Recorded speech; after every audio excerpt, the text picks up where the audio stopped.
we shape up post that. Now, we've given you a clutch of views already. Here's some more views coming in from a couple of brokerage houses. So they've given their India strategy notes, which is both Goldman and Bernstein. I'm using the Goldman note, for example. They say that they are seeing a 2 to 3% impact on earnings growth in India over the next couple of years owing to tariffs. So the economic impact doesn't seem to be that bad. Okay, we'll just get those graphics up on the screen in moments. Okay, fine. Let's wait for that. In the meanwhile, where is it, Parag Bhai, that you believe that the first sign of recovery could come in? Because today, everything will fall. Correct. One is IT, which you said that if it corrects a lot, you'll probably buy. What else is on the radar to keep? And Cement. People can vote it in a systematic fashion. No need to buy it at one go. Yeah. Cement is very clear. It's a domestic space completely, not at all threatened by tariffs and imports and everything. And there are news of price hikes happening in South and various states. So I would say that if cement falls today, it's a good opportunity to deploy money. Domestic focused FMCG companies, even Godrej Consumer's business update was a little bit better. Positive, yeah. But in Godrej Consumer, you have Indonesia, Africa as a large component of the business. So I would say that any domestic focused FMCG businesses, like we have HUL and Zydus Wellness and Jyoti Labs in our portfolio. Those kind of FMCG stocks, if they fall, definitely warrants a merit. And domestic focused pharma companies, because in the last fall, which happened on Friday, it was US generic pharma companies which were falling, right? Like Dr. Reddy's and all. But domestic focused pharma companies have not fallen, like Mankind's of the world or Torrent Pharma's of the world. They have not fallen. If they fall, that should be a good opportunity. In my view, these are the three, I would say, places to buy if they fall, of course. If they don't fall, then there is no need to hurry. Yeah. If they fall more than 5% or 6%, then keep it on your radar. Yeah. Speaking of, and let's talk about Indian pharmaceutical stocks as well. They took a hit as Trump threatened imposing tariffs on pharma imports as well. And despite India's strong presence in the US generics market, potential tariffs may increase the cost for US consumers and create supply chain challenges as well. My colleague Tamanna spoke with Sangeeta Reddy of Apollo Hospitals. Let's listen into what she had to say about tariffs specifically. While I have you here, there is another economic emergency in a sense that I need your comment on with what's happening with tariffs right now. Tariffs now on pharma as well is what the US President Donald Trump has announced. We're speaking to businesses across the board on the kind of impact they see, and I have that same question for you. So I think clearly there is a lot of uncertainty and unpredictability in global policy. This is an outcome of a country which is now trying to relook at itself. My thought and my hope is that America remains, grounded on what they were so famous for, which is innovation, entrepreneurship, and real greatness. But the bilateral trade agreement that India and US have are under discussions. So let this get finalized. For now, the healthcare services per se is not in the purview. And I think that there was some amount of focus required from an America lens. However, to do it from the perspective of a global and a futuristic lens is what we would be hoping for in a country that all of us appreciate and partner with, which is the United States. I believe that the pharma industry in India is strong, is capable, and is a contributor to the world. And the problem of the high prices of drugs in the United States is not merely based on the input cost from India, but on various other considerations of the mechanism of procurement of drugs. And I'm sure that, look into that will create the appropriate kind of alignment on the fact that healthcare should be affordable and available to everyone. And sometimes in India, we don't realize how lucky we are to have healthcare so affordable and accessible. Well, let's see if healthcare kind of escapes the sell-off today, but it looks like it's going to be a rough ride. It may not be 21,500. I mean, let's wait for these rates to settle because the pre-open will be all over the place the first 3-4 minutes. I would reckon a 908 might be a clear indication. It would well be 21,500, I don't know. But let's wait and watch what happens there. We'll revisit those levels for sure. But like we said, there are a few voices that have come in, right? So let's start with the Goldman view on India. We'll get those graphics up on the screen. They see a 2 to 3% impact on earnings growth in India over the next couple of years, owing to the tariffs. No, so not too much, it's just 2 to 3% impact. They've already lowered the below consensus earnings growth forecast for 2025 and 26 by 2%. They now expect 11% and 14% EPS growth for 2025 and 2026. I would reckon that would probably mean FY26 and 27. And the 2026 forecasts are now cumulatively 4% below consensus already. They've lowered the 12-month target for the Nifty to 25,000 from 25,500 earlier. So nothing too dramatic per se from one of the key global houses which looks at India very, very closely. Bear that in mind. So that's the Goldman view. I wonder if the charts on pharmaceuticals, Kushbora, are very disrupted. And assuming you take into account that all of these stocks will start 3-4% lower or 5% lower, where is it that there might be supports? Is pharma a place like that? So first, I like the idea, which is Torrent Pharma. This stock has actually held its ground for the most part. We've discussed this as a call in the past as well, and it's holding its ground. The 200-day moving average support acting up, and you could see some sort of a recovery much sooner than some of the other names. However, if you just broaden the horizon a little and go from pharma to say healthcare, I think that's where most of the trade lies, where the likes of Apollo Hospitals or Narayana Hrudayalaya, so these are some of the names, of course, domestic facing. They've seen good price action as well. I think these are the stocks which I would have focus on. Pharmaceutical stocks not so much. A lot of them are quite divided. But if you want to pick one, then Torrent Pharma. Other than that, the likes of Apollo and Narayana Hrudayalaya are where you want to place your bets. Okay. One of the stocks that moved quite sharply on the heavyweight side, Reliance Industries, on Friday, and we have to talk about it today as well. Like a lot of other stocks, down about 6% or so. Let's see where that settles. But 1,130. Both of you all, I want an opinion, right? So, Kush, on the downside, what are the key levels to watch? And this is going to be critical, of course, right?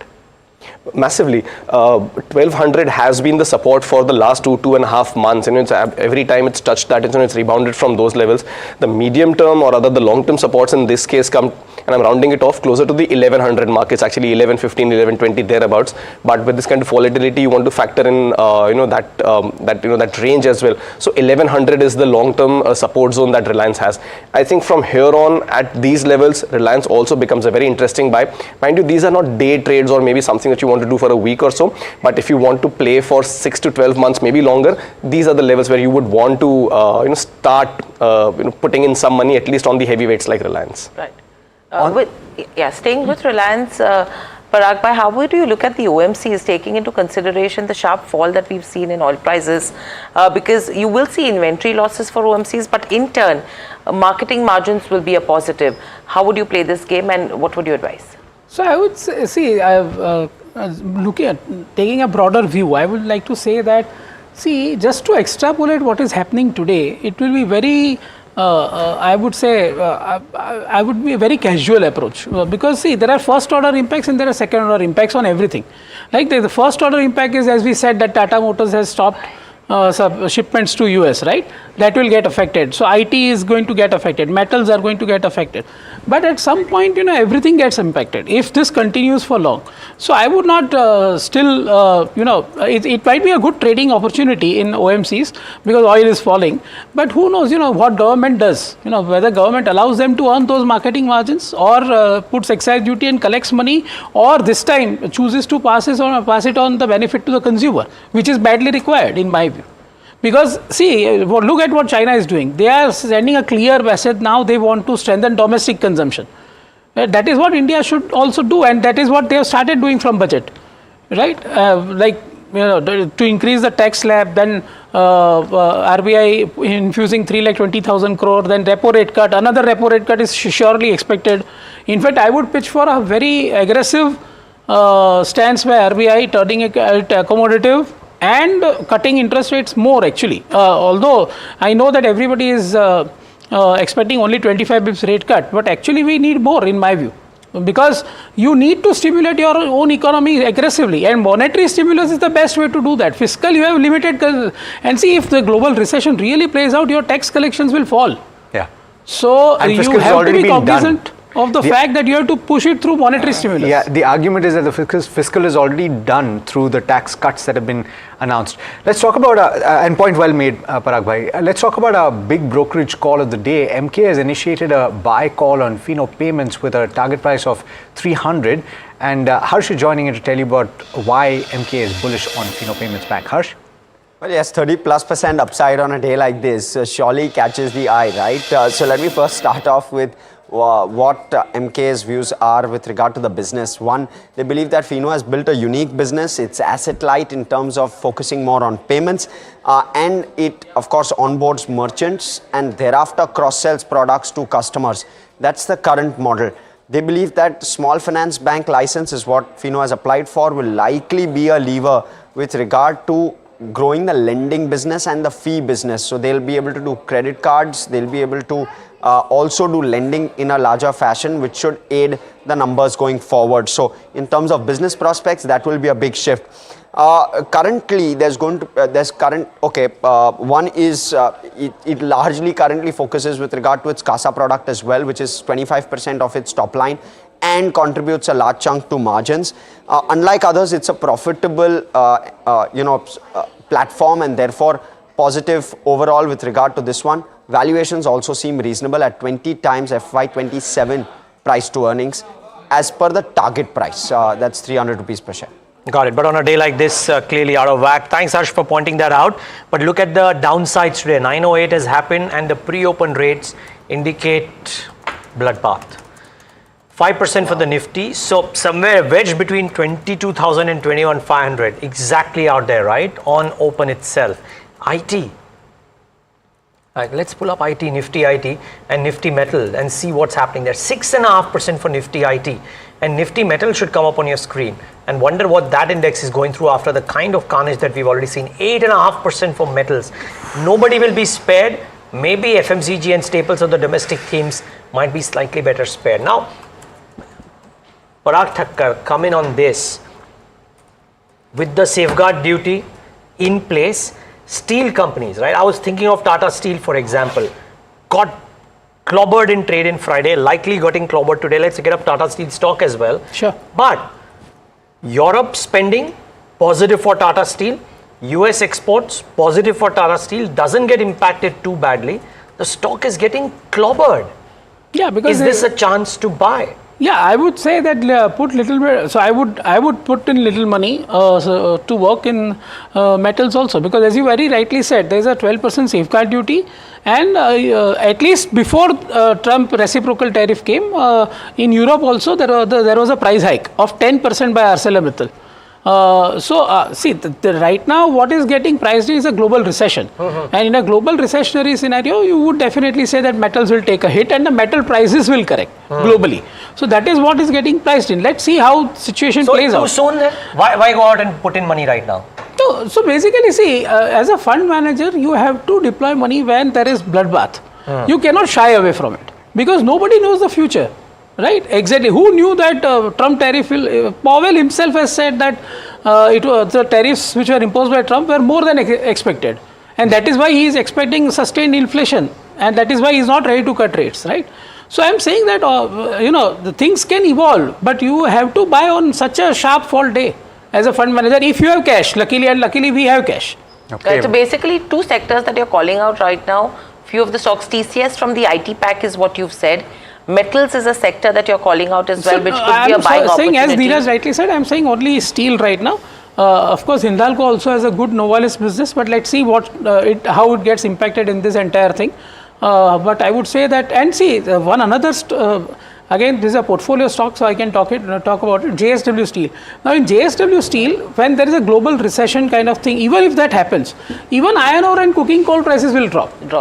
So the point is that spreads, which were likely to increase due to the safeguard duty, which has already increased and which will get reflected in April, May, June quarter in my view, we need to see how the spreads get affected actually. So with all of this said and done, we've not spoken about the banking sector, Parag Bhai. all of the sectors, any downfall, you are going to see an impact coming in terms of banking, right? Because of Correct. the US markets. What would you advise? Because that has been a sector which did see buying interest from FIs right now. Yeah. So see, I have see, one thing which is there is that one is valuation. On banking, valuations are very comfortable. The only thing is that the banking has not fallen in the last fall. And now that global recession is getting priced in, I would say any rational banker would be very cautious in lending. So the growth will get impacted. Already it was getting impacted due to CD ratios, high CD ratio in some of the banks. Now they'll be very selective in lending, right? Because the global scenario is playing out that, for example, you are lending to exporter. Now that exporter comes into problem, right, due to these tariffs. Now you will be actually monitoring it very closely and lending, right? So those guys, and some of the irrational lenders will suffer even more because they'll lend and they'll find themselves in a problem because afterwards there'll be asset quality issue. So I am saying that the bank Nifty or I would say banking space has not fallen that much. So they can fall in this last leg of big fall. Okay. Kush, you want to add less than a minute left for an answer though. Anything that you're seeing on the screen, of course, it's a sea of red. Practically everything is in the red. So what would you do in this market? Wait it out for the first 15 minutes, 30 minutes, see if the fall gets extended to 21,500 levels, or do we try to reconquer the 22,000 mark. But as I said in the beginning, this is the storm which you want to just see it out. You want to weather it. Yeah, absolutely. So just wait it out, don't be in a hurry, because the reaction that you'll have today will most likely be an emotional one, rather than a logical one. So just wait it out. Guys, there is literally bloodbath on the screen. So Persistent Systems is down 10%. A lot of IT stocks are down between 10 and 15%. You don't usually see such moves in these pockets, but there is clearly, the odds of a US recession rising to 67% as per CLSA, probably leading to some of the US exposed companies to really see getting battered. But let's not try and separate the wheat from the chaff. Almost everything is wheat or everything is chaff today, because the correction is unanimous. Here come the first trades. I shudder to think, how bad can it be? Well, 1075, 21848 or 21859 across the board. Banks may be a lot lower or quite lower than actually the benchmarks, but bring up the IT index, 6% down, metals down 8%. Almost everything would be lower. Mid caps and small caps should also be brutally getting punished. 5% for the mid cap index, small cap 7.5%. This is what a risk off truly looks like. Heat map, all 50 should be in the red, I would reckon. Is there a green? No chance. Okay, Airtel may be weathering the storm a bit better. But look at that trend. It would have fallen, but the kind of update that has come in leads to it even more. JSW Steel 9%, Tata Steel 8%. This is really, really brutal. Volatility, an important one. I thank my producers for pointing this out. 27% uptick in volatility. We're not at the end of it all. Almost everything in the red. There's no point in pointing out individual things, but for whatever it's worth, Tata Motors has news. It is not going to supply to the US until further changes happen. A largely globally trade exposed stock, Adani Ports down 8.5%.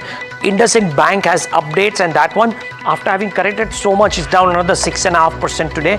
ONGC, naturally so, oil upstream will correct. But just before I hand it over to Alex, I just want to, if I can, just show what BP, HP, IOC might be going through. Bharti breaks into the green, by the way, but that could be interesting, that crude price beneficiaries. Alex, as you come in, could be very interesting ones to watch out for. Falling a lot less, especially HPCL. In fact, this is on the top of my list. I wanted to talk about this because if at all there was a pocket of strength to be had in this kind of a market, it's because Brent crude at 63 or thereabouts, NYMEX at below $60, you would have hoped that this would have seen a pop, but BPCL down about 4% as well. So there's pain here as well. What else is a beneficiary in this kind of market, arguably speaking, considering that the domestic real estate space is still something to watch? Paints, I thought, would be something to look at this morning because crude oil, of course, is something that affects their raw materials as well. But even here, you're seeing a downtick. PCBL Chemicals, I thought, is also because carbon black has an element of crude in it in terms of the raw materials, still about 8% lower. So everything getting hammered. And how?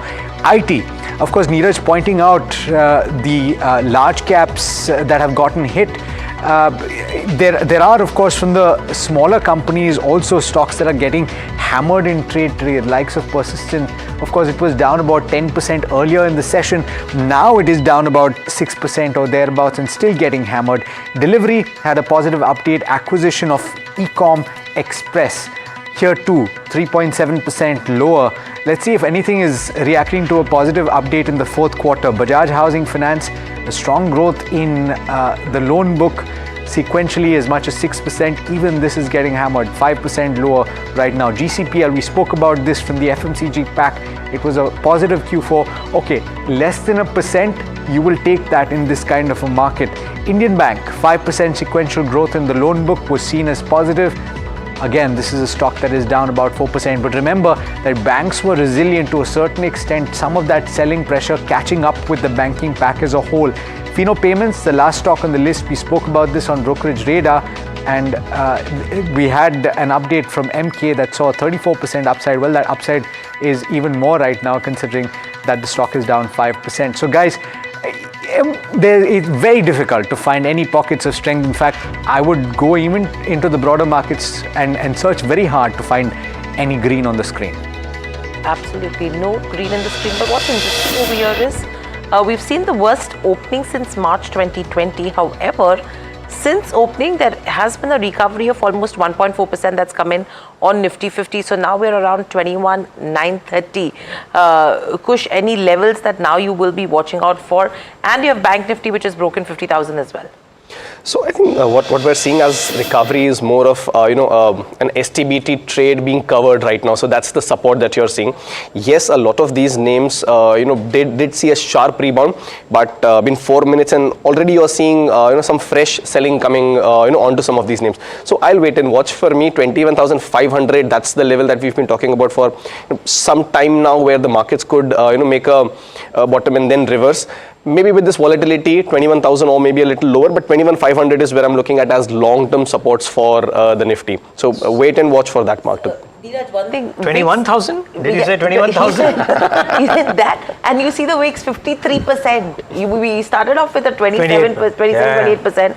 If you see wicks right now, 54-55%. Parag bhai, what would you have to say in terms of the wicks, which is now up 55%? 21,000 is what Kush is indicating. Buy. No, so I am saying that for example, my strategy is very simple, and that if I have 15% cash, I'll be putting 4% today back in the market. Still, I have 11% cash. Of course, the 85% of the portfolio will be down definitely, and that is something to worry about. But I am saying that what you can control is what risk you are taking in the market, and that's why we sold on those days when actually market was not reacting to the reciprocal tariff. Actually, market was very steady, and that gave us opportunity to raise cash in the portfolio. Yeah, but by the way, just keep in mind, viewers, that the US futures are still in the red. So nearly 900 points for the Dow futures. Nasdaq is still down about 4.5%. So bear that in mind as well. What are AMCs doing? Mihir Vora, CEO of Trust Mutual Fund, joins us right now on the phone line. It's an early morning, and I'm guessing the roads are filled with traffic. But Mihir, thanks for taking this call. And what do you think of this? Not just the reaction, Mihir, but the follow-on action that could happen because of a tariff war. It's not something that we've seen in a long time. Hi, good morning. You're right, Neeraj. These are unique circumstances, and there are first order, second order, third order implications which will be difficult to fathom. But in general, I would say that it might be a obvious thing. People have said it so many times that India will be amongst the least impacted countries in the world as far as the tariff situation is concerned. And second is that if you see structurally, again, today is not a good day to sound very positive. But the point is that 70% of the equity allocation of global portfolios is in the US at all-time high. The weightages of US markets in the world were at all-time highs, almost 70%. And obviously they've shot themselves in the foot. So there will be a shift away from US to the rest of the world. In fact, in the last few months itself, we saw that Europe was hitting 52-week highs, the European markets, after a long time. You saw some money flowing into China after the Chinese tech situation. So even if a little bit of global money starts getting pulled out from the US into the rest of the world, then India as a small market will be an obvious choice, first of all, because of our insulation towards exports. And we don't really need that much of allocations because we are relatively a small market. So even a $10-20 billion shift towards India can mean a lot for our market. So I'm not too worried in the long term. The long term story will not change. Right, Meet, long-term story will not change. That's right. But let's look at two aspects over here. Because from a retail perspective, a crisis is a crisis. Earlier, the crisis that we saw back then in terms of the taper tantrums as well as Lehman, markets in terms of emerging markets, they were impacted by the capital outflows as well as the currency depreciation. Now you're talking about trade flows, investments, and as well as the potential inflation impact. How would you defer the outcome in terms of the three crises that we are comparing right now, and in turn the action of the investors? This is a diametrically opposite situation compared to 2008, I would say, in a lot of ways. In 2008, when there was a crisis, people would turn to the US dollar for safety. The people would turn to the US for safety. This time is the other way around. That time, the inflation problem was in other markets. Here we are going to face a deflation problem, and the US will face an inflation problem. So we are in a diametrically opposite situation to 2008. That's why I'm saying I'm not too worried, with India being among the least impacted markets for exports. Amir, hi, morning. Alex here. I'm just wondering how your own fund house is setting its strategy, because globally you have so many voices that are saying that we're not certain about how things are going to go, but at least as you pointed out, there is relative certainty in terms of certain pockets of strength in the Indian economy. So would you be deviating more towards the India-focused businesses and companies? Certainly. In fact, I've said it so many times, and the portfolio also shows that. We've also discussed it so many times that our call anyway has been that, related to the rest of the world, the domestic economy will do better. So India, obviously, before this crisis was expected to grow at 6.5% GDP growth rate for the next couple of years, which was anyway much better than the rest of the world. We are anyway not exposed that much to the export situation, except for IT exports. So our dependence on the global situation is less. In fact, with the commodities crashing and oil prices crashing, it's actually a bonus for us.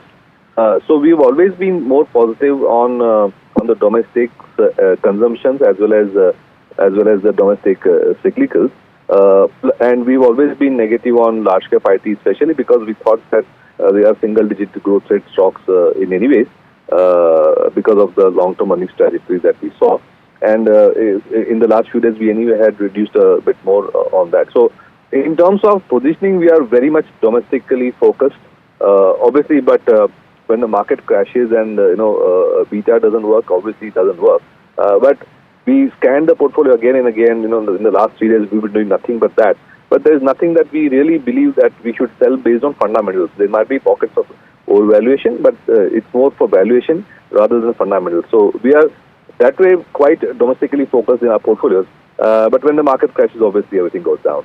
In a situation where the boat is rocked, Mihir, and you are obviously handling small retail money, and you've seen consistent flows, but at the same time over the last few months there has been a little bit of a question mark on the durability of, or not durability, but at least on the SIP front you have more money going out than coming in, and the first time that we've seen those kind of net negative inflows into SIPs, right?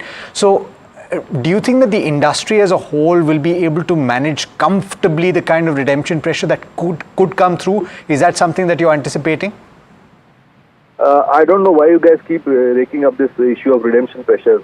In the worst of the crisis, we've not seen redemption. We've faced so many crises as an industry, as a market.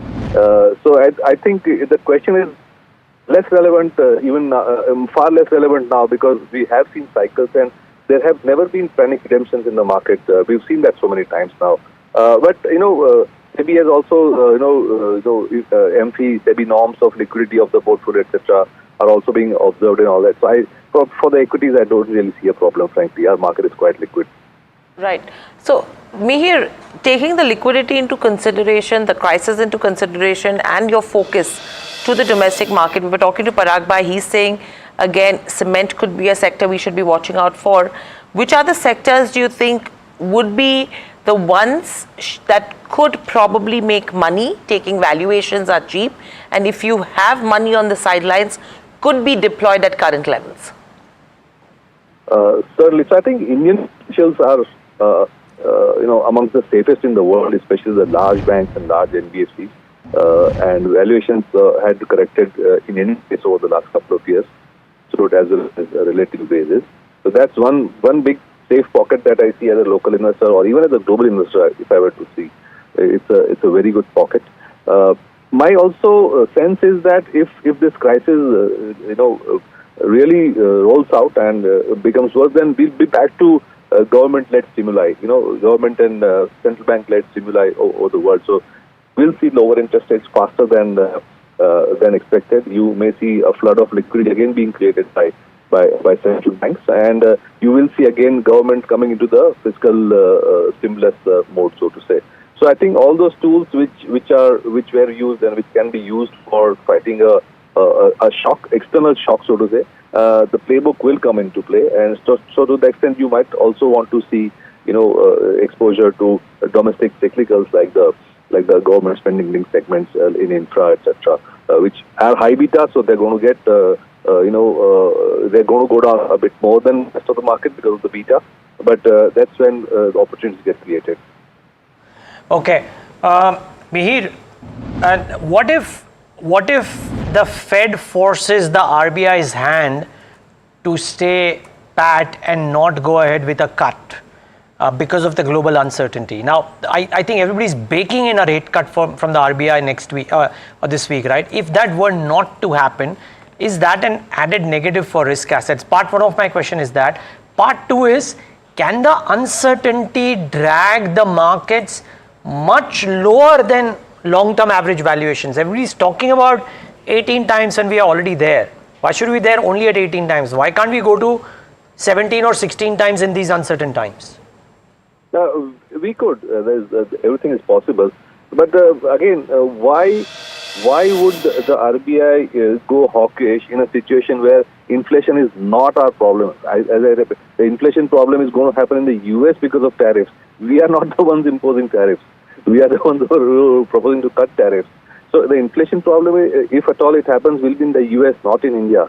And in India, obviously we have kept liquidity tight for so long, and we are just beginning to ease the liquidity situation. So it would be too premature to kind of talk about any kind of change in that stance. Plus, the dollar is anyway weakening. So let's not, I repeat myself, this is not 2008 kind of situation. It is reverse. Here you are talking about the dollar weakening, not strengthening. Got it. Mihir, appreciate this. I mean, this is sane advice. Just that the markets seem to be insane currently, and therefore you can't take away the fact that there is a reaction that is very, very sharp. Thanks so much for joining in, Mihir. Really appreciate your time today. Always a pleasure. Thank you. By the way, guys, just pull up trend. Did I see a 15% downtick on it? Individual stocks, a lot could happen. 15% for Trent. That's a really sharp one. I don't think Trent has seen a 15% downtick in a really, really long time. We'll get those data points outgoing. Tata Steel is down 10% if I'm not wrong.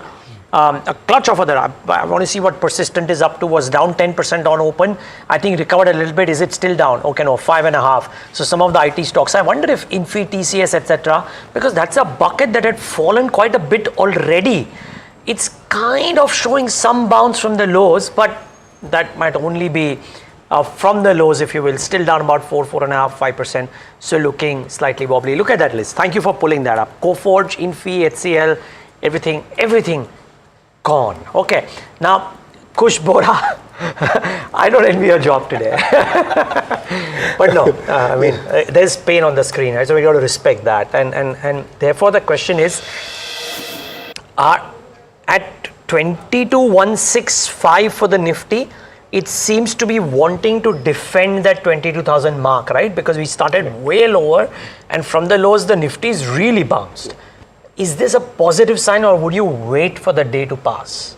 No, so I'll go back to the opening comments that we made, that if we close above the opening level, which now happens to be 21,750, or just to simply put 22,000 mark, if we close above those levels also, this will be a big win. Right now, we've recovered, but as I said, this could well be the STBT trade, closing itself out, and you're seeing that short covering bounce come in, more of that. But yes, if we are able to sustain above the 22,000 mark, that will be a big positive.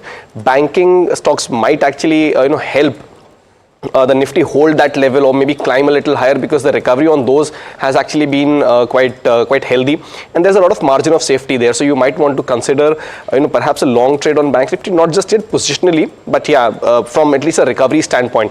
So 22,000 being held on the Nifty is a very strong sign. At the moment, the put base also that you're seeing, pile on at the 22,000 mark, the 22,000 put, about 84 lakh odd contracts, that's also a very healthy sign. So 22,000 being held, we'll take that as a win for the day. Okay. So I'm just wondering, Parag bhai, on Larsen & Toubro, we haven't spoken about it. It's down over 5% right now. And Neeraj was making the point, and of course in this kind of market, everything gets beaten. But Neeraj was making the point that the government likely spent a lot more in March. And as a result of which the whole year's target for capex spend is actually likely gone past their target. In that context, and heading into the new year, where you're likely to see a lot more focus on government spend, on domestic focused entities, what would you do with Larsen & Toubro? So as I said, that we encashed on that Thursday and Friday when it was holding on, Friday morning I would say. But definitely, as I said, I was waiting for this kind of fall to happen and to deploy money. So now from here on, there is no need to sell in my view. Of course, Nifty can go down. Yes, the answer is yes, it can go down, because it's till the entire thing becomes certain on the tariff side, which will take some time, because as Trump has said that he wants at least a break-even trade deficit with every country, and which is very difficult to and as China has also retaliated, that is why we saw this correction Dow and our markets also. So I am saying that from here on the prices have become juicier. So I would say that from here on I would take a very cautious deployment approach, not selling approach. There is no point in selling as an institutional investor in this kind of a panic. So Parag bhai, would you be calling this kind of a correction a beginning to the end of the correction now, taking into consideration the fall that we've seen? And apart from the sectors that we've spoken, Pharma has been the center stage again.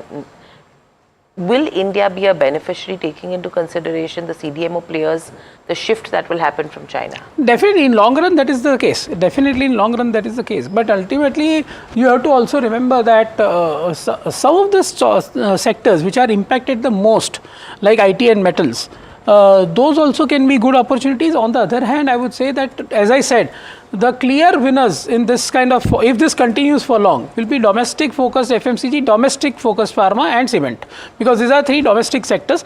And of course the second order impact, which is very troublesome, for example, just to tell you, for example, if IT takes a knocking, the hiring takes a knocking, right? And so the indirectly real estate, yes, consumption, everything will take a knocking. I am not trying to paint a very scary picture over here. I am with investors very much skin into the game. So I would like to assure them that I am in the same boat.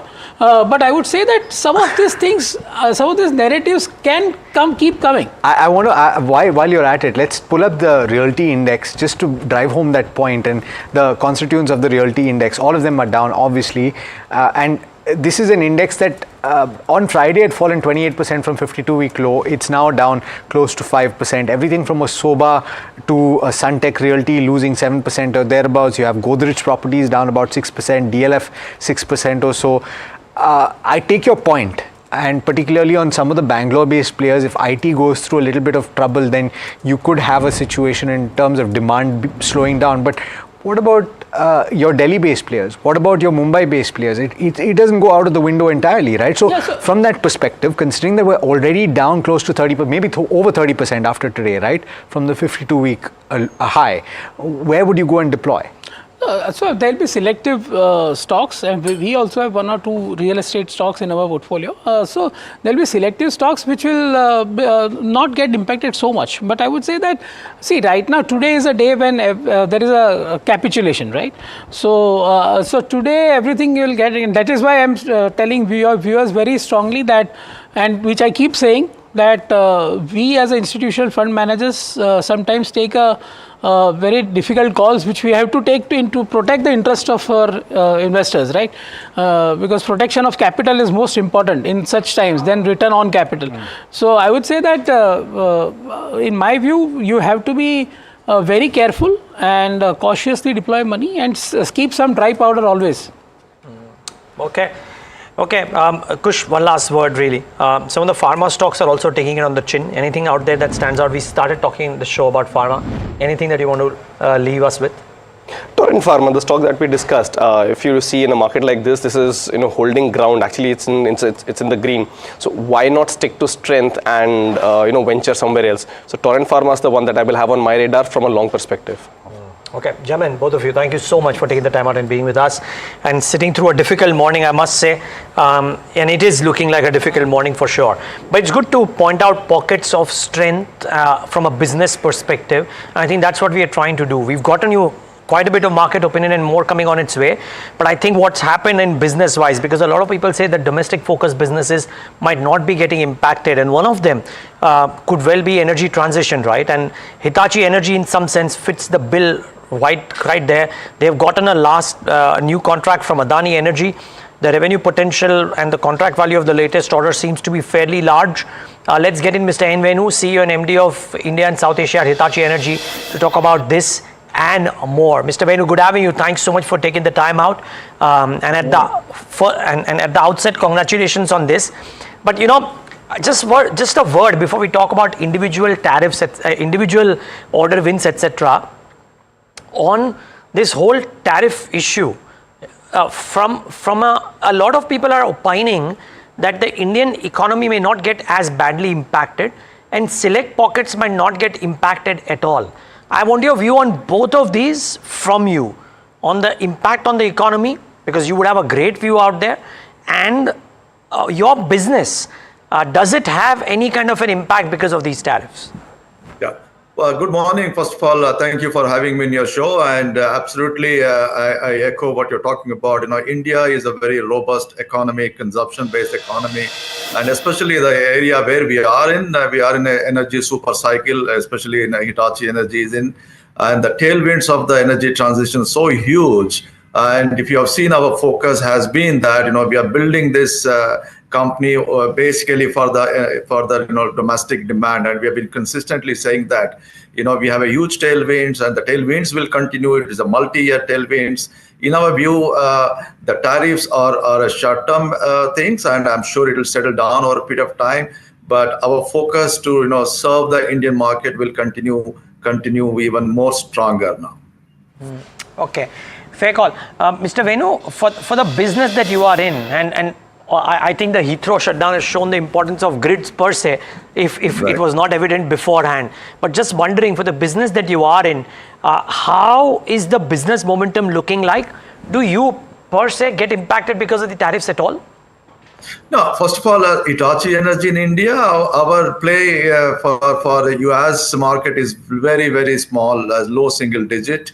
And even that also, the energy transition related demand is very robust in that US itself. And with the differential tariff, India versus rest of the countries in ASEAN, I don't see at all any impact for us. No impact in terms of the tariff war so far. Let's talk about the latest contract as well, Mr. Venu, from Adani Energy. What's the revenue potential and the contract value? How do you see it weaving into your P&L and balance sheet? So again, we have been talking about these HVDC projects, which is it's like a power super highways. How you build a multi-lane super highway. So these are the required, in a one single lane, one single line, 6,000 megawatt of power, almost close, which is required to 60. It will serve close to 60 million people, and that kind of intensity it will come. It's a multi-year contract, so we will complete in 48 to 54 months contract, and it's a very big order, so it's almost the size of the one which we have booked in the Q3, and this concluded in this new fiscal year. So this order will come into our new fiscal year, and it will execute in as I said, 48 to 54 months. And the revenue of this in the first year will be very low, and the second year it will start ramping up. Second and third year it will ramping up in that. So the key, what we want to say is that we have seen these tailwinds coming much ahead of the curve, and then we started building up, localizing it, creating the new greenfield factories, and then we are taking the benefit out of that. And today, more than 60-70% of the products required for this particular project manufactured locally in our locally factories in India, and that's a key for going forward in that. So we have the talent here, we have the end-to-end manufacturing, engineering, and completing of this project. Mr. Venu, one quick question is with regards to this current order, which is the Bhadla HDVC project, right? What is the value of that project? And secondly, the Khavda, Olpad and the Pang Kaithal project are also expected to come in the next 12 months. So the value of both of these. Yeah, see, again, we since the similar projects are ongoing, so we do not want to specifically say that. But this is quite a big order, 5-digit crore order. So you can just talk about, and it's a consortium between us and BHEL, where we have almost 70%, 65-70% of scope belongs to us, and the remaining is the BHEL. And in addition to that, we have 2 more projects which are come up for bidding. And those are also almost, plus minus, depending upon the scope and business model, will be also in the same range. And those are also are coming up bidding. And in our view, it will go up for finalization anywhere between 6 months to 1 year to get those orders finalized in that. Mr. Venu, thanks so much for that clarification. I'm just wondering, at the end of third quarter, 18,994, nearly 19,000 crore was the order backlog.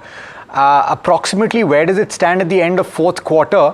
And you've specified for a couple of these projects that the completion is 50 odd months, and that the first year revenue recognition is not going to be very substantial, but it'll kick in the second year onwards. I'm just trying to understand, when it comes to your overall order book, is that a similar kind of a picture for the rest of the order book as well, where the first year perhaps, and FY26 is not going to see a very large amount of revenue recognition, but the momentum will really come through FY27 onwards?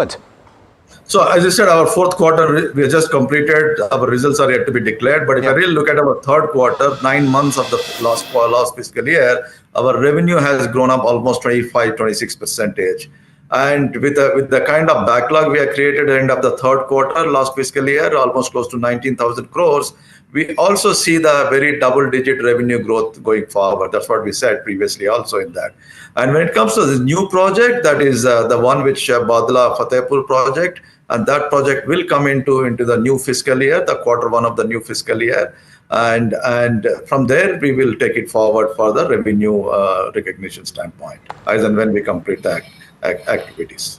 Got it. Mr. Venu, the 2 questions again, both rolled into one.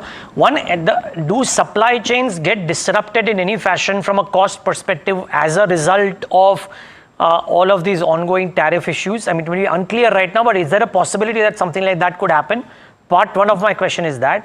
Part 2 of my question is, again, I refer to the Heathrow shutdown and how article after article is saying that this brings out the importance of transformers and grids to the fore. Does it enhance the export opportunity out of Hitachi India? Yeah. So I think that coming back to your first question is that I think it's important that we need to understand how energy transition is moving into that, right? So energy transition is playing a huge thing, huge tailwinds, creating not only from the grid standpoint, but also on the renewable standpoint, but also electrifying. So the grids are becoming more and more suitable for electrifying anything and everything. That's how it's going on that. And the Heathrow thing is a eye opener for everywhere around the world, that we need to create the robust systems. It's not only from N-1 but N-2, so that if something going wrong, then your systems, which are mission critical appliances, applications, etc., will run without anything in that. And that is exactly what is happening in India now. We see, as part of the Central Electricity Authority's plan of 2032, creating a very robust networks. Not only interstate, but also intrastate networks are going to come in that. So those are all the things are creating a lot of opportunities, not only for the transformers, but also the rest of the portfolio of Hitachi Energy, whether it is HVDC, STATCOMs. How do you ensure that the grids are more stable, more reliable, and more secure, more safe under any given circumstances in that? Because future is going to be electrifying anything and everything, and that should be the hallmark of the design of this power system going forward. And that's exactly Hitachi Energy is playing a major role in creating those technology, bringing those technologies to our customers in India. Got it. Well, this is really good to know, Mr. Venu, and I wish you all the best for the business, because we need the business confidence out there for the sentiment on the equity markets also to be buoyant, because right now it is carnage out here. But thank you so much for taking the time out, and we appreciate you are in a silent period. Maybe we get to talk to you post your earnings to get a clearer picture. Absolutely, thank you. But congratulations on the order wins for sure. Thank you. That's Hitachi Energy, and in the limited things that they can tell us, I think we kind of got to know quite a bit. Okay, like we said, we're getting you big voices through the day today. One more in that list is White Oak Capital's Prashant Khemka, who believes that leading consumer companies have barely gained compared to 5 years ago. And he adds that the MNC basket is less volatile and also shares some of the key sectoral things that he would want to keep at the top of his mind in a scenario like this. I would say the pockets that were, the market is, as you said, barely, it's not like a bear market or anything. We are probably, depending on which index you're talking about, the smaller caps have done worse. Nifty year to date is like flattish to down 0.5% or something. So within small caps as well, there's certain pockets which are down 30, 40, 50%, but they were the ones where they had got overstretched. And now they've come back to maybe closer to what are more normal levels. As a basket I'm talking about, within that some more, some less. Certain sectors like consumer, the last several years, haven't seen any. So in the power sector, in the manufacturing sector, in the defense sector, there was that extra euphoric assumptions that were built in. That froth has been taken out. Otherwise, see, anyways, all the time there are names that become very attractively valued, even in the absence of massive correction. And with the correction, you're right, there are some segments, particularly I'm thinking about stock specific. So let's say capital market intermediaries, some of them believe have been beaten up as if capital markets aren't going to grow again. So when on the team also we discuss, people have become more skeptical. Okay, let's assume a flat market from year to next year, 2 years. Like, how can you assume a flat market? From today, you cannot assume a flat market. Yes, from 3 months ago, okay, you can assume a flat market, the markets are down 10%. So some of these companies where the assumptions have turned very cautious, there are opportunities, no doubt. Some of the industrial companies where because of a little bit of lull in the capex, the assumptions have become very cautious. So there we do find opportunities on a specific basis in some of these sectors. The MNC ones would never be cheap, right? So they have become cheaper than what they were, but they're not technically cheap. So MNC ones in the industrial sector, some of them have pulled back quite a bit. Obviously they had gone up like that as well. And there are again select opportunities there as well. Whereas on the consumer side, they never participated.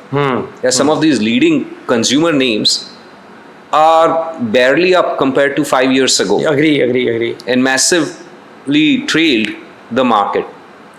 So MNCs as a basket tends to be less volatile or a lower beta. So they haven't pulled back as much, but they'd also not gone up as much other than the industrial sector. Got it. Yeah. Actually, so before I come to capital markets, since you brought this up, staple companies, and we speak to a lot of homegrown, India-grown, small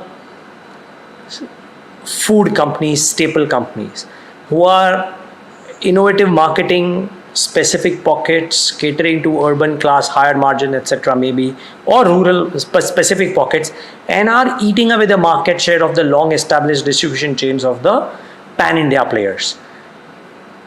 Can more and more of this continue, and therefore would large staple companies consistently see their margins and profitability metrics getting eroded, and therefore multiples coming off? So they may grow earnings 6, 7, 8% every year, but multiple नीचे आ रहा है, इसलिए भाव नहीं बढ़ रहा है. Could that be the template for the next few years as well? No, could be. Their multiples have come off quite a bit over the last 5 years. If you look back during the period of 2003 to 2008 time frame, when you had this infra real estate commodity boom, they had seen quite substantial multiple compression at that time as well, and for the entire bull run they missed that bull run out. Again they missed this bull run out. So what you're saying is possible that there could be further multiple correction. Impossible to know, but it is possible. What you're saying as a phenomenon is happening, though it was happening back then as well. पर मैं आपका hypothesis पूछ रहा हूँ, मैं बोल रहा हूँ ठीक है. What is your thought? You understand this far better than most people. So see, again, as a sector, I would not make that call that consumer staple companies, it is fair to say at this time, our team is finding less opportunities in consumer staple segment, meaning that the allocation is somewhat lower than the market averages. Yet within that, we will search for whatever is the best within that and invest. And then some are doing better job at innovating. Some have a longer tail of products that are yet to, gain the market penetration. Some are more penetrated. Others are just taking off. And then compare that to valuation, you still find some opportunities in staples as well. Prashant, you manage large pools of money. Surely capital markets and industrials can't accommodate everything. So where is the highest overweight and where is the highest allocation, the top 2 or 3? Certain. So see, structurally, we have, not from a top-down view, that this sector would do better or the other. But because of the construct of the sectors, we tend to have higher allocation in certain sectors and lesser in others. So first of all, we have 2 key biases in our portfolio. One is size. So we'll have greater allocation to small and mid because they're inefficient segments of the market. We do not believe ever that small caps would outperform large caps as a benchmark or index. But because they're more inefficient segments of the market, we can extract more alpha. So benchmark return is the same for large and small. If we can extract more alpha, we can generate higher return in small and mid caps. So that remains the case. We have overall higher allocation to small and mid, which we've always had.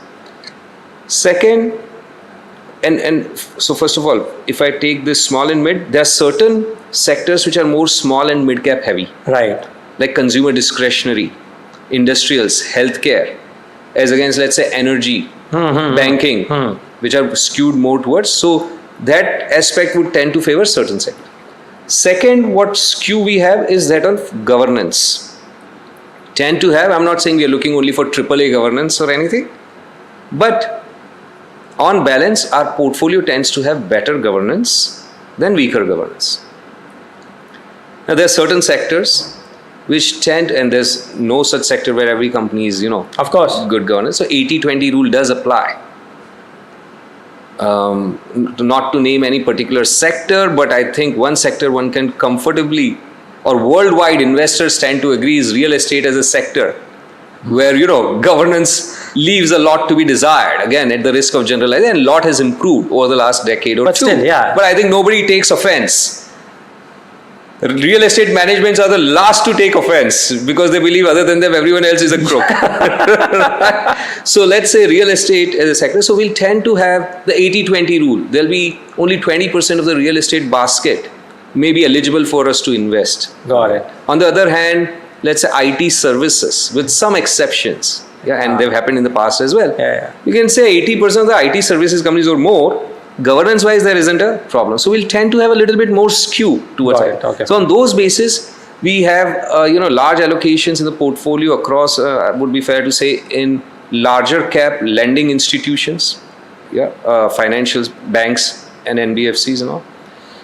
Mid cap technology, IT services companies, I was talking about strong execution.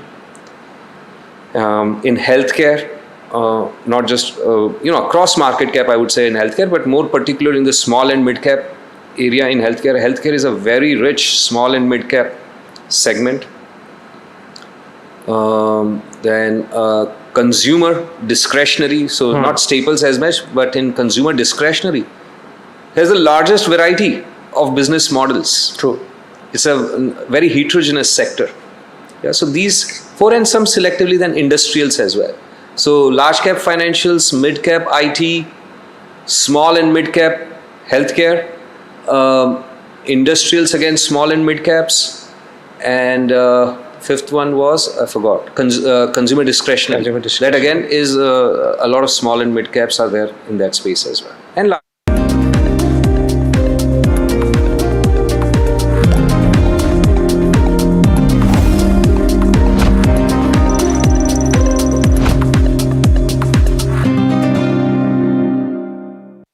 Gold plus optimistic reflective glass लगाओ, धूप की गर्मी को दूर भगाओ और बिजली का बिल भी बचाओ।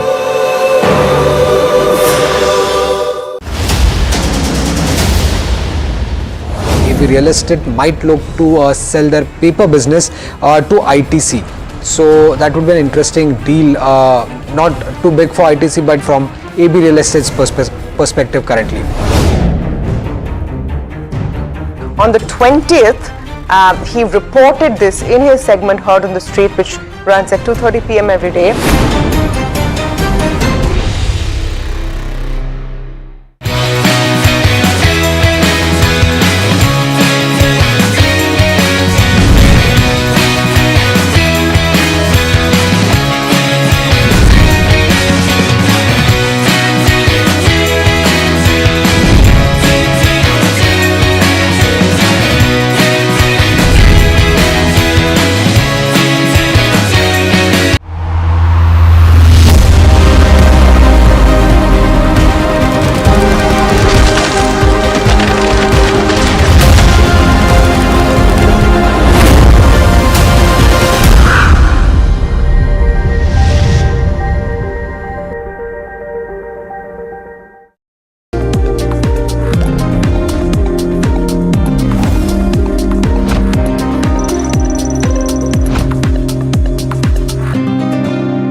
Welcome back to India Market Open. The pressure does continue, but what to buy is going to be the question from here on.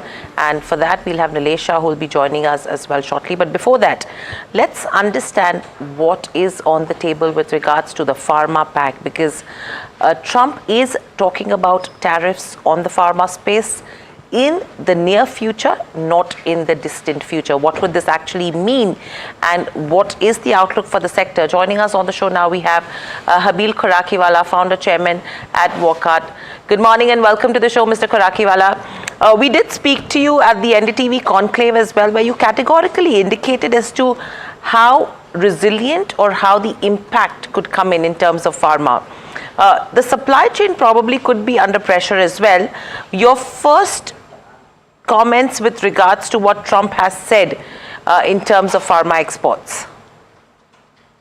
Currently, there are no duties on pharma, but what will happen in future only Trump will know. I could mention that the impact, it's not easier for anyone to switch manufacturing from India or anywhere else to US. So in the short term, certainly there would be a price pressure on US consumer and healthcare provider in the US. As far as Wockhardt is concerned, we hardly have a significant presence, hardly less than 5%. And we have planned to exit the US generic business. But many other pharma companies have a very large exposure to US business, somewhere between 30 to 50% of their revenue. And they will have to adjust themselves by maybe a little squeeze in margin, little impact also on the sales, because it may affect, but it will be very, very difficult for pharma industry to manufacture all the products in the US, because it will take several years to do that. And it is a multi-product industry, because we have so many products, so many API suppliers, and many of them are from India and China. US hardly manufacture much of the active substance. So it's going to be a fairly complicated affair, but the end result would be the US consumer and healthcare provider will have to accept a significant part of a burden. And the future of pharma industry from India, who have a very large exposure, they would certainly rethink their future strategy. And probably they would diversify the business a little more away from the US.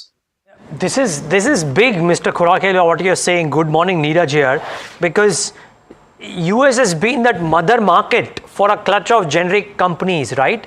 You are saying that will undergo a change, even if there are tariff agreements being reached.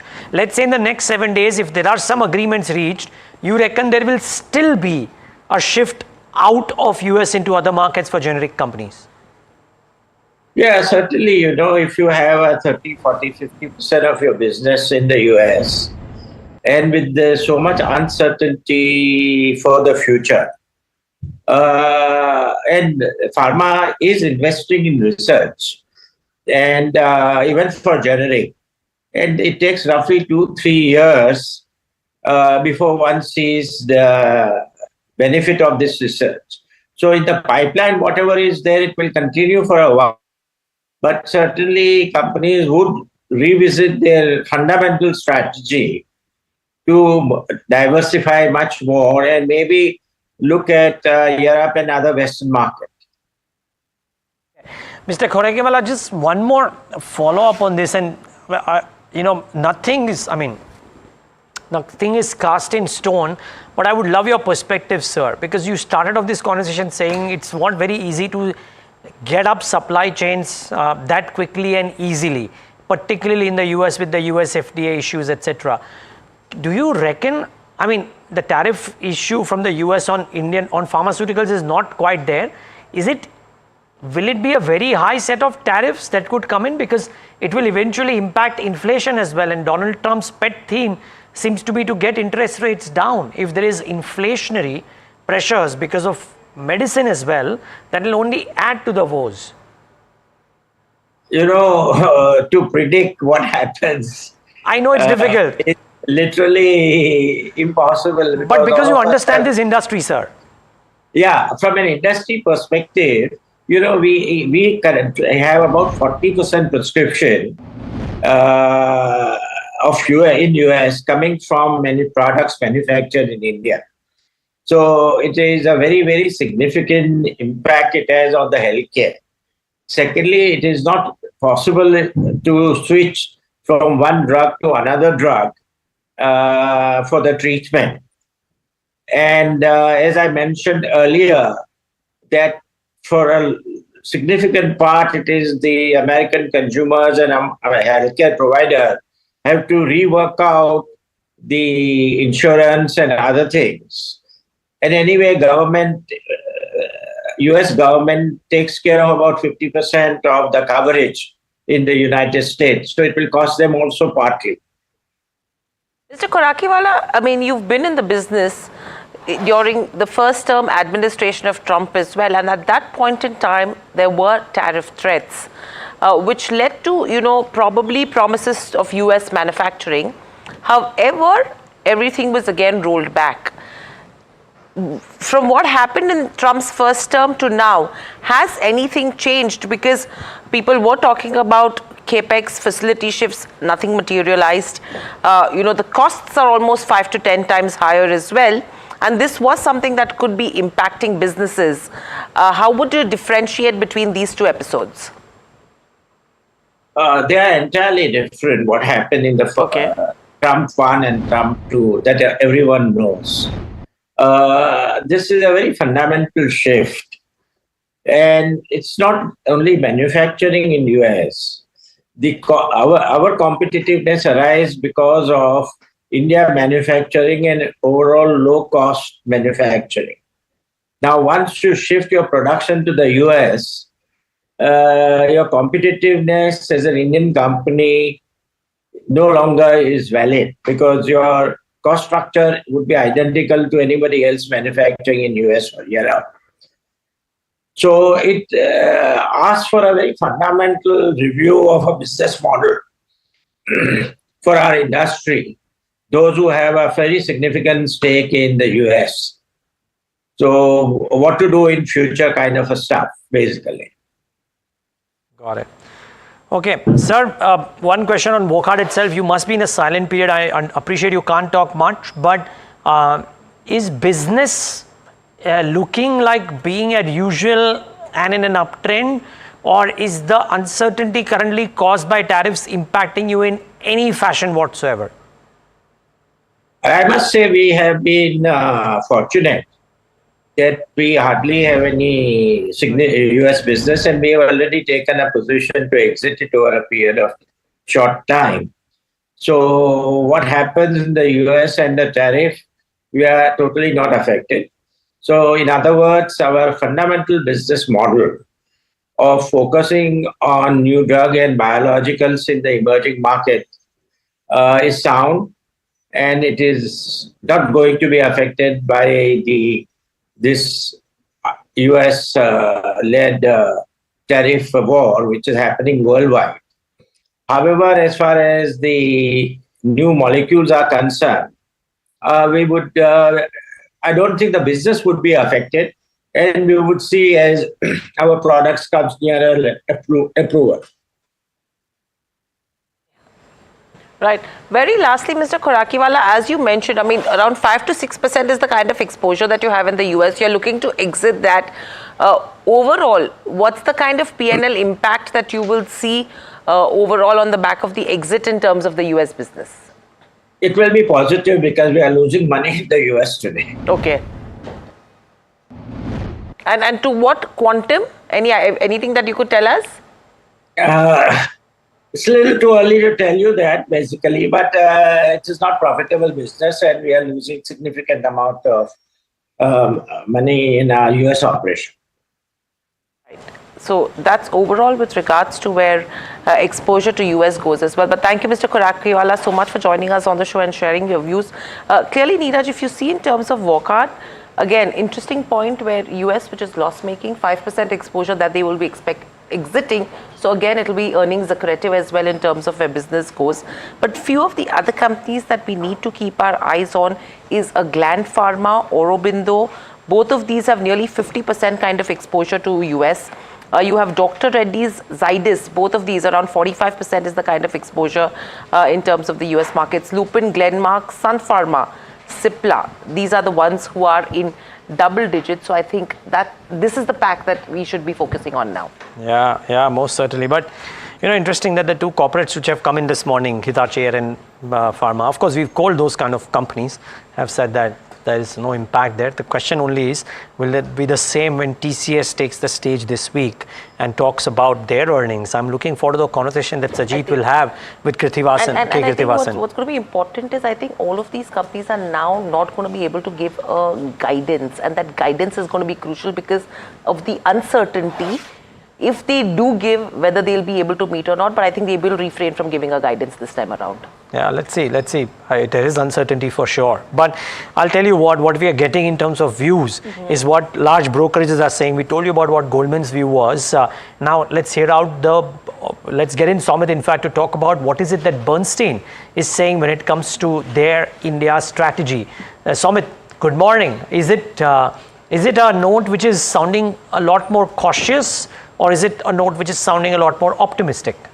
Well, it's a note where they have actually given their portfolio ideas, in fact, made some changes as well. Now, in their India strategy note, Bernstein is saying that recession-proof portfolios are quite challenging to create given the current scenarios. And they're also saying that all equities have either direct or indirect risk. So one should not be influenced by any risk-free portfolio, because in equity markets, there's always risk that is involved. And if one wants to invest in risk-free portfolio, then they should prefer fixed income over equity going forward, is what the brokerage is saying. Now, when it comes to domestic sector-wise, they're saying one should avoid exposure to IT and healthcare at this moment of time, given the fact that there is overseas exposure to both these sectors and the risk that is attached to them. And hence, they have also reduced their weightage when it comes to IT and healthcare to equal weight from overweight rating that they had earlier. When it comes to sectors like financials, telecoms, parts of consumer discretionaries and utilities, these sectors are a safe bet as per Bernstein, because they show or exhibit growth and defensive characteristics. Now, their portfolio of 12 stocks. Now, these stocks provide healthy balance of growth, defensive characteristics and significant return potential during an economic recovery, is what the brokerage is saying. And in these 12 stocks, they have made some changes. They have added Power Grid and M&M because they believe that both these stocks will show some macro recovery as and when consumption growth comes in. And they have reduced or trimmed their exposure towards IT stocks and removed Coforge from their 12 stocks. So which are those 12 stocks that are part of Bernstein's model portfolio? Firstly, it's Infosys. Second is NTPC, followed by Power Grid and Adani Ports, L&T, ICICI Bank, SBI Life, IndusInd Bank, M&M, Avenue Supermarts, Jubilant Food and Bharti Airtel. And as for the brokerage, these stocks not only have a healthy balance sheet but could also see a strong growth as and when consumption of the macroeconomic economy recovers going forward. Right. Thank you for getting us the details, Somit. So that's an interesting note coming in from Bernstein. If we can also have the other note that even Neeraj was talking about with regards to CLSA, because that was an interesting aspect that Lawrence also indicated. Let's just quickly pull up that one on the screens.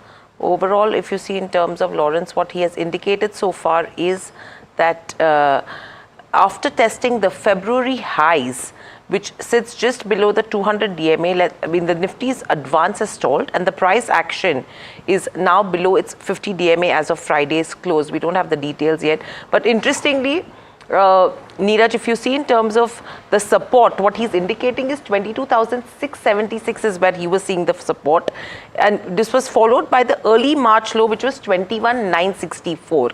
So these were the two levels that we were watching out for. Now, in addition to this, what he's indicated is there remains risk of further short-term weakness with pressure on the risk assets globally, and the breadth thrust is buy signal coupled with the daily momentum indicator suggests a pullback should be limited. So that's an interesting one coming in from Lawrence. Yeah, it is. That's the CLSA view, by the way. It's not the Bernstein view, but interesting view from Lawrence Balanco of CLSA. But time to get in a big market voice. Nilesh Shah, MD of Kotak Mahindra Asset Management, with us on the show as well. Nilesh bhai, great having you on a day like this. Thank you so much for joining in. You and I can afford a smile, but I'm telling you, a lot of people out there are really licking their chops this morning. How bad is this uncertainty, Nilesh bhai, for risk assets pricing? Undoubtedly, Neeraj, right? Today, we don't know what President Trump will do. His actions have been fairly unpredictable. We would have never guessed on political side, he'll say Canada should become 51st state of US or Greenland should be given to us.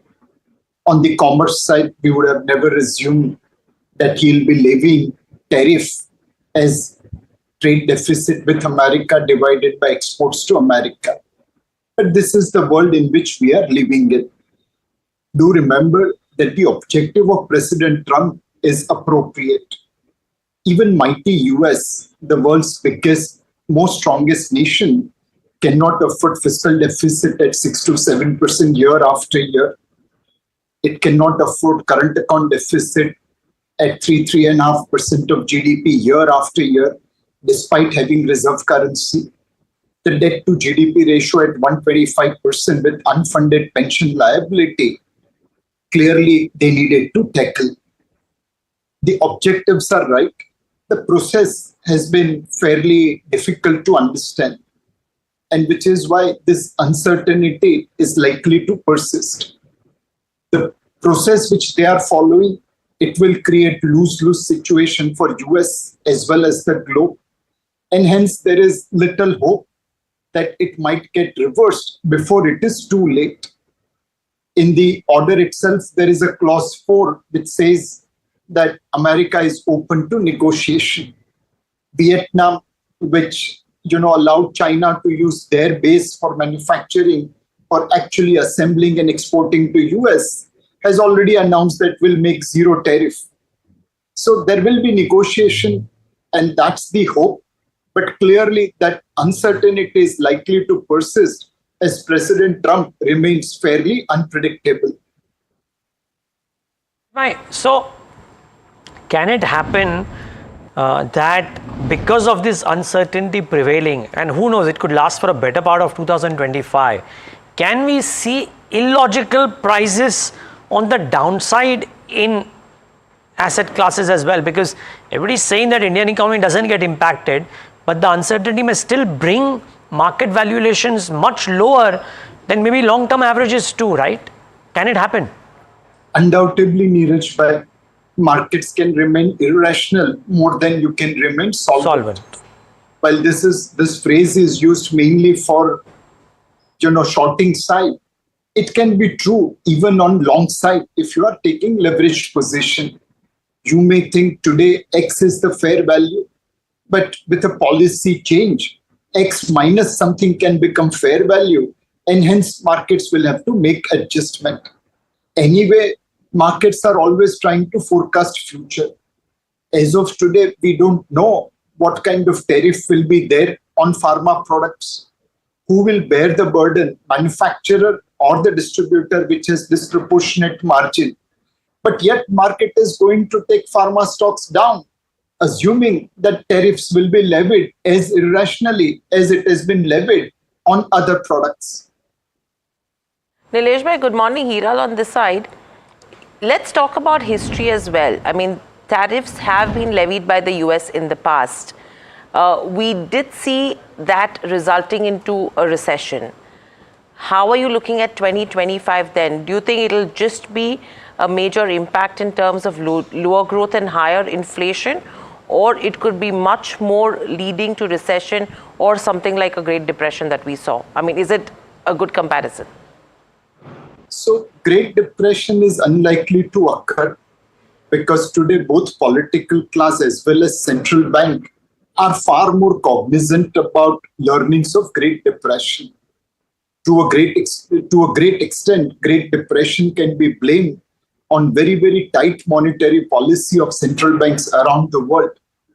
I'm sure they have learned from the same, and unlikely that they will allow recession to go into Great Depression without taking appropriate action. At the same time, there are equally opposite cases where levying tariff has resulted into recession in US in 1828 as well as 1930. Now, there may be people who may see that this levying tariff is appropriate from the America's point of view because of fiscal deficit, current account deficit, and debt to GDP ratio. Will it create stagflation in US where growth is lower, inflation is higher? Quite likely. That is a possibility. That will lower the global growth. If engine stops off the train, the whole train has to stop. And US is the engine of global GDP along with China and India. So Nilesh bhai, one aspect that I'm picking up from your conversation right now is how strategically we position ourselves as a country to take advantage of it. So from an investment perspective, which are the sectors that could take advantage of this kind of a tariff war to take business from other countries into us and in turn be buying opportunities for investors? So one, there is so much of uncertainty that there is no need to hurry to invest. In the hindsight, we may feel, oh, this was a great level to buy. But when there is a storm brewing outside, it's far better to secure yourself and then think of opportunity. Number two, clearly domestic focused sectors will stand out in this storm. Undoubtedly, India's growth can take a hit if global growth slows down, but we will still be a positive growth. We will still be one of the fastest growing major economies. So your portfolio should tilt towards domestic focused sectors rather than international focused sector. Within these sectors which could take advantage of opportunity, as India has been levied little less tariff compared to others, there could be opportunities in textiles and garment. There could be opportunities in footwear. There could be opportunities in some of the pharmaceuticals and chemical sectors and so on and so forth. But please remember, if the American demand itself comes down, then these opportunities will be back-ended, not front-ended. It's not that American buyers will straightway shift from China, Vietnam, Thailand to India. One, their demand should remain consistent. And second, we should have capacity to service them. It's all going to take time. Market does discount future, but it's likely to be more back-ended than front-ended. Got it. Nilesh bhai, just pure domestic plays. So, I mean, you maybe put in cement out there. And I wonder if steel, for example, while it's a global play, but because of the duties having been added, that does it kind of qualify as a quasi-domestic play now versus it being a global play? I'm just trying to think, what do you think of pure domestic assets like cement, steel, and some of those commodities? Not steel, but cement for sure. So cement undoubtedly is pure domestic sector. You can't export much of a cement. You can't import much of a cement because of bulk nature. On the steel side, undoubtedly, there is little bit of exports, little bit of imports as well. And largely, it's a domestic-driven sector. But the most important thing for us is that steel or any other commodity is a sector where tail wakes the dog. There will be excess capacity in China. Their free access to US is getting curtailed. Their free access via using countries like Vietnam to export is also getting curtailed. And that extra capacity could be used to dump in rest of the world. We are one of the largest market and also nearest to China. We'll have to be very, very proactive in levying tariffs on Chinese imports. Otherwise, it can hit a sector like steel. So in steel sector, apart from domestic growth, domestic demand, we'll have to also see how proactive our government is in levying tariff on Chinese imports. Okay, Nilesh bhai, difficult days, but thank you so much for your wisdom. Really appreciate, and I'm sure viewers benefit from it as well. Thank you. Thank you. Right, that's an important market voice and some sane words of advice as well on a day which is looking rather insane because the Nifty 50 is now look like the VIX is at the highest point, by the way, and then the Nifty 50 after recovering a little bit of lost ground is still down below 22,000, so it's not looking all that great. But if you have queries, Hiral, the next show is perfect for that. Absolutely. I mean, that's where you will be able to ask our guests and experts in terms of whether what you should be doing with the stocks that you're holding at this hour. But with that, it's a wrap on this edition of India Markets Open. Lots more lined up on NDTV Profit. Please stay tuned, and throughout the day, we will get you coverage from good and expert market voices as well.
तू ही तो है जिसकी सच्चाई वाली clarity की वजह से मैं आज यहाँ हूँ। गोल्ड प्लस सिल्वॉक्सी मिरर्स, ऐसी क्लैरिटी कि आपको सिर्फ सच नजर आए, चाहे कितने भी साल बीत जाएं। Maybe real estate might look to sell their paper business to ITC. So that would be an interesting deal, not too big for ITC, but from AB Real Estate's perspective currently. On the 20th, he reported this in his segment Heard on the Street, which runs at 2:30 p.m. every day.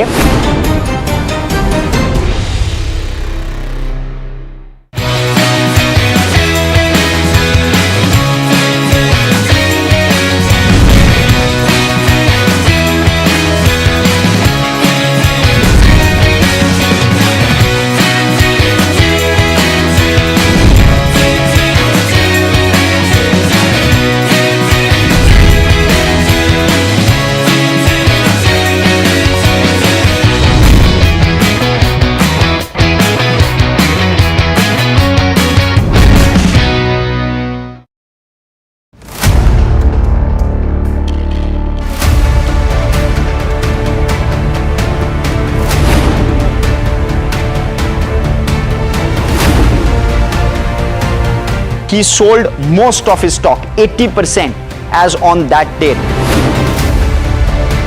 We have requested the management to come and speak to us. They asked us, what questions will you ask? We've sent it to them. They don't want to answer it, so then let's put it to our viewers as well. 7 key questions, right? How is it that 2,000 crore goes unnoticed by all of these auditors? Is seeking more information on the trades and the all the transaction which has happened from the exchanges, both NSE and BSE. The Reserve Bank of India's supervisory officers, they are seeking compliance reports on their foreign currency borrowings by these banks. The DSS is actively engaging with the Reserve Bank of India to sort of ensure the thorough examination of the matter.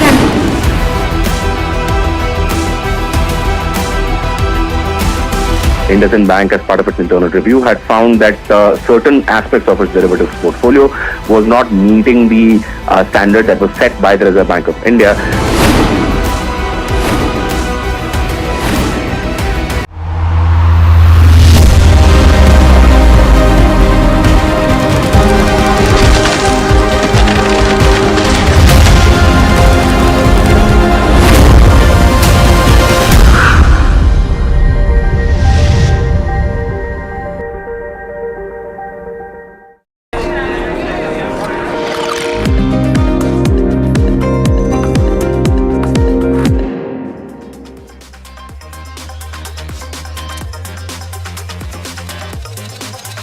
Hi, thanks so much for joining in. You're watching Ask Profit on NDTV Profit. My name is Alex Matthew. With me is Mahima Vajrajani. And what can you say about the equity markets as they stand right now? I guess to a certain extent this was expected, but the degree of the fall, we're finally, I guess, playing catch up with the rest of the world, where last week you saw the benchmark Nifty 50 drop only about 2.5% or thereabouts.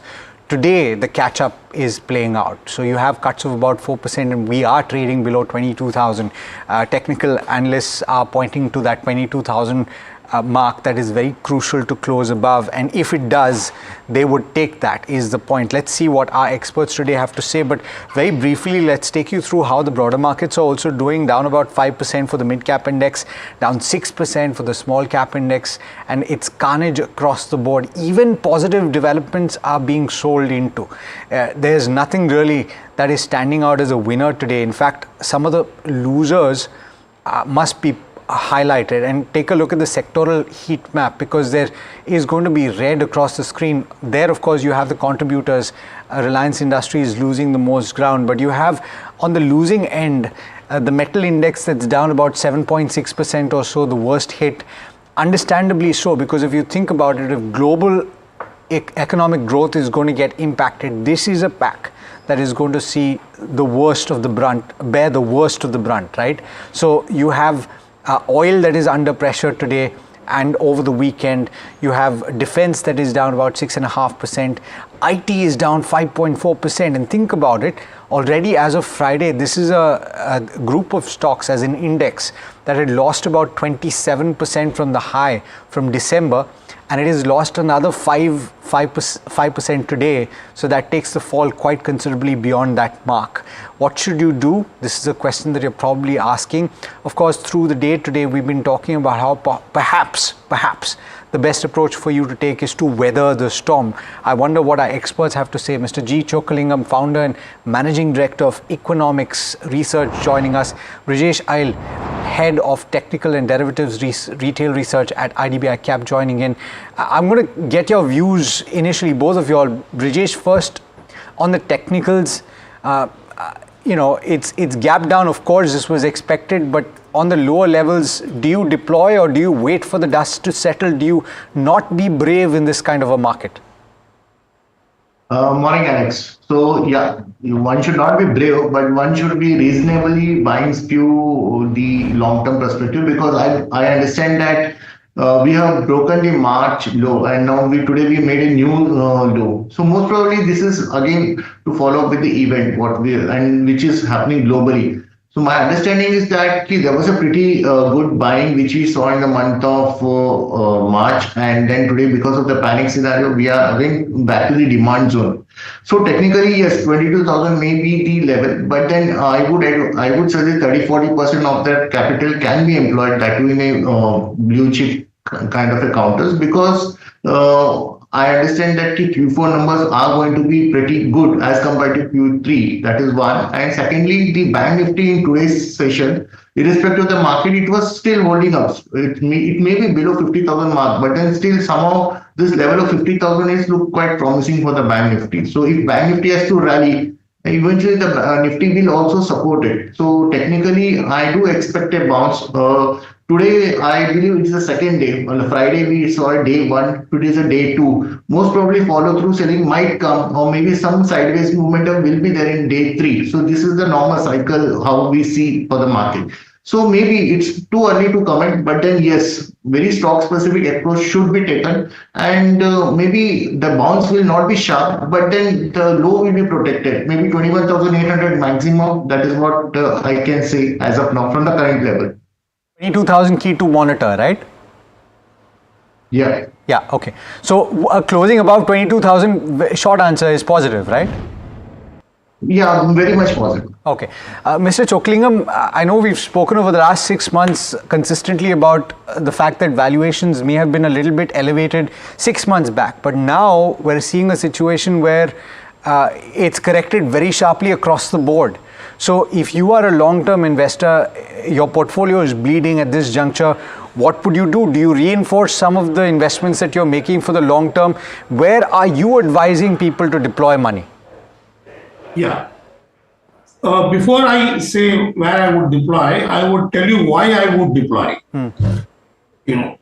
I'm not going to say that the trade war is not a big issue and it's going to go away soon. It is going to stay here for long. But the biggest point is that America cannot afford to have this kind of aggressive tariff war for very long. It's somewhere soon, some compromised solution will be found out. The US market is already down 18 to 22%. Today, probably it may fall another 5%. And US economy is going to be affected very badly. The deflationary conditions are unavoidable. And, China is the maximum loser because highest tariff is on China. Where does India stand? India is in between. And India is not an export-oriented economy like South Korea, Japan. Our exports are only 10% of the total GDP. And our IT services are not governed under tariff issues. And that is much more than the goods export to US.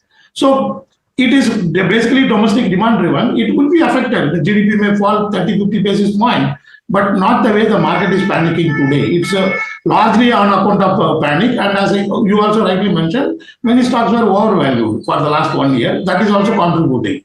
So now the valuations are emerging very attractive. More than 100 lakh crore is wiped out, which is 1/3 of India's nominal GDP for the current year. Now, lastly, what factor gives me a lot of confidence for the recovery, significant recovery, is that the oil price. Just look back last 20 years, whenever this kind of a major problem was there, oil price rescued Indian economy to a large extent.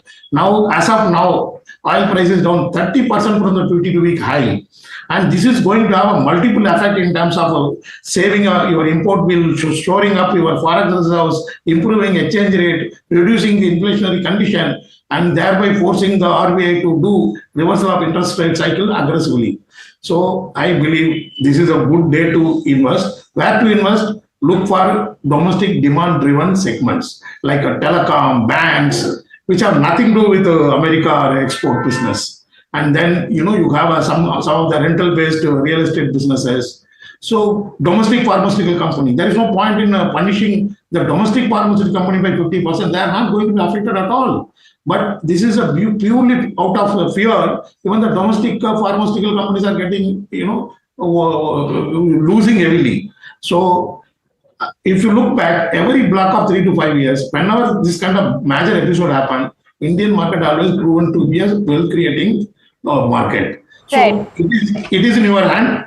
Choose the right stock. Don't go after momentum stocks where the valuation comfort is not there. Right, Mr. Chocklingam, what would those right stocks be right now? Which pockets will you enter into right now? See, I would strongly recommend stocks like FDC Limited, and oil crash will directly benefit companies like Indigo, and there are many companies which use oil derivatives like tire companies. So I would strongly recommend MRF. And in the banking space, one can consider SBI Bank, Bank of Maharashtra, Canara Bank. Bank of Maharashtra, now, it has fallen almost to 45% from the peak. It is one of the finest banks in the country. Net NPA is just 0.2%. And it is beating the industry growth by big margin in terms of business and deposits and CASA ratio. So Canara Bank, it is available below discount to the adjusted book value. And 2 of its subsidiaries are going to be listed and they will unlock Canara Bank. So these are the, Canara Bank, PSU Bank, Bank of Maharashtra, SBI. So telecom companies, domestic pharma companies like FDC and PNB Housing. So these are some of the stocks I can consider which are purely driven by domestic demand. Mr. Chocklingam, in the telecom space, would you say Bharti Airtel? And the reason I'm asking is because Reliance Industries, if I look at SOTP, is still, one would argue, much below what it has traditionally had. It's down another 5% today. It was one of the worst Nifty 50 companies on Friday. What would you do with this? I would hold. I would, suggest a little accumulate also, because yes, petroleum business might be affected by the tariff, but then oil and gas pack itself is going down in share in the total business substantially. And yes, I agree with you. The Bharti Telecom is a pure telecom play that looks very robust at this point in time. Okay, so that's the holistic view of what's happening in the markets and which pockets can you enter right now, seeing the significant correction in markets today. Let's move on to our first caller for the day. Anand from Andhra Pradesh is calling in. Anand, a very good morning to you. How can we help you?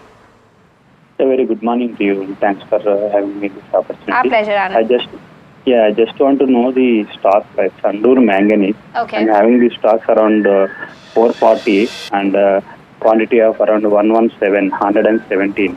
Okay. So I'm in loss of around 6,000. So just want to know, do I need to add some more, or I need to exit from this? Because few days back it was around 480 and 500 it came. I thought of at least clearing the partial amount, booking the partial amount, but I did not done that. So just want to know, do I need to hold or exit? Right. What's your time horizon like, Anand, quickly? I have been, I am into 1 year short term. 1 year, short term. Okay. Brijesh, I'll take your view on this one. Sandur Manganese is the counter. What are the charts indicating? Should he hold or exit? Yeah, if it's prospective from the 1 year point of view, then 350 is a very decent support. So I think you need to hold on after once today's panic thing is over. You need to understand whether it sustains above 400 or not. And eventually, I believe it may go above 400 level. So I think it should be a hold.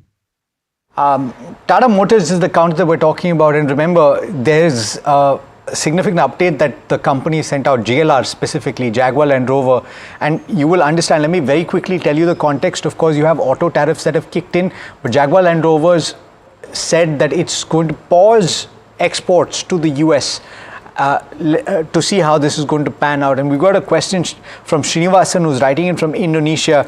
He's got 450 shares of Tata Motors at a price of 800. And there are a lot of people like that, Mr. Chokkalingam, who bought into this counter for the long term, but it's gotten beaten down, and very significantly so. At this juncture, would you say that it makes sense to add to your portfolio? Would you book the loss, or would you hold on? I would give a hold recommendation. Of course, the problems will be there, as you rightly said. It's going to be impacted. And on domestic front also, the commercial vehicles are not going to grow in double digit. And domestic front also, this PV business is not growing enough to beat the competitor. And however, to be fair to the stock, it has crashed a lot. And I would say that it's a long-term hold, because in 1 to 2 years, it can definitely has a potential to come back. The tariff war also would settle down in a year or so. So therefore, it's a long-term hold. I would not recommend a buy. Maybe by any chance it falls another 5-10%, then one can consider buying the stock for long term.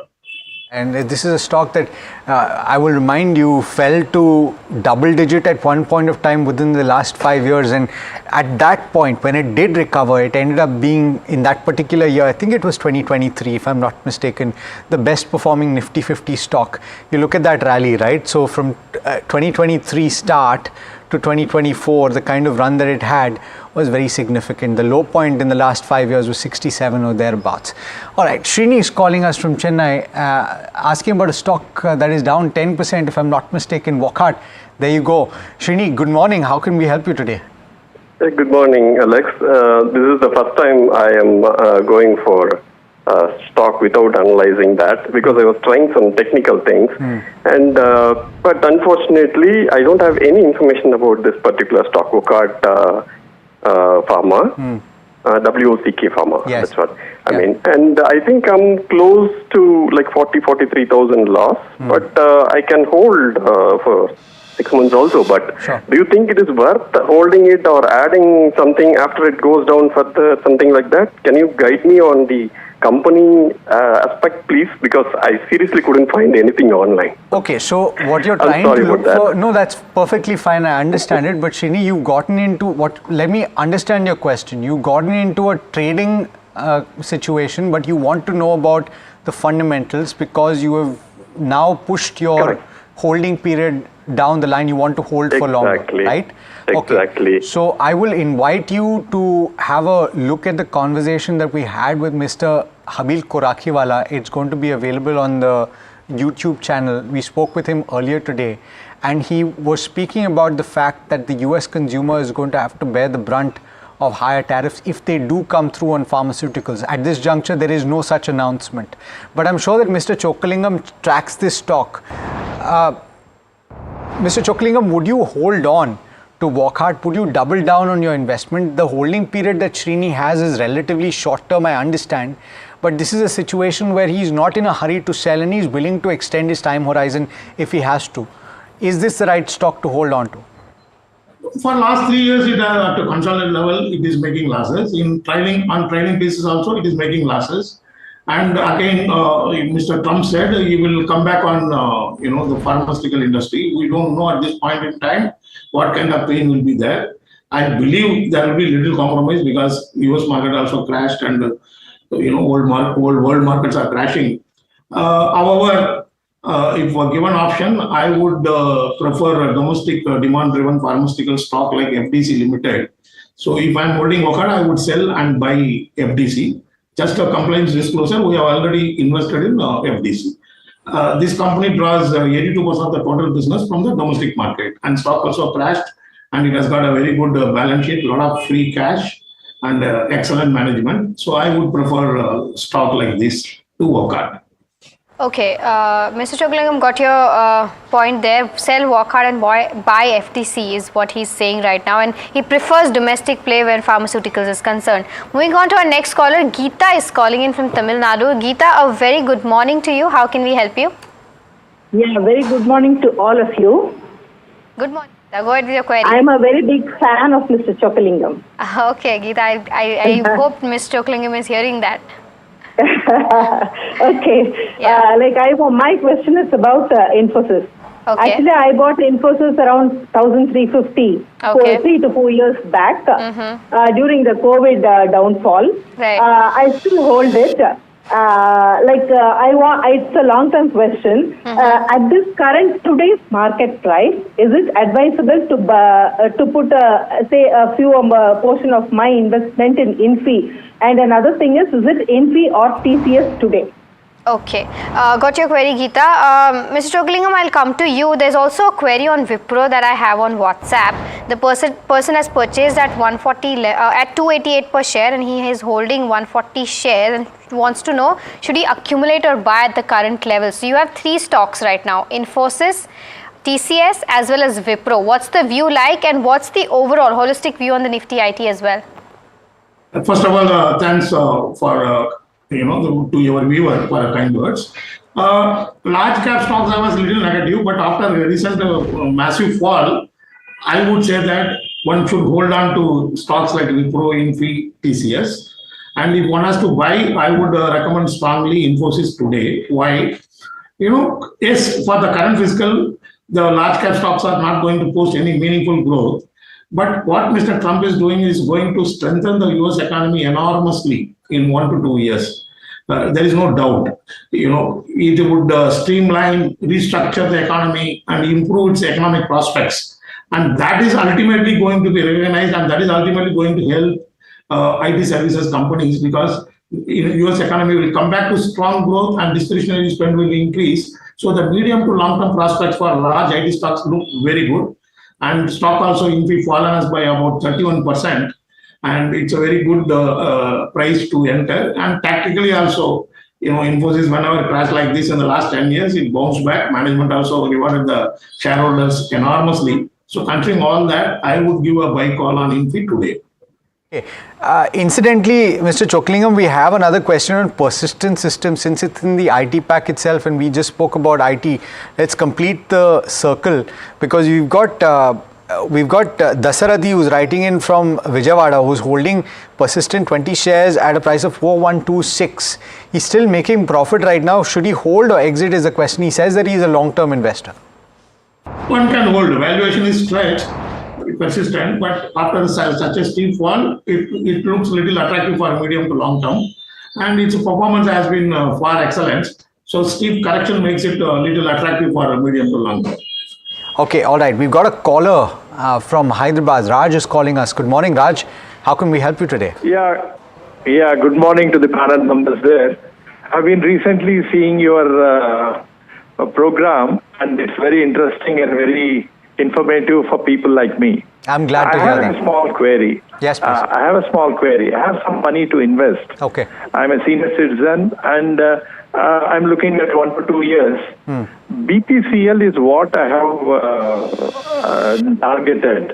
So can you help me at what price I can buy BPCL for a 1 to 2 years perspective or for a long term? Okay. Raj, while I will take your question, I just want to understand, you say that you're a senior citizen. Do you own any other equity, any other shares?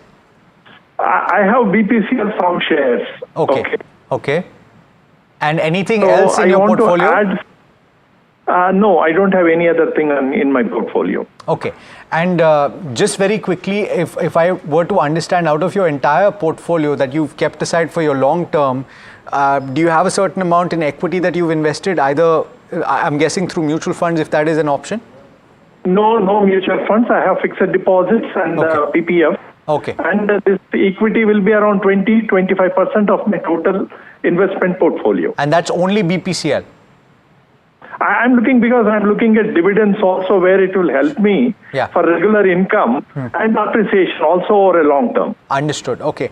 So with and that, the safety of the product also, it being a government-owned company, the risk being slightly medium or less. Okay. Having said that, it's always a good idea to have a portfolio of stocks so that you can reduce the concentration risk, especially in a market that can see across the board cuts, right? But Mr. Chockalingam, BPCL specifically, is this the right time to add? And what else would you add? You've already given your pockets where you would prefer deployment over the long term. But BPCL, the question mark is whether or not the benefits of lower crude will translate into gains for BPCL. It hasn't in the past entirely, right? That's the question. So would you buy right now? Yeah, you are absolutely right. Most of these companies, they don't gain much when oil price crashes, and they don't, gain anything when oil price goes up. And the profits also very inconsistent for all these companies. So tactically, yes, 15-20% upside is possible because it has already beaten down a lot.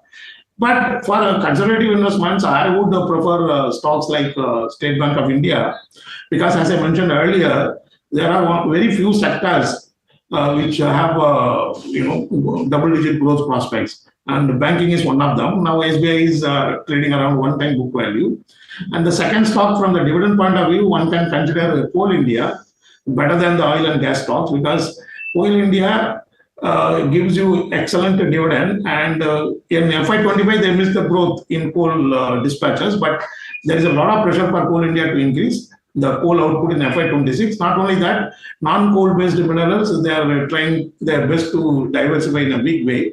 So all these would augur well for Coal India. A third growth stock would be CDSL. So I would prefer CDSL and SBI as a growth stock, and the Coal India from the dividend perspective.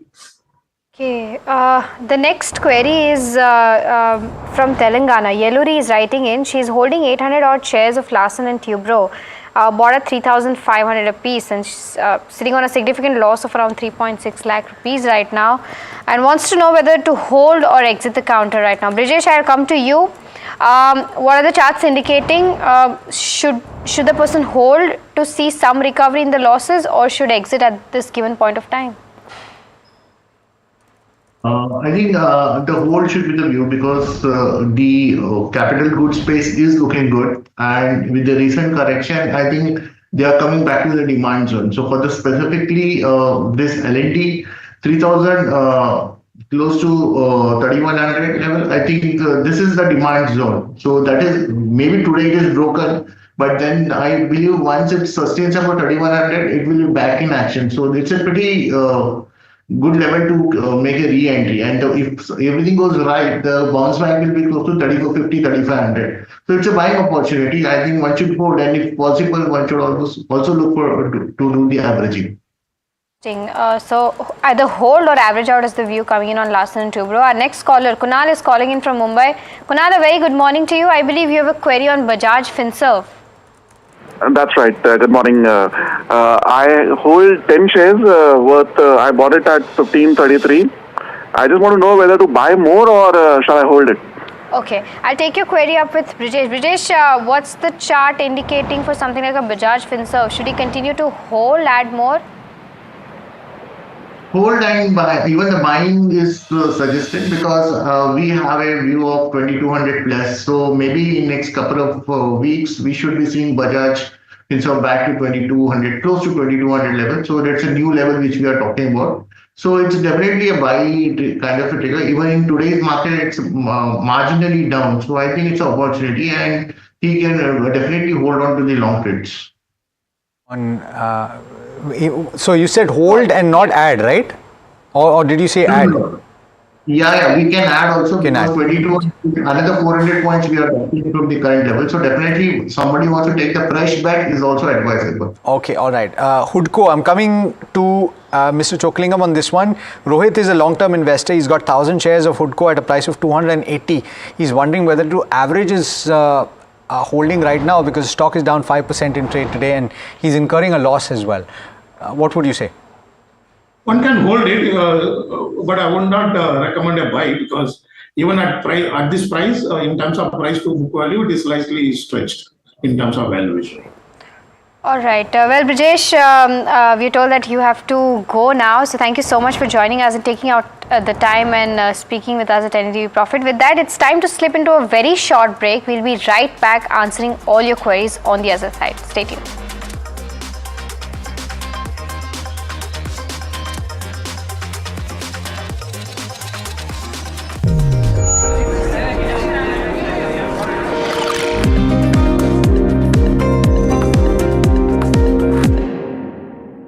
That's huge. That is a biggie. It's out of gold plus clear glass, पार हो या near, सब कुछ दिखे clear. AB Real Estate might look to sell their paper business to ITC. So that would be an interesting deal, not too big for ITC, but from AB Real Estate's perspective currently. On the 20th, he reported this in his segment Heard on the Street, which runs at 2:30 p.m. every day.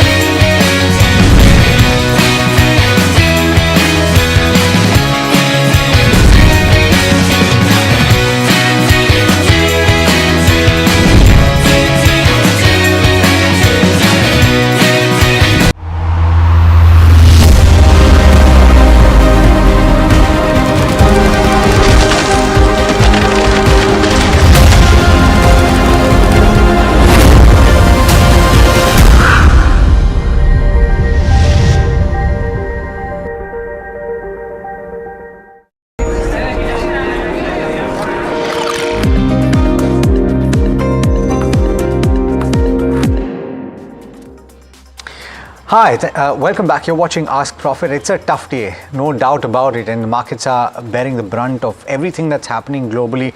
The tariff storm has caught up with the Indian equity markets. Of course, to a certain extent, some might say that we're playing catch up. Joining us on this side of the show is Ajit Mishra, who's a Senior Vice President Research at Religare Broking. Ajit, thanks so much for joining us this morning. Just a quick view from you as well. We were speaking with Brijesh, and earlier today we were speaking with Kush as well, and they were both talking about 21,800 on the Nifty level to look at in terms of support, and 22,000 above closing would be taken as a big positive today. Would you concur? Good morning, Alex. So, Alex, we have retested this, last month low, around 21,964 was the low which Nifty had made. On the closing basis, definitely is going to be critical where we close today.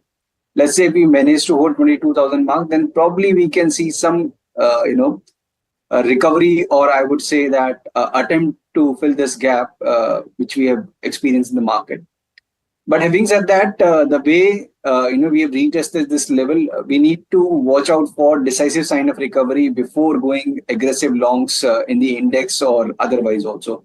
So for a time being now, I would rather suggest maintaining a cautious approach, means trading through option strategies instead of like looking for long trades, naked long trades in the index, be it on long side or short side.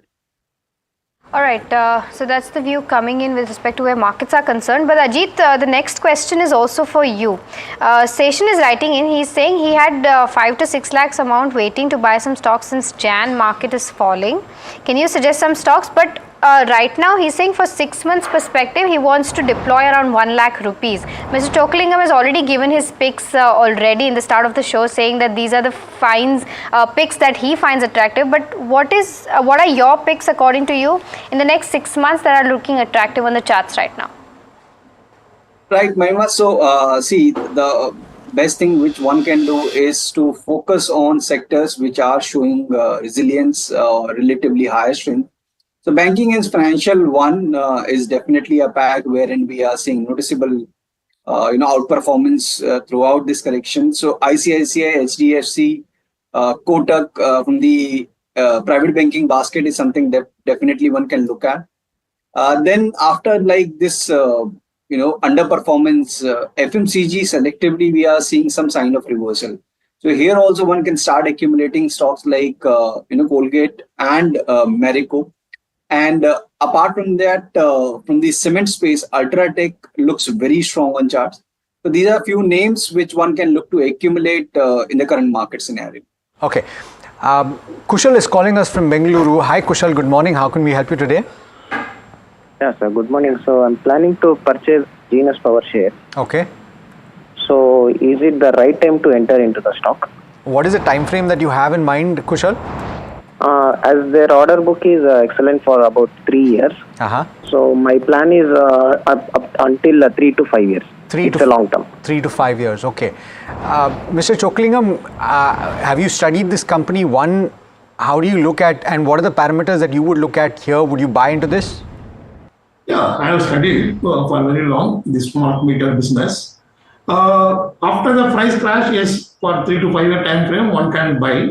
But I would not go very aggressive on this because a lot of big players are also proposing to get into this smart meter business after seeing the great potential. But yes, valuation is slightly stretched after fall, but still it's a good buy for a period of minimum 2 to 3 years. Okay, so good buy for the next 2 to 3 years is the view coming in on Genus Powers. All right, the next counter that we're talking about is HG Infra.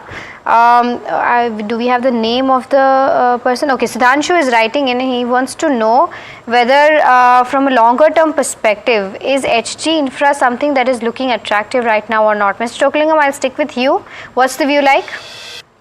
Yeah, I have studied it. For long term at current price, it looks a good stock to buy.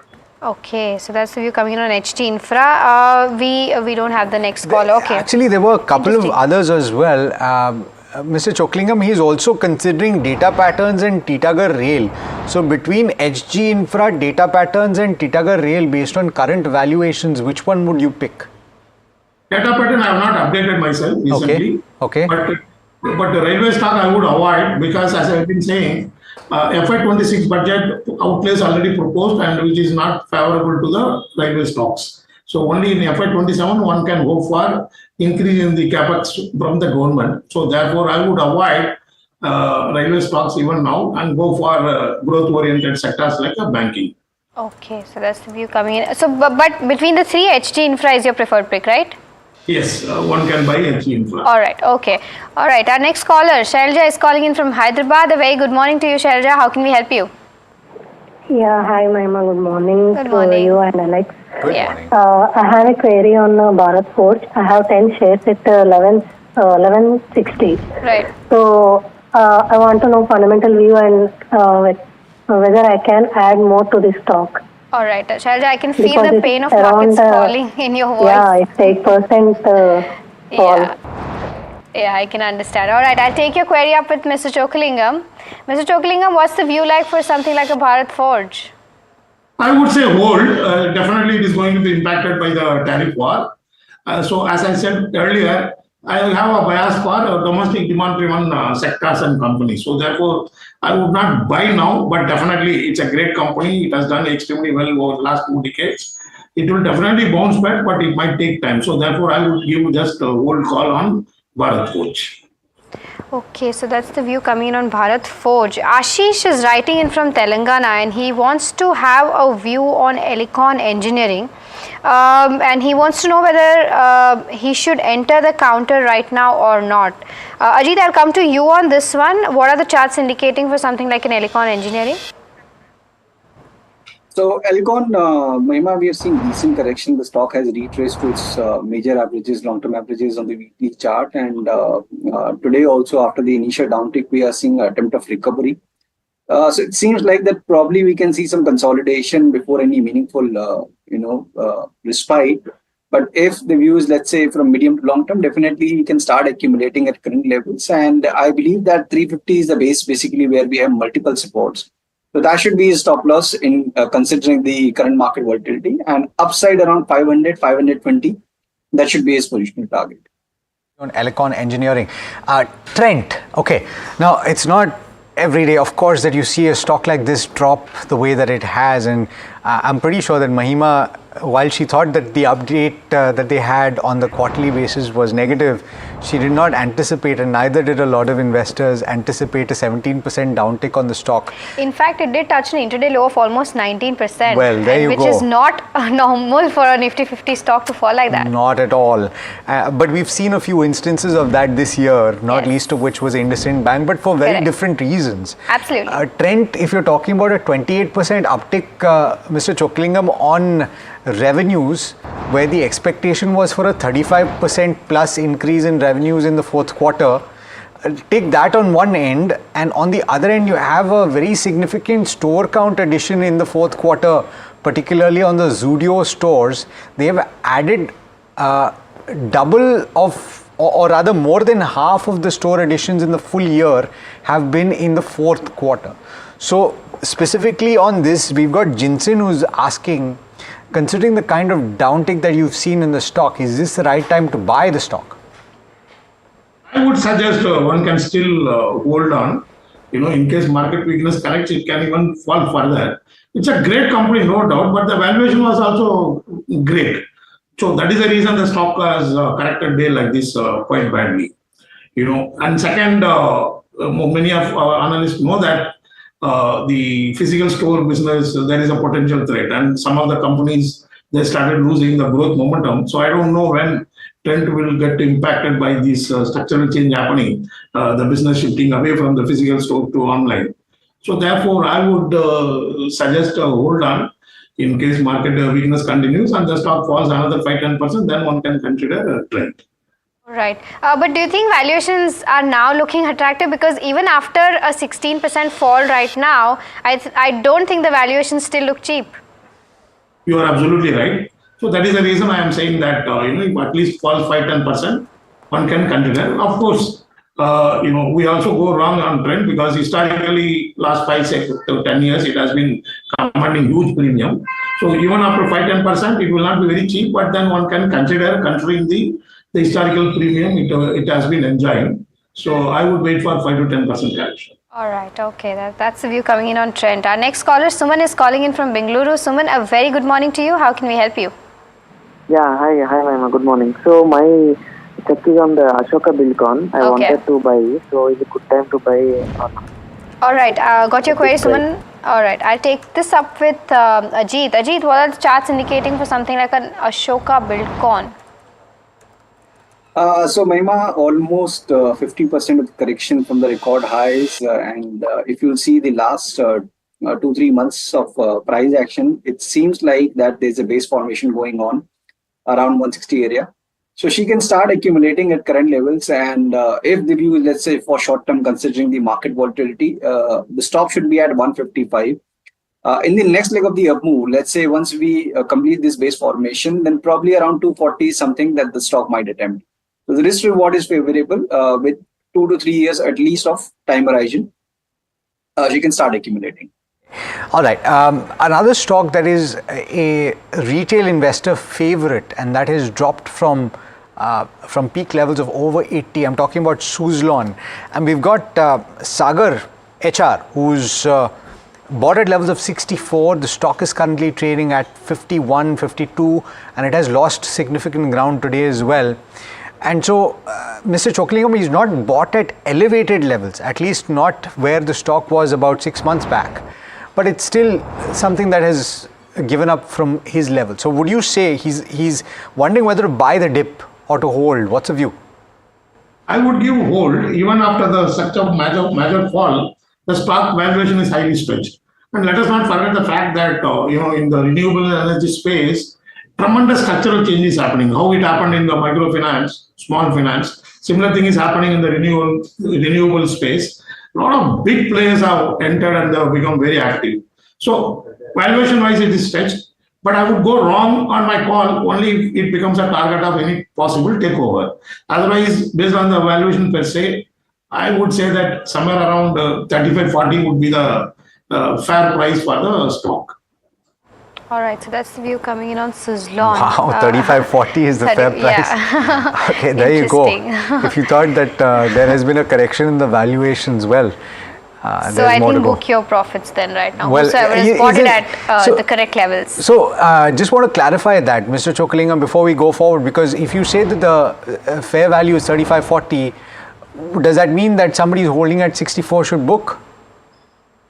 See, what happens, I'm not trying to escape, but we also learned from these last 2 years, a lot of tactical upside happens because about 21 crore new investors, out of which 10 crore young investors have come. And sorry to say that many people do not look at the funda just because, stock is in low double digit, there's an entire group to chase and buy. So therefore, if somebody is losing, one can wait. As I said, the consolidation can happen. I'm not saying forecasting that Suzlon will be taken over, but such things happen, it would be positive. Otherwise, if you look at the earning per share on a consolidated basis, valuation is stretched. And let us not forget the history that the stock was trading up to 440 about 10 years ago. And from there, all the way, it has come down to even 7 rupees. So anything is possible. Ultimately, the market is smart. The fundamentals will drive the market ultimately. But to short term, to medium term, fundamentals do fail. So it may happen. That is a risk to my view for Switzerland. All right, so that's the view coming in on Suzlon, and a very comprehensive view. So thanks for that, Mr. Chokalingam.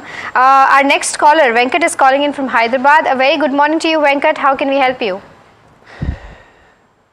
Okay, I think we've lost him. All right, we have his query though. He's holding Electra Green Tech 500 shares at 1500 a piece. He's sitting on a significant loss right now for around 2 lakh rupees. Ajit, I'll take this up with you. What should he do next? Should he continue to hold, wait for the stock to recover, or should he book the losses? So Mahima, here also we have seen decent retracement from the record highs level, and this zone close to around 950, 970 is the area basically where the stock made a previous swing low. We have retested that mark off late, and again we are seeing attempt of recovery. So in my suggestion, he can stay put with 950 as a closing stop loss, and around 1250, 1300 zone, he should try to reduce his position. Was highly volatile, and for any stability in the counter, we need decisive close above 1400 mark for a week or two. Then only we can see the reversal in the trend. Okay, so Darshan has got a question. He's writing in from Karnataka, and he's shared his entire portfolio. Darshan, unfortunately, we can't discuss portfolios because we'll end up taking only a few questions. But from the list of shares that you've shared with me, Tata Power is what I'll focus on. You've got 150 shares bought at levels of 230. On the fundamentals, Mr. Chokalingam, would you hold on to this as part of a portfolio? Definitely. I mean, still valuation is a little stretch, but then stock has fallen a lot, and management background is too good, and the company is also planning a lot of expansion into renewable energy. So therefore, I would give a hold, and in case it stock falls 5-10%, then it can become attractive buy as well. Okay, so that's the view coming in on Tata Power. Our next query is on BSC. The person, Shanmukha is asking whether these are the right levels to enter into something like a BSC or wait for this week to end. Ajit, I'll come to you again. What's the view like on something like a BSC? What are the charts indicating? So Mahima, still we are seeing relatively high strength because the way the stock rebounded after making a low around 3600 mark, we almost tested the record high areas. Today with the market correction, again we are seeing a dip, but still it's maintaining above its all the major averages, including the short one. So basis that one can continue to hold the longs with 4800 as a closing stop loss. Obviously there could be some consolidation after this recent recovery. But broadly, the tone looks positive, and upside around 5,800, 6,000, the record high area, can be the zone where one can look to book at least partial profits. Okay. We've got a next caller, Anish from Hyderabad. Anish, good morning. How can we help you today? Yeah, hi. I'm actually having a stocks of IRFC around 1,200, which I bought it around at 180. So should I hold or should I invest more in a couple of different stocks or anything? Okay, help me understand what the thesis was. Did you buy it for the long term? Yes, I bought it for long term for at least 5 years.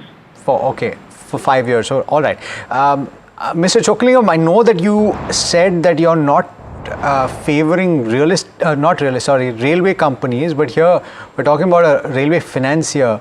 Do you have a different view? Would you hold on to something like this? Yeah, it's a lending business. Even now it is slightly stretched, but then for 3 to 5 years, definitely it will come back to solid growth mode. Since because the capex is not happening from the government, it may remain laggard for 1 year. But then if somebody is having a week for 1 to 3 years, definitely it can come back to solid growth mode. So therefore, I would give hold, but I would recommend a buy in case it falls around 100 rupees. Okay, Chris is holding around 5,600 shares of Geo Finance, bought at 252 a piece, and he wants to know whether he should average or hold at the current rate. Ajit, what are the charts indicating? So Mahima, it's a very volatile stock. We all know that because almost, it made a new record low. And again, we are seeing that during this market correction, it's almost, hovering around that area. I would rather suggest him to hold, not to add at present. In fact, he can add once the stock crosses 240 mark. Because in that case, there will be a clarity that yes, the stock has started forming higher lows. And then around 265 to 280 is something that the stock might test. So as of now, it's a hold with 200 as a closing stop loss. So that's a specific view on Geo Financial Services. So today is an important day, of course, to get views from the who's who in the markets, and all of this should give you some perspective. And joining me now is Nischal Maheshwari, and we were looking forward to speaking to him so that we can get his perspective on how to approach the current scenario. Nischal, thanks so much for taking the time on what I'm sure is a very busy day for you as well. But I think my viewers will benefit from your insight. At this juncture, how would you approach this? Because would you agree that to a certain extent we've caught the flu finally, the Indian equity markets? And from a long-term perspective though, do we still have the confidence that you continue to hold? Now is not the moment to sell, but would you double down and invest more in the stocks that you hold? Thanks, Alex, for having me. Yes, it's been a turbulent morning, basically. Yes. At the moment, I think the best thing to do is just stay away from the market. There is no point on catching a falling knife because you really don't know how the other countries are going to react. China has already done it. Most countries, smaller ones, basically have all come to the table to negotiate. So let's see how all this pans out. I think it's best to avoid for next 1.5 weeks. See how all these things pan out. Maybe the Nifty will go to whatever levels. Nobody can predict that. So best to avoid. There is no hurry to buy in this market.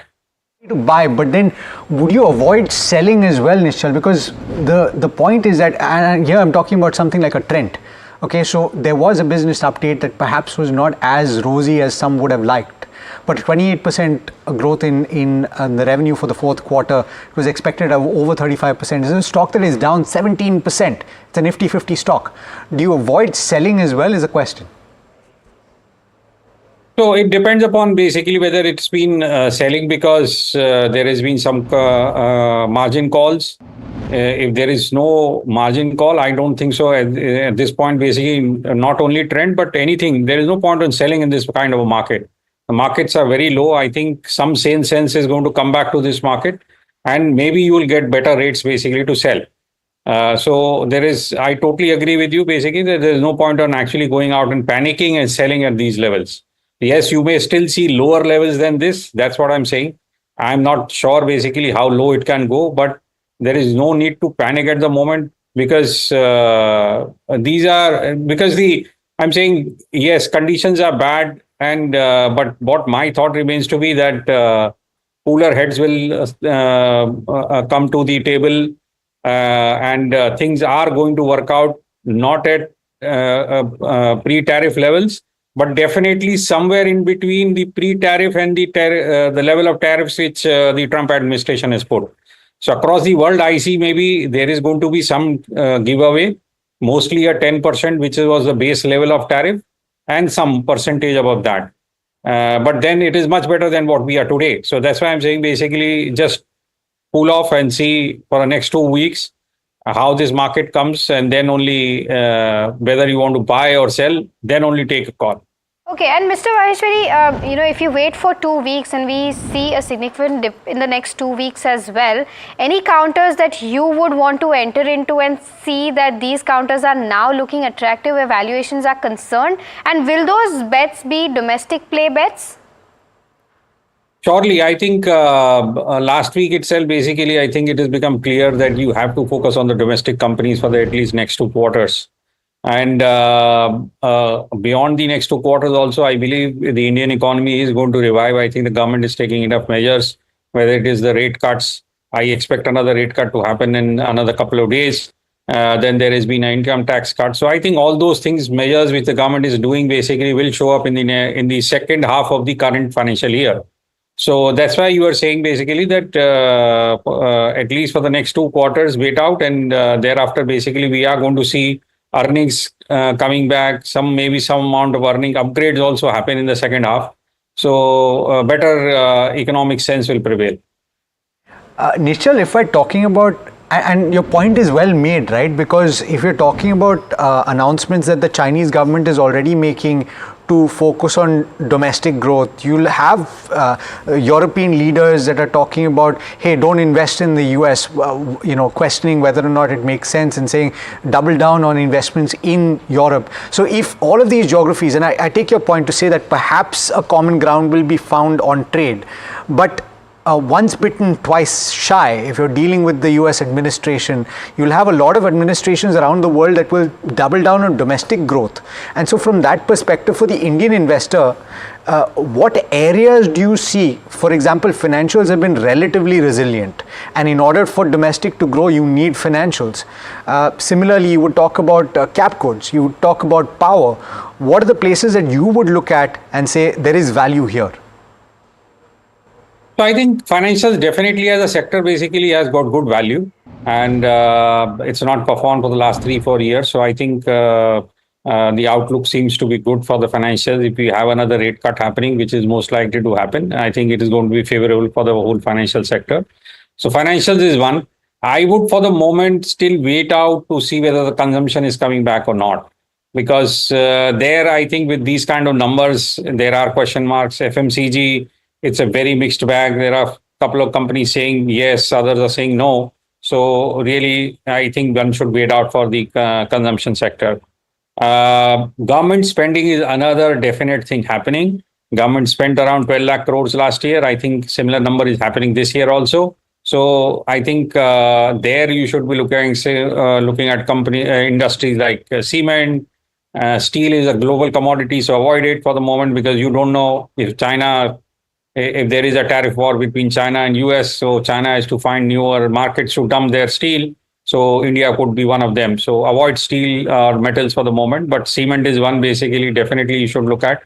The other ones basically capital goods to an extent.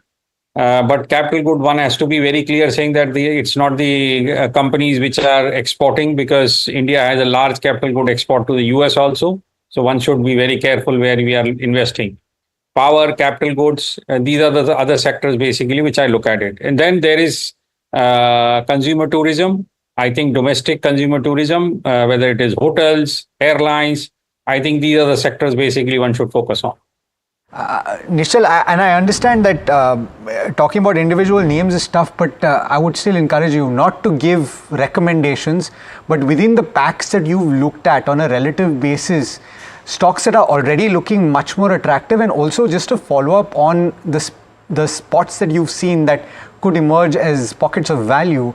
I just want to understand your own assessment of the earnings scenario going forward. What is your base case assumption, though it's very difficult to make that assumption right now? So I think 25, as we have seen, basically would end up with a low single-digit earnings growth. I think in this kind of a background, you will first see earnings cut happening for 26. Because still, I think the earnings growth, which is being projected, is I think 15 to 16% by most analysts. So I think that would come down to a high single digit number for FY26, and in the second half of the year, as I was telling you, once more earnings visibility improves, basically it may go up to low single teens, low double digit number basically. So that's the way basically which I expect. So a 10 to 12% kind of a growth in 26. 8 to 9% for 25. That is the way basically I see earnings happening. But earnings will get cut first and thereafter get revived. So I'm saying that kind of pain we have to still go through as far as the domestic market is concerned. Okay. Nishal, thanks so much as always for taking the time and really appreciate the time that you've spent with us today. Welcome. All right. We're completely out of time in this edition of Ask Profit. Hopefully this conversation over the last 1 hour has helped you and given you some perspective. We've got Know Your Company up next, so do stay tuned. And this is NDTV Profit.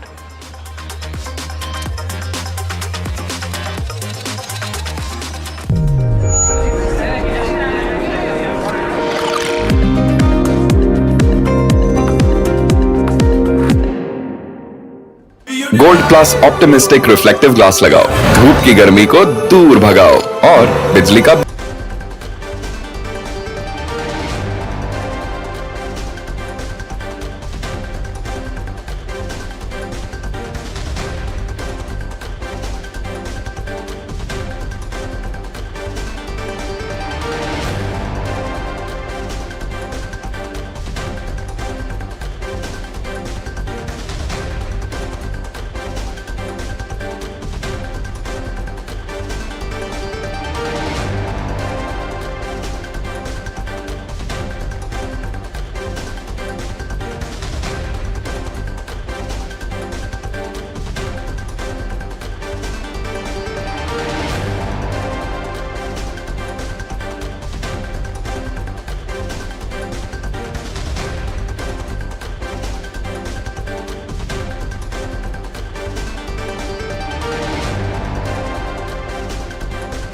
तू ही तो है जिसकी सच्चाई वाली clarity की वजह से मैं आज यहाँ हूँ। गोल्ड प्लस सिल्वॉक्सी मिरर्स, ऐसी क्लैरिटी कि आपको सिर्फ सच नजर आए, चाहे कितने भी साल बीत जाएं।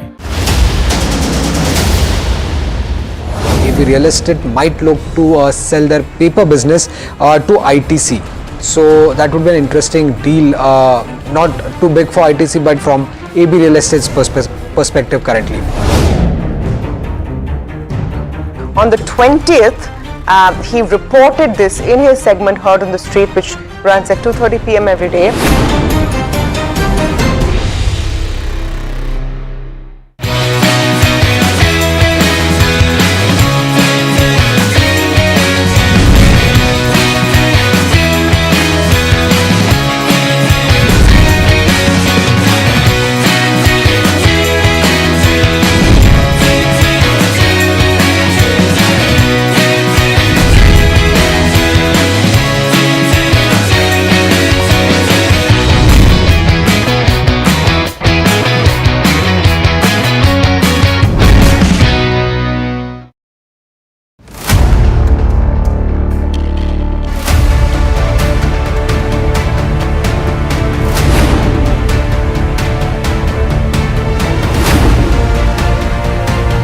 He sold most of his stock, 80%, as on that date.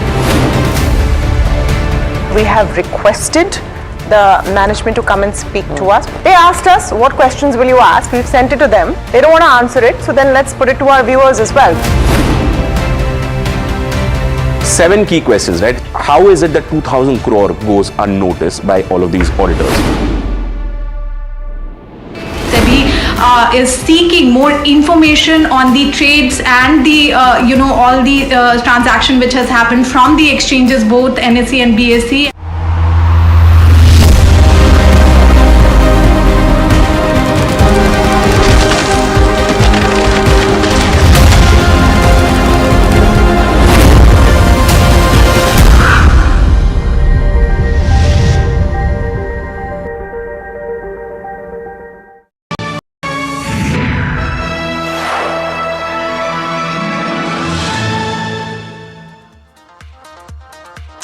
Hello and welcome. You're seeing pressure in markets, and what we've therefore tried to do on Know Your Company today is something which is more inward facing, more looking at India and the possible growth with regard to power, because that may not change significantly, even though there are risks, but may not change significantly due to tariffs. And therefore we're looking at a Nifty 50 company, Power Grid Corporation, and we're going to quickly try to break this one down.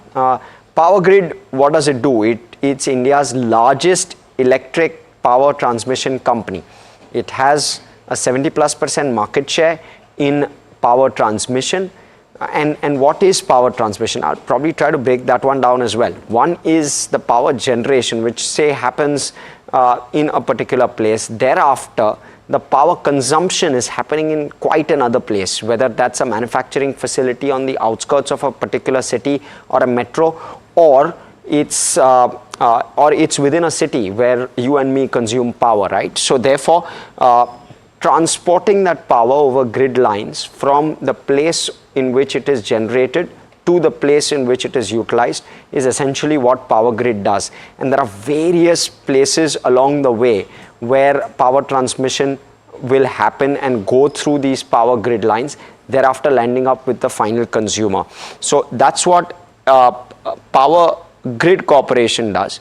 What they also have is they command an 80+% of grid capacity of India. So the entire grid capacity, 80% of that is run by Power Grid, and then 20% are by some of the smaller players. In fact, less than 20%, 84% absolutely precisely is the power grid capacity that Power Grid has. And therefore, this is a large chunk of India in terms of coverage as well as in terms of grid lines, and therefore very difficult to get power from one place to another without involving a company like Power Grid. That's essentially what I'm trying to underline. 70% of India's power goes through the Power Grid Corporation grid, and 84% of India's interstate lines are run by Power Grid. Now, in terms of the capex plans, because grid capacity means continuous expansion, as well as needs upgradation. So you have 23,000 crore of capex in FY25, and this is important and relevant, and we'll come to why it is important and relevant as well. But for the moment, this is the kind of capex plan that's being put up. FY26, there is a 28,000 crore capex plan, and FY27, there's a 35,000 crore capex plan. Combined, the capex plan is closer to 90,000 crore. And we're talking about a company with a sub 3 lakh crore market cap, doing a 90,000 crore capex over the next 3 years. This is why it becomes extremely relevant to know this particular metric. Now, in terms of funding its capex, it does it in two fashion. Of course, internal cash flows and resources is what it uses to push capex out, but also debt financing in a big fashion. And debt financing, you will see in terms of the balance sheet debt, is sizable in that sense. So something you may want to keep in mind, because these are large capex plans, right? Now, in terms of how it runs its business, the returns for Power Grid are regulated, because you have there's a framework that is in place, and regulatory authorities determine the rate at which power transport or transmission actually happens. This is largely done on the basis of a cost structure which they keep in mind.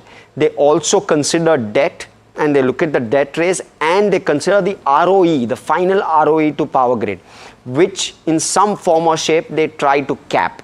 So based on the texture of the market as well as the industry, they look at anything between 14.5% to 15.5% in terms of ROEs when they determine tariffs, and thereafter they lease these lines, and a tariff is actually paid out to Power Grid. So they follow this framework to ensure that Power Grid earns fair returns, and at the same time there's no cost burden or disproportionate cost burden saddled on the final consumer. So that kind of blend is what regulators keep in mind when they determine tariffs.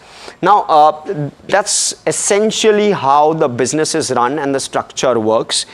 We have spoken with Rupesh Sankhe of Elara Capital, who tracks cap goods and power.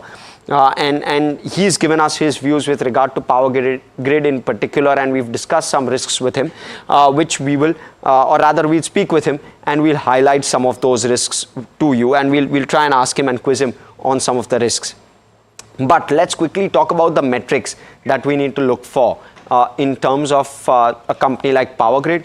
First off, we'll look at the income statement, how well that is growing and how that has done over the last 3 to 4 years. We'll look at the balance sheet. This will be key because large capex plans, mind you, just want a quick refresh that as well.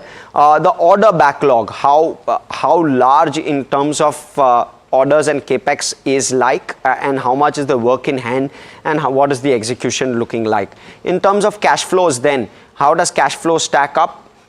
We'll also look at how return ratios are playing out. We're looking at shareholding, and we look at street cred and street coverage, and thereafter derive a rating. So over the next maybe 10 minutes, we'll try to break this down. Mihika Barve joining me for this one. Mihika, it's been a while since we had you on KYC, but why don't you help us with the income statement? Yeah. Let's start off with the income statements. Now, in terms of your 9-month FY25 numbers, your revenues stood around 33,000 crores, EBITDA around 28,800 odd crores, margins stand at 86.1%, and net profit stands around 11,300 crores. Now, in the 9 months FY25, and you can the kind of growth you've seen on a year-on-year basis, we have seen a slight degrowth. Revenues down 1%, EBITDA down 3%, margins have come off by 190 basis points, and net profit has remained flat, biased to the negative side. However, it's key to note that the company, the way it recognizes revenues is how much of its order backlog it's recognizing and how much of its capex it's capitalizing. So we could see more of the capitalization done in Q4. But when you look at the 3-year CAGR, it's done pretty well. Revenue and EBITDA 5 to 6% of CAGR. We've seen margins grow almost 500 basis points, 460 basis points of growth, and net profit has seen almost a 14% CAGR. And because of the kind of growth it's seen on a long-term period, we've given it a neutral rating, and it's key to note that Power Grid is a regulated entity, and that's why its returns are usually capped because of the kind of bidding process it goes through when it's getting a certain order. So Harsh, how does the balance sheet look though? Yeah, I want to quickly also highlight that those return ratios are capped, and therefore you might not see the kind of growth that you're seeing till significant capex is done. Once significant capex is done, it starts to work out. Also, the real-time market, which was RTM as part of our graphics, is also one of the factors that takes care of the return ratio as well. So something that we'll want to keep in mind. But quickly on to the balance sheet. The balance sheet, let me just pull out the total equities, which is around 92,000 crore. It's trading at nearly 3 times price to book at this point. Cash and cash equivalents, not a surprise that it's something a shade lower than 4,000 crore. Not a surprise because it's got large free cash flow coming in quarter after quarter. The total debt is 1.23 lakh crore at this point. And the financing cost annualized is roughly 9,000 crore. So your interest burden is around 9,000 crore annualized on a debt burden of 1.23 lakh crore, which goes on to show that your interest expense is not very high, or rather your interest rate on debt is not very high, because this is largely a government-backed company, and therefore it enjoys sovereign rating, and it enjoys its debt enjoys the sovereign related debt cost. So therefore you're largely seeing that debt cost is not very, very expensive for this company, despite it having a very, very large debt. So when you're looking at debt to equity, debt exceeds equity. But at the same time, we've given this a neutral because one, it's sovereign backed, interest cost is not very high. And when you're looking at its EBITDA is roughly 30,000 crore. It does a PAT of roughly 17 to 18,000 crore, which is 2x of the interest cost. So it covers interest cost by at least 3 to 4 times if you consider the EBITDA number. And therefore, there is that margin of comfort in terms of it being able to service interest cost. The other piece is that it does service its debt as well on a recurring basis, also based on the depreciation it claims, and it's a large component. It claims around 12 to 13,000 crore of depreciation every single year, and that helps the free cash flow to continue to pour in because it's a non-cash expense essentially, and that helps also to some extent to service debt, and therefore a neutral on the balance sheet. But Mika, on the order. Yeah, the order backlog or work in hand is how Power Grid puts it. It's looking really good. They have, as of Q3 FY25, it stands at 1.43 lakh crore. On a quarter-on-quarter basis, there's no growth. But if you compare it to the first half of FY25, which is your Q2 FY25 number, you've seen a 26% growth in the work in hand. Even if you look at how it looked in Q3 of FY24, it stood at 77,000, and that marks an 85% growth in the work in hand for Power Grid. The work in hand, in terms of 65% of the order backlog or work in hand is currently from new tariff-based competitive bidding projects. Now, this is something where companies bid at the lowest tariff that they can put up the project and win. So Power Grid is even winning this the projects in this process method where competition tends to be high. And 27 of their order book are from new interstate transmission systems. From the work in hand and the kind of revenue visibility it provides for the company, it's looking a thumbs up on this one, Harsh. Interesting. Let's talk therefore about how the return ratios are stacking up on this one, Mika. You're seeing anything between 18 to 23% in terms of ROE number over the last 3 years. The ROA number also very, very healthy at around 6 to 7%. The ROC number may be lower, but mind you, this also has a very, very low debt payout, and therefore the debt earning on this would be maybe 7% odd, which kind of caps ROCE, but ROE is very, very healthy in that sense. And that's the real number that shareholders should essentially look for in a company like this, the ROE number. For a PSU company to be at 18 to 23% ROE and having that sustainable, having that firing sustainably for itself is obviously impressive, and therefore it's a good number. Thumbs up on that one. Yeah, and Harsh, before, what about cash flows? How are cash flows looking like? Because you've seen them kind of turn negative in FY24, but it all depends on their capex cycle as well. Yeah, correct. Absolutely. So cash flow will always be healthy on this one, Mihika, because as you well know, your profit after tax number is around 16 to 17,000 crore. They have around 12,000 crore of depreciation, which they book nearly every year, and that is also a sustainable number because the capital cost is continuously going up, and therefore you have a healthy cash flow. Why the net cash flow is negative? Because they continue to invest very, very heavily in their infrastructure. What they also do is they have a very healthy dividend payout. In fact, till maybe a year or two back, the dividend payout was nearly 6%. Of course, the stock has gone higher after that. It actually increased in FY24. Correct. So it was nearly 6% at that time, and therefore it has very, very high dividends or a very high dividend payout, which is why you're seeing the net cash flow being negative. But otherwise, there is a fairly healthy clip on which the operating cash flow is growing at. If you look at that operating cash flow metric again, there you go. The growth is fairly healthy on this count. So neutral on the overall context of things, but it's a healthy number where we do see moderation in cash flows, especially when it comes to something like a power grid. Yeah, and one thing you may want to keep in mind where cash flows is concerned is how the execution with regard to capex happens. If that were to happen, you'll see this shoot up, and which is what I'll be looking for actually, and that's one of the reasons we've given this a neutral. Mika. Yeah, let's go up to your shareholding. Yeah. Next, you've seen strong promoter and promoter group holding. It stands at 51%, even if you compare December 2024 to March 2022. This is government. Yeah, this is government. Sorry. It's fully government. Kind of, So when you talk about DIIs, as of March 2022, you had strong domestic ownership, but your foreign ownership stood low, but you've seen a clear growth. There is still some strong domestic institutional holding at 17%, FIIs at 28%, and you also have some retail participation at 3.5%. So from a shareholding pattern picture, it's a thumbs up on this one. And then let's move off to street cred. Year to date, the stock is down 6.4%, but there are a lot of other factors that are also coming into consideration. But even if you look at a broader timeline of 1 year, it's not done much. It's 3.2%, which you've seen other power transmission companies do better than that. And in the 5-year period, you've seen growth 214%. And Power Grid has always been talked about. You have longer term projects, so it's going to take longer term to get return. So we've given a neutral in the street cred because you have seen year-to-date and 1-year performance not do as well. Yeah, and it's a 3-bagger otherwise. So your 5-year performance has been fairly healthy. You'll want to wait for execution on this one. Let's look at street coverage very quickly.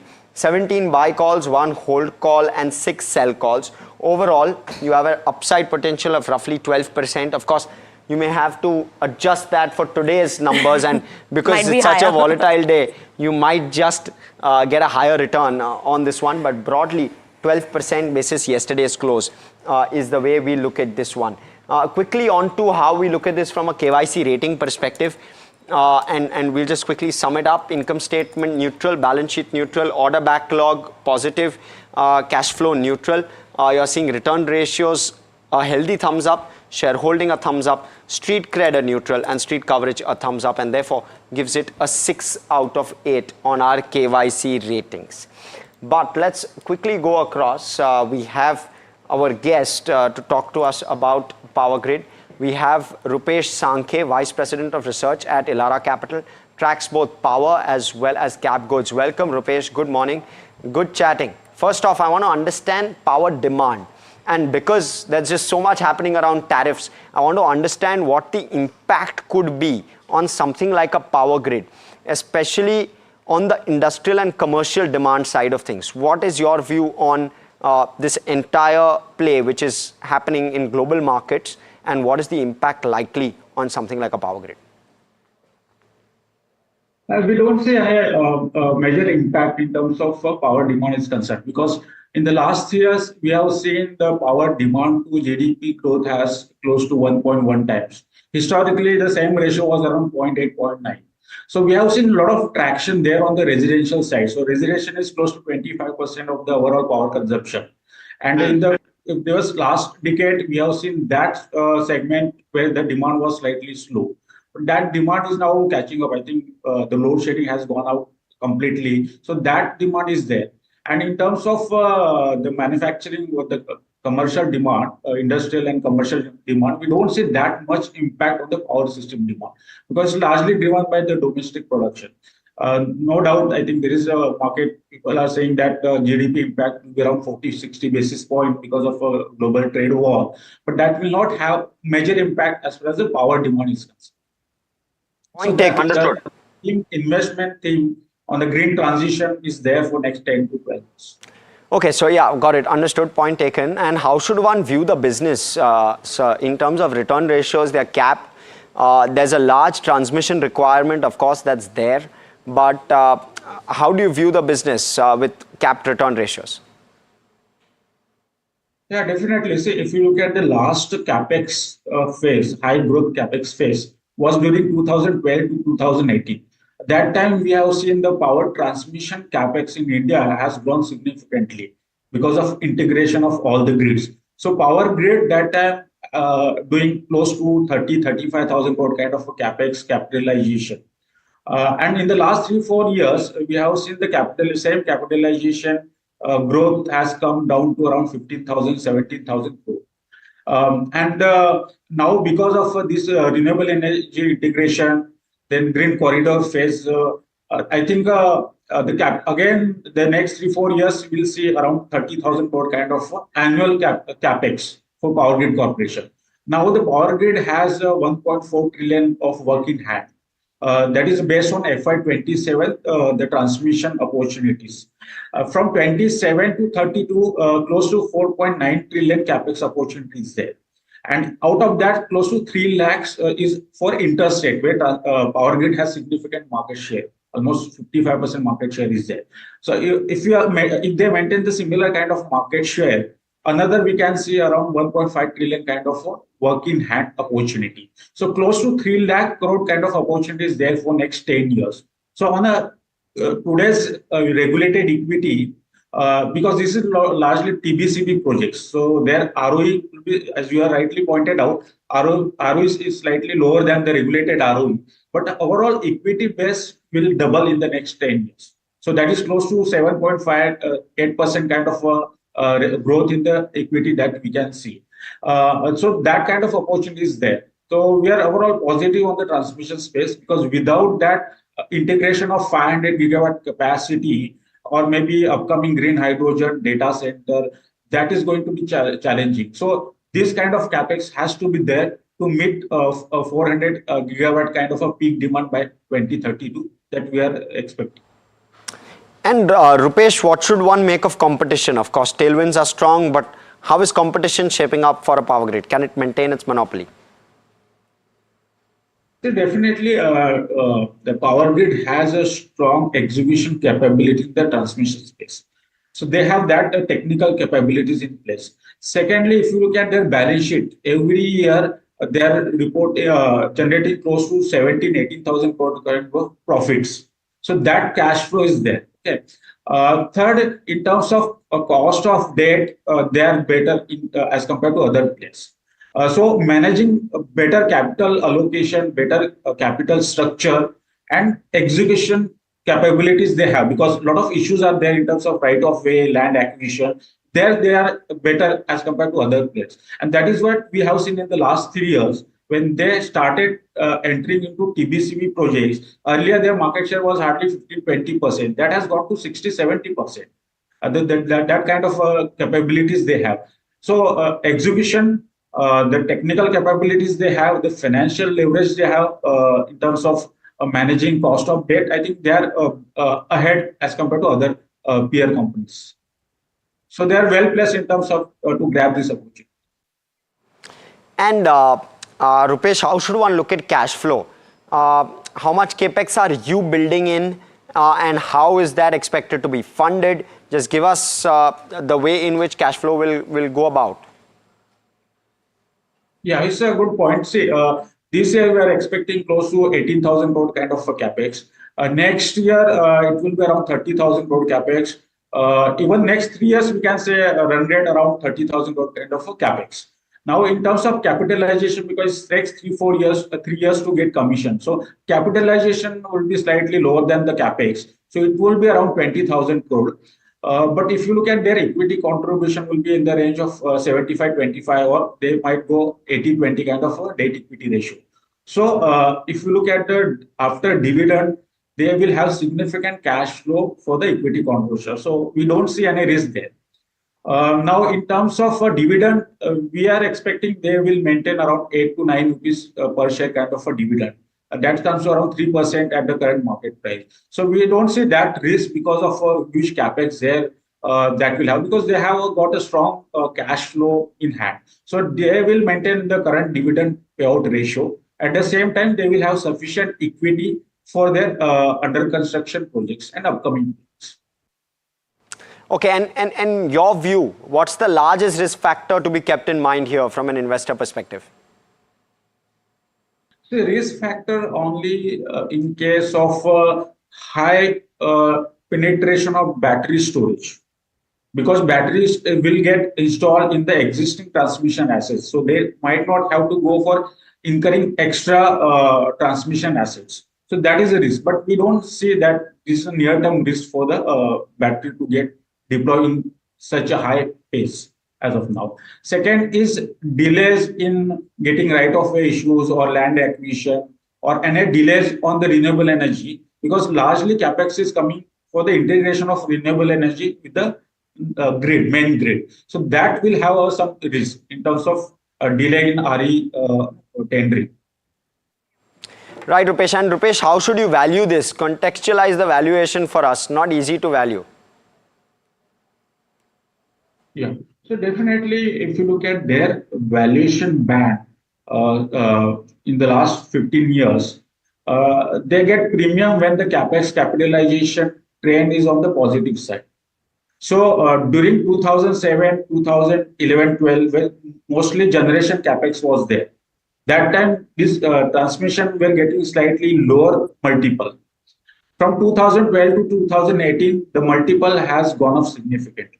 Now we are also seeing the similar kind of high capex growth in the next 10-12 years. So definitely they will get a better multiple. So logically, if you look at the returns they are getting from their regulated assets and their TBCB projects, like slightly close to 15-16% ROE is there, and your debt is fixed over a period of 10-12 years. So you have steady cash flows there, and return is there, and you also have a growth associated there. So normally it's better to value based on price to book value, considering the cost of equity, the growth which is there, and the ROEs they are generating from these assets. So best valuation tool for power grid with steady cash flows, one-time capex, and you get the revenue for next 25-30 years. Best way to value them is based on price to book value.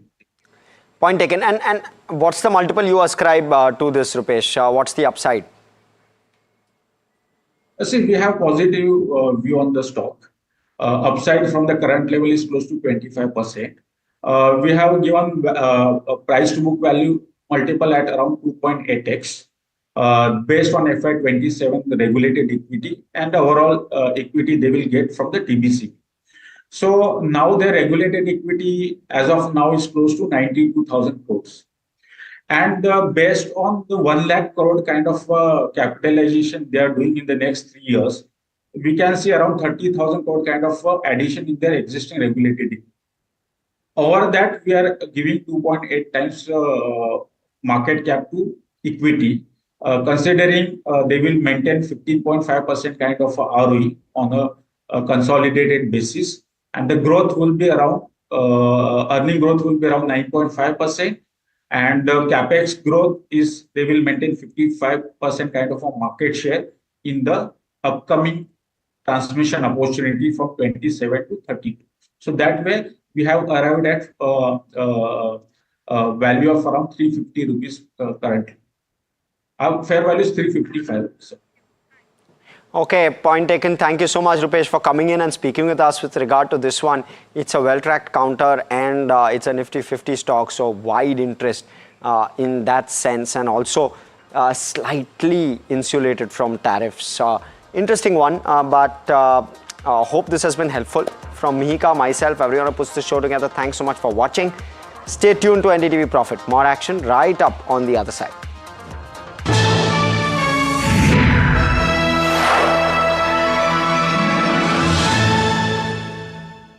That's huge. That is a biggie. It's out of there. Gold Plus Clear Glass. पार हो या near, सब कुछ दिखे clear.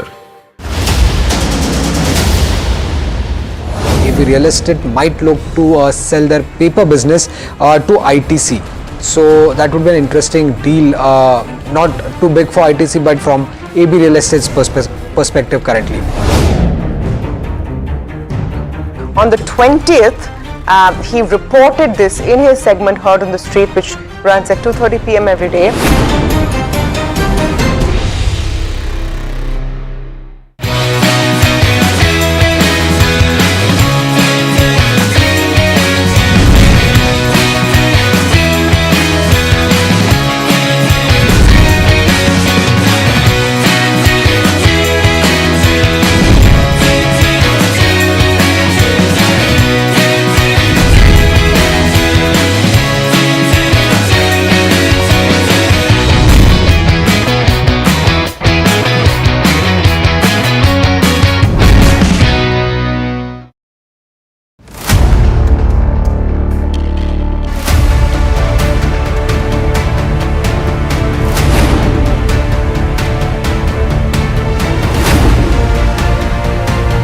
He sold most of his stock, 80%, as on that date.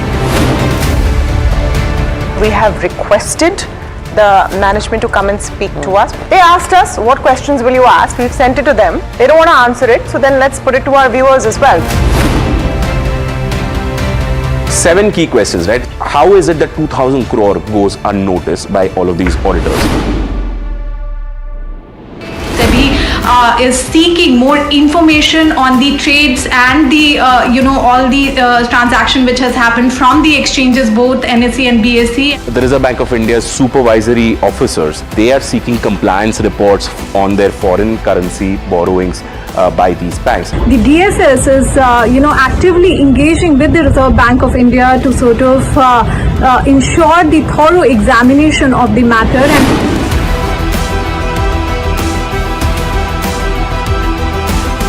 IndusInd Bank, as part of its internal review, had found that certain aspects of its derivatives portfolio was not meeting the standard that was set by the Reserve Bank of India.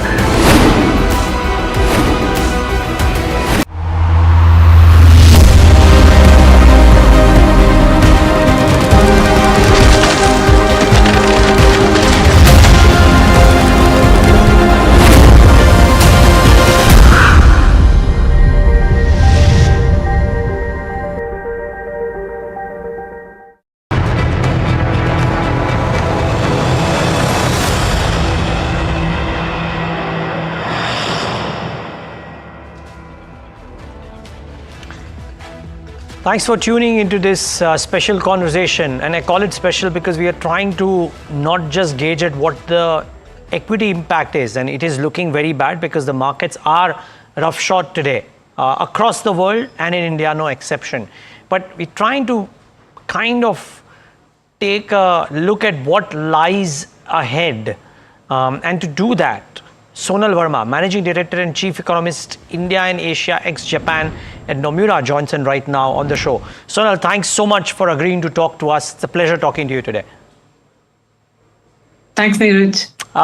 Sonal, just starting off with, how have you gauged the economic impact of this tariff war on India? If I can start off with that. I'm not calling just the economic impact of the tariffs, because everybody's saying that India is not as impacted by tariffs, but there could be an indirect impact due to supply chains, due to currencies, and a lot more. That's right. So I think the direct impact is probably easier to estimate, given India exports about 2.2% of its GDP to the US. So we know that there's probably a 20 to 30 basis point kind of a direct impact. But I think this is much bigger than that, and that is where the concern really is. It's really the weaker global demand, uncertainty weighing on investments, tighter financial conditions, which basically feed back into weaker business investment, and also hurting consumer demand because of the negative wealth effect. Actually, the second round effects are extremely difficult to quantify and are still playing out as we speak. So our growth projection for FY26 is at the low end of consensus. We think growth will be softer the ongoing financial year at 6% on a year-over-year basis. But we do see downside risk even to this projection. Globally, Neeraj, we've cut our numbers more significantly for other open economies in Asia, and for the US as well, we've downgraded our growth numbers for 2025. That was going to be my next question, that would you reckon that global growth at large as it stands takes a significant cut on current scenario, and does that, Sonal, change meaningfully? Let's say growth for the ASEAN region, does it change meaningfully if economies are able to strike some kind of a deal with Donald Trump? Because everybody at least in Asia and Australasia, maybe, Australia, Japan, Vietnam, all of them are on record saying that they want to go to the US, talk to Donald Trump and try and reach a deal. That's right. I think outside of China and EU, at least most of Asian countries are looking to negotiate with the US rather than retaliate. And this negotiation is either in the form of lower tariffs, more investment in the US, buying more of US goods. So a lot of countries are offering that. The question is, the reciprocal tariff is actually not just about lowering tariffs. For instance, the VAT or the GST that countries charge this is an important source of fiscal revenue for these countries. And therefore, it'll be very difficult to negotiate on the GST rate, for instance. Similarly, the tariff on politically sensitive sectors like agriculture is potentially non-negotiable in a number of countries. So I think it is possible that some countries do manage to negotiate their tariffs slightly lower going forward. But even countries that actually have basically an FTA with the US have been slapped with a 10% tariff. So the extent of rollback on tariff is possible, but may not be very substantial. And therefore, our assumption for the US is that US effective tariff rate on its import will be above 20% this year. And if the US wants companies to invest in the US, then they will likely keep tariffs high for some time. So the tariff rates will also be sticky. So some rollback is possible, but I think, it may not be very substantial is what I'm saying. Now, what it means in terms of global growth, nevertheless, is that the tariff shock is quite significant, both directly as well as indirectly through the various channels that we discussed. Particularly for the US, it is a stagflationary shock, and we have cut our growth projections for 2025 for the US. So on a Q4 over Q4 basis, we've cut our numbers to 0.5% down from about 1.4%, so nearly a percentage points drop. For rest of the world, it's more of a negative growth shock as well. So for Europe, Euro area and Japan, we've cut our numbers by 0.2 percentage points. And Asia, we think, will be hit the hardest because this is basically home to the open economies in the region, and the tariff rates on Southeast Asia are quite elevated at between 35 to 50%. So the growth impact will be quite substantial for countries like Vietnam, Thailand, Singapore, Korea, Taiwan. So we've made cuts anywhere between 0.3 to 0.6 percentage points across countries. Okay. Do you anticipate, Sonal, this to become a global trade war? And the reason being that maybe China's share of exports which were going to the US, if they don't go in the same velocity, do they get dumped in other countries? Do we see other countries erect those trade barriers in order to protect their domestic economies? And therefore, does this have the probability of escalating into a full-blown trade war? Even if countries don't want it, they might have to do it. I think that's the risk everyone is quite worried about. In the first phase, it's really the friction between US and rest of the world. We have seen a more aggressive retaliation from China this time around with the 34% tariff on all US imports. This is more aggressive than what we had anticipated. And we know that the EU is working on some kind of a retaliation package as well. And President Trump has threatened to retaliate against any retaliation. So, how this itself plays out between US and rest of the world, and particularly China and Europe, is something we basically need to monitor right now. And second, and sort of the phase two is what you're referring to, which is that with the higher tariffs on China and a number of other countries, there is this excess supply of products that is now available, and which will look for newer markets outside the US. And so we could see more influx of goods coming through into different countries, which could be a disinflationary force, particularly for goods prices going forward. And countries ultimately may end up wanting to protect their own local boundaries in terms of protecting local factories, protecting local MSMEs, the jobs in these countries. So we could see more anti-dumping duties and safeguard duties getting imposed by some of the other countries as a result of this redirection of trade. So I think no one wants a trade war. But right now, that's basically a risk that we're all watching. The hypothesis that you may have built, either in your mind or in your notes, Sonal, does it have a parallel in history? I mean, the 20+%. So actually, let me take that back. So we have actually had one of the more hawkish assumptions on US tariff. Our view was that President Trump would follow through on his threats, and we had assumed that the effective US tariff rates would go up from low single digits to 14%, which was one of the highest on the streets.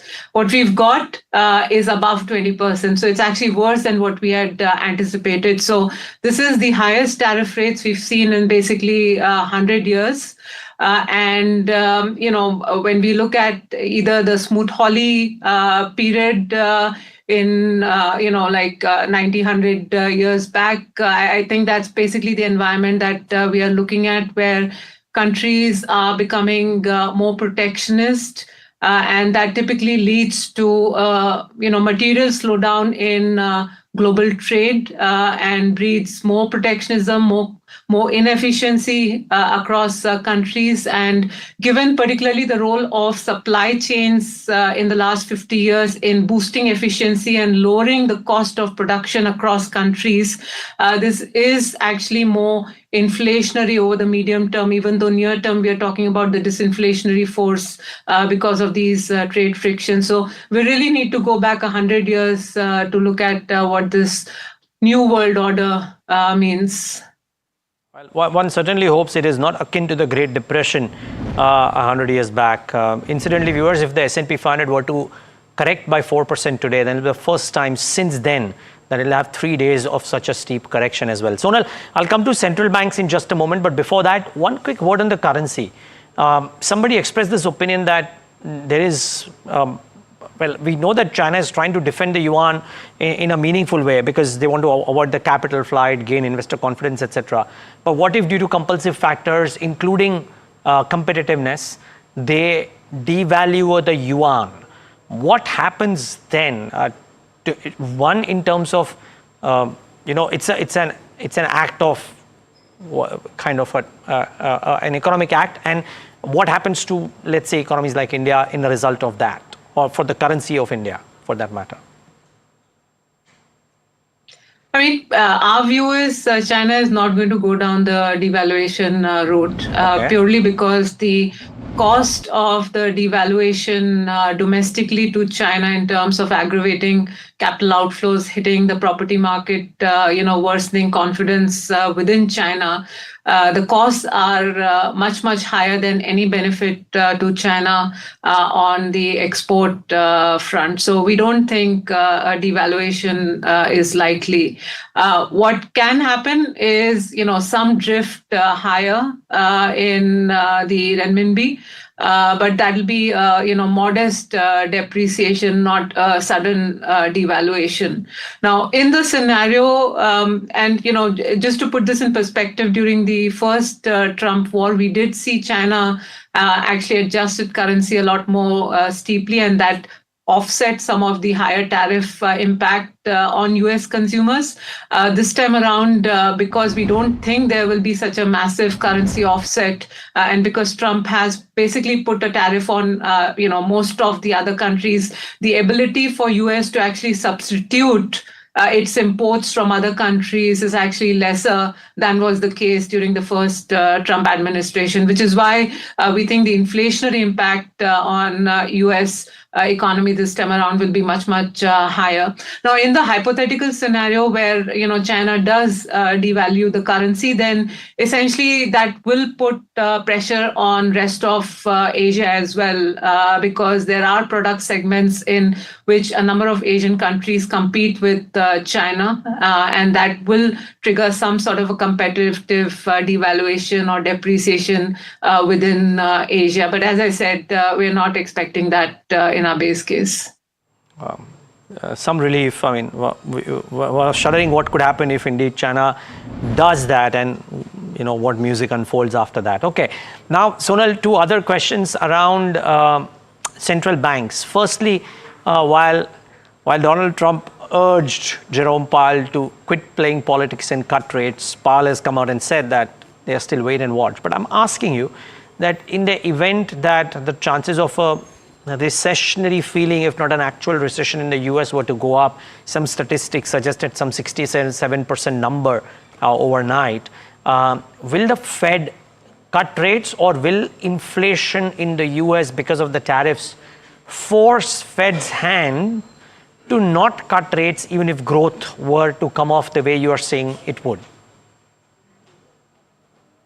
Yeah, so, if you look at Nomura's base case, we have growth, as I said, coming down to 0.5% by Q4 this year, which is a fairly steep slowdown, but we're not forecasting a recession. Meanwhile, the inflationary impact is also important. So we think core PCE by the end of this year will be close to 4.6%. So growth is below target and below trend, rather, but inflation is also 2 times the 2% target that the Fed has. So if we have this combination where growth slows but does not actually slip into a recession, then we think the Fed is going to focus more on the inflation part of the mandate, particularly because we're coming from a period where inflation has actually been significantly higher than target for a long period of time, and it's taken a lot of policy effort to actually bring inflation expectations back down. So if you see another significant price shock, the spillover of that on inflation expectations can lead to more material unanchoring of expectations over the medium term. And that part of the mandate is what we think the Fed is going to focus on. So our base case is that the Fed is going to stay on hold both in the second and the third quarter of this year, when the peak of the inflationary impact of the tariff is playing out. We only have the Fed beginning to ease policy towards the end of this year, when the peak inflation, the peak price effects have played out. That is when we think the Fed will start focusing on the growth or the unemployment part of the mandate. So despite our view of weaker growth, we actually have the Fed on hold for now. Now, obviously, things are extremely fluid, Neeraj, and I think the non-linear effects that we are talking about in terms of uncertainty, business investment, confidence, financial conditions, wealth effect, consumer demand feeding back to the labor market, feeding into investment, jobs. So these non-linear effects, if they were to trigger a more significant recession in the US, which is not our base case, I think in that scenario, probably the confidence around the pass-through of higher prices into second-round effects, that risk would be much lower because of a significant demand-side effect, and probably the businesses will take more of a hit on their profit margins rather than pass it through to consumers. In that environment, we could see the Fed step in and deliver rate cuts. But again, it depends on how big of a growth shock we see as a result of these tariff increases. No, completely understand, Sonal. I mean, for all you know, the view may be different tomorrow. I mean, 24 hours can't be too long in such a scenario. So completely agree. Don't envy your job at all right now. Sonal, so while that is your view on the Fed, and assuming that's how it plays out, does it force the RBI's hands to do something different? Or does the stability in rupee, inflation, growth, etc., lead you to believe that the RBI will cut now and ahead?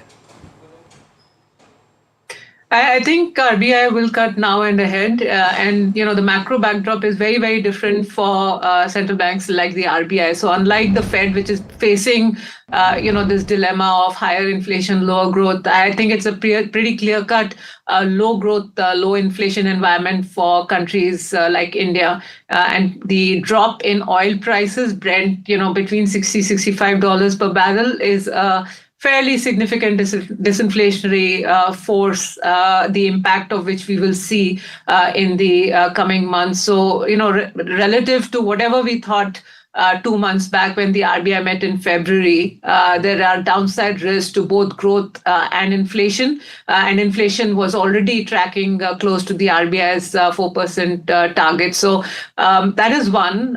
Second, I think the currency side as well. I mean, what we've seen is actually dollar weaken, in the last few days. Vis-a-vis the typical strong dollar during a risk-off move we have seen. And when you have weak exports and you have low inflation, then some sort of a rupee depreciation is par for the course because it becomes a shock absorber. And in India's case, we have very limited fiscal room to actually support growth. So when you have such a major external development playing out, you basically need domestic demand. You need policies to basically support domestic demand.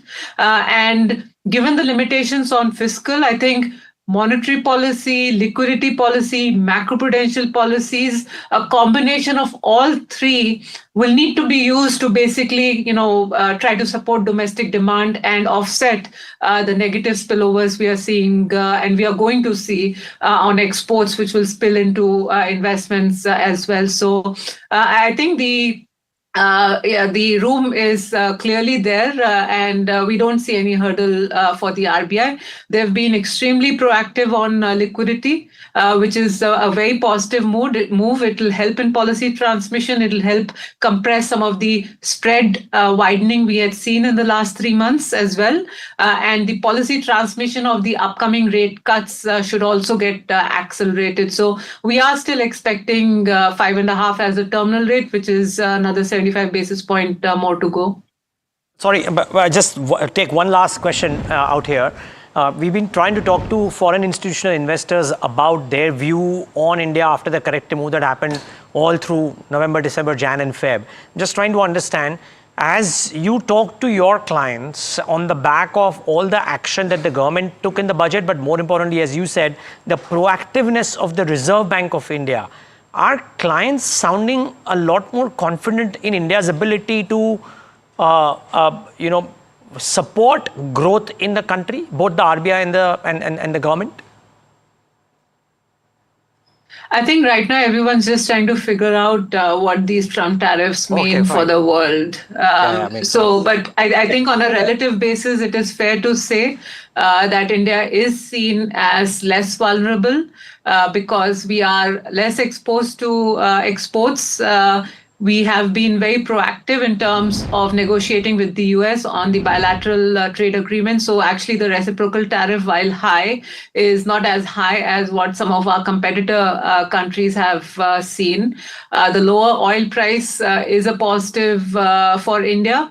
And India is still seen as a relative beneficiary of the supply chain shift. So our view is the 46% tariff on Vietnam, for instance, vis-a-vis the 26% on India, plus the fact that India is a strategic ally of the US, does mean that over the medium term, India is going to be a relative beneficiary of the supply chains that are moving in the low to mid-tech manufacturing sector. And as you said, I think we are seeing a lot more proactive policy easing kick in. So there is downside risk to growth, but there are also some offsets, and compared to some of the more open economies, therefore, India does look relatively better off in an otherwise what looks like a very, very difficult external environment. Yeah, I mean, to say the least, but Sonal Verma, understand this completely. Thank you for a complete lowdown. Really appreciate you taking this time and talking to us today. Thank you very much. Well, so helpful to talk to somebody who just crystallized everything for us. I hope this was beneficial, viewers, for you. And actually, let's take that point a bit further to understand the impact of tariff on autos. My colleague Puneet spoke to Jonathan Stark, CEO at FTR. Listen into what FTR is making out of the rattled global supply chains. The very first impact is more limited than what could have been in place.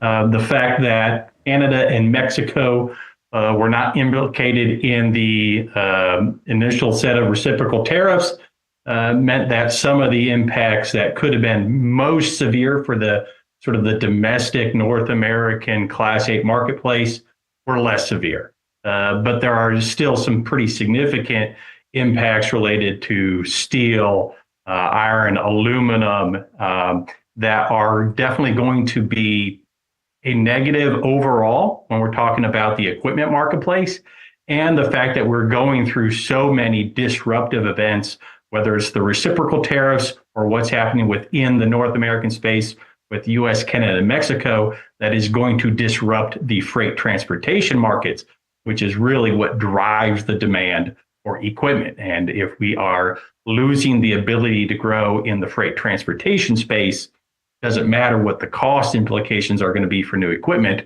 we're going to lose demand for building that equipment. Well, that's definitely going to be Stark, sir. But I just want to understand and take this point forward for tariffs, essentially, that now that we've seen not any kind of additional tariffs coming for Canada as well as Mexico, but we see a lot of Indian forging companies essentially have more than 30 to 35% of their standalone revenues to the Class 8 truck market. So apart from these countries of Canada and Mexico, how are you seeing the kind of impact currently from these players across India as well as Europe to the US Class 8 truck market? The hardest part about all this is that we really don't know, because even though everything has been stated now, we sort of have a baseline we're working from on what the reciprocal tariffs are. Now we're down to a negotiation phase. And so that means that what we see right now could be radically different from what's actually going to be implemented in place here over the next few weeks or few months.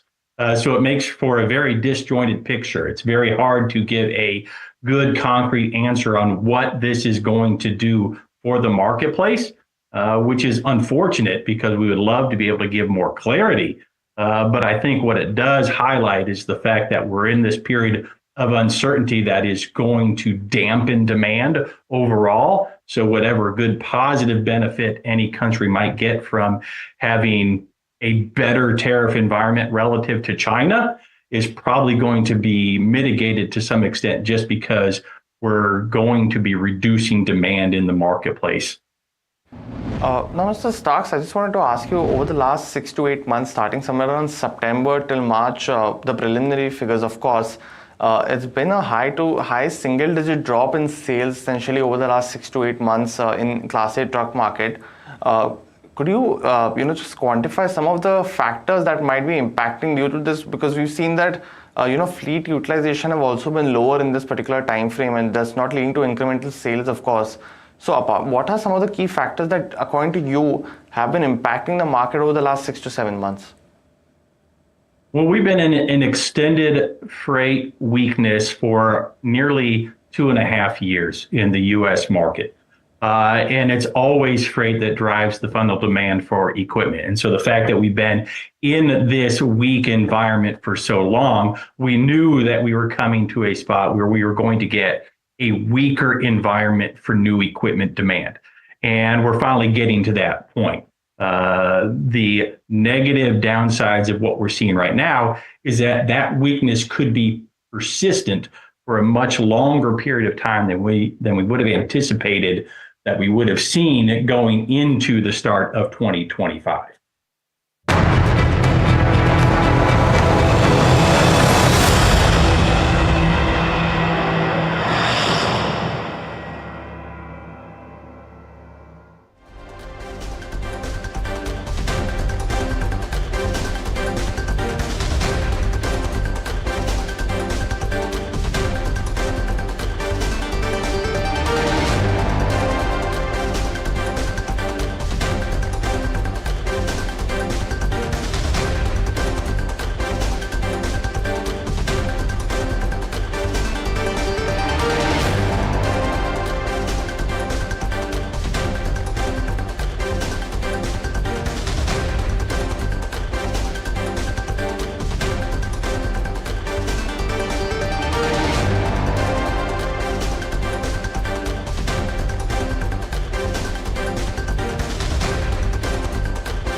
Gold plus optimistic reflective glass लगाओ, धूप की गर्मी को दूर भगाओ और बिजली का बिल भी बचाओ।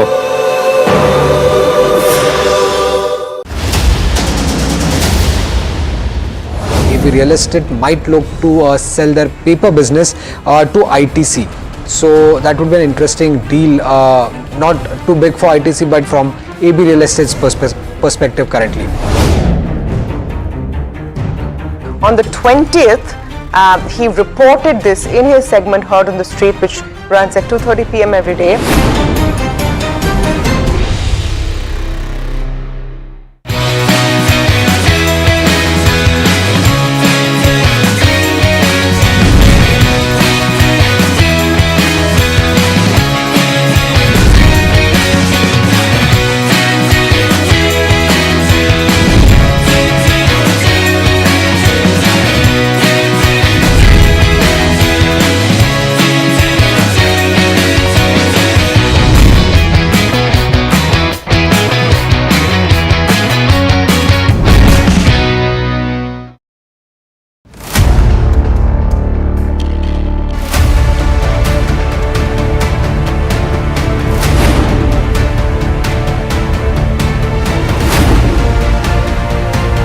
He sold most of his stock, 80%.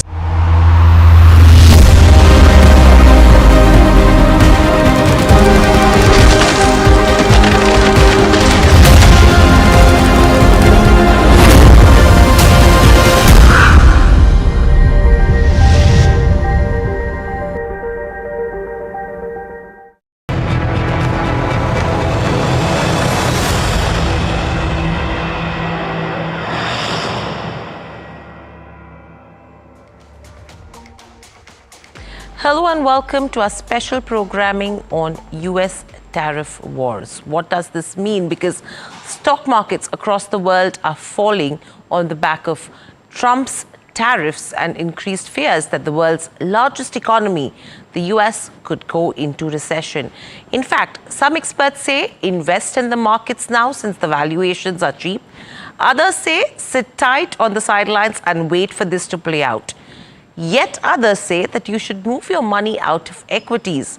Now, in this confusing situation, it is natural for investors in India to be worried about what they need to do to safeguard their money. Uncertainty is perhaps the most difficult scenario to tackle, and because no one really knows what's going to happen, there are estimates and guesstimates galore. At NDTV Profit, we're asking the questions that many of you have and provide you with sound, Recent advice from the best of the experts. For many of you, this is probably the first market fall you're witnessing. Panic will not help you in any way, so we urge you to keep calm and weather the storm and keep watching NDTV Profit to get the best advice on how to be resilient in these trying times. In fact, we will get you market voices who tell you what to buy, what to hold tight, and what you should be doing. First up, we have the focus that's coming in terms of domestic consumption theme for the next 2 quarters. And this is what market expert Nischal Maheshwari said on the current market situation. He added that there's no point in selling in the kind of market that we are in. Let's listen into a bite of that conversation. Yes, it's been a turbulent morning, basically. Yes. At the moment, I think the best thing to do is just stay away from the market. There is no point on catching a falling knife because you really don't know how the other countries are going to react. China has already done it. Most countries, smaller ones, basically have all come to the table to negotiate. So let's see how all this pans out. I think it's best to avoid for next 1.5 weeks. See how all these things pan out. Maybe the Nifty will go to whatever levels. Nobody can predict that. So best to avoid. There is no hurry to buy in this market. To buy, but then would you avoid selling as well, Nischal? Because the point is that, and here I'm talking about something like a trend. Okay, so there was a business update that perhaps was not as rosy as some would have liked, but 28% growth in the revenue for the fourth quarter. It was expected of over 35%. It's a stock that is down 17%. It's a Nifty 50 stock. Do you avoid selling as well is a question. So it depends upon basically whether it's been selling because there has been some margin calls. If there is no margin call, I don't think so at this point. Basically, not only trend but anything. There is no point in selling in this kind of a market. The markets are very low. I think some sense is going to come back to this market, and maybe you will get better rates basically to sell. So I totally agree with you. Basically, there is no point on actually going out and panicking and selling at these levels. Yes, you may still see lower levels than this. That's what I'm saying. I'm not sure basically how low it can go, but there is no need to panic at the moment because I'm saying, yes, conditions are bad. And but what my thought remains to be that cooler heads will come to the table and things are going to work out, not at pre-tariff levels, but definitely somewhere in between the pre-tariff and the level of tariffs which the Trump administration has put. So across the world, I see maybe there is going to be some giveaway, mostly a 10%, which was the base level of tariff, and some percentage above that. But then it is much better than what we are today. So that's why I'm saying basically just cool off and see for the next 2 weeks how this market comes, and then only whether you want to buy or sell, then only take a call. Okay, and Mr. Maheshwari, if you wait for 2 weeks and we see a significant dip in the next 2 weeks as well, any counters that you would want to enter into and see that these counters are now looking attractive where valuations are concerned? And will those bets be domestic play bets? Surely, I think last week itself, basically, I think it has become clear that you have to focus on the domestic companies for the at least next 2 quarters. And beyond the next 2 quarters also, I believe the Indian economy is going to revive. I think the government is taking enough measures, whether it is the rate cuts. I expect another rate cut to happen in another couple of days. Then there has been an income tax cut. So I think all those things, measures which the government is doing basically will show up in the second half of the current financial year. So that's why you are saying basically that at least for the next 2 quarters, wait out, and thereafter basically we are going to see earnings coming back. Maybe some amount of earning upgrades also happen in the second half. So better economic sense will prevail. Nischal, if we're talking about, and your point is well made, right? Because if you're talking about announcements that the Chinese government is already making to focus on domestic growth, you'll have European leaders that are talking about, hey, don't invest in the US, questioning whether or not it makes sense and saying double down on investments in Europe. So if all of these geographies, and I take your point to say that perhaps a common ground will be found on trade, but once bitten, twice shy. If you're dealing with the US administration, you'll have a lot of administrations around the world that will double down on domestic growth. And so from that perspective, for the Indian investor, what areas do you see? For example, financials have been relatively resilient. And in order for domestic to grow, you need financials. Similarly, you would talk about cap goods, you would talk about power. What are the places that you would look at and say there is value here?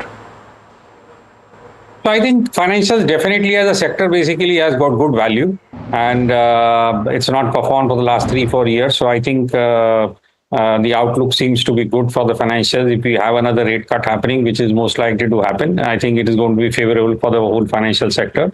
So financials is one. I would for the moment still wait out to see whether the consumption is coming back or not. Because there, I think with these kind of numbers, there are question marks. FMCG, it's a very mixed bag. There are a couple of companies saying yes, others are saying no. So really, I think one should wait out for the consumption sector. Government spending is another definite thing happening. Government spent around 12 lakh crores last year. I think similar number is happening this year also. So I think there you should be looking at company industries like cement.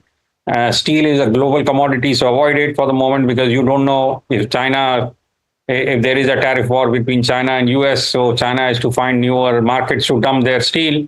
So India could be one of them. So avoid steel or metals for the moment, but cement is one basically definitely you should look at. The other ones basically capital goods to an extent.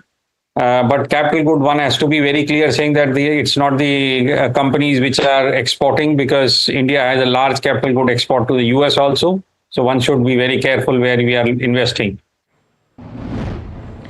In fact, Kotak AMC's Nilesh Shah also echoed Nishchal Maheshwari's opinion and said that domestic-focused companies will stand out in this storm. Let's listen into that conversation. Time to get in a big market voice. Nilesh Shah, MD of Kotak Mahindra Asset Management, with us on the show as well. Nilesh bhai, great having you on a day like this. Thank you so much for joining in. You and I can afford a smile, but I'm telling you, a lot of people out there are really licking their chops this morning. How bad is this uncertainty, Nilesh bhai, for risk assets pricing? Undoubtedly, Neeraj bhai. Today, we don't know what President Trump will do. His actions have been fairly unpredictable.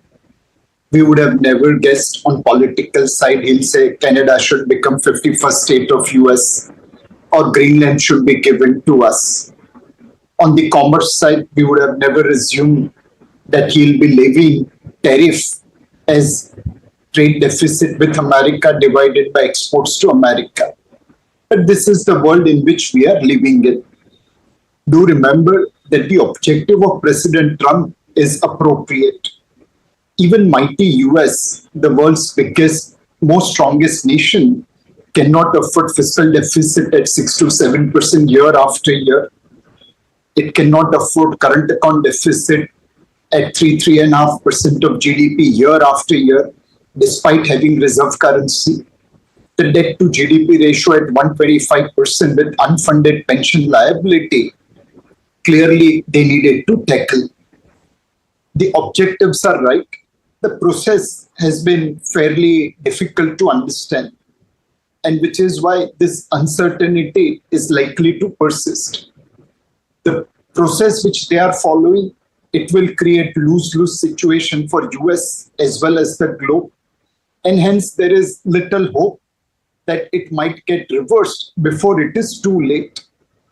In the order itself, there is a clause 4 which says that America is open to negotiation.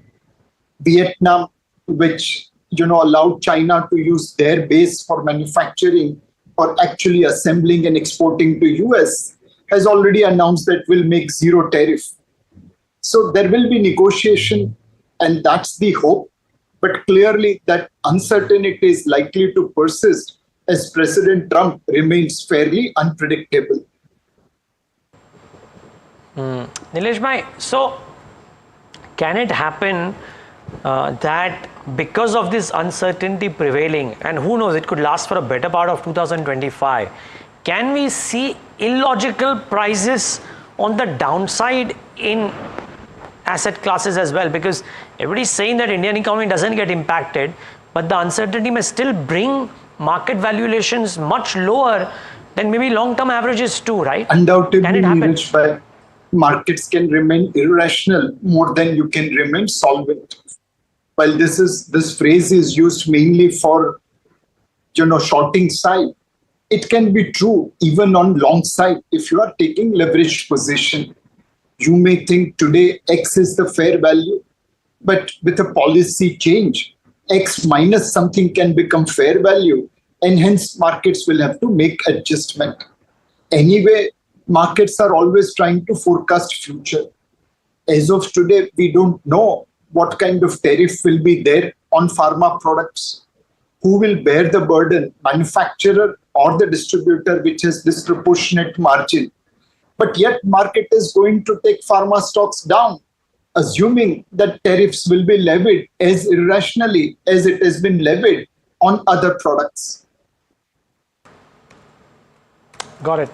Nilesh bhai, just pure domestic plays. So I mean, you maybe put in cement out there, and I wonder if steel, for example, while it's a global play, but because of the duties having been added, that does it kind of qualify as a quasi-domestic play now versus it being a global play? I'm just trying to think, what do you think of pure domestic assets like cement, steel, and some of those commodities? Not steel, but cement for sure. Undoubtedly is pure domestic sector. You can't export much of a cement, you can't import much of a cement because of bulk nature. On the steel side, undoubtedly, there is little bit of exports, little bit of imports as well, and largely it's a domestic driven sector. But the most important thing for us is that steel or any other commodity is a sector where tail wakes the dog. There will be excess capacity in China. Their free access to US is getting curtailed. Their free access via using countries like Vietnam to export is also getting curtailed. And that extra capacity could be used to dump in rest of the world. We are one of the largest market and also nearest to China. We'll have to be very, very proactive in levying tariffs on Chinese imports. Otherwise, it can hit a sector like steel. So in steel sector, apart from domestic growth, domestic demand, we'll have to also see how proactive our government is in levying tariff on Chinese imports. Got it. Okay, Nilesh bhai, difficult days, but thank you so much for your wisdom. Really appreciate, and I'm sure viewers benefit from it as well. Thank you. Meanwhile, Robert Sokin, senior global economist at Citi Research, talks about the approach of countries amidst global tariff outbreak. He also emphasizes on how is the US economy going to pan out from here on. Let's quickly listen in. Right now, we're assessing many channels through which the tariffs will impact the US economy and the global economy and economies that are directly hit with these tariffs. And there's kind of the math of the direct effect of what these tariffs will do. But then there's all sorts of channels through which those effects could be worsened and magnified. In particular, if consumers and businesses really get concerned about this environment and they start to pull back spending even more, investment even more than they would otherwise with these tariffs, you can get kind of magnified negative effects. And I think with the way this first couple months have moved, with a lot of uncertainty and a lot of surprises from the Trump administration, I do think uncertainty is here to stay. Even if you end up with some negotiations on these tariffs, you could get more tariffs coming on and off. It's a very hard environment to plan. And so I think at least for the foreseeable future, uncertainty is going to be high. And that really runs the risk of weighing on economic activity and also weighing on financial markets. In fact, we also caught up with Nomura Sonal Verma, Managing Director and Chief Economist, India and Asia ex-Japan. Here's what she had to say about the tariff war that is likely to play out. So I think the direct impact is probably easier to estimate, given India exports about 2.2% of its GDP to the US. So we know that there's probably a 20 to 30 basis point kind of a direct impact. But I think this is much bigger than that, and that is where the concern really is. It's really the weaker global demand, uncertainty weighing on investments, tighter financial conditions, which basically feed back into weaker business investment, and also hurting consumer demand because of the negative wealth effect. Actually, the second round effects are extremely difficult to quantify and are still playing out as we speak. So our growth projection for FY26 is at the low end of consensus. We think growth will be softer the ongoing financial year at 6% on a year-over-year basis. But we do see downside risk even to this projection. And globally, Neeraj, we've cut our numbers more significantly for other open economies in Asia, and for the US as well. We've downgraded our growth numbers for 2025. That was going to be my next question, that would you reckon that global growth at large as it stands takes a significant cut on current scenario, and does that, Sonal, change meaningfully? Let's say growth for the ASEAN region, does it change meaningfully if economies are able to strike some kind of a deal with Donald Trump? Because everybody at least in Asia and Australasia, maybe Australia, Japan, Vietnam, all of them are on record saying that they want to go to the US, talk to Donald Trump and try and reach a deal. I mean, that's right. I think outside of China and EU, at least most of Asian countries are looking to negotiate with the US rather than retaliate. And this negotiation is either in the form of lower tariffs, more investment in the US, buying more of US goods. So a lot of countries are offering that. The question is, the reciprocal tariff is actually not just about lowering tariffs. And for instance, the VAT or the GST that countries charge this is an important source of fiscal revenue for these countries. And therefore, it'll be very difficult to negotiate on the GST rate, for instance. Similarly, the tariff on politically sensitive sectors like agriculture is potentially non-negotiable in a number of countries. So I think it is possible that some countries do manage to negotiate their tariffs slightly lower going forward. But even countries that actually have basically an FTA with the US have been slapped with a 10% tariff. So the extent of rollback on tariff is possible, but may not be very substantial. And therefore, our assumption for the US is that US effective tariff rate on its import will be above 20% this year. And if the US wants companies to invest in the US, then they will likely keep tariffs high for some time. So the tariff rates will also be sticky. So some rollback is possible, but I think, it may not be very substantial is what I'm saying. Now, what it means in terms of global growth, nevertheless, is that the tariff shock is quite significant, both directly as well as indirectly through the various channels that we discussed. Particularly for the US, it is a stagflationary shock, and we have cut our growth projections for 2025 for the US. So on a Q4 over Q4 basis, we've cut our numbers to 0.5% down from about 1.4%, so nearly a percentage points drop. For rest of the world, it's more of a negative growth shock as well. So for Europe, Euro area and Japan, we've cut our numbers by 0.2 percentage points. And Asia, we think, will be hit the hardest because this is basically home to the open economies in the region, and the tariff rates on Southeast Asia are quite elevated at between 35 to 50%. So the growth impact will be quite substantial for countries like Vietnam, Thailand, Singapore, Korea, Taiwan. So we've made cuts anywhere between 0.3 to 0.6 percentage points across countries. Moving on, the other commodity which is impacted right now is crude. Actually, it hit a low of almost $60 per barrel. We also spoke with Vandana Hari, expert in the oil and gas space, about how deep the crude fall could be from here on. And she believes that the levels absolutely depend on what US President decides to do. He is the only one who can put a lid on the pricing right now. Let's listen in. That's probably, those are the most important questions and probably the hardest to answer. With regards to how much lower we could see prices go, I think it depends on what we see in the coming hours.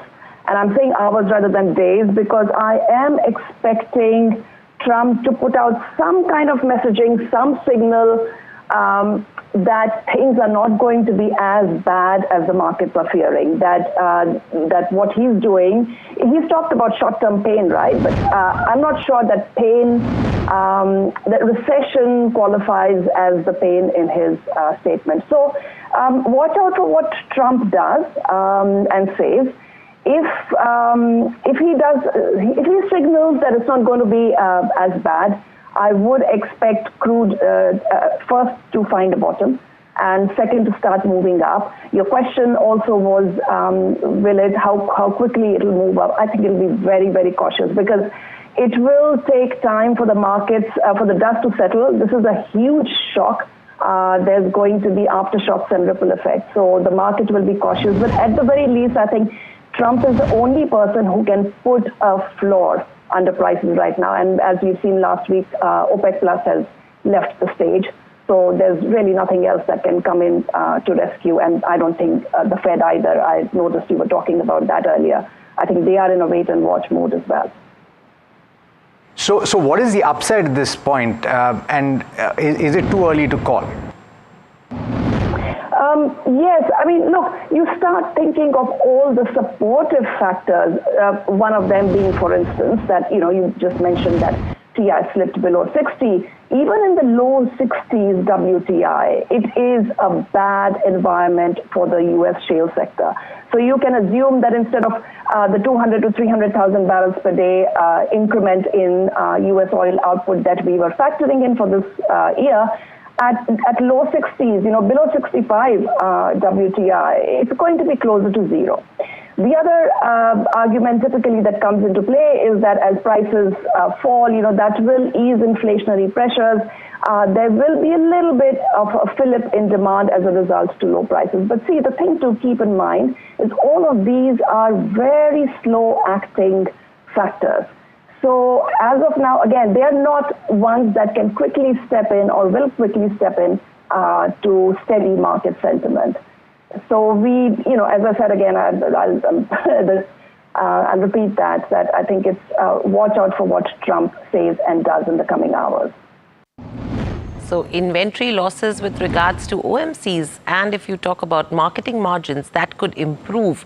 So it's a double whammy with regards to, which direction OMCs go from here on, but an interesting aspect that we should be considering as well. But moving on, we also spoke to Wockhardt founder Habil Karakiwala, who said that Indian pharma companies that export to the US could face some pricing pressure as well as a temporary drop in sales. This was in connection with what impact the tariffs could have on the sector. Let's listen in. Currently, there are no duties on pharma, but what will happen in future only Trump will know. I could mention that the impact, it's not easier for anyone to switch manufacturing from India or anywhere else to US. So in the short term, certainly there would be a price pressure on US consumer and healthcare provider in the US. As far as Wockhardt is concerned, we hardly have a significant presence, less than 5%. And we have planned to exit the US generic business. But many other pharma companies have a very large exposure to US business, somewhere between 30 to 50% of their revenue. And they will have to adjust themselves by maybe a little squeeze in margin, little impact also on the sales, because it may affect, but it will be very, very difficult for pharma industry to manufacture all the products in the US, because it will take several years to do that. And it is a multi-product industry, because we have so many products, so many API suppliers, and many of them are from India and China. US hardly manufacture much of the active substance. So it's going to be a fairly complicated affair, but the end result would be the US consumer and healthcare provider will have to accept a significant part of a burden.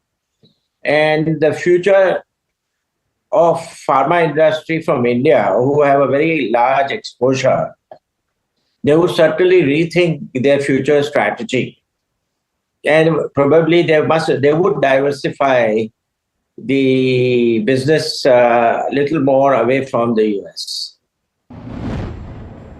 So that's the overall roundup of what is happening in the markets currently. Completely out of time. With that, it's a wrap on this edition of at NDTV Profit. Please stay tuned to lots more.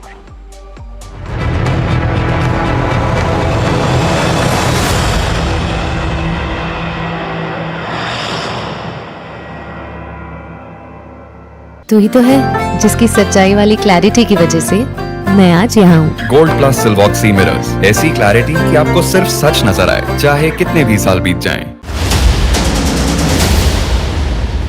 Maybe real estate might look to sell their paper business to ITC. So that would be an interesting deal, not too big for ITC, but from AB Real Estate's perspective currently. On the 20th, he reported this in his segment Heard on the Street, which runs at 2:30 p.m. every day.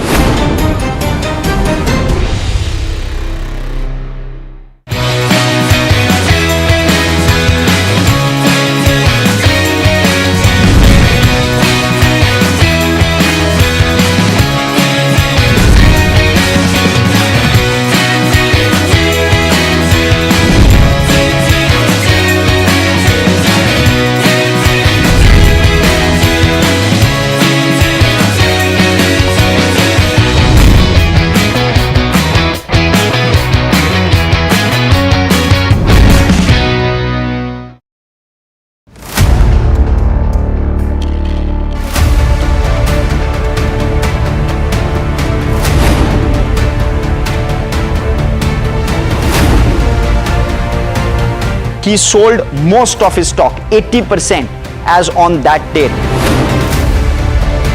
We have requested the management to come and speak to us. They asked us, what questions will you ask? We've sent it to them. They don't want to answer it, so then let's put it to our viewers as well. 7 key questions, right? How is it that 2,000 crore goes unnoticed by all of these auditors?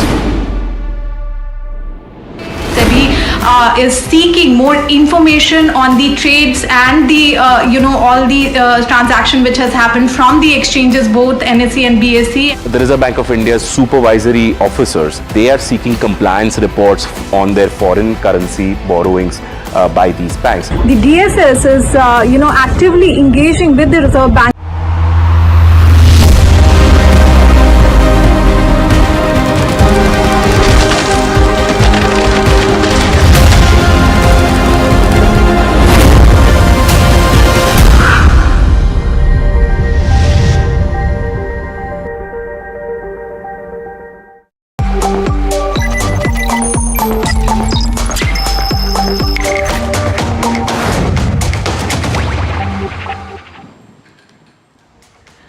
Hello and welcome. You're watching Profit Buzzers on NDTV Profit, but let's quickly take a look at what's happening with the markets. First up, the pressure does continue in terms of the domestic markets, but what's interesting is what's happening in the global markets. Right now, we're down almost 4.5%. We hit a low of around 21,743.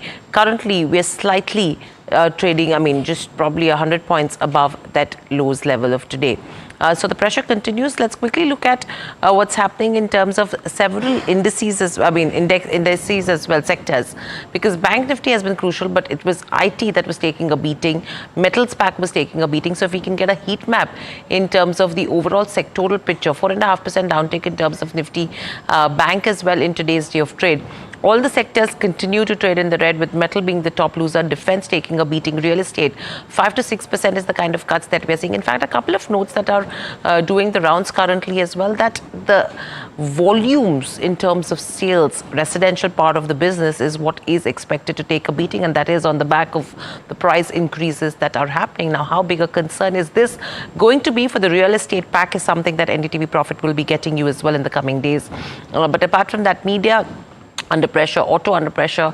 The least losing sector right now is FMCG, so it's the consumption pack, which is there. Pharma is also down around 2.9 to 3% in terms of the healthcare space. Let's pull up the broader markets, the Nifty mid-cap and the small-cap index, and see what's happening on that front. There you go. Similar are the kind of cuts, around 4.5 to 5% is the kind of cuts that we're seeing. Small-cap, in fact, is down nearly 6% in trade as we speak.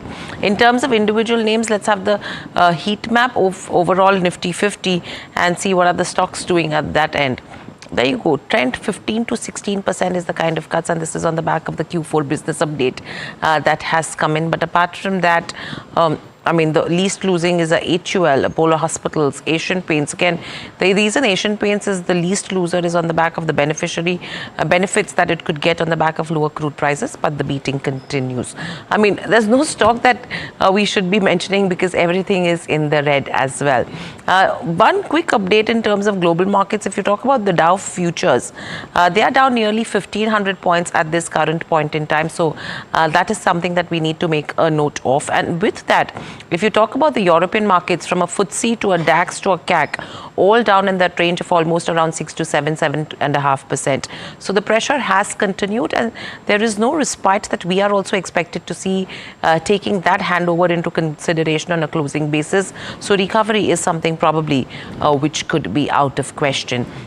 In terms of broader markets, let's just pull up Godrej Consumer Products, because that was one of the stocks which was absolutely resilient in this falling market as well. There you go. It's still in the positive with minor gains of around 0.1% coming in there. And this is again on the back of a strong business update that was given out in terms of the fourth quarter. Apart from that, Siemens is interesting to watch out for in today's session. And the reason why this is important is on the back of the demerger, which comes into effect today. So I think this is the rate that needs to be adjusted. I think this is a wrong rate that we're getting, 43%. The adjusted rate should be around 7.5%. So I would request the director to get that off the screens. Delivery is another one which is, again in the positive on the back of the acquisition that they have made, around 1,400 to 1,500 odd crores, 1.5% up move coming in with regards to where delivery goes.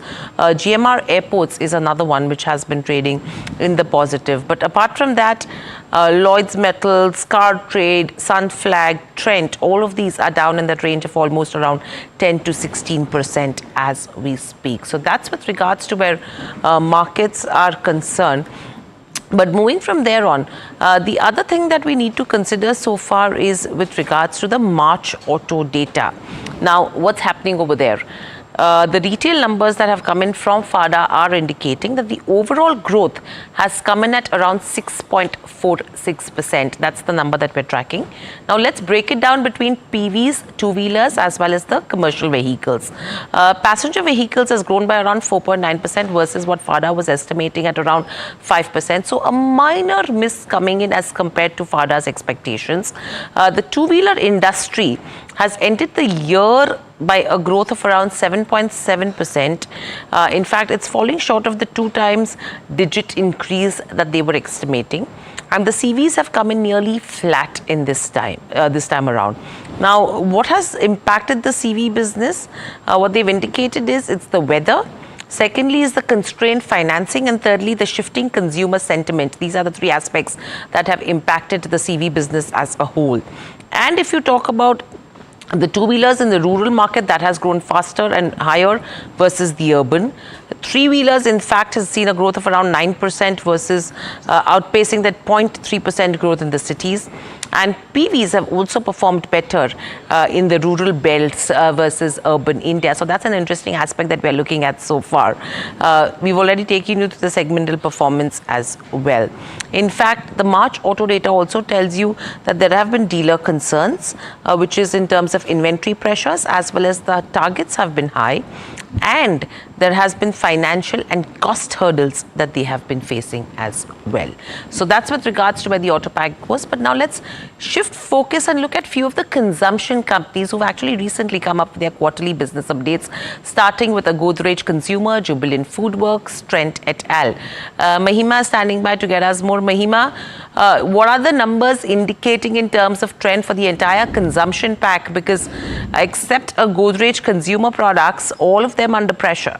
Right, absolutely. So I'll start with Godrej Consumer because that is something that is, in green today and, has upheld the kind of, and that too in the other direction as to how the markets are doing right now. And this is because overall Q4 business updates are slightly ahead of what the analysts were estimating. In terms of bounce back also, there is a bounce back in home care and there is a strong acceleration overall in the international business as well. In standalone term basis, volume growth to be in mid-single digits, revenue growth will be in high single digits and EBITDA margins will be in the same range as Q3. So despite of the inflationary pressure also, they've said that EBITDA margin levels will be maintained.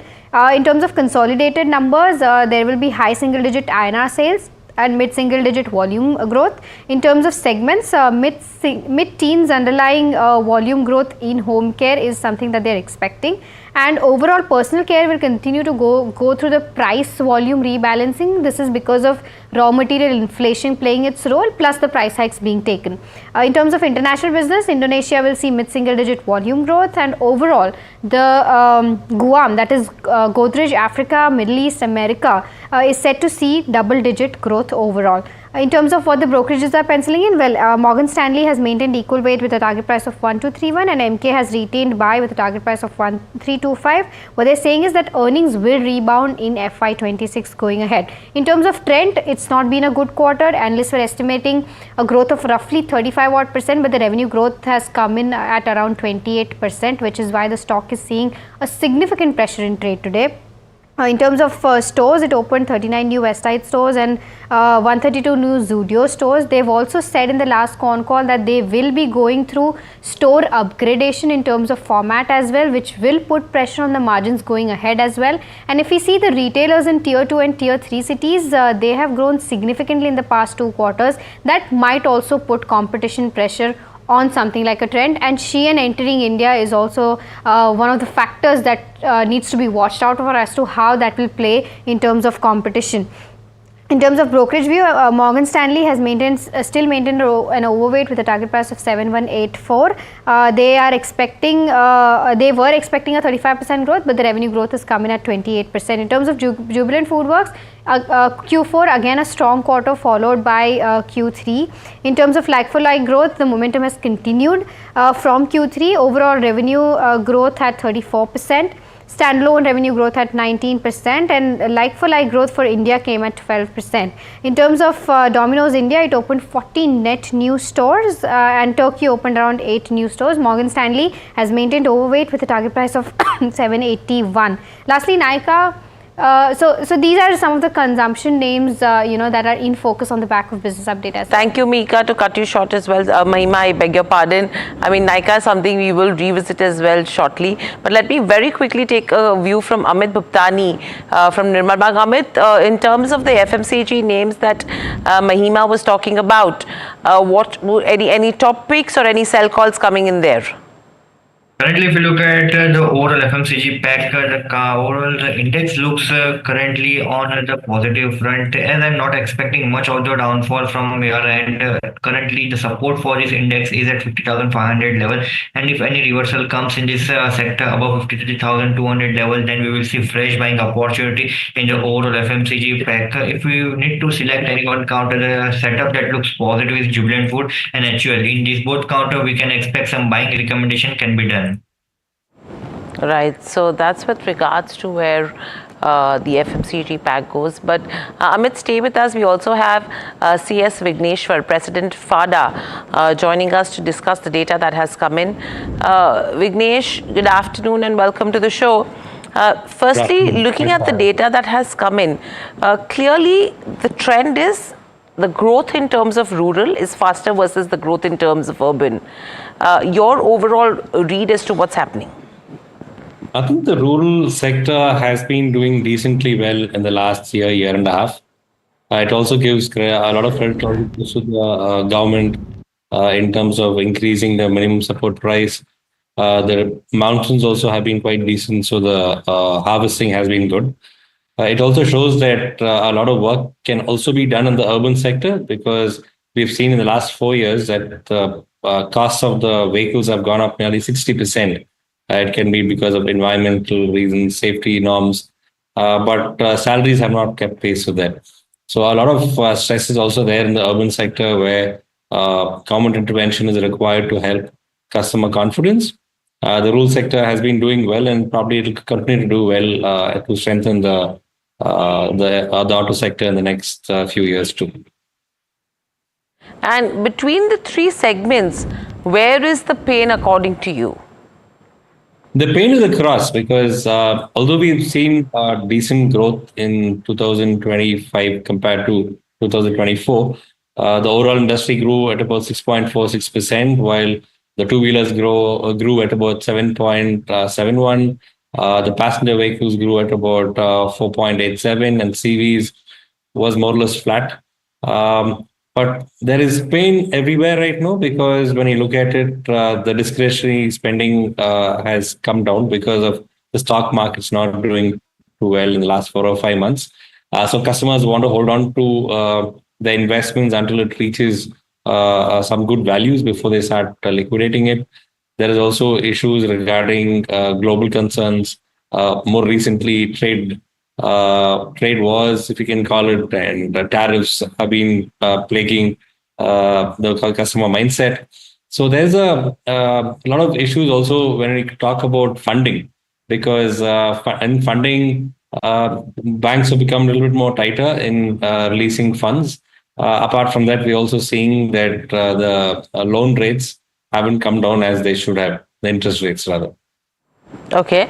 So, Vignesh, one question I have is, if you have to look at FY26, right, what will be your guidance with regards to rural growth versus urban growth from a FADA perspective, and specifically with regards to two-wheelers then?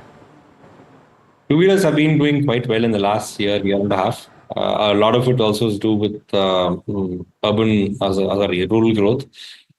However, we've been finding that this has been the growth has been coming down in the last 3 months, and our prediction for the year 2026 would be that urban again would have to catch up.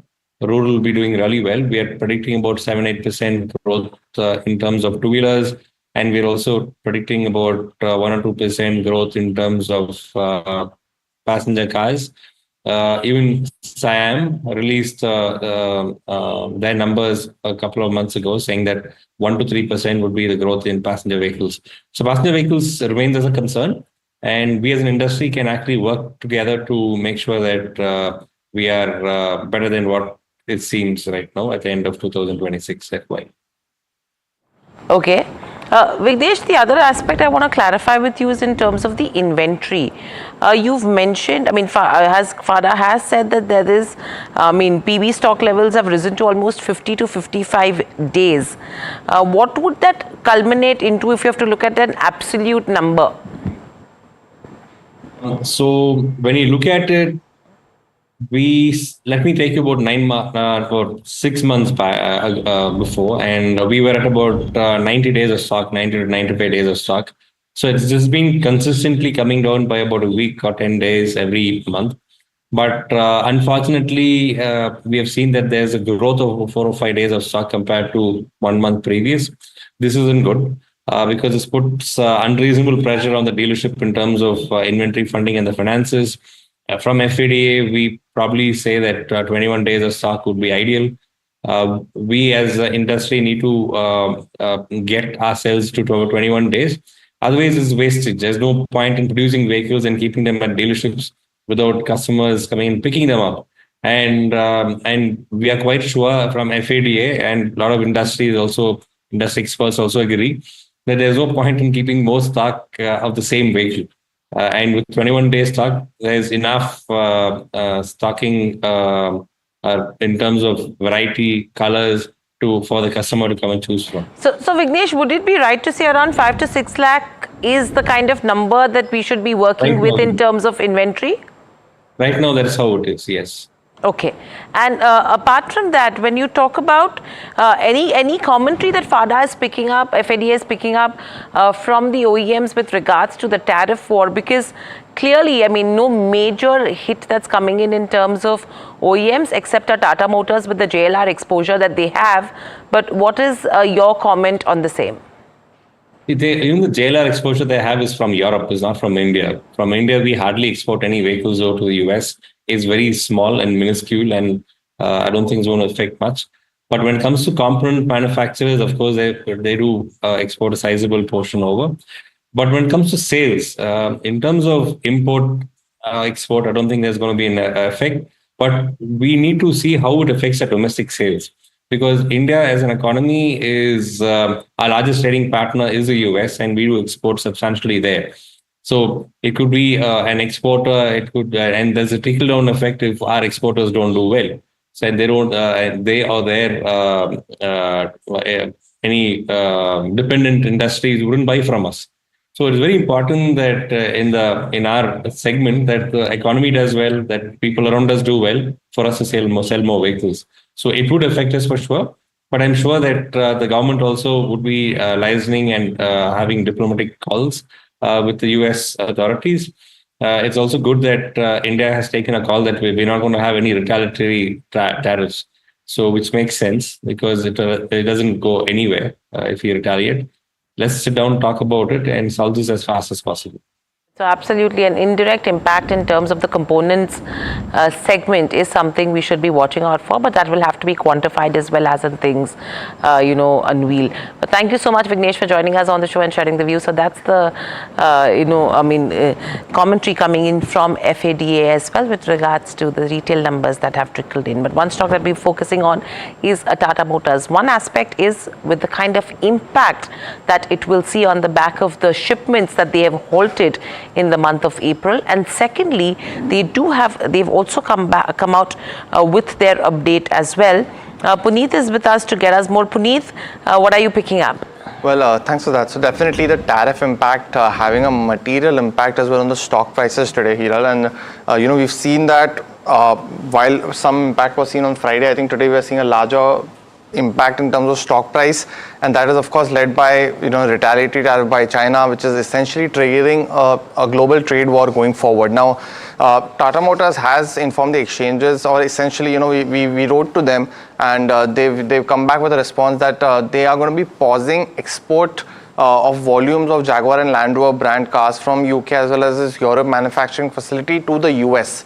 Now this was subject to a 25% foreign tariff on the foreign autos by the US government, and essentially that is the stance that they're taking until further updates come on this particular aspect. So that is the first key update that they've mentioned, and this will have an impact in terms of revenue going forward. Earlier it was expected to have a margin impact because of higher tariffs and passing on the potential delay in passing on those costs to its customers. But now that the company has stopped exports completely, we should expect a revenue impact in first quarter. Now, the other one thing to note is that the Tata Motors already has some inventory maintained for JLR brand in the USA, so that will get liquidated quickly. But overall, until there is any kind of resolution on this, the stock price might be under pressure. And the second key aspect is, of course, exchange filing that came out with. So they mentioned the wholesale volumes for the year was flat year on year at 4 lakh units, and this has been consistent for the last 6 years. So from 2019 onwards, they've just sold about 4 lakh volumes.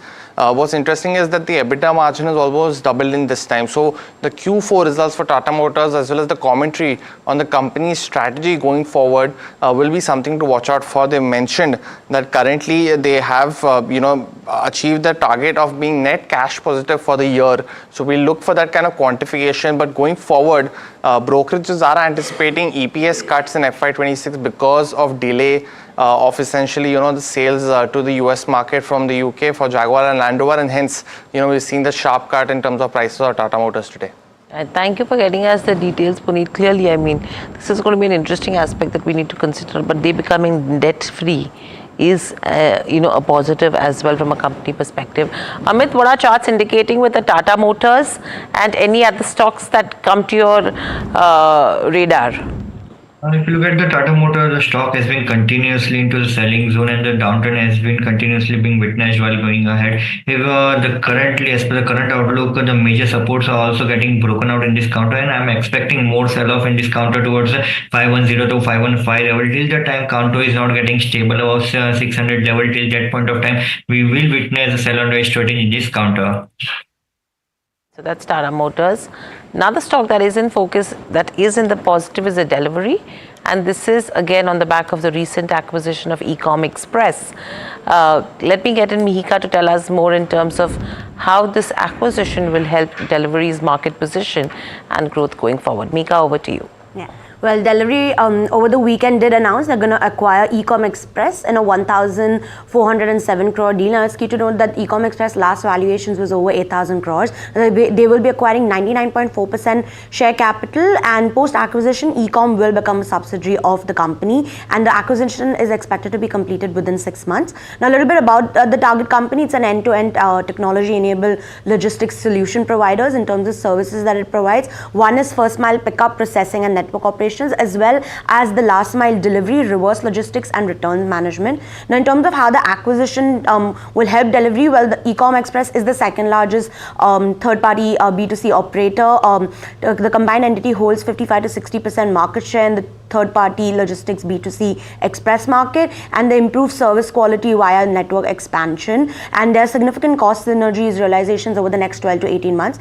In terms of the deal value, the Ecom EV to sales was fairly valued around 0.6 times based on its FY24 numbers. However, the company does not expect the acquisition to be earnings accretive in the near term. In FY24, Ecom Express actually reported a net loss of 260 crores, and this is likely to widen in FY25. Lastly, a quick look to the financial performance of the target company. FY22, Ecom had a sales top line of around 2,000 crores. This has only increased to 2,600 crores in FY24. Margins have remained in the 0 to 4% range, and you've seen their net losses widen from 91 crores in FY22 to around 260 crores in FY24.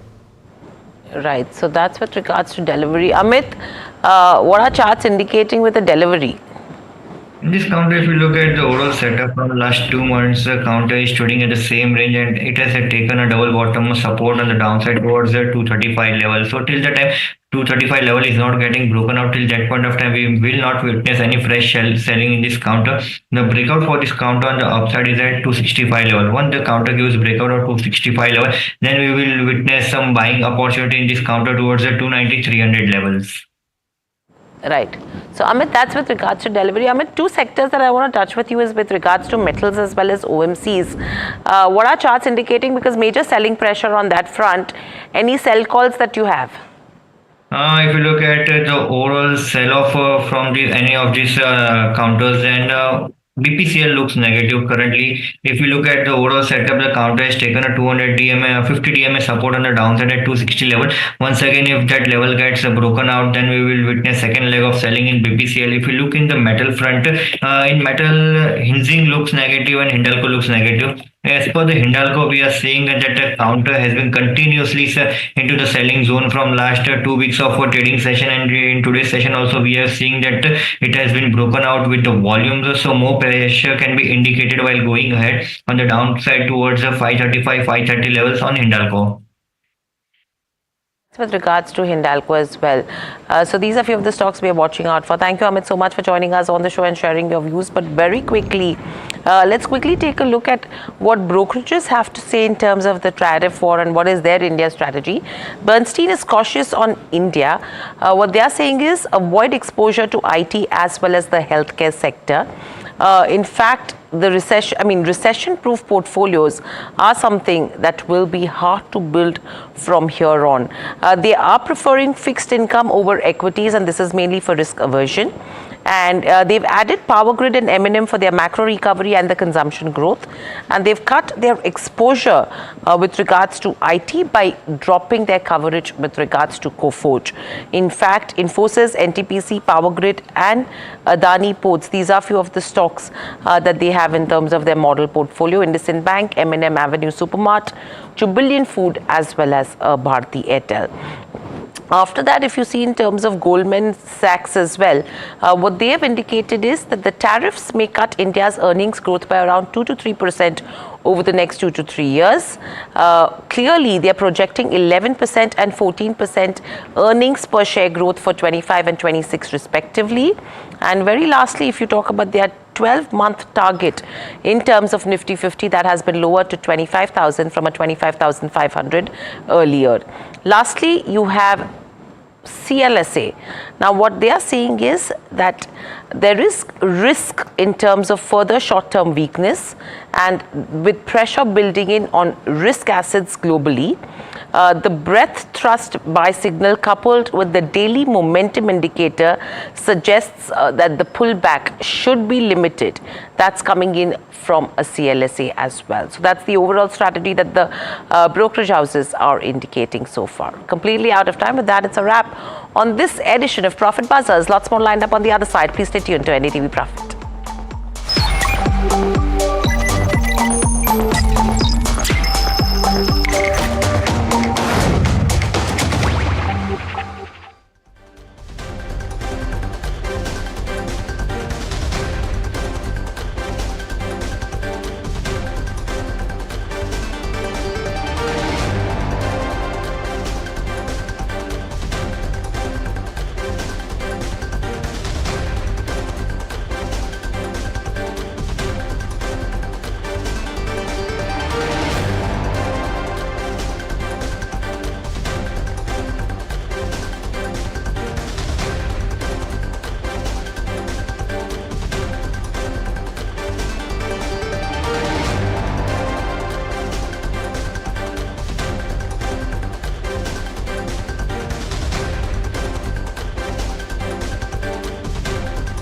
That's huge. That is a biggie. It's on. Gold plus clear glass, पार हो या near, सब कुछ दिखे clear. Can we see illogical prices on the downside in asset classes as well? Because everybody is saying that Indian economy doesn't get impacted, but the uncertainty may still bring market valuations much lower than maybe long-term averages too, right? Can it happen? Undoubtedly, Neeraj, but markets can remain irrational more than you can remain solvent. While this phrase is used mainly for shorting side, it can be true even on long side. If you are taking leveraged position, you may think today X is the fair value, but with a policy change, X minus something can become fair value, and hence markets will have to make adjustment. Anyway, markets are always trying to forecast future. As of today, we don't know what kind of tariff will be there on pharma products. Who will bear the burden, manufacturer or the distributor, which has disproportionate margin?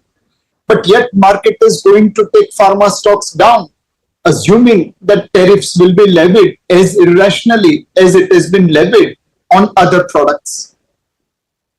Nilesh bhai, good morning. Hiral on this side. Let's talk about history as well. I mean, tariffs have been levied by the US in the past. We did see that resulting into a recession. How are you looking at 2025 then? Do you think it'll just be a major impact in terms of lower growth and higher inflation, or it could be much more leading to recession or something like a Great Depression that we saw? I mean, is it a good comparison? So Great Depression is unlikely to occur because today both political class as well as central bank are far more cognizant about learnings of Great Depression.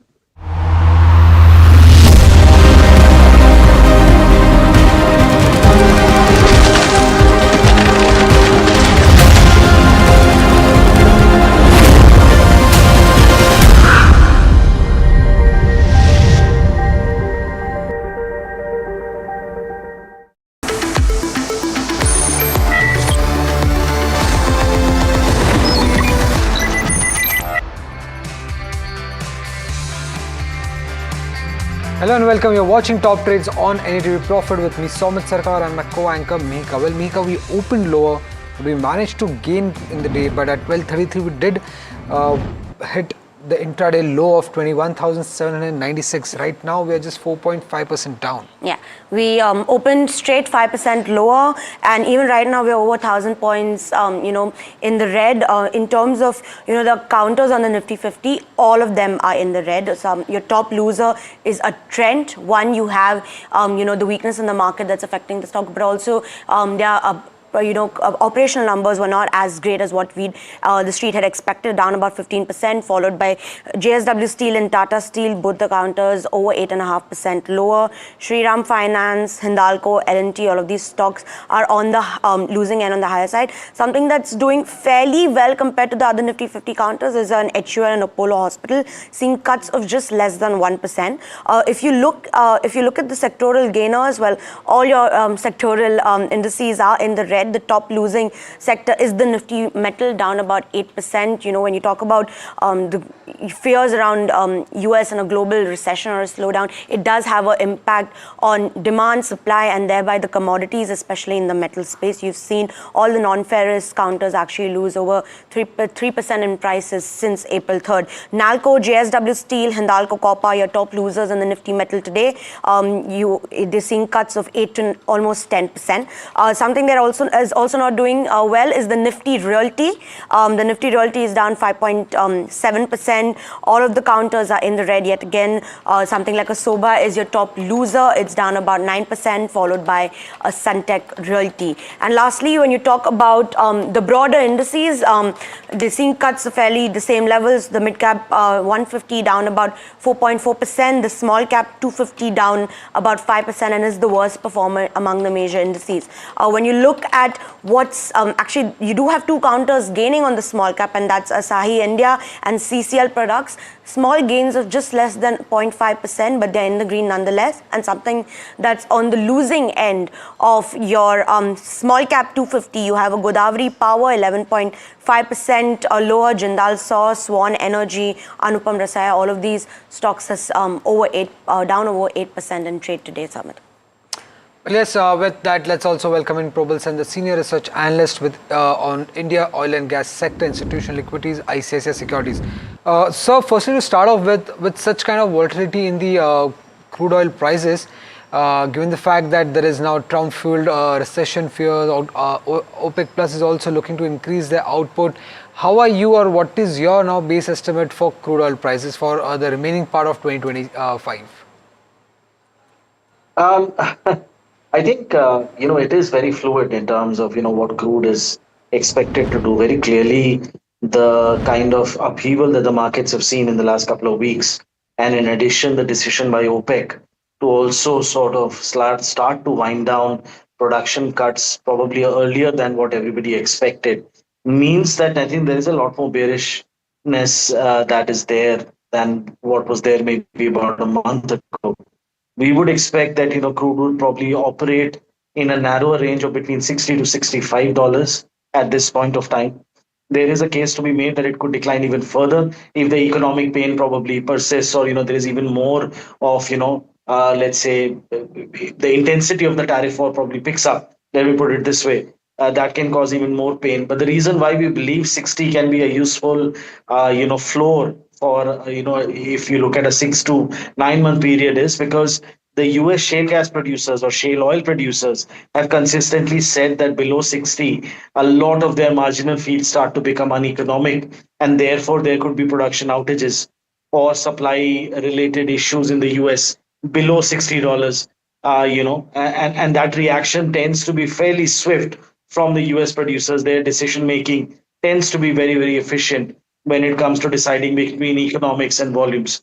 So, in that sense, I think earlier our base case was basically building in somewhere between $70 to $75. That is certainly coming down, but we would like to wait and watch probably for the next couple of weeks as to where it sort of normalizes or where the sort of volatility reduces a bit before taking a final call, on our base case estimates. But clearly, at this point of time, 60 to 65 seems like a workable range for crude. To add to that, the advancing of, putting more oil in the market was something that was unexpected. Do you expect that, given the kind of decline that we've seen in just the week itself, down about 15% in terms of Brent crude, do you think OPEC has chances to go back on this decision? Because, historically, their strategy has always been higher prices.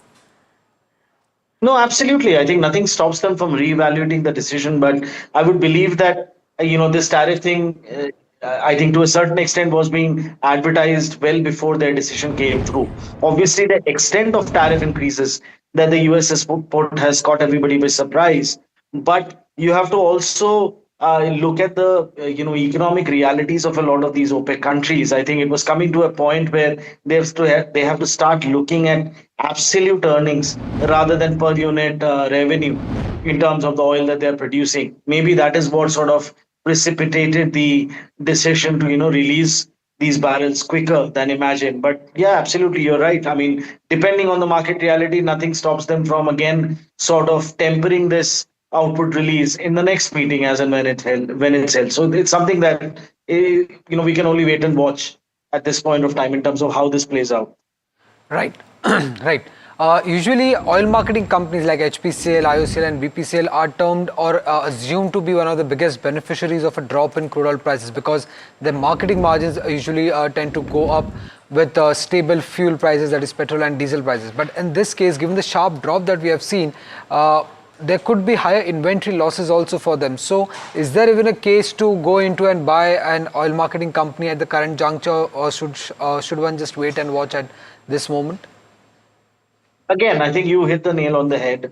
There is a possibility of an inventory loss. There is a real possibility that GRMs could actually struggle even more from here. So while there is a clear positive that emerges in terms of retail fuel margins, specifically in the current environment where price changes are not really that frequent and the benefits are not being really passed on, there's been a $7-8 decline just in the last few days alone, which adds maybe about 4 rupees to the blended margins if the same price decrease is seen in product prices as well.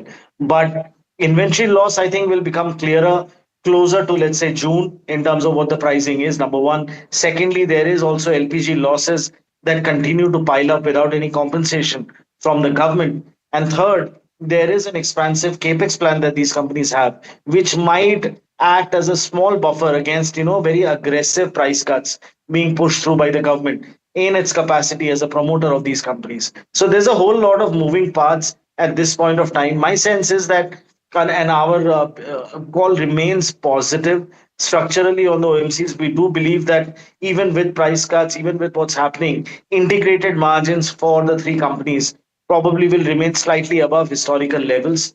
And therefore, earnings growth will probably continue to be a little bit of a positive surprise at this point of time from a 12 to 18 month perspective. But within that, there is a whole lot that can actually go on in the next 2 to 3 months. So this is something that, like you, we'll have to wait and watch in terms of, how the crude movement is and what kind of margins play out over the next couple of months. Right, sir. So with crude now averaging around $65 per barrel level, what is the possibility of how high has the possibility of a fuel price cut increased to? Because few days back we also had the minister saying that they will look to pass on the benefits to consumer, and now crude at least trending below the $70 per barrel mark. Do you think that anytime soon we can hear a fuel price cut coming in from the government side?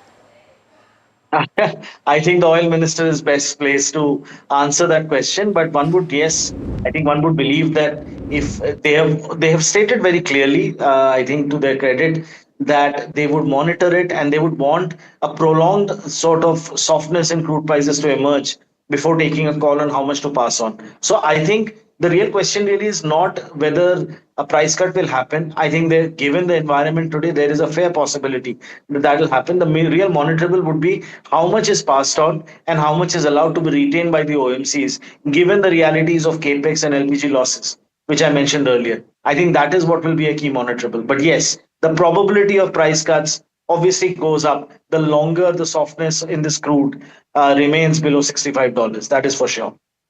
Okay, and Prabal, what about your oil exploration companies, ONGC, Oil India? I mean, first you had the windfall taxes capping their realizations. Then the need for that was not there anymore. Now you have crude trading around $63 per barrel. Does the outlook or positive outlook change for the companies? Absolutely. I think you mentioned windfall taxes, which basically prevented the gains of above $75 coming in. But having said that, as long as it remained above 75, there was a fair amount of comfort that net realizations would remain at $74 to $75, which was a fairly comfortable level, given that operationally things are looking up now for both companies and are likely to remain so for the next couple of years. But with the steep decline that we are seeing now, the very simple math is every dollar decline, in crude generally affects standalone earnings by about 1.3 to 1.4%. So if you look at the fact that crude is now down more than $10 below the $74 level, which is what has been the realization over the last several quarters, that's a straight 13% hit, give or take, on an annualized basis on standalone earnings. So again, as I said, this is a clear negative. And if it persists at these levels, obviously, I think earnings, including ours and the streets, will get downgrades. There's no two ways about it. Right. Well, shifting focus from OMCs to IGL now, a few days back, the company announced the much needed price hike in the Delhi region, which contributes nearly 70% of the volume. What would be the impact on the margins of this, and how much more of a price hike is needed for IGL to get back to the Q2 margin levels?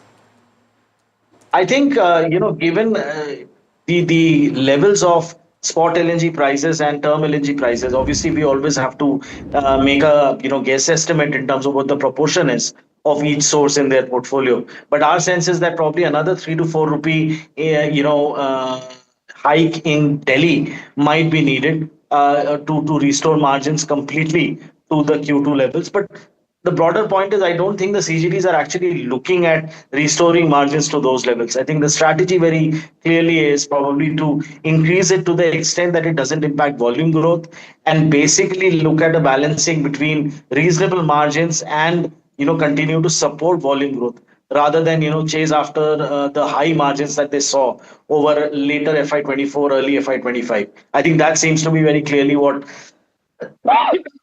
excuse me. I think that is something that will be the strategy. So, of course, the companies might have their own say on the matter, but what we really are building in is slightly lower margins, but steady volume growth for these three companies, specifically IGL and MGL, going forward. Got it, Prabal. Thank you so much for joining us and giving us your insight on how the oil and gas space looks like amid these things. But viewers, it's time for a quick break. Would you stay tuned? Lots more lined up on the other side.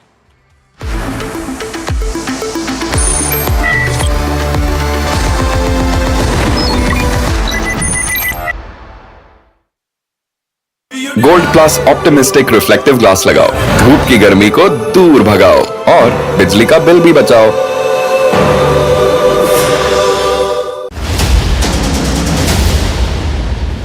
Maybe real estate might look to sell their paper business to ITC. So that would be an interesting deal, not too big for ITC, but from AB Real Estate's perspective currently. On the 20th, he reported this in his segment Heard on the Street, which runs at 2:30 p.m. every day.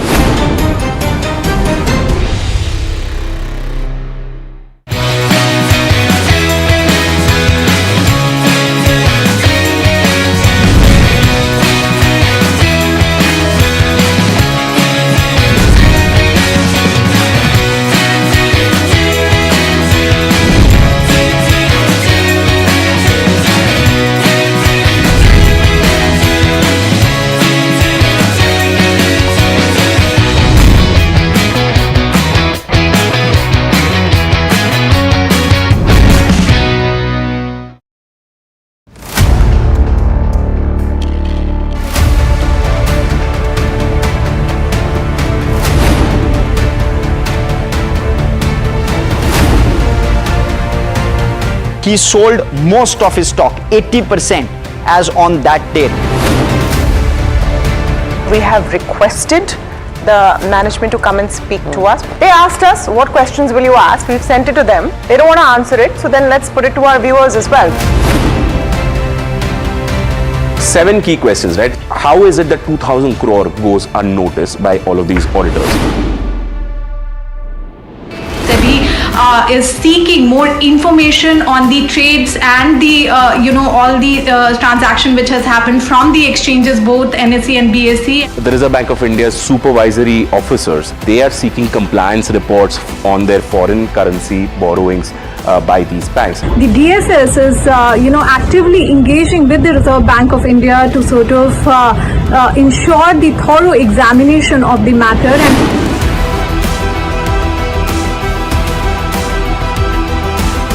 And IndusInd Bank, as part of its internal review, had found that certain aspects of its derivatives portfolio was not meeting the standard that was set by the Reserve Bank of India.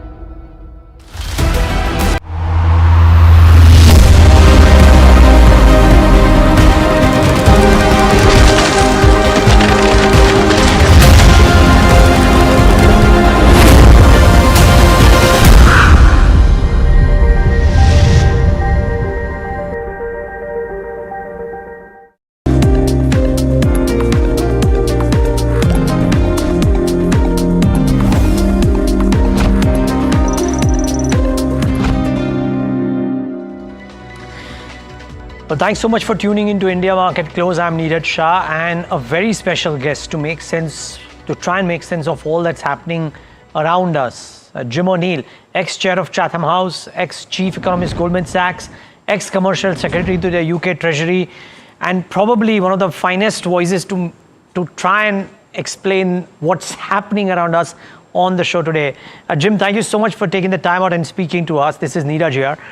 What do you make of the first order and the second order impact of the tariff war, as we call it now, post China's retaliation?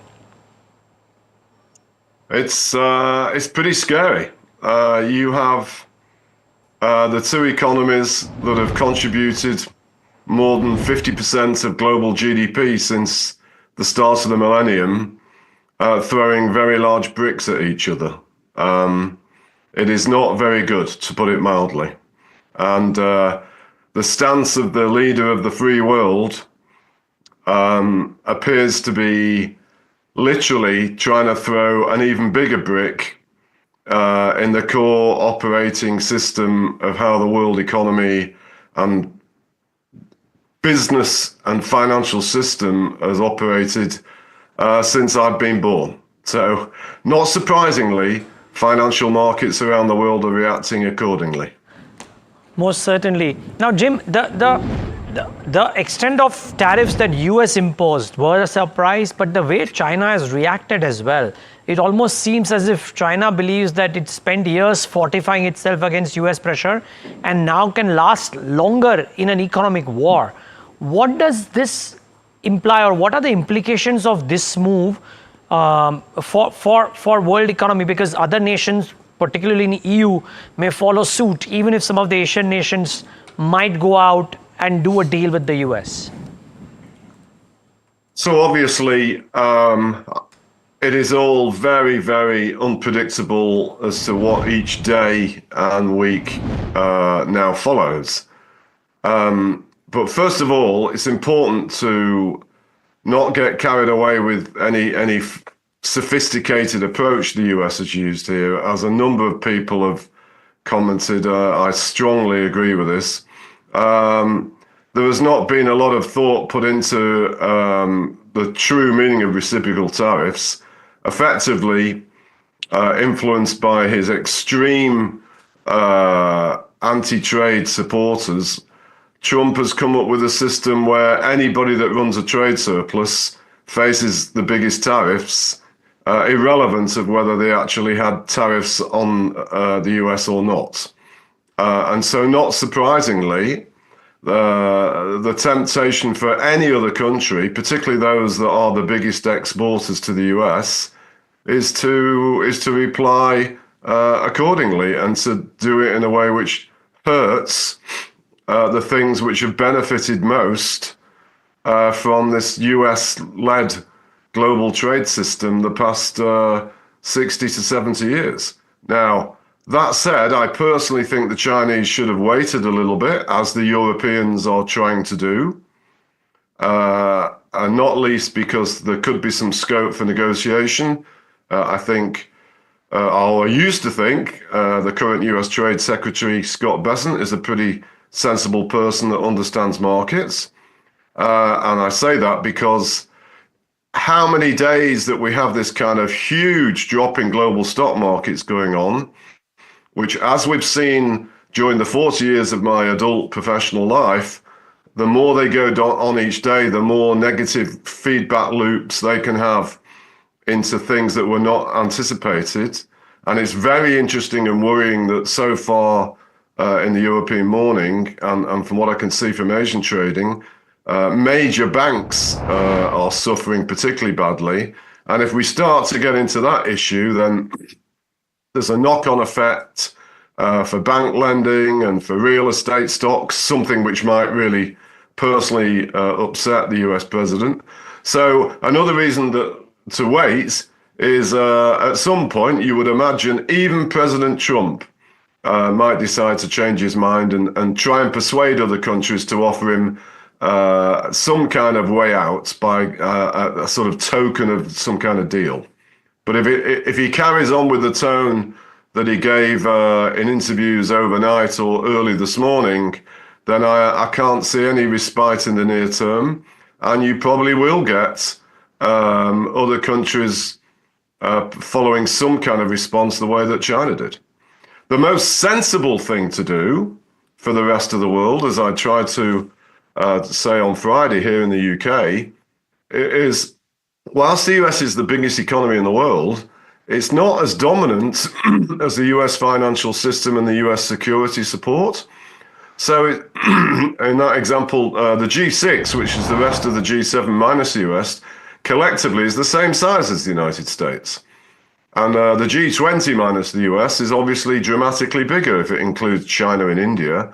And so what I would really encourage, and I think this is already happening, is leaders of the rest of the world that believe in free trade should get together and actually pursue lower tariffs between themselves and actually significant ideas about boosting cross-border trade in services.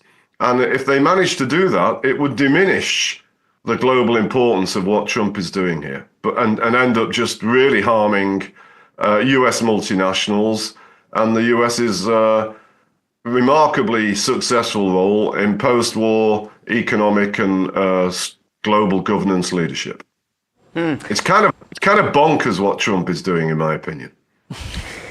Point taken, Jim, and therefore begs the question, and Harsh also joining in, begs the question as to whether a pullback is likely in your view. Will he flip on the current position he's taken, and if so, how quickly, and will he be forced to, not only from a market perspective but even from a US consumption perspective and inflation perspective?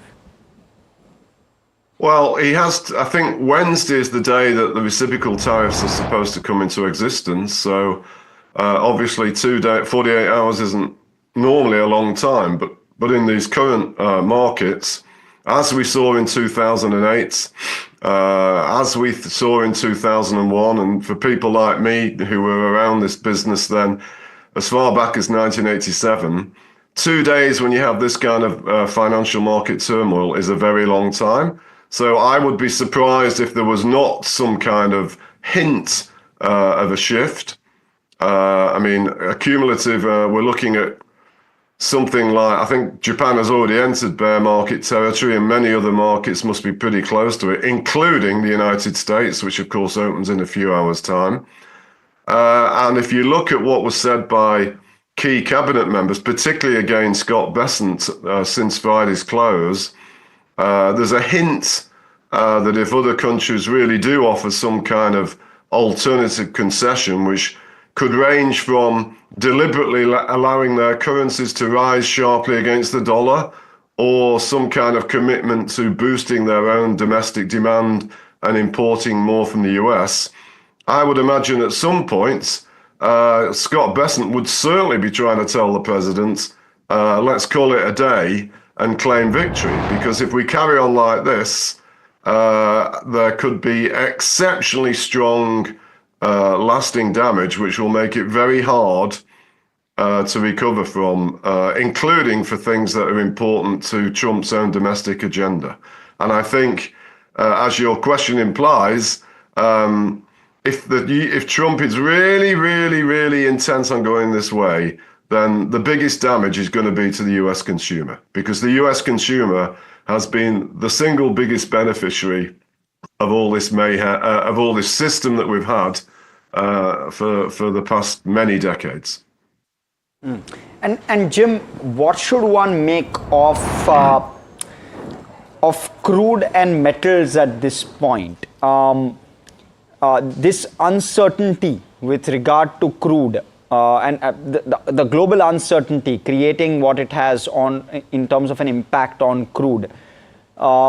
You feel that justified in a certain sense, or do you feel that you could start to see this wane quickly? Well, markets are markets, and I would imagine the one thing we're guaranteed for just this trading week is extreme volatility. And the first hint of any kind of backing off from Trump or his advisors, then you will get a big reversal in what's happened since Thursday morning European time or Thursday morning Asian time. And of course, commodities and crude oil have been part of it, because in essence, the markets are very quickly pricing for some kind of recession. And as we've seen, I think in 2020, during the worst of the COVID days, I think the near-term oil contract actually went negative briefly. So, if Trump repeats what he said last night US time or early morning our time again during the day, then if anything, the market declines and the price of crude will accelerate downwards, because we are literally witnessing, if it's left to how it is, of a dismantling of all major global multinationals that have so painstakingly built up to the global relevance they have been for many decades, and they will not be able to cope with this kind of savage shift in the rules of engagement that Trump is effectively trying to impose. What I don't understand is this sort of naive assumption that it's only going to affect corporations outside the US. I mean, a lot of US multinationals are responsible in their own sophisticated roles of causing the US trade deficit. So why they haven't realized that is quite remarkable, in my opinion. Jim, such an important point actually from a global... sorry. I'm saying such an I can't hear you. Yeah, maybe you can hear me now, but I was saying that such an important point from a global corporate perspective. We're worrying about markets, but from a global corporate perspective, this is such an important point.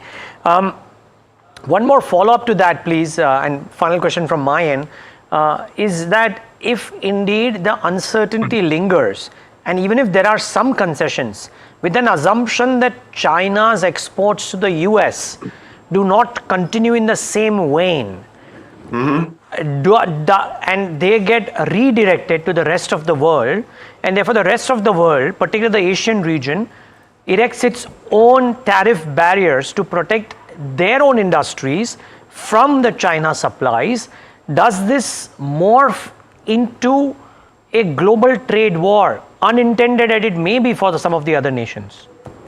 I mean, I think it's quite, that again is of course part of why markets are doing what they're doing. Because whilst the intention of any one country might well be to stand for free trade, if they now see the first evidence that very large exporters like China, or for that matter Germany or anybody others, start to try and dump their excess stocks, which would normally go into the US to other countries, then you will get that kind of response. Because obviously governments will try to support their own economies, and they have to try and react pretty quickly to try and demonstrate to their people that they're not just going to stand there and do nothing. But as I said earlier, a much more constructive, albeit very, very difficult way for countries to respond, including China, is for the rest of the world's leading nations to try and get together. And we have a small template that's ironically been already discussing things in the past 2 or 3 weeks on the Ukraine war, or what our own Prime Minister in the UK calls the coalition of the willing. There should be intense efforts going on between, let's call it a trade partner coalition of the willing, to try and make sure what was the world's global trading system can still survive for everybody else. And I suspect that if they were so determined and successful, which of course couldn't happen in 24 hours, but the intention could be, and that in itself will cause many, many influential people in the United States to actually think, hang on a minute, should we be either allowing or within the constitutional system in the US actually supporting constitutionally our elected president to take us out of this system, which despite all the issues it's raised for the left behind in many countries, despite all of that, has contributed to this dramatic improvement in the health and wealth of hundreds of millions and billions of people around the world, including in India and much of Asia. Fair point. Jim, last couple of thoughts.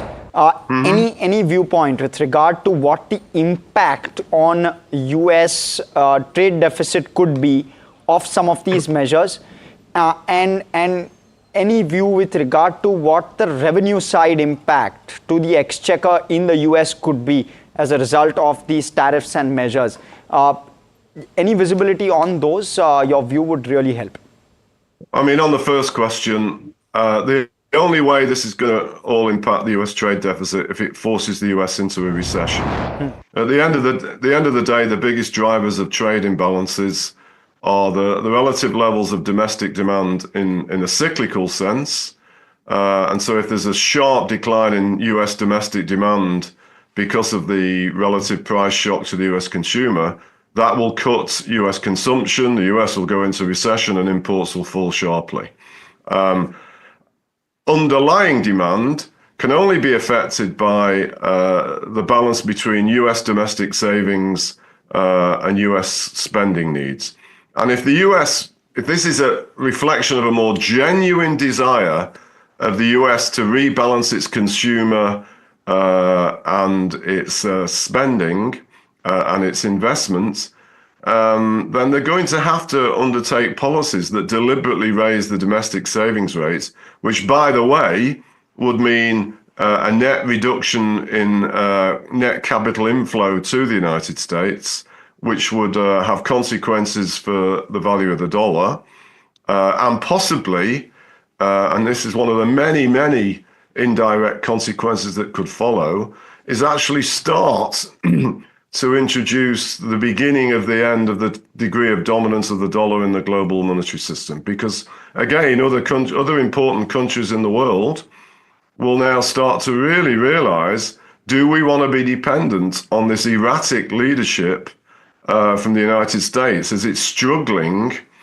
to deal with the complex challenges which go with these kind of responsibilities and privileges of being the dominant player in the world system. Analytically, of course, it's absolutely fascinating, but for people running any kind of global business, this is a nightmare. Right. This is so true, and this is just so many insights that have come in, and couldn't thank you enough, Jim O'Neill, for joining us today and giving us all of those. Maybe we'll get a chance to talk to you in about a month and a half from now if this trade war worsens. Okay, look forward to that. Thank you so much. Actually, I look forward to it. It's speaking to you again, but not in the context of the circumstances. Cross fingers. Thank you.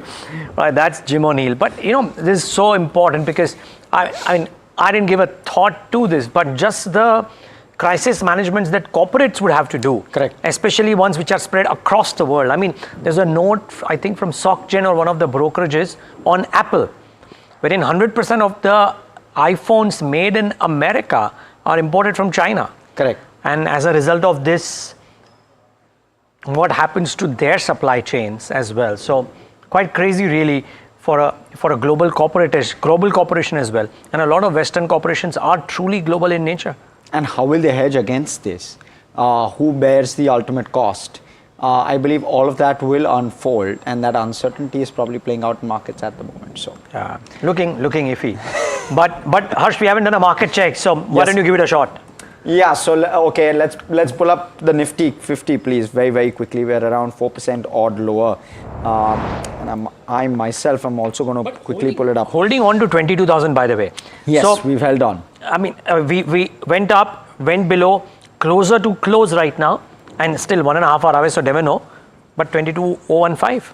Correct. So, so we're at the 22,000 mark, roughly about 4% or so lower.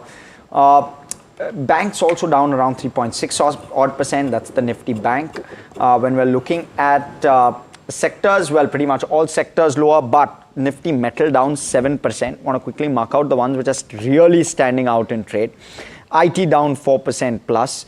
Realty down 6%, near 6% fall on the realty index in a single day. Now from 1100, the realty index looking at 750. So real fall there. FMCG relatively okay, 1.3 odd percent lower, but auto largely driven by Tata Motors as well on the impact, down 4% odd. So some pockets which are seeing pain, the metal index especially, pronounced pain there, 7.5% nearly lower. So that's how it's playing out. Let's look at the advanced decline as well if we can. And I'm sure that it's extremely shallow. There you go. Very, very tough to find any stocks advancing in trade. And within the Nifty small cap, the index is down nearly 5%. And the gainers are just 6 out of the 250 stocks on the Nifty small cap index. Delivery being one of them. Interesting update, interesting acquisition, and that's why that one is perked up in trade. The other one is Vedant Fashions, a CCL, an Asahi India, Crompton, and a Rainbow Medical. So there are only 6 stocks within the Nifty small cap 250 which are in the green at this point. The Nifty mid cap as well, seeing 4% plus lower. So some bit of pain.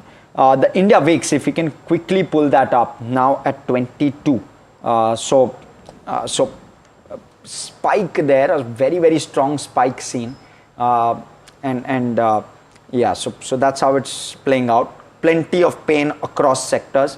Neeraj, you want to probably mark out a few stocks outside of... Pick up anything except for maybe a Godrej Consumer or a few others which are actually doing okay. It's just looking very, very wobbly, Harsh. So that is the main problem, that there are hardly any pockets which have withstood the pressure in the session today. FMCG too is down about 1.6%. So that tells you the nature of the story per se. But very quickly, I mean, if for whatever it's worth, the oil marketing companies, HPBP, could be interesting ones because they would have fallen. HPCL in particular, the marketing margins look so attractive for HPCL at these prices on crude that no surprise that HPCL is trading in the green. So that is a respite. Harsh spoke about delivery being one. GMR Airports is the other one which has gotten about 1% higher. And FMCG, Godrej Consumer, HUL, Britannia effectively look okay. What's looking ugly is of course Trent, and we'll talk about that in detail, of course. So keep that in mind as well. And a clutch of others which have fallen quite a bit. But we spoke to some very important voices in addition to, of course, Jim O'Neill that we just spoke to. So Robert Sokin, senior global economist at Citi Research, spoke about the approach of countries amidst global tariff outbreak. He also emphasizes that how the US economy is going to shape up. Listen in. The Federal Reserve is not playing a political game. They try and be as apolitical and as technically oriented as possible. But I do think, to President Trump's point, I do think where the Fed is going to be rate cuts, because with the tariffs, it's a stagflationary shock for the U.S. economy. It boosts inflation and it lowers growth. For the Fed, that's between a rock and a hard place, because when inflation's higher, you should be hawkish, and when growth is lower, you should be dovish. So there's a question of which side of the mandate they'll put more weight on. But I think they will focus more on the downside risk to growth. They'll look through the inflation effects. So I think we're looking at least several rate cuts this year, potentially starting soon in the second quarter. But bottom line is, I think rate cuts are coming down. Rates are coming down, and it will depend in terms of the number of cuts. All of the questions we were talking about earlier, how long these tariffs stay in place, what type of retaliation we get, how large the negative effects are. But I think it will be a Fed that is easing policy this year. Right now, we're assessing many channels through which the tariffs will impact the U.S. economy and the global economy and economies that are directly hit with these tariffs.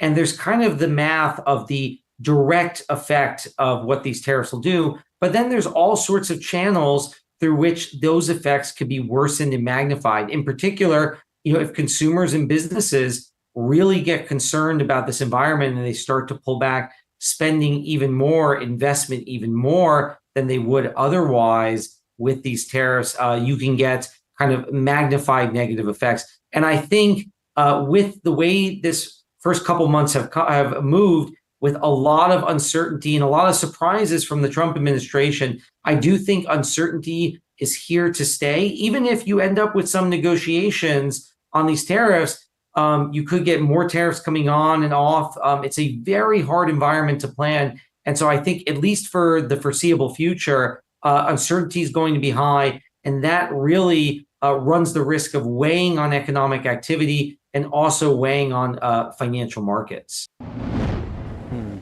Okay, so that's Robert Sorkin, of course, giving views. We've had plenty of them, frankly, and those views keep pouring in. We have Nilesh Shah with us, founder Envision Capital, to talk to us about everything markets. Hi, Nilesh. Harsh here. Quick check with you with regard to how you're viewing this entire setup from a global standpoint, as well as how should you look at Indian markets. First off, let me have that broad-based view. Yeah, so clearly there is now an extended period of uncertainty. If last year, the whole year was more around uncertainty around inflation and interest rates, this year it's back to tariffs. And clearly the tariffs have been a negative surprise, not in conceptually, but just in terms of the extent and how widespread they are. Clearly, that's actually something which has spooked the markets. I think in terms of India itself, I clearly believe that the impact is probably going to be relatively minimal compared to the impact that could have on some of our Asian peers and some of the other emerging markets. So I clearly believe that fundamentally the impact is going to be relatively less versus others, but nevertheless there is going to be some impact. And that we will have to live with a period of uncertainty. So what it looks like is that maybe this uncertain times could last for a few more months. Maybe it could last for another maybe 3 to 4 months by the time we have some bit more clarity in terms of which way growth and earnings are likely to unfold. So I clearly believe the markets will go through a period of consolidation for the next few months before it develops a sense of direction. Right. Nilesh, I wonder how bad the India impact actually is. The uncertainty, understandable, and market-facing jitters, also global markets having a bit of a rub-off effect on India, understandable. But do you believe that the India impact may not be as earth-shaking as is being felt elsewhere globally, or is being estimated at this point? So surely, I think as an economy, we're going to essentially be relatively less impacted. So it's quite possible, and basically one kind of reads the views of economists, and from a maybe from a 6.5% GDP growth rate, we probably slip down to maybe about 6% or so. So there would be maybe a 50 to 75 basis point impact in terms of GDP growth, which obviously is going to be a fantastic place to be in context of where the global economy is going to be, and the fact that a market like US or an economy like the US is expected to kind of slip into a recession. So versus maybe economies like US having probably a negative growth rate, or maybe a large economy like China would probably see significant shave off in terms of its GDP growth rate. Versus that, India could probably still be able to kind of grow at close to about 6%. I mean, surely in this environment, it's going to be hard to kind of think about India growing at more than 6%. So clearly believe that from that context, the impact is going to be relatively less. But the bigger challenge for the markets is that in the short term, the markets move with sentiment and with liquidity. And because of the kind of uncertainty that has got created, we're going to see both sentiment and liquidity getting impacted. And that to me is a bigger risk for markets versus a significant deterioration of the growth outlook. And that's something which we will have to kind of navigate through maybe for the next 1 or 2 quarters. Nilesh, good afternoon, Neeraj. I was really looking forward to talk to you. Now the question is this, Nilesh. You've seen some of these cycles, and I was trying to ask our guests earlier that are there parallels in history which was similar, and most answers were a no in some sense. You could drag it all the way back to 1930. Maybe you get some parallels to it, but not quite there too. So the question is this: can the uncertainty last for longer? Can there be a currency devaluation or goods coming into other countries, therefore tariff barriers erected by other countries, and therefore a global tariff war, etc., etc.? And therefore, can this picture get much uglier before it becomes worthwhile to buy? Is it possible to hypothesize on that? Neeraj, yeah, one can't rule out all possibilities. This is surely a situation which none of us have basically seen or witnessed, even over the last 30 years or so. The big difference, Neeraj, I think, between what we have seen over all the kind of crises that we have seen over the last maybe 20, 30 years and the scenario today is that earlier there was a lot of conciliation and conciliatory action and coordinated action, or basically a coordinated response to the big challenges, versus that we are now in an era of unilateralism, and so that's something which none of us have seen, and there's a scenario which probably has not played out in maybe the last 80 to 100 years, or probably played out 80 to 100 years ago. So that to me I think is the very big difference. But Neeraj, keep in mind one thing, that one is markets do tend to exaggerate the eventual outcome. And just to kind of think about it, markets peaked out probably in September, October, but the event is unfolding in April. Okay, maybe it might take another 12 months for the entire outcome to play out, but keep in mind that markets will bottom out a lot more earlier.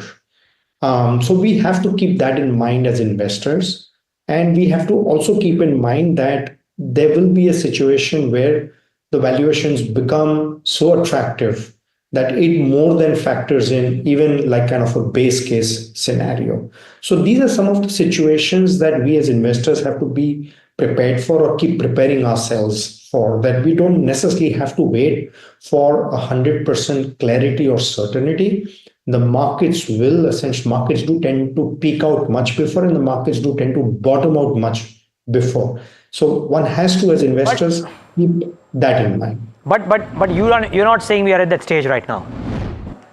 No, I don't think so. Probably because, it's something which is barely 1 week old, right? and there is unilateral. This is not like that COVID has struck and therefore there's going to be concerted action by all the world's countries and governments together. This is not about a global financial crisis where all the central banks say, okay, now let's step in together and ensure that there's enough liquidity to bail out stressed firms or firms which are on the verge of bankruptcy. This is not like 2001, when there was a 9/11 strike and therefore saying, let's together fight out or weed out terrorism. Okay. This is something which is very, very different. I think what makes this so different from the past challenges is essentially unilateralism. And you're going to see unilateralism being responded again by unilateralism. That I think is something. And so clearly it's going to take a few weeks. It probably will take a few more months to see how essentially the responses play out. And so therefore, I don't think that we're kind of done with it. We probably essentially will still have to kind of go through for another few weeks and a few more months before we essentially have some sense in terms of whether this is played out or not entirely. Such an important distinction, and Nilesh, thanks for making this, because this was really, really good to kind of distinguish between COVID or some of the other things that have happened in the past, 2008 also maybe, versus right now. Now, I have one more question for you, Nilesh. I'm sure Harsh has maybe a couple more, but you spoke about some of the markets bottoming out a lot earlier than what when the economy does, if you will, broadly speaking, right? I wonder if sectorally some of the themes might be there, and you would have guessed it that I will ask you about IT. We're on the cusp of a commentary from TCS this week, but be that as it may, from December peaks 30% lower, a clutch of stocks even more lower. The sad part is in the last 30 days, not one IT company has come and spoken. So it's very difficult to get a sense of how they are feeling. But maybe you've got a chance to speak, you've got to analyze, and you look at this space so closely. What's your feeling about IT services? So Neeraj, my broader sense about IT services is that it's probably been one of those sectors, especially I'm talking now about the large cap IT, is like it's probably something which has been the most overrated in terms of prospects. The bottom line is that even when we didn't have a crisis like this in the last 10 years, these are companies which probably have grown only in single digits. And keep in mind that a lot of this spending by the Fortune 500 companies is non-discretionary, which means a lot of the spending is basically about maintenance, application, and things of that kind. Okay, so I honestly don't think that basically that it's the end of the world for the IT services companies. Okay, so to that extent, I'm honestly not sure whether it's going to kind of play out so badly for the IT services companies the way we've seen the reaction to stock prices in the last few days. So I probably think that instead of maybe a 5 to 7% growth, maybe you will have companies grow at maybe 2 to 4%. But I honestly don't think, Neeraj, that we're going to basically have a situation where there will be degrowth. Okay. And we have to keep in mind that the big IT companies typically have been in a range of between 20 times to 30 times P multiples to trailing earnings, 20 to 30 times.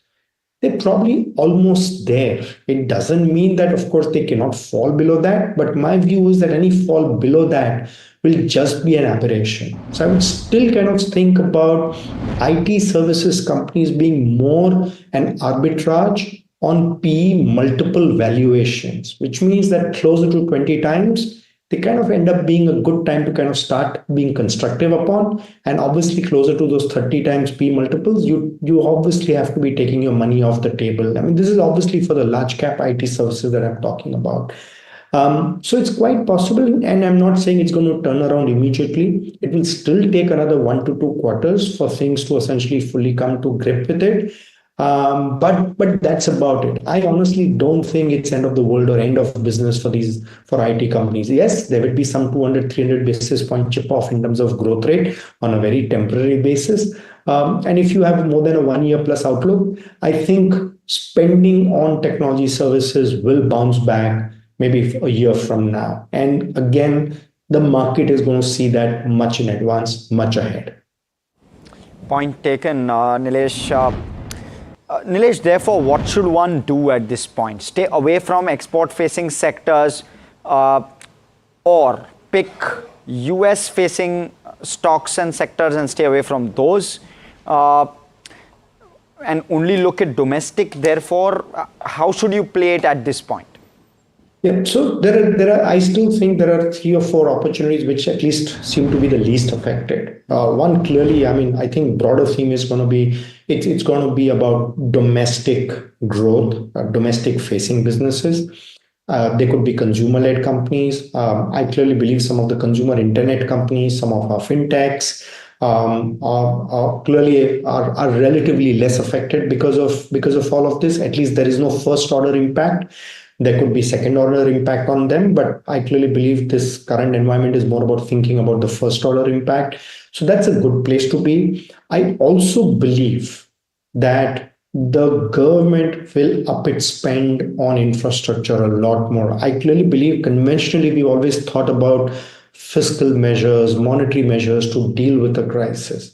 I think this time it's around, I wouldn't be surprised if the government thinks about a third measure, which is to basically significantly step up its spending or its investment on infrastructure. So obviously there is a budget at 3.1%.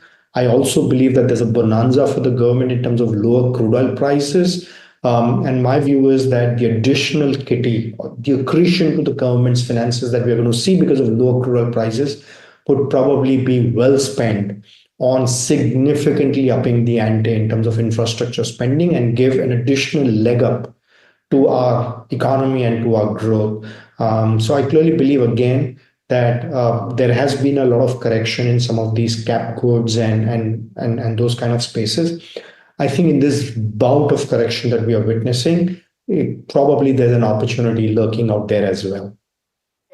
And not core infra, not roads, etc., Nilesh, or would that also be part of this basket? I have generally preferred to not be in asset-heavy businesses. Sure. So typically companies which operate road projects, which operate airports, which operate maybe power projects, those are not the places to be. I think it's more about spotting businesses which are providing consumables, providing components, providing equipment, or probably just providing high-end services for building infrastructure projects or for basically beefing up India's drive of indigenization on defense. These are probably some of the opportunities to look out for. Again, EMS is an interesting area, though valuations are still challenging. But who knows, over the next few days, few weeks, we again see significant correction there.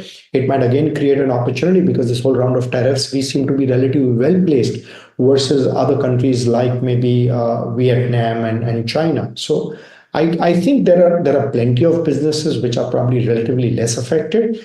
And then the recent round of correction actually is probably just the icing on the cake that one would have wanted for. Point taken. Nilesh, last question. Wouldn't let you go without a quick take on pharma. I want to understand from you how you view it. There's some amount of uncertainty, of course, with a possible tariff on pharma. But can the US, one, afford that? And if so, would you therefore avoid it? Or do you believe that's one pocket that could be an opportunity? No, it certainly could be an opportunity. I think right now, I don't think decisions are being made on tariffs based on whether they can afford it or not. I think it's one broad brush kind of a policy initiative which has been unfolded.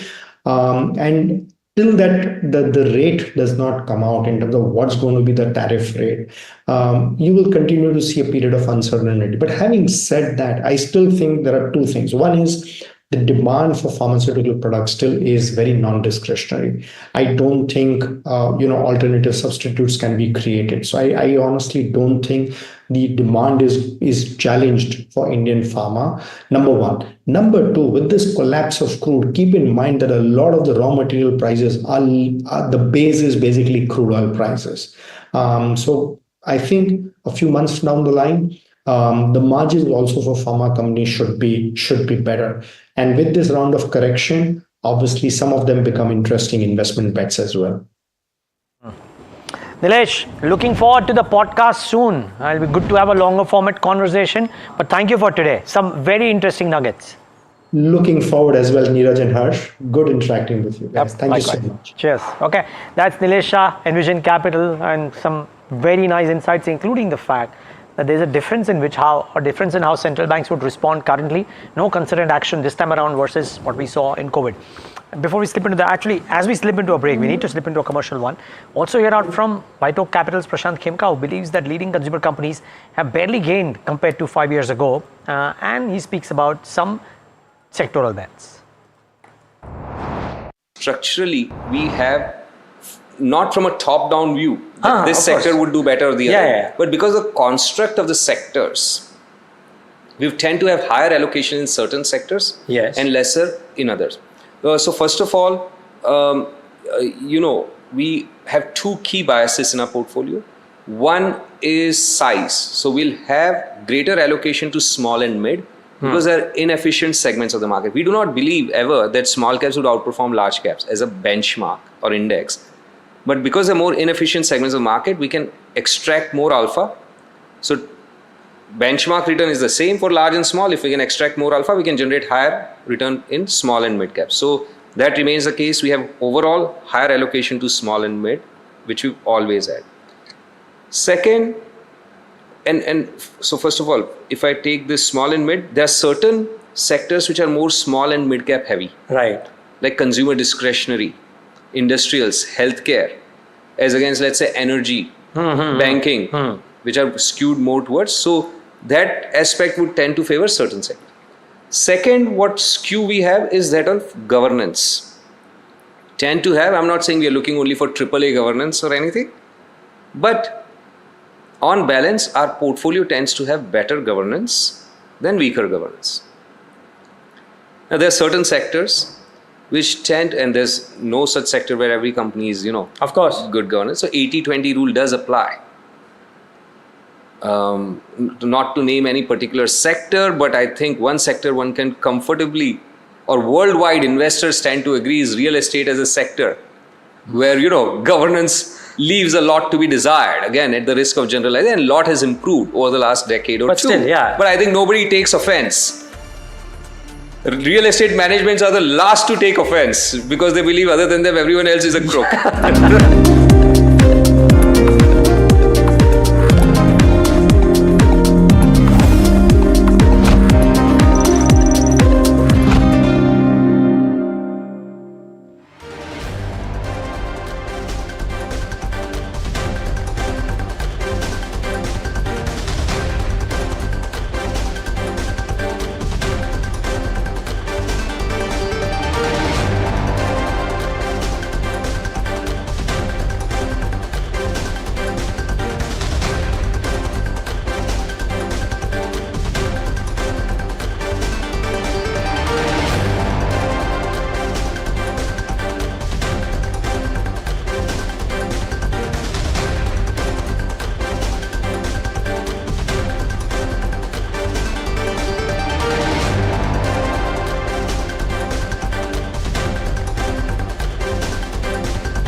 Can we see illogical prices on the downside in asset classes as well? Because everybody's saying that Indian economy doesn't get impacted, but the uncertainty may still bring market valuations much lower than maybe long-term averages too, right?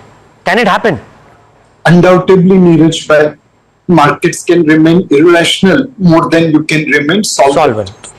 While this phrase is used mainly for shorting side, it can be true even on long side. If you are taking leveraged position, you may think today X is the fair value, but with a policy change, X minus something can become fair value, and hence markets will have to make adjustment. Anyway, markets are always trying to forecast future. As of today, we don't know what kind of tariff will be there on pharma products. Who will bear the burden, manufacturer or the distributor, which has disproportionate margin? But yet market is going to take pharma stocks down, assuming that tariffs will be levied as irrationally as it has been levied on other products.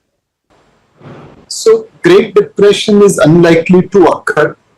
because today both political class as well as central bank are far more cognizant about learnings of Great Depression. To a great extent, Great Depression can be blamed on very, very tight monetary policy of central banks around the world.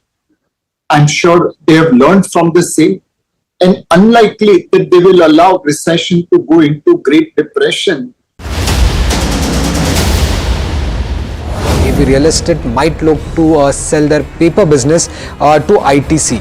So that would be an interesting deal, not too big for ITC, but from AB Real Estate's perspective currently.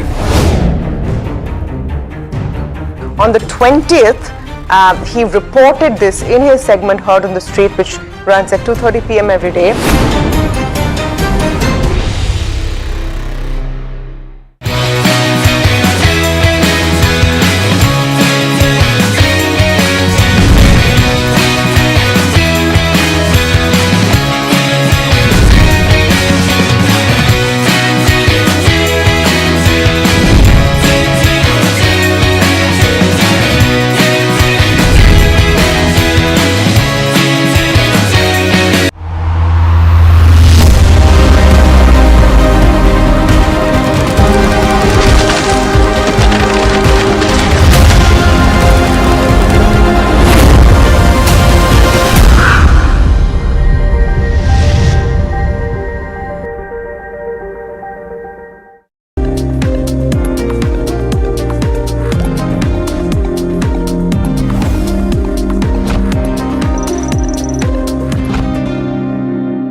Welcome back. You're watching India Market Close here on NDTV Profit. That time of the show, and today becomes critical in that sense.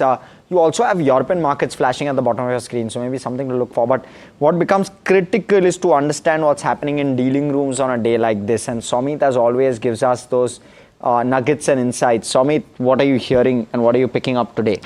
Well, stock-specific buy flows are there. We have seen recovery in multiple stocks from lower levels. In fact, Nifty IT index is one of the clear examples of that.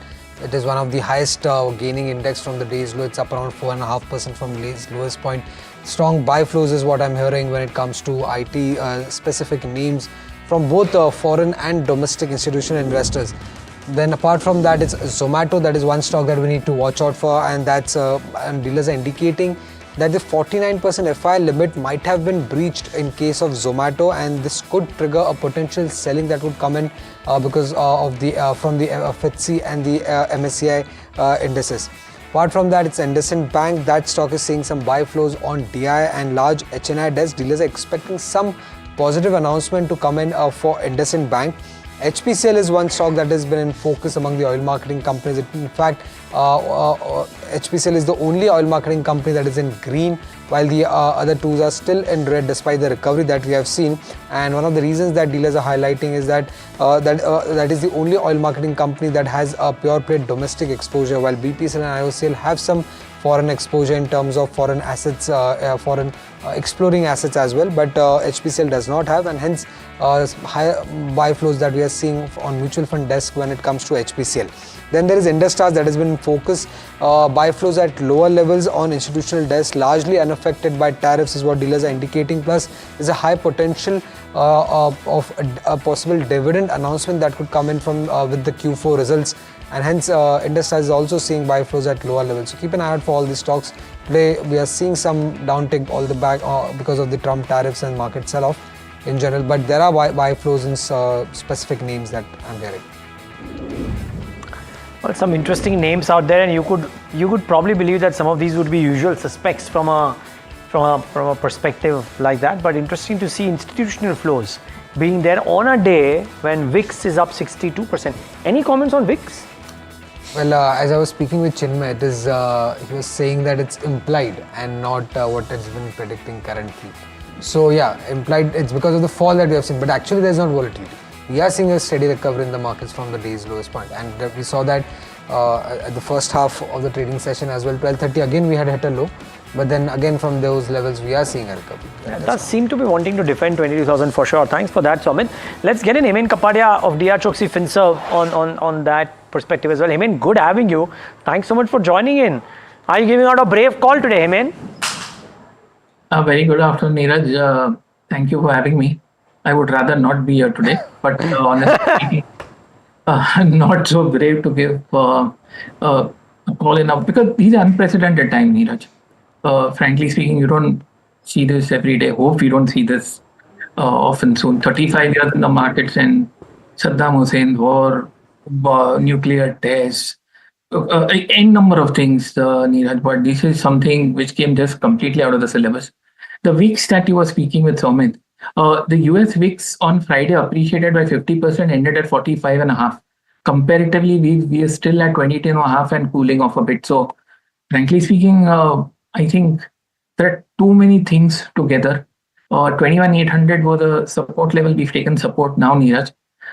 There's a bearish gap, which is not a good sign. I spoke earlier with you and Harsh also. There were three bullish gaps. Now, I didn't expect the third one to get covered up, but that has also been covered up. So, frankly speaking, doesn't augur well, but time being, maybe like I said, Insti buying, maybe PSU buying. So, probably a small spot of respite is what I see around 21,800, Neeraj. Would you initiate a short, Hemin, on anything at all today? No, so no long, no short. No, too late to sell, too early to buy. Oops. Okay. Can I ask you for your stock ideas today, or are you staying away from that?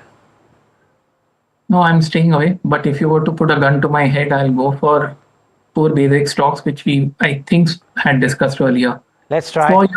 4 years of hatching eggs, not doing anything. HDFC Bank, Kotak Bank, Bajaj Twins, and SRF.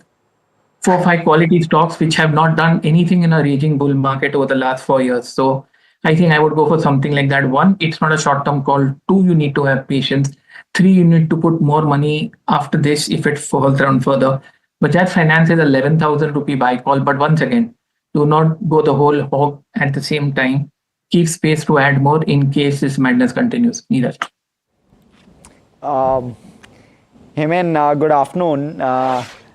Good to have you here on a day like this. Just amused with the way you've given your calls today. But what about an IndusInd Bank? Again, I'm putting a gun to your head because outside of the ones that you've given in terms of names, you're not willing to pull a trade. So views on IndusInd Bank, because Somit was suggesting some amount of buy flows, possible positive news to trickle through, and therefore trying to understand this from a technical perspective as well. Well, I'll repeat what I said, Harsh. I wish I could run away, go on a beach, sipping my ties. Having said that, I thought we were good friends. You wouldn't put such guns to my head. But having said that, on a more serious note, it's been a miserable stock over the last 7 years. Harsh, Nifty, Bank Nifty, n number of stocks posted new highs. High posted by IndusInd Bank in 18 was 2038. We haven't come close to that in 7 years of a fantastic bull market. So, frankly speaking, near-term respite, yes. Support at 650, yes. I wouldn't venture a trade because 7 years of woeful, abysmal underperformance and it's still going nowhere. So, I'd say stay away. I mean, some of the banks just are not cut out for this, frankly speaking. Hemen, the view on something like a Trent, because that's the other one which is reeling under pressure today. Well, many of these 10-bagger, 20-bagger needed a reality check. Technically, I'm not saying fundamentally though. So, yes, I believe that the worst is not yet over. Deeply oversold, there's a bearish gap today, which is not a good sign. There could be support coming in. There would be bounces coming in. For me, the support comes in at 4,200, which is a distinct possibility. Maybe not today, tomorrow, maybe next month. So, and we've had a brilliant move, frankly speaking, Harsh.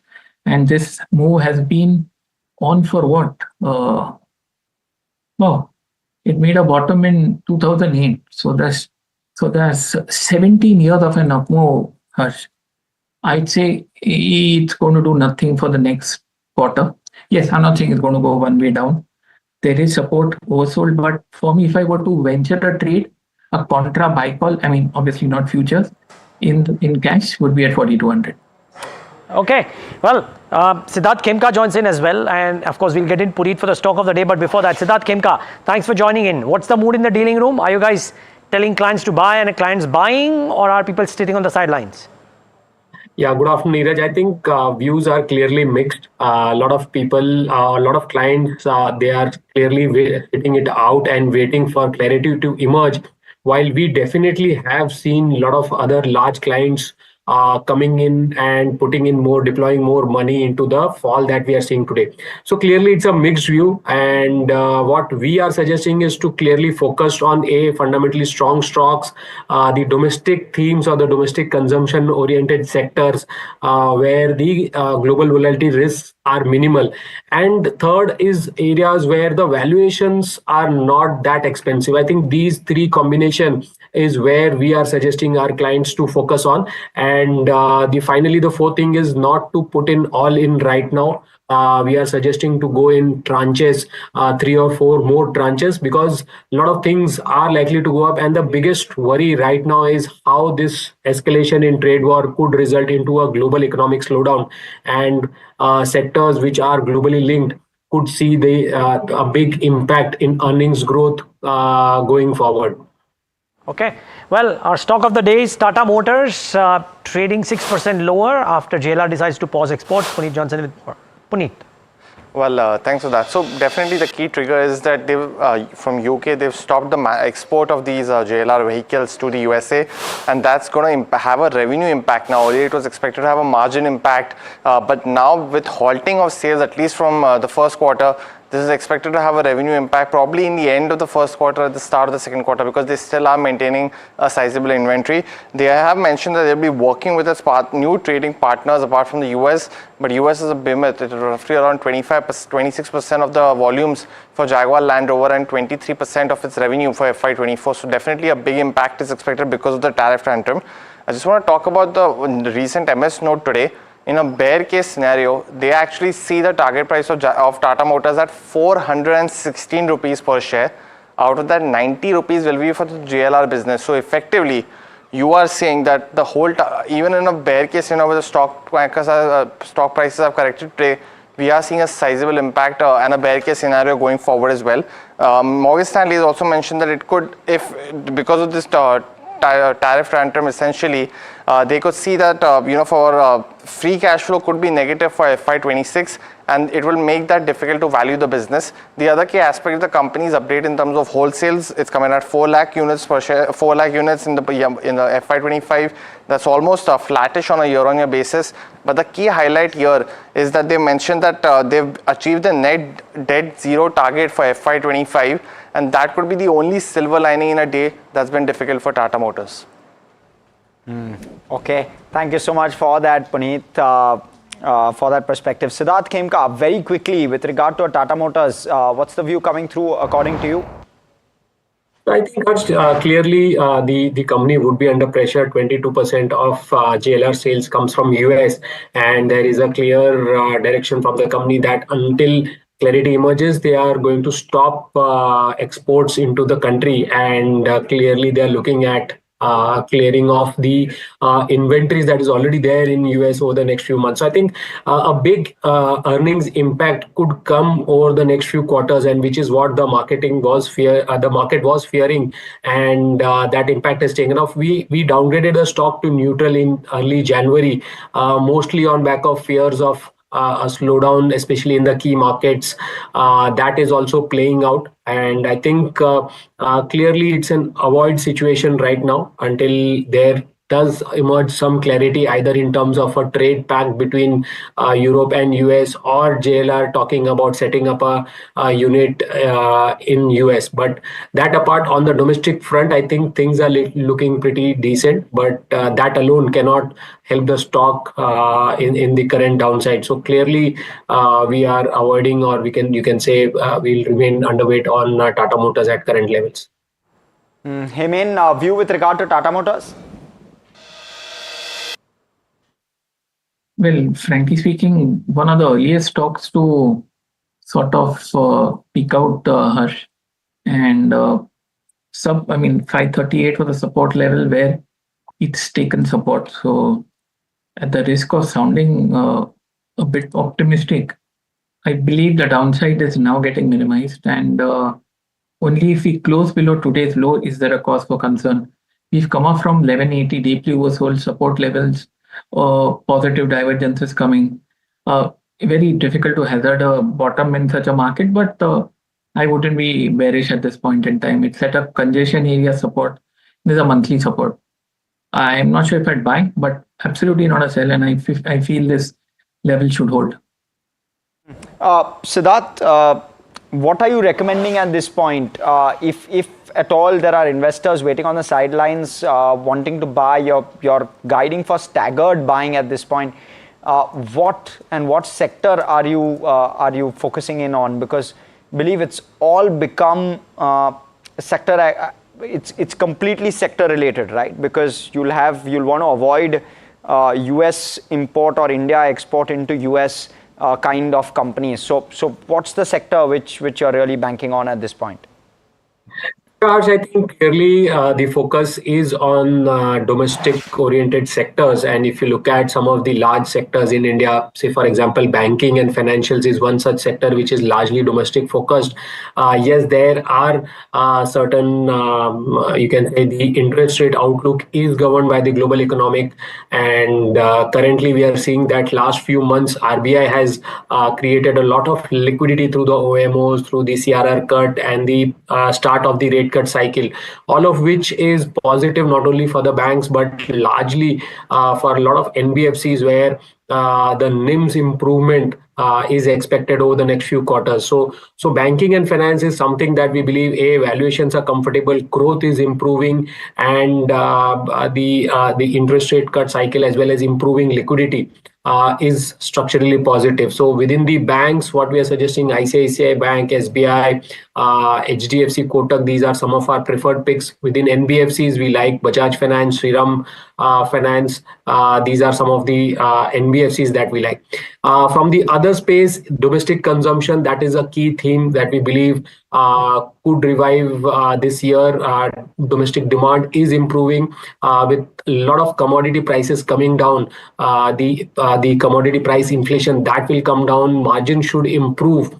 And so the sector has not participated in the last few years. So A, sectoral rotation, B, we could see a lot of fund flows into the consumption theme because some of them are large, good management, and the exposure to the sector has been relatively lower. So all these things make them a good candidate for fund buying into them. So not only these staples, I think the broader consumption theme could also do well. So for example, some of the food and beverages companies like the likes of Varun Beverages, Jubilant Foodworks, then you have the hotels, Indian Hotels, Lemon Tree are our preferred picks. And finally, aviation, where it's a big dependent. Crude is a big input price and crude has fallen to more than 3-year low. So margins improvement plus demand for Q4, we saw very strong demand. That numbers will come. Q1 will have the holiday season where again domestic demand will be pretty strong. So we believe some of these sectors could be in focus in the current global volatility. Okay, so point taken. But let's go across. We have Apollo Microsystems Management. We have Mr. Krishna Sai Kumar, who's the whole-time director at Apollo Microsystems, joining us this afternoon. Of course, numbers posted. And sir, was it your best ever top line in terms of quarterly top line? And I want to understand what the FY26 prospects seem to suggest on the basis of this. Yeah, we are in line with our guidance. Earlier we have given 40 to 45% guidance as the growth is concerned. So we are very much in line with our guidance for the concluded financial year FY25. And the same trend will continue with the 40 to 45% growth for the next financial year FY26 onwards. And this quarter is the best quarter ever. That's how I have to say. Anyway, the audit is yet to be completed. We'll have to see how the bottom line, finally envelopes into. And how's the order book building up, sir? We've seen very strong order flows in Q4 FY25. Is that correct? and therefore what's the outlook for FY26 on this higher base? What's the growth looking like in your view? So order book in next 1 year will grow at least by 3.5 to 4 times. That's what we are estimating. So it could be close to around, by the time we conclude March 26, our order book should be anywhere the minimum of around 2,000 crores. Okay, and what's the execution looking like? You also have a unit 2 which is going to commence operations Q1 FY26. Are we on course for that? And therefore, what's the outlook like going forward? The unit is already ready in last quarter itself. So the teams will be moving in next couple of weeks. The unit 3 is getting ready, and unit 3, 50% of the phase 1 of the unit 3 will occupy by September. And balance 50% of the phase 1 will occupy before December 2025. So this overall net cumulative, expansion of the entire facility would support us for the upcoming, large projects, for the production actually. So you're going to end the year at roughly 500 to 550 odd crore in terms of top line, if I've got this math right, and ballpark. Where do you go FY26, 27, 28? What's the growth clip like? You'll have a 2,000 crore order book. How quickly do you execute? So as of December, we concluded 400 crores, and this quarter is around 161. We have already posted today to the stock exchange. So it concluded at around 561. As a disclaimer, the audit is yet to be complete, but this is how the figure would be. And with the kind of the current orders and the upcoming orders coming forward, I think 40 to 45% minimum growth will continue to demonstrate for the next, the current financial year, FY26 as well. Are predominantly all your clients India-centric, Mr. Kumar? Yes, mostly all my programs are indigenous programs, and we have started our overseas business development. We may get some decent contracts this financial year, but I'm not sure if we would be executing in this financial year. But yeah, for sure, most of the programs are indigenous, and the revenue comes from the indigenous programs only. So very little to no impact of the entire buzz around tariffs for you? Absolutely no. I think there is, as far as we are concerned, the tariffs absolutely have no impact. And the trade war, I don't know how far this trade war is going to continue. But, I think, the piling up of the inventory for the actual war is actually being done across the world. I think that's a good news for all the defense companies around. Right. And your margins have largely been around 20 to 26%. Would you say that there is more scope for upside rather than downside, given the kind of growth clip you're growing at with regard to top line? Major expansion for this financial year in terms of the margin may not be, if I have to, give a guidance. But from the next financial year onwards, FY27 onwards, I think there should be a good margin expansion. But broadly, the margins will continue to be stable and a little on upscale, definitely. Even after the long-term debt that we have taken for increasing our infrastructure. But yeah, I think from FY27 you will see a decently good margin expansions as well. So apologies for trying to push you on this. So around 20 to 23%, is that the kind of range we can expect in FY26? Is that the thought? And thereafter, how much of an expansion does that leave you with in terms of bandwidth? I think for me to give a good number to it, it will take another couple of quarters with the order and flow and the product mix that is going to come. I think that's the best time I should give a better guidance rather than at this stage. But FY26 around 23%, is that reasonable? Yes. Okay. Point taken. Okay. Thank you so much, sir, for joining us, and of course, wishing you all the very best for a very strong Q4 in terms of numbers and FY26 as well. So great having you. Thank you. Thanks so much. Okay, time to slip into a very short break. Plenty happening, frankly. The last half hour of trade on a day like this looks very interesting. And of course, we'll discuss more stock-centric ideas on the other side of this very short break, along with BTST calls as well. So stay tuned.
No, basically, see, all said and done, as I keep saying, that one should not go by what we recommend on the stock specific basis, because markets are going to remain choppy and volatile, and every day is a new learning, every day there is a new event.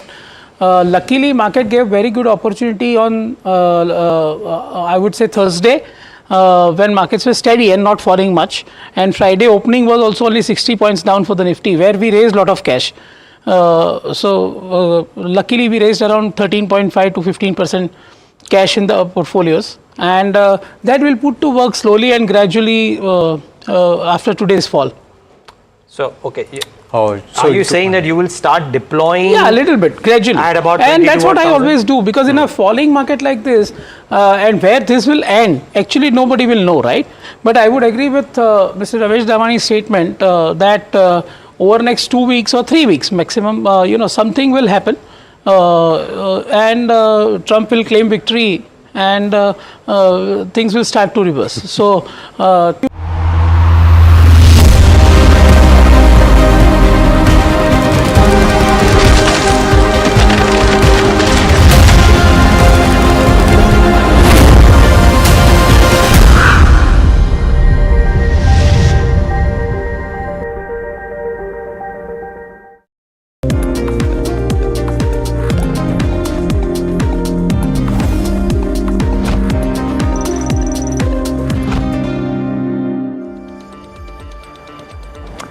Right, back with India market close right here on NDTV Profit in conversation with Siddharth Khemka and Hemen Kaparia. And Hemen, I know you mentioned that it's kind of hands off for now, but there has been a perceptible recovery in some of the IT names today. Nifty IT is now down. I never thought I'll say it, but only 3%. So the question is, are any of the IT stocks looking like creating a bottom, even if you wouldn't buy them? I think the bigger ones, at least starting with TCS, were the weakest of the lot, Neeraj. So I think, yes, I think TCS is something which one can look to buy. The reasons are we haven't gone below 3,000 or sustained below 3,000 in the last 4.5 years. We are oversold. We are at close support. So yes, I would say for a trading bounce, I'm not saying an investment point of view, because I feel IT as a sector is going to be a washout for the calendar year of 2025. But yeah, I would say for a trading point of view, one can use today's low. One gets the feeling that TCS looks better than many of the other stocks, Neeraj. Okay. Well, Siddharth, before we thank you, is IT coming in the realms of people saying that they want to buy at all today? Any of IT, mid-cap, large-cap IT, ER&D, anything else? Sorry, Neeraj. So I think mostly, as we said, IT is one of the top sectors where clients and even advisors, we are avoiding any recommendation. So what we see is that even a 50% probability of a US recession suggests that over the next 3 to 6 months could bring further earnings cut. There could be guidance which could be withdrawn. There could be a freeze in tech spending, and something like a COVID, which was a recent reference point. We see that there could be negative earnings growth, and if those kind of spending freeze happens, larger ones, for example, Tech Mahindra could report a revenue decline of 3%, Wipro about 2.5%, TCS could report a revenue decline of about 1% in constant currency terms. So before things get better, I think next 1 or 2 quarters is where the things could get ugly, and I think downward revision could happen. So clearly we are avoiding any fresh positions in the tech space. Okay, point taken. Thank you so much, Siddharth. We'll let you go on that note. Thanks so much for joining us this afternoon, giving us that perspective. The one big loser in trade today is Trent. It's lost over 15%, at least just about holding that 15%, in fact, after analysts shared bearish commentary on the stock after its numbers. Mahima here for a bull versus bear case on the stock. Mahima, take it away. Right. So, as you rightly mentioned, trend stock has cratered in trade today. And before I move on to the bull versus bear case, let's take a look as to how the stock performance has been so far. This is the biggest fall since COVID, that is 23rd of March. And since then, we've not seen such a big fall in trend. In terms of how the stock has fallen since its 52-week high, it's fallen over 43% now. It's around 22% away from its 52-week low. And overall also, if you see, the stock has fallen 36% in the past 6 months itself. In terms of what's working and what's not working, Q4 performance, revenue, standalone revenue, as per the business update, saw a growth of 28%. But the street was estimating a growth of approximately 35%, which is one of the reasons as to why the stock is under significant pressure. And this Q4 overall is also weaker than expected. Plus, the overall margin pressure shall also continue, because in the last con call also management had said that they are taking up store upgradation, and this could lead to margin pressure as well as some pressure on the EBITDA as well. But companies looking for upgradation of smaller stores to larger formats, that is one of the positive points. But it's also interesting to watch out for, because now people are shifting towards online sales, and it'll be an interesting play to watch out for as to how people will stick to the brick and mortar model as well. In terms of competition, well, right now the growth is ahead of its peers, somewhat in tier 1 and tier 2 cities, but overall the competition that is coming in from small players, something like a V2 retail or V-Mart or like a bazaar style, the competition from there is coming in high, and that could probably impact sales of Zudio as well.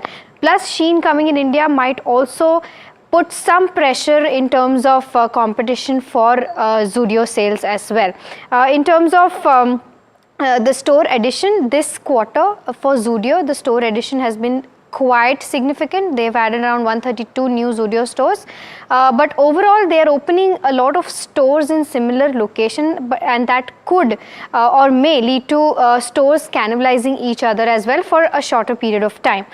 Moving on to the brokerages, Morgan Stanley today has maintained overweight with a target price of 7184, even after considering the kind of business update that came in. But Kotak has maintained sell and cut the target price to 5150. They had downgraded the stock earlier, had given a target price of 5850, but today they've again cut the target price to 5150 for something like a trend. In terms of Elara, they had said that trend leads the peers, and according to them, outperformance will continue for something like a trend. But Kotak still believes that the growth story is priced in now, and it's time to book profits, and we've seen that kind of profit booking already in the stock. Lastly, in terms of what the street is expecting in terms of the revenue as well as PAT CAGRs, Elara is expecting a revenue CAGR of 27% and PAT CAGR of 38% by FY28. This is the FY28 estimates, and Kotak has trimmed the FY25 to 27 estimates by around 1 to 2%. So, in terms of earnings estimates also, there are starking different views between these brokerages. Lastly, in terms of where the valuation picture stands, well, Trent was never a cheap stock. It has always been expensive. Right now also the 12 months trailing PE stands at 86 times, which will move to 105 times as per Bloomberg. So the PE increases next year, and then it will go down to around 74 times in 2026 as per the estimates, which is still not cheap for something like a trend. And lastly, in terms of what brokerages are viewing as per Bloomberg estimates, there are right now 17 buys, 3 holds and 4 sell for the counter. So this is the overall view as to what has happened, and of course the bull versus bear case for Trent. Thank you so very, very much, Mahima, for that very comprehensive view with regard to a trend. You know, what's really not going away at this point, Neeraj, is FMCG. Probably, I wouldn't say that there won't be a hit, but likely the least hit out of the major sectors in terms of the tariffs.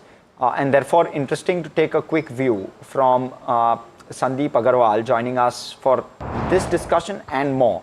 Fund manager and co-founder Sovilo Investment Manager. It's also your time of the season, Sandeep, with regard to IT, and we will quiz you on that as well. But first off, on a trend and on the FMCG basket as a whole, First, your quick view with regard to a trend, how you view it, how you view the numbers, because this 15% stock decline, could it be a presentable opportunity for prospective investors? Hi, good afternoon, and thanks for having me on the show.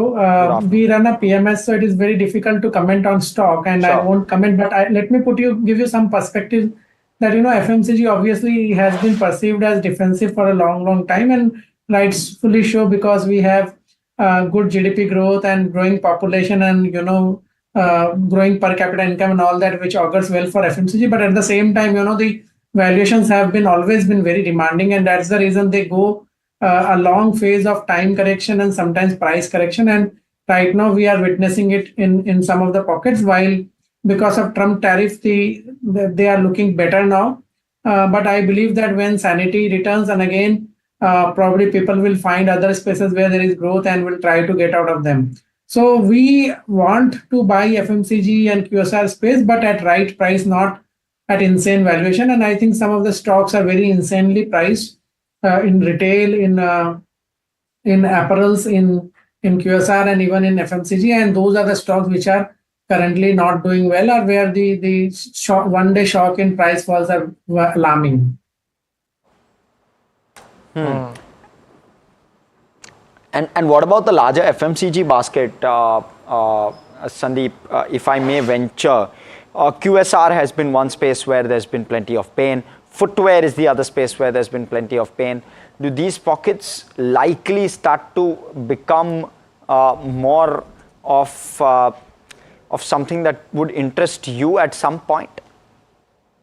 See, right now what is happening is that, the challenge is that most of the companies have some exposure to export, and those are getting hammered very badly. And compared to that, all these spaces are more defensive and looked at more like, domestic stories. So they are relatively better off, and that's the reason these arguments are coming off that they have corrected quite a bit. There has been time correction, and whether we would like to look at them. Our view is that what has happened relatively is that the stocks which we are in, which we like, the growth stories and all, they have become much more cheaper than earlier. So again, for us, relatively those same names make more sense because we have done a lot of work on them. We have been tracking them. So we will be preferably there only. These spaces will become very interesting when the multiples come down meaningfully. Right now, while there is some correction and more time correction, but still the stocks are very, very expensive. So very hard to, still make a bull case scenario or an investment case for them. But yes, for people who are taking 10-year, 20-year call, and where, there is a patient money and low cost of equity, there, this may make the cut, but probably for us, it is a little difficult. Also that time where we have an exclusive coming your way. Sources tell your channel that the government believes that India is better positioned amid the reciprocal tariff policy versus peers. Shrimi joins us with that perspective. Shrimi, what are you hearing? Yeah, so top bureaucrat tells NDTV Profit that India is quite better positioned in terms of global trade landscape, as the country is. Shrimi, we'll have to patch you. Shrimi, we'll have to patch you again. The line is completely not clear out there, so we'll try and get that going in just a bit. What are individual stocks, though, factoring in is the key question. Now, are stocks, are there companies or stocks which are recovering a little bit? So, well, a small cap stock, Umang Dairy might be recovering a little bit, but not too much otherwise. Still, a clutch of names under a lot of pressure in the session today. Themis Medicare, Gravita. There's just a lot of pain out there at the mid cap and the small cap end of the market.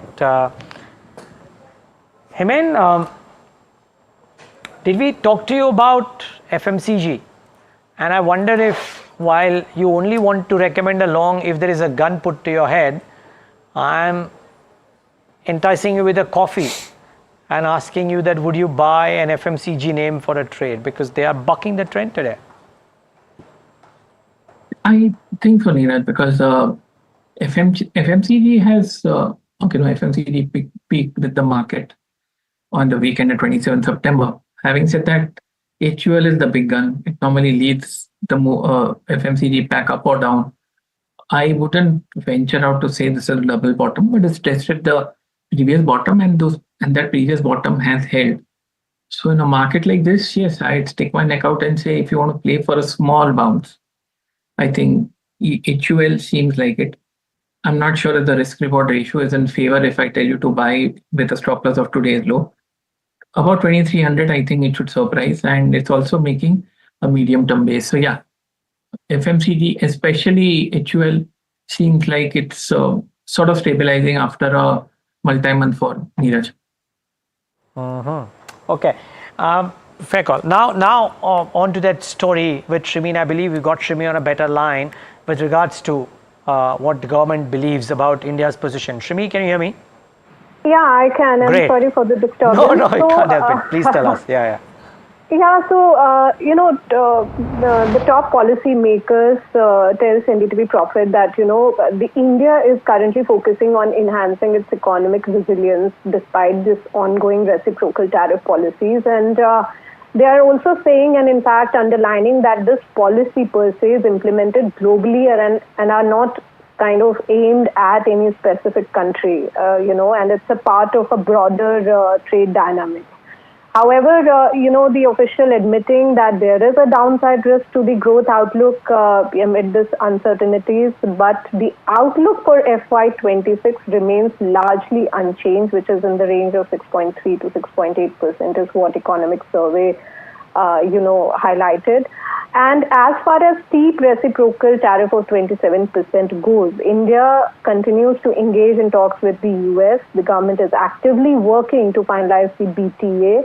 And in fact, it's saying that it's, reviewing its existing tariff structure under this ongoing trade pact discussion. However, the policy makers are emphasizing that unlike some other nations, they have resorted to, go retaliatory measures. India is opting for more calculated approach, more balanced approach, and kind of aiming for stability and a long-term growth and trying to strengthen its economic ties with the US. So they're also pointing out that some of the developments are favorable for Indian economy, particularly the reduced energy costs, which are expected to benefit the country, manufacturing sector, and overall economic competitiveness. And they're also pointing it out that all those reforms which was announced in the February budget, as you remember, as far as personal income tax policies are concerned, they are going to have a positive impact on the economy, as the target which is being set for growth is mainly reliant on the domestic demand. So that's what the officials telling us at this point, that there is a downside risk. That more or less they are as far as economic growth is concerned, they are quite stable and steady. And they are trying to sort of finalize this trade deal to navigate this entire tariff issue. Okay, thanks a lot for that. And from one policy, Shrimi, thanks a lot for putting that into perspective. The government, as you see, has hiked the excise duty by 2 rupees each on petrol and diesel. Somit Johnson with more. Somit, why would this be the case? Are we also looking at a price cut at the till level coming in to offset this, if you will? Well, yes, most likely this excise duty hike that the government has done, OMCs will take the brunt of that, and technically this 2 rupees hike will eat up to the marketing margins of the oil marketing companies, that is Indian Oil Corporation, BPCL and HPCL. Now, if you look at the integrated gross marketing margin that the oil marketing companies have been earning by selling every liter of petrol and diesel, it has been around 11 to 13 rupees per liter, which is at a multi-quarter high, and this has increased because of the sharp drop that we have seen in the crude oil prices.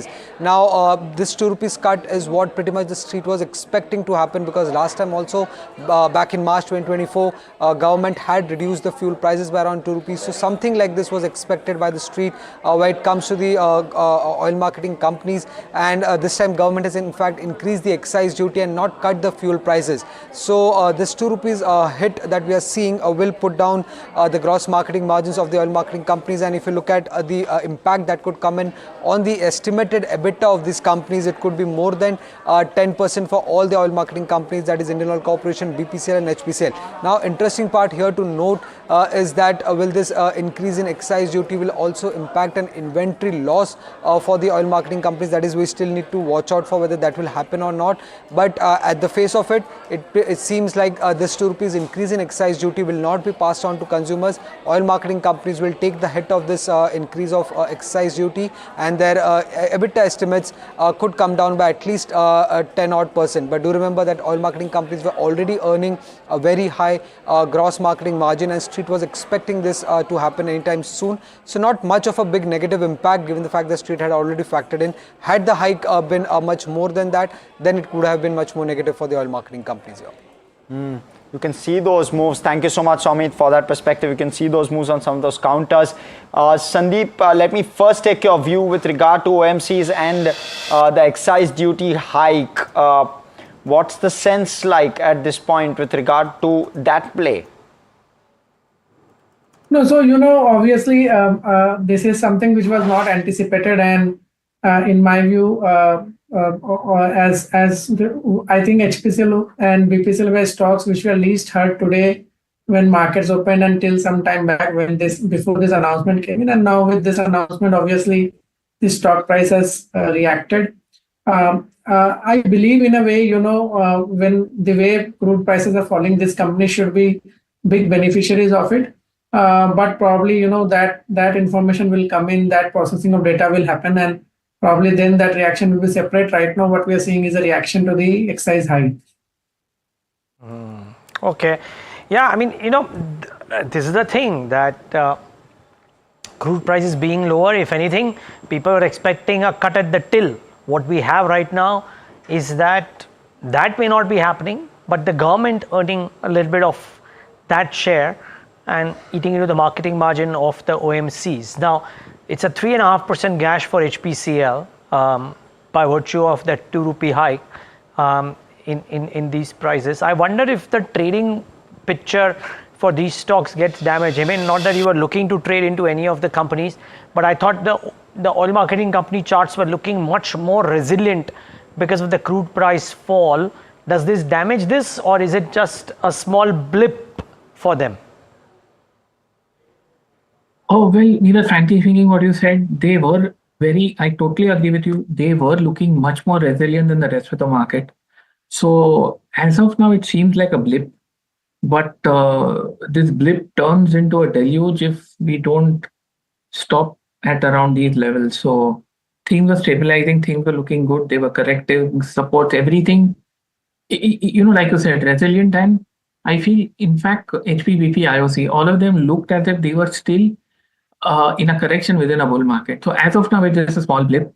Now, if HPCL closes, okay, it's far off, but if it closes below 320 on the weekly chart, I think then it creates a problem. Neeraj. Okay, so those are some views coming on OMCs. Also wonder what what you make of metal counters, Sandeep, because that's one pocket where there's been significant pain both on Friday as well as today. The Nifty metal is down nearly 6% today, was down 6% on Friday as well. What's the sense like? Is it a bit of an overreaction, or would you stay away at this point? How would you play metals? So, metals and other commodities, everything is under pressure, and they are direct derivative of how you perceive global growth, and the way, the fear of recession in the largest economy in the world is going up, the probability of that, and also the impact of that, the impact of tariff on most of the economies in the world. Obviously, all the commodities will go through pain, and there is a fear that, the demand for commodities can tank, and because of that, the prices can go down. And this sector is a huge capex sector where the operating leverages are very high. So obviously, there is a fear which is there, and that fear is playing on the mind of the people. I think uncertainty is not the time when, people will buy metal, because metal type of sectors are being bought when there is a lot of certainty, when there is a risk on. Right now, no one is in a mood to have risk on. Everyone wants to take risky money off. So I think this will be preferred less. Probably right now, people would be more comfortable buying something like IT, pharma, or FMCG rather than buying metal. Okay.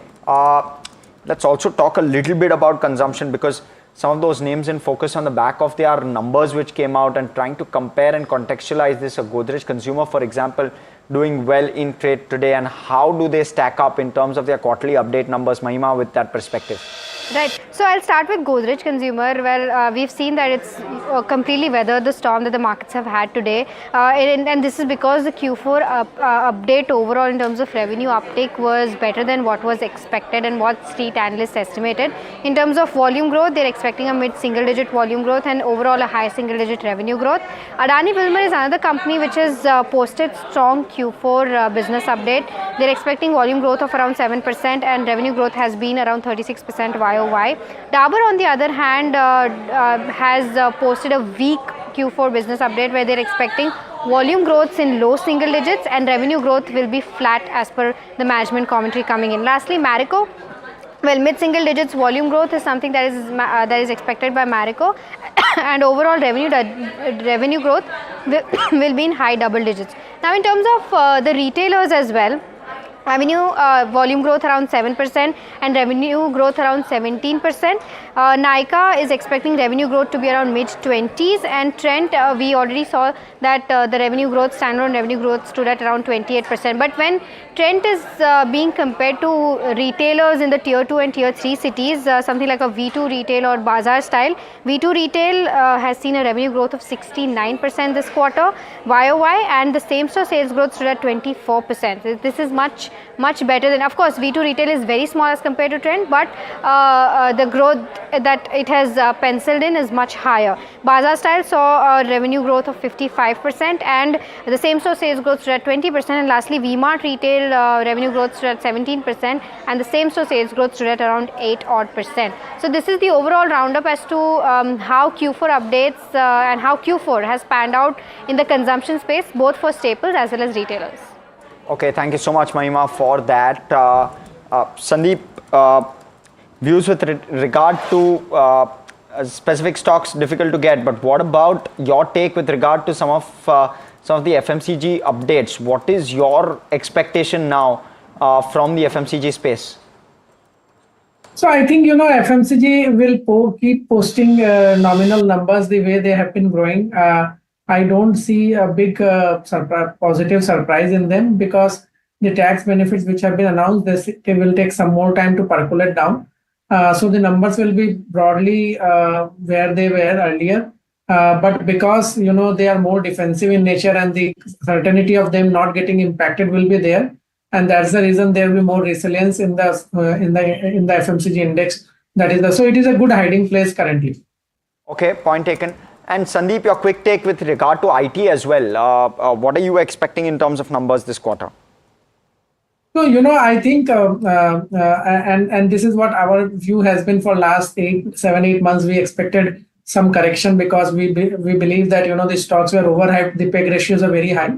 Now, I think there has been a good correction in last 2 weeks, and now the stocks are building in little bit of realistic growth. And I believe that, another few percentage of correction when the companies come and they update how they are seeing the demand environment, if that happens, then the FCF will start looking like more than 4% to between 4 to 6% for all the large names.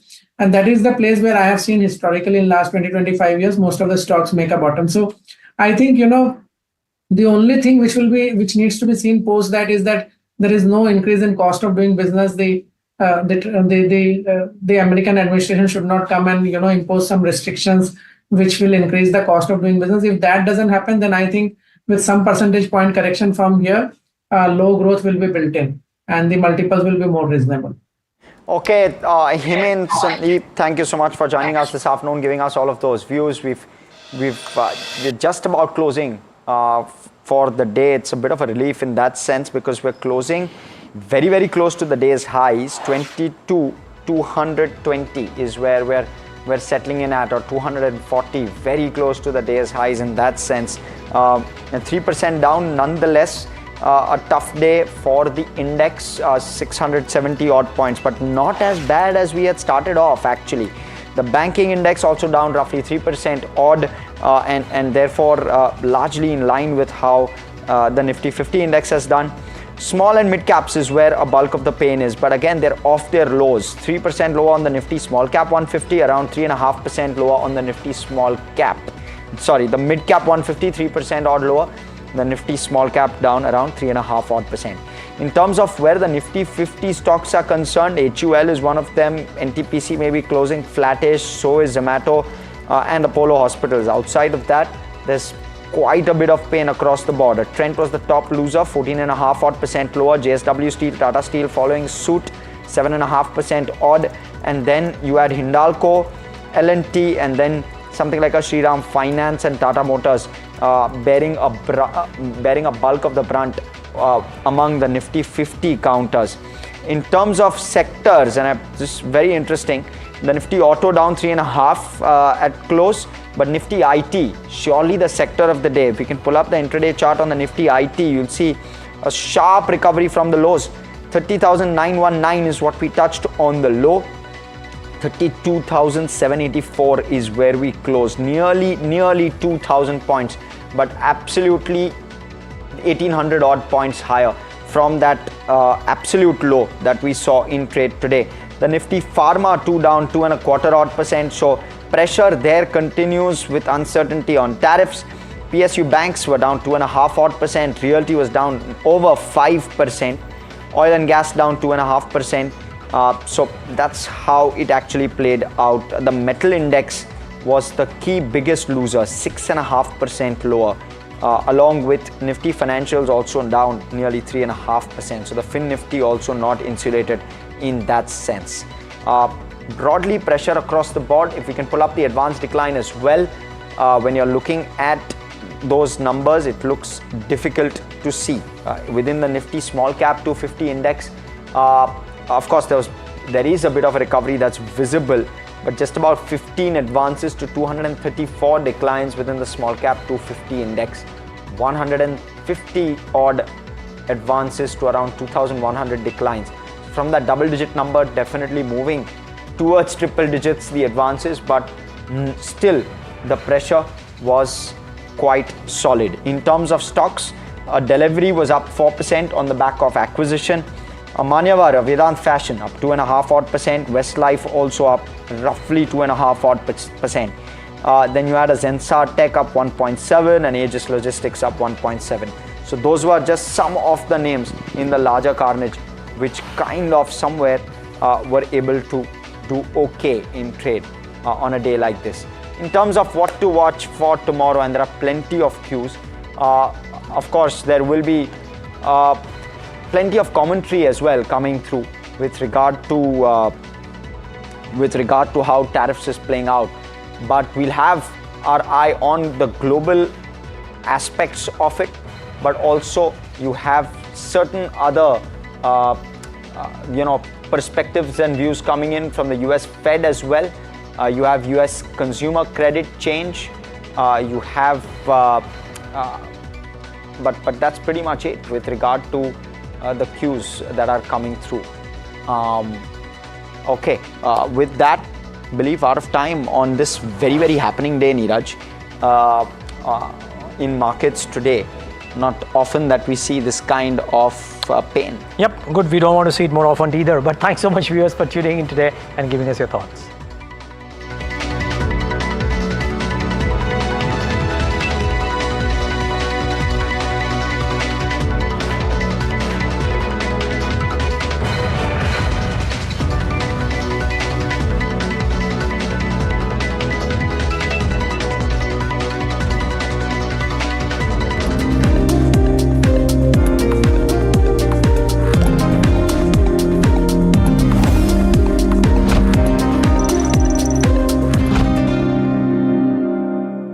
Can we see illogical prices on the downside in asset classes as well? Because everybody is saying that Indian economy doesn't get impacted, but the uncertainty may still bring market valuations much lower than maybe long-term averages too, right?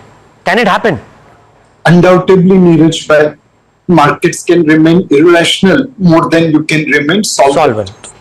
while this phrase is used mainly for shorting side, it can be true even on long side. If you are taking leveraged position, you may think today X is the fair value, but with a policy change, X minus something can become fair value, and hence markets will have to make adjustment. Anyway, markets are always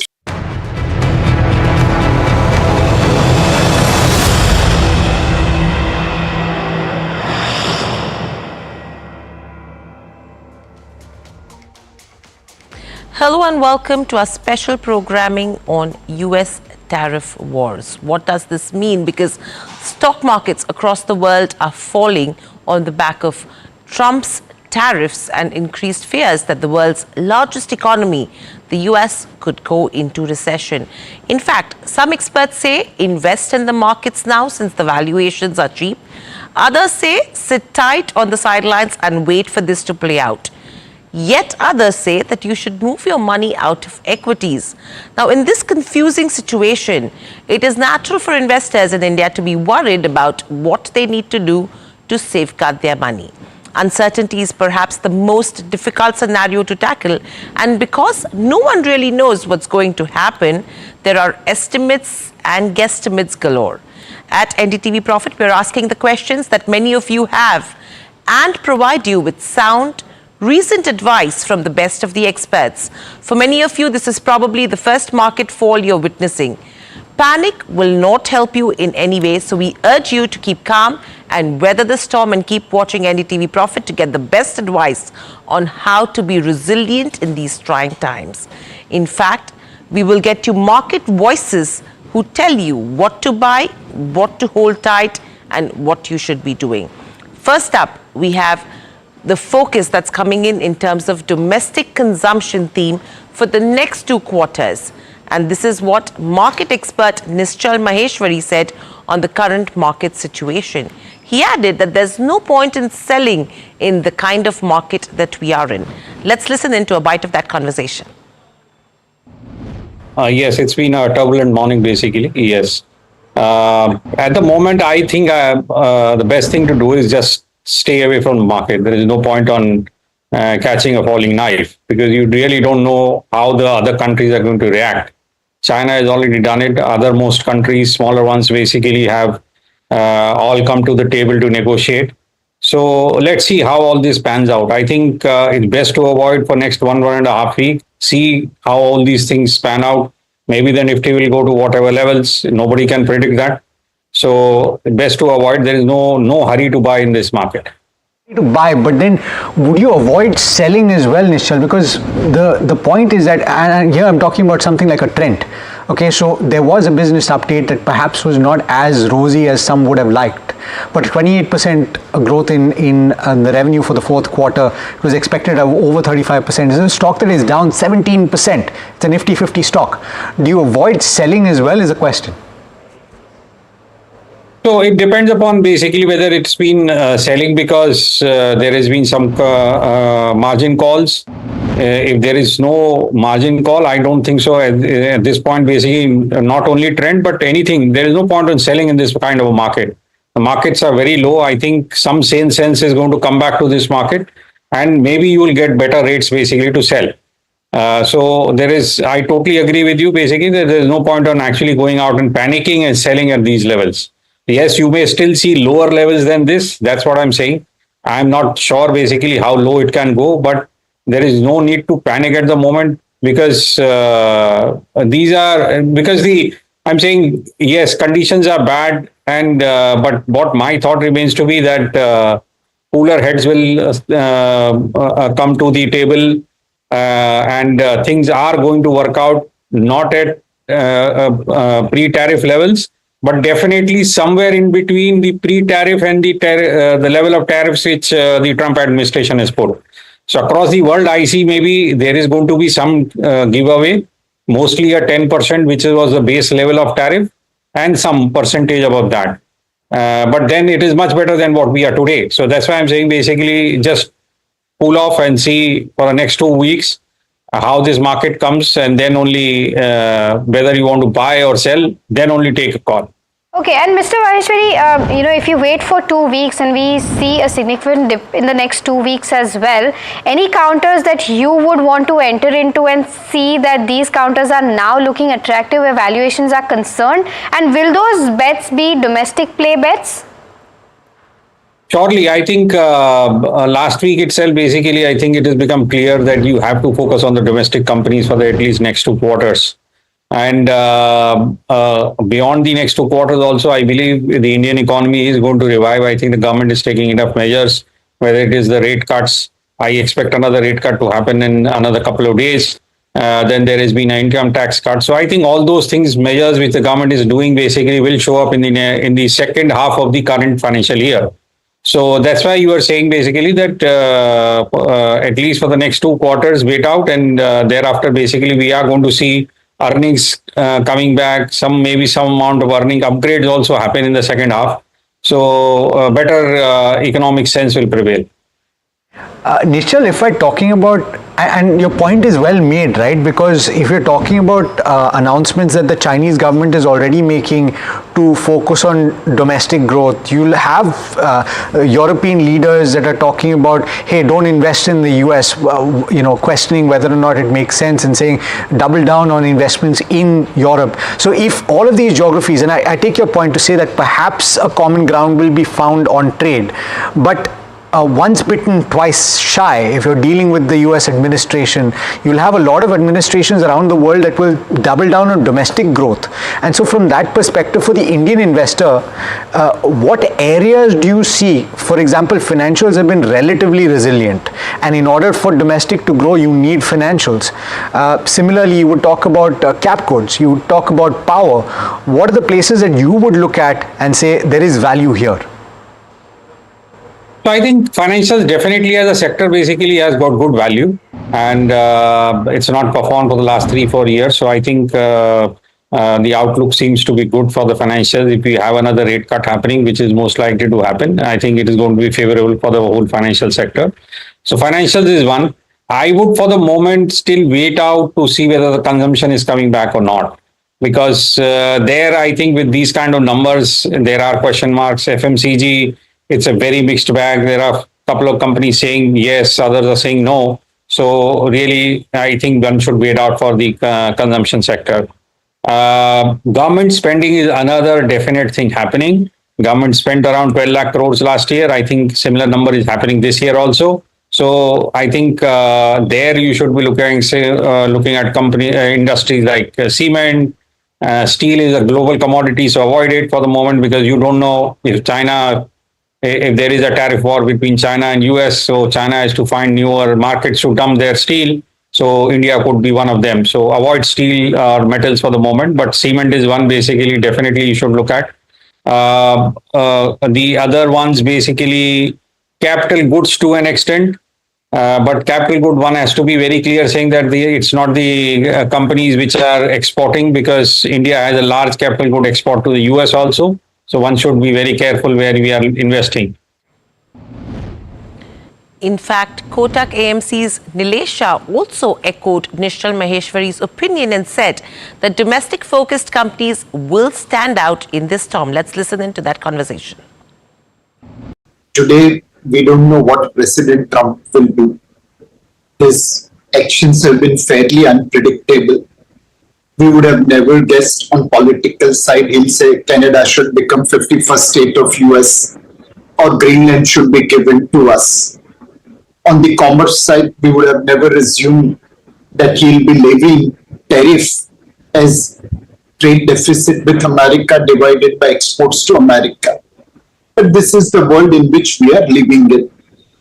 Do remember that the objective of President Trump is appropriate. Even mighty US, the world's biggest, most strongest nation, cannot afford fiscal deficit at 6 to 7% year after year. It cannot afford current account deficit at 3.5% of GDP year after year, despite having reserve currency. The debt to GDP ratio at 125% with unfunded pension liability, clearly they needed to tackle. The objectives are right. The process has been fairly difficult to understand. and which is why this uncertainty is likely to persist. The process which they are following, it will create lose-lose situation for US as well as the globe, and hence there is little hope that it might get reversed before it is too late.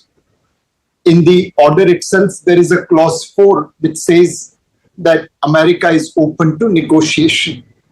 Vietnam, which allowed China to use their base for manufacturing or actually assembling and exporting to US, has already announced that will make zero tariff.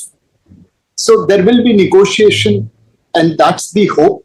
But clearly that uncertainty is likely to persist as President Trump remains fairly unpredictable. Nilesh bhai, so can it happen that because of this uncertainty prevailing, and who knows, it could last for a better part of 2025, can we see illogical prices on the downside in asset classes as well? Because everybody's saying that Indian economy doesn't get impacted, but the uncertainty may still bring market valuations much lower than maybe long-term averages too, right? Undoubtedly, can it happen? Neeraj, but markets can remain irrational more than you can remain solvent. While this phrase is used mainly for shorting side, it can be true even on long side. If you are taking leveraged position, you may think today X is the fair value, but with a policy change, X minus something can become fair value, and hence markets will have to make adjustment. Anyway, markets are always trying to forecast future. As of today, we don't know what kind of tariff will be there on pharma products. Who will bear the burden, manufacturer or the distributor, which has disproportionate margin? But yet market is going to take pharma stocks down, assuming that tariffs will be levied as irrationally as it has been levied on other products. Got it. Nilesh bhai, just pure domestic plays. So I mean, you maybe put in cement out there, and I wonder if steel, for example, while it's a global play, but because of the duties having been added, that does it kind of qualify as a quasi-domestic play now versus it being a global play? I'm just trying to think, what do you think of pure domestic assets like cement, steel, and some of those commodities? Not steel, but cement for sure. Undoubtedly is pure domestic sector. You can't export much of a cement, you can't import much of a cement because of bulk nature. On the steel side, undoubtedly, there is little bit of exports, little bit of imports as well, and largely it's a domestic driven sector. But the most important thing for us is that steel or any other commodity is a sector where tail wakes the dog. There will be excess capacity in China. Their free access to US is getting curtailed.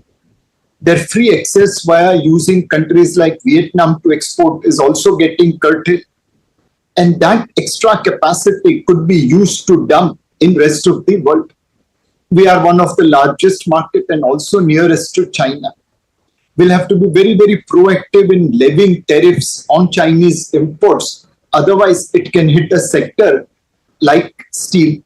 So in steel sector, apart from domestic growth, domestic demand, we'll have to also see how proactive our government is in levying tariff on Chinese imports. Meanwhile, Robert Sorkin, senior global economist at Citi Research, talks about the approach of countries amidst global tariff outbreak. He also emphasizes on how is the US economy going to pan out from here on. Let's quickly listen in. Right now, we're assessing many channels through which the tariffs will impact the US economy and the global economy and economies that are directly hit with these tariffs. And there's kind of the math of the direct effect of what these tariffs will do. But then there's all sorts of channels through which those effects could be worsened and magnified. In particular, if consumers and businesses really get concerned about this environment and they start to pull back spending even more, investment even more than they would otherwise with these tariffs, you can get kind of magnified negative effects. And I think with the way this first couple months have moved, with a lot of uncertainty and a lot of surprises from the Trump administration. I do think uncertainty is here to stay. Even if you end up with some negotiations on these tariffs, you could get more tariffs coming on and off. It's a very hard environment to plan. And so I think, at least for the foreseeable future, uncertainty is going to be high. And that really runs the risk of weighing on economic activity and also weighing on financial markets. In fact, we also caught up with Nomura Sonal Verma, Managing Director and Chief Economist, India and Asia ex-Japan. Here's what she had to say about the tariff war that is likely to play out. So I think the direct impact is probably easier to estimate, given India exports about 2.2% of its GDP to the US. So we know that there's probably a 20 to 30 basis point kind of a direct impact. But I think this is much bigger than that, and that is where the concern really is. It's really the weaker global demand, uncertainty weighing on investments, tighter financial conditions, which basically feed back into weaker business investment, and also hurting consumer demand because of the negative wealth effect. And actually, the second round effects are extremely difficult to quantify and are still playing out as we speak. So our growth projection for FY26 is at the low end of consensus. We think growth will be softer the ongoing financial year at 6% on a year-over-year basis. But we do see downside risk even to this projection. And globally, Neeraj, we've cut our numbers more significantly for other open economies in Asia, and for the US as well. We've downgraded our growth numbers for 2025. That was going to be my next question, that would you reckon that global growth at large as it stands takes a significant cut on current scenario, and does that, Sonal, change meaningfully? Let's say growth for the ASEAN region, does it change meaningfully if economies are able to strike some kind of a deal with Donald Trump? Because everybody at least in Asia and Australasia, maybe Australia, Japan, Vietnam, all of them are on record saying that they want to go to the US, talk to Donald Trump and try and reach a deal. That's right. I think outside of China and EU, at least most of Asian countries are looking to negotiate with the US rather than retaliate. And this negotiation is either in the form of lower tariffs, more investment in the US, buying more of US goods. So a lot of countries are offering that. The question is, the reciprocal tariff is actually not just about lowering tariffs. And for instance, the VAT or the GST that countries charge this is an important source of fiscal revenue for these countries. And therefore, it'll be very difficult to negotiate on the GST rate, for instance. Similarly, the tariff on politically sensitive sectors like agriculture is potentially non-negotiable in a number of countries. So I think it is possible that some countries do manage to negotiate their tariffs slightly lower going forward. But even countries that actually have basically an FTA with the US have been slapped with a 10% tariff. So the extent of rollback on tariff is possible, but may not be very substantial. And therefore, our assumption for the US is that US effective tariff rate on its import will be above 20% this year. And if the US wants companies to invest in the US, then they will likely keep tariffs high for some time. So the tariff rates will also be sticky. So some rollback is possible, but I think, it may not be very substantial is what I'm saying. Now, what it means in terms of global growth, nevertheless, is that the tariff shock is quite significant, both directly as well as indirectly through the various channels that we discussed. Particularly for the US, it is a stagflationary shock, and we have cut our growth projections for 2025 for the US. So on a Q4 over Q4 basis, we've cut our numbers to 0.5% up, down from about 1.4%, so nearly a percentage points drop. For rest of the world, it's more of a negative growth shock as well. So for Europe, Euro area and Japan, we've cut our numbers by 0.2 percentage points.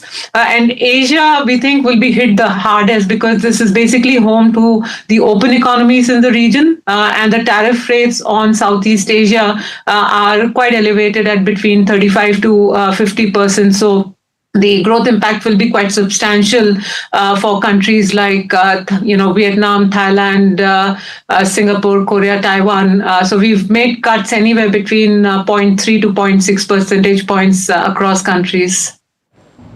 Moving on, the other commodity which is impacted right now is crude. Actually, it hit a low of almost $60 per barrel. We also spoke with Vandana Hari, expert in the oil and gas space, about how deep the crude fall could be from here on. And she believes that the levels absolutely depend on what US President decides to do. He is the only one who can put a lid on the pricing right now. Let's listen in.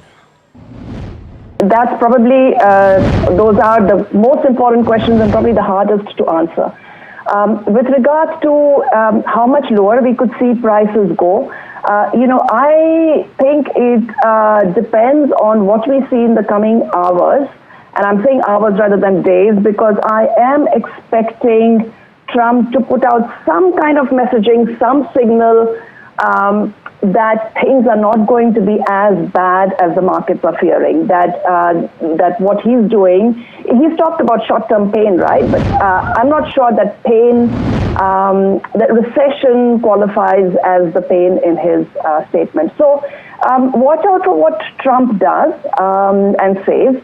If he signals that it's not going to be as bad, I would expect crude first to find a bottom, and second to start moving up. Your question also was, how quickly it will move up? I think it will be very, very cautious, because it will take time for the markets, for the dust to settle. This is a huge shock.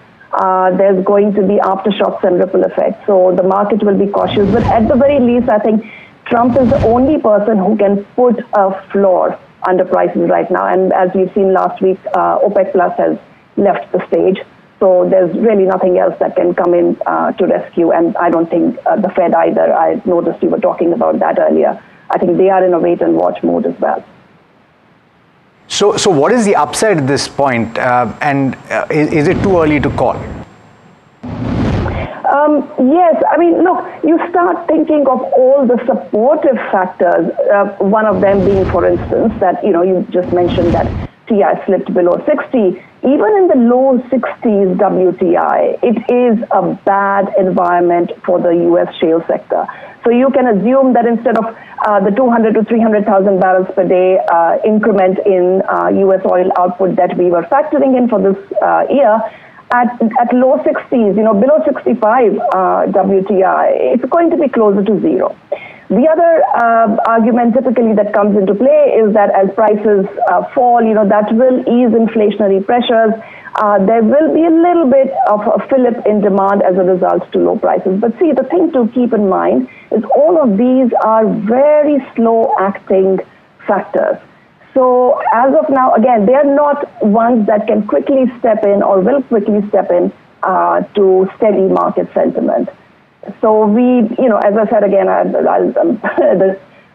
repeat that I think it's watch out for what Trump says and does in the coming hours.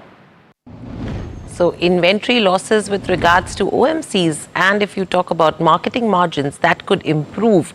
So it's a double whammy with regards to, which direction OMCs go from here on, but an interesting aspect that we should be considering as well. But moving on, we also spoke to Wockhardt founder Habil Karakiwala, who said that Indian pharma companies that export to the US could face some pricing pressure as well as a temporary drop in sales. This was in connection with what impact the tariffs could have on the sector. Let's listen in. Currently, there are no duties on pharma. But what will happen in future, only Trump will know. I could mention that the impact, it's not easier for anyone to switch manufacturing from India or anywhere else to US. So in the short term, certainly there would be a price pressure on US consumer and healthcare provider in the US. As far as Wockhardt is concerned, we hardly have a significant presence, less than 5%. And we have planned to exit the US generic business. But many other pharma companies have a very large exposure to US business, somewhere between 30 to 50% of their revenue. And they will have to adjust themselves by maybe a little squeeze in margin, little impact also on the sales, because it may affect, but it will be very, very difficult for pharma industry to manufacture all the products in the US, because it will take several years to do that. And it is a multi-product industry, because we have so many products, so many API suppliers, and many of them are from India and China. US hardly manufacture much of the active substance. So it's going to be a fairly complicated affair, but the end result would be the US consumer and healthcare provider will have to accept a significant part of a burden. And the future of pharma industry from India, who have a very large exposure, they would certainly rethink their future strategy. And probably they would diversify the business a little more away from the US. So that's the overall roundup of what is happening in the markets currently. Completely out of time. With that, it's a wrap on this edition of at NDTV Profit. Please stay tuned to lots more. Inventories over a 45-day period. And if you go back to, say, early January, the crude price then was $83, which came down subsequently to $75. So the crude inventory that they're carrying is at $75 on an average per barrel. So, but if your question is going forward from here, if the price remains at $60 a barrel, as it is today or thereabouts, and I'm not going into the Indian basket or Brent, etc., I'm not going into that, then can you legitimately expect prices of petrol and diesel to be moderated by the oil marketing companies in keeping with the global price? To which my answer would be yes. In a deregulated sector, you can expect them to accordingly adjust the market retail price. But that's not the only reason why I've called you here. I have requested you to come because we have also had to look at some other areas for decision making. And I want to draw your attention. We'll be giving you a note. The note I'm using, I'm also going to share with you, both electronic copy and otherwise. You know, we have come a long way on LPG. There was a time when an LPG cylinder was an item which was rare, which you had to stand in a queue for, etc. When the Honorable Prime Minister assumed office, So you said below 60, below 65. by today it's 60 or thereabout, 61 or 62. Yeah. But please let me complete, then you ask me whatever question you want. So there was a time when, you know, you had to stand in a queue to get a cylinder, you had to use influence. Today, you can actually SMS, you can also do what we call IVRS, voice call. You can send a WhatsApp message and they will deliver a cylinder to you at your residence. The total coverage of LPG for the population, it stood at around 14 crores or 140 million in 2014. That has gone up to around 33 crores or 330 million. So if you go by the yardstick that you have one cylinder per connection per household, then the entire country is covered. In fact, I would say there's more than 100% LPG coverage. In addition to that, we have an Ujjwala scheme. The Ujjwala scheme was introduced in 2016, and the Ujjwala scheme also has something like 100 billion plus or 10 crore plus beneficiaries.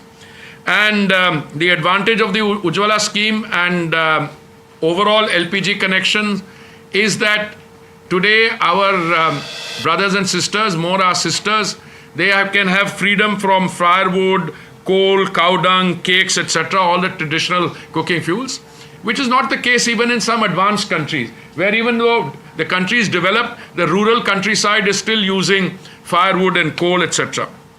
Now, the LPG infrastructure in India, I just wanted to tell you, we have now gone from 55.9% LPG coverage in 2014. We have gone today to 107.4% LPG coverage. Number of bottling plants of our OMCs or oil marketing companies has gone up from 187 to 212. Number of LPG distributors in India was in 2014, we had 13,896. Today we have 25,554. The domestic LPG connections I've told you, the consumption in the country of LPG through the OMCs, it's 17.6 million metric tons. In 2014, it has gone up now to 30.4 million metric tons. Now I want to come to LPG pricing, and I think this is one of the subjects on which I wanted to have this exchange with you. The price of LPG. Now, LPG is the product which comes out of a refinery. When crude oil is refined, LPG comes out. Petrol and diesel are also products of refineries. The international price of LPG, which has been determined by the Saudi CP international benchmark, has been going up. It went up from 415 metric tons, dollars per metric ton to $712 per metric ton, but we never passed it on to the consumer. We kept it exactly where it is, and I think the rate of increase has been moderated and absorbed by the OMC. As a result of which, last year, the OMCs had a loss of 28,000 crores because of the LPG are keeping the price of the gas cylinder, the 14.2 kilo gas cylinder under control, providing Ujjwala subsidy. They incurred a loss of 28,000 crores. And the government, through its provisioning, through the budget, we gave them 22,000 crores back. I just wanted to give you this background. Now, more recently, on 5th October 2023, the targeted subsidy on an LPG cylinder increased to 300 rupees, which in other words, and in the effective cost of a Pradhan Mantri Ujjwala Yojana cylinder came down to about 503 rupees, and for an ordinary cylinder to 803 rupees. Now, this has resulted in a cumulative loss of 41,338 crores last year. 41,338 crores. Madam, I'll be giving you these notes also. Whatever I'm using, you will have the same information. I'm just trying to set so that you can ask me questions. As a result of which, what has happened is that the Saudi CP international benchmark rose by 63% from 385 metric tons in July 23 to $629 per metric ton in February 25. It was a 63% increase. Whereas we brought the price of Ujjwala and the cylinder down. So, you are two simultaneously competing trend. International prices going up by 63% and our prices coming down. This is what resulted in the loss for 43,000 crores. So what are we planning to do?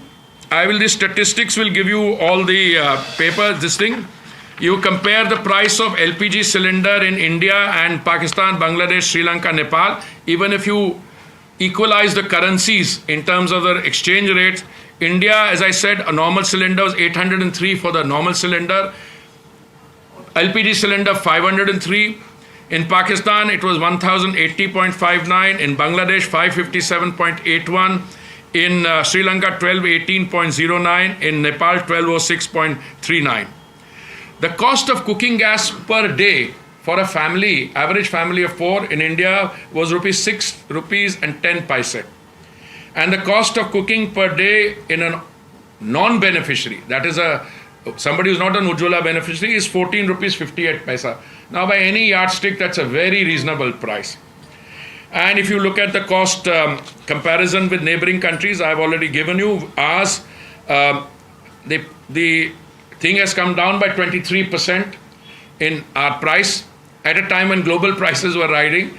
Pakistan, it rose by 5.53%, Bangladesh on 1 rupee 11 paise, Sri Lanka by 10 rupees 60 paise, Nepal by 5 rupees 73. In India, it's come down. No, these are percentage. India, it's come down 23.74. These are all percentage figures. I'm going to give them to you. Now, what has happened in Pakistan and all those countries, I'm giving you.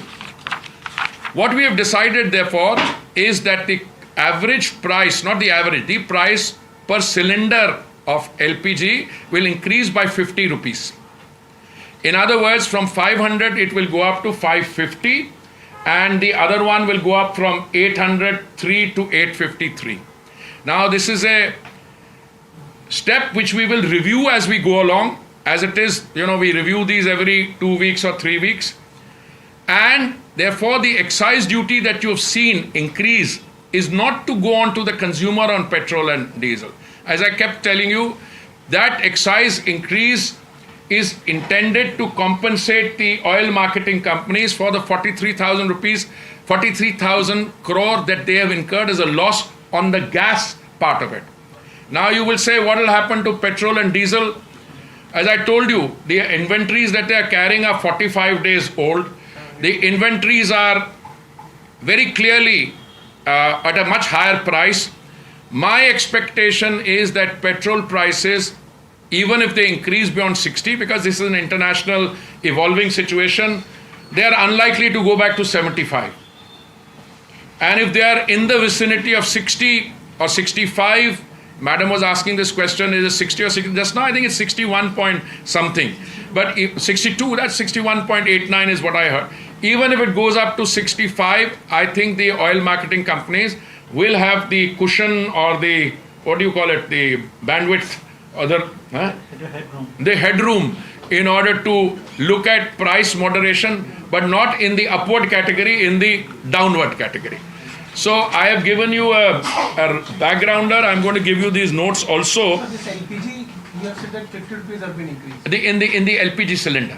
In the LPG cylinder. Yeah.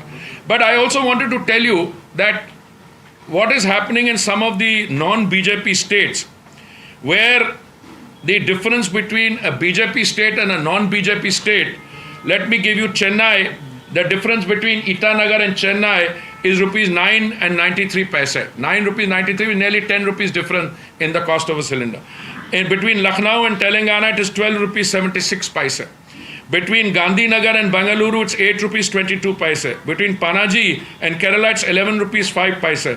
Guwahati, it's 105 rupees. The difference is 6 rupees 82. So there is between BJP and non-BJP states, it's a very clear difference.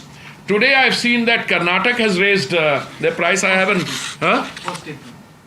First statement. I have the here. Yes, I have this notification issued by the Karnataka government dated 1st April. I only saw it today because. I'm just coming. Yes, correct. For the words and figures 18.44%, the words figure 21.17% shall be substituted. Yeah, but Karnataka, I'm not surprised. They are not stopping at fuel only. They've taken milk prices also, etc. So we'll leave that aside. So now again, I want to give you the overall picture. My assessment is that as we go forward from here, international prices of gas also are expected to come down. By next year and year after, they will come down substantially. But since we are giving such a comfortable cushion to our companies, now I've already told them this will be in their notes, what's happening in Pakistan, Bangladesh, all over the country. So this 50 rupees increase per cylinder will be for the Ujjwala beneficiary, and overall for the non-Ujjwala beneficiary, it will be again 50 rupees will go up from 803 to 853. Again, this will be reviewed every 15 days or 1 month, whichever is the system. And in the case of petrol and diesel, as I said, if this trend remains, then the price is likely to be revised by them. It's a deregulated sector. They don't have to come to us. हाँ जी, आप कुछ सवाल पूछ रहे थे. हाँ जी, एक minute. किस चीज का price? Tomorrow morning. So you are getting a first preview into it. तो सर ये सारे उज्ज्वला और नॉर्मल जो सिलेंडर है 50 रुपए पर सिलेंडर भैया बढ़ेगा, वो भी at a time like this. This is really to deal with that 41,833 crore loss that they've made. So the excise duty rate is for that, not for relax. Sir 830 crore और 330 करोड़. हाँ? 41,000 some 800 some crores यार. मैं exact figure आपको इसमें मिल जाएगा. Digitally sent also यार. I'll give it to you in a minute because I don't want you to be. मेरे अपने notes का आई है. Just give me a second. It is 41,338 crores. Exact. How long would it take for this amount to be recouped through the excise duty? I don't know the calculation. It's I think about 16,000 crores in. So I mean, our anticipation is about a year. Year or During so. the course of this financial year, 25-26, we should be able to find ways to recoup that money. No, we are committed to giving the money to the oil companies because the oil companies have incurred it on our behalf as a subsidy. But whether the full 41,000 will be done or 16,000, that remains to be seen. That's government has enough headroom for that. So this price will not be effective for non-Ujjwala scheme, right? 50 rupees per cylinder for Ujjwala and non-Ujjwala. Ujjwala अगर 500 का मिलता है वो 550 का हो जाएगा. दूसरा 803 का, so 853 का हो जाएगा. Sir, how much will you be able to recoup? You just made some reference. So, and how much can we expect to this excise hike? No, देखिए ऐसा है. Our commitment when they incurred a loss of 28,000 crores, we gave them 22,000 crores back. Okay. Now this is very important for you to fact this point that we are committed so that the companies don't have to bear the brunt for it. They are commercially run company. So कितना होगा कितना उनको finally उतना ही मिलेगा जितना loss उसके आसपास ही मिलेगा. So this increase of excise policy, the Congress party is saying. Sir, commercial का भी मैंने बोला ना भैया 50 रुपए उज्ज्वला का नहीं, कमर्शियल का तो वैसे ही कम हो रहा है यार. कमर्शियल तो हम करते ही नहीं, वो तो मार्केट करती है. वैसे पीछे 42 रुपए कम हुआ है कमर्शियल का.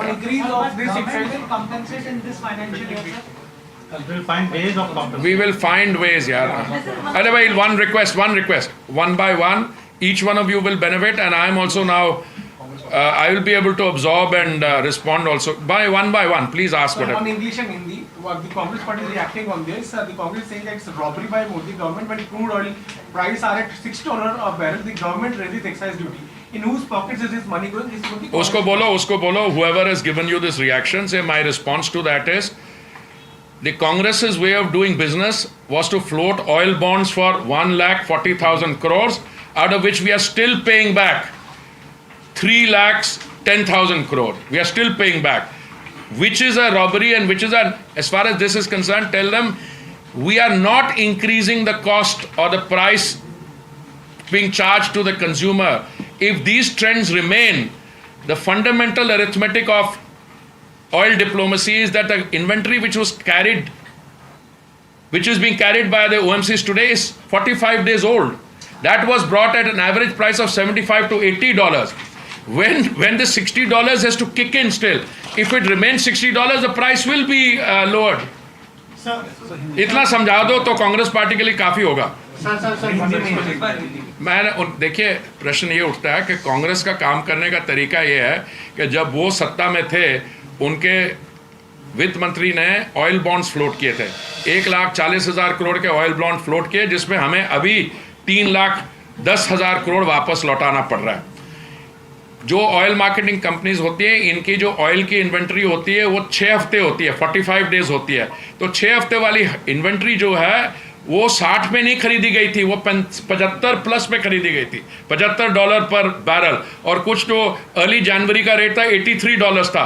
तो हम उस पे चल रहे हैं। ये $60 अगर रेट आज हुआ है, अगर $60 रहा तो संभव है कि आने वाले समय में ऑयल प्राइसेस, जो ऑयल और डीजल प्राइसेस कम होंगी। It stands to reason. या one by one.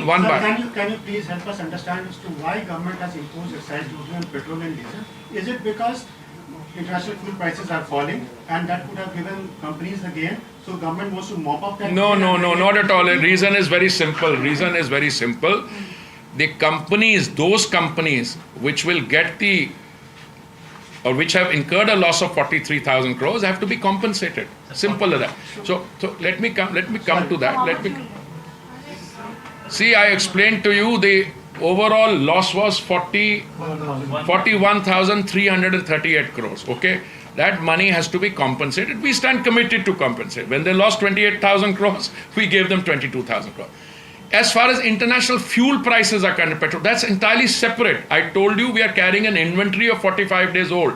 That inventory was bought at $75. So when this comes down, when the current holding is 60 or 63, 65, obviously there will be headroom to reduce it. No, sir, but what we are saying, what I trying to understand is that petrol and LPG are not related. But the company is the same. I know, but you are not compensating them yet. You are only talking about it last year. No, we are. No, it's an ongoing. Not compensated them. Second, sir, just related question and last question. Is it because government is anticipating tougher days ahead? Because during COVID also, what happened when prices crashed, government imposed additional duties to mop up the gains which were coming because of the gains several times. So is it just a preparation for the difficult days ahead? No. Trump's tariffs, nothing. Trump's tariffs. Look, that you might need more resources to support many other. Please. You asked a question. Let me answer it. If you have an alternate thesis, I'm willing to sit down in a half-day seminar with you. It's a very simple issue. Simple issue is the process of compensation is not a one-time action. It's an interactive process, all right? We have, as I said, last time they had losses of 28,000 crores, we gave them 22,000 crores. Now also they are not coming to us and saying, we are preparing the ground for whether it's done in this financial year. This question, Secretary was brave enough to say it will be done in this financial year. I don't know. This is unrelated. The 2 rupees excise additional which the finance ministry has imposed, we will not pass that on to the consumer. That is the first thing.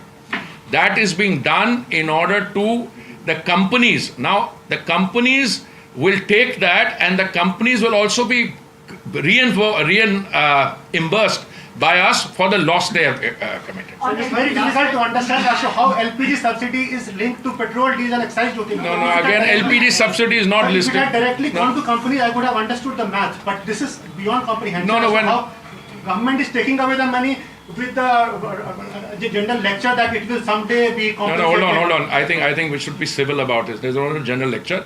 I'll give you the whole copy of the note.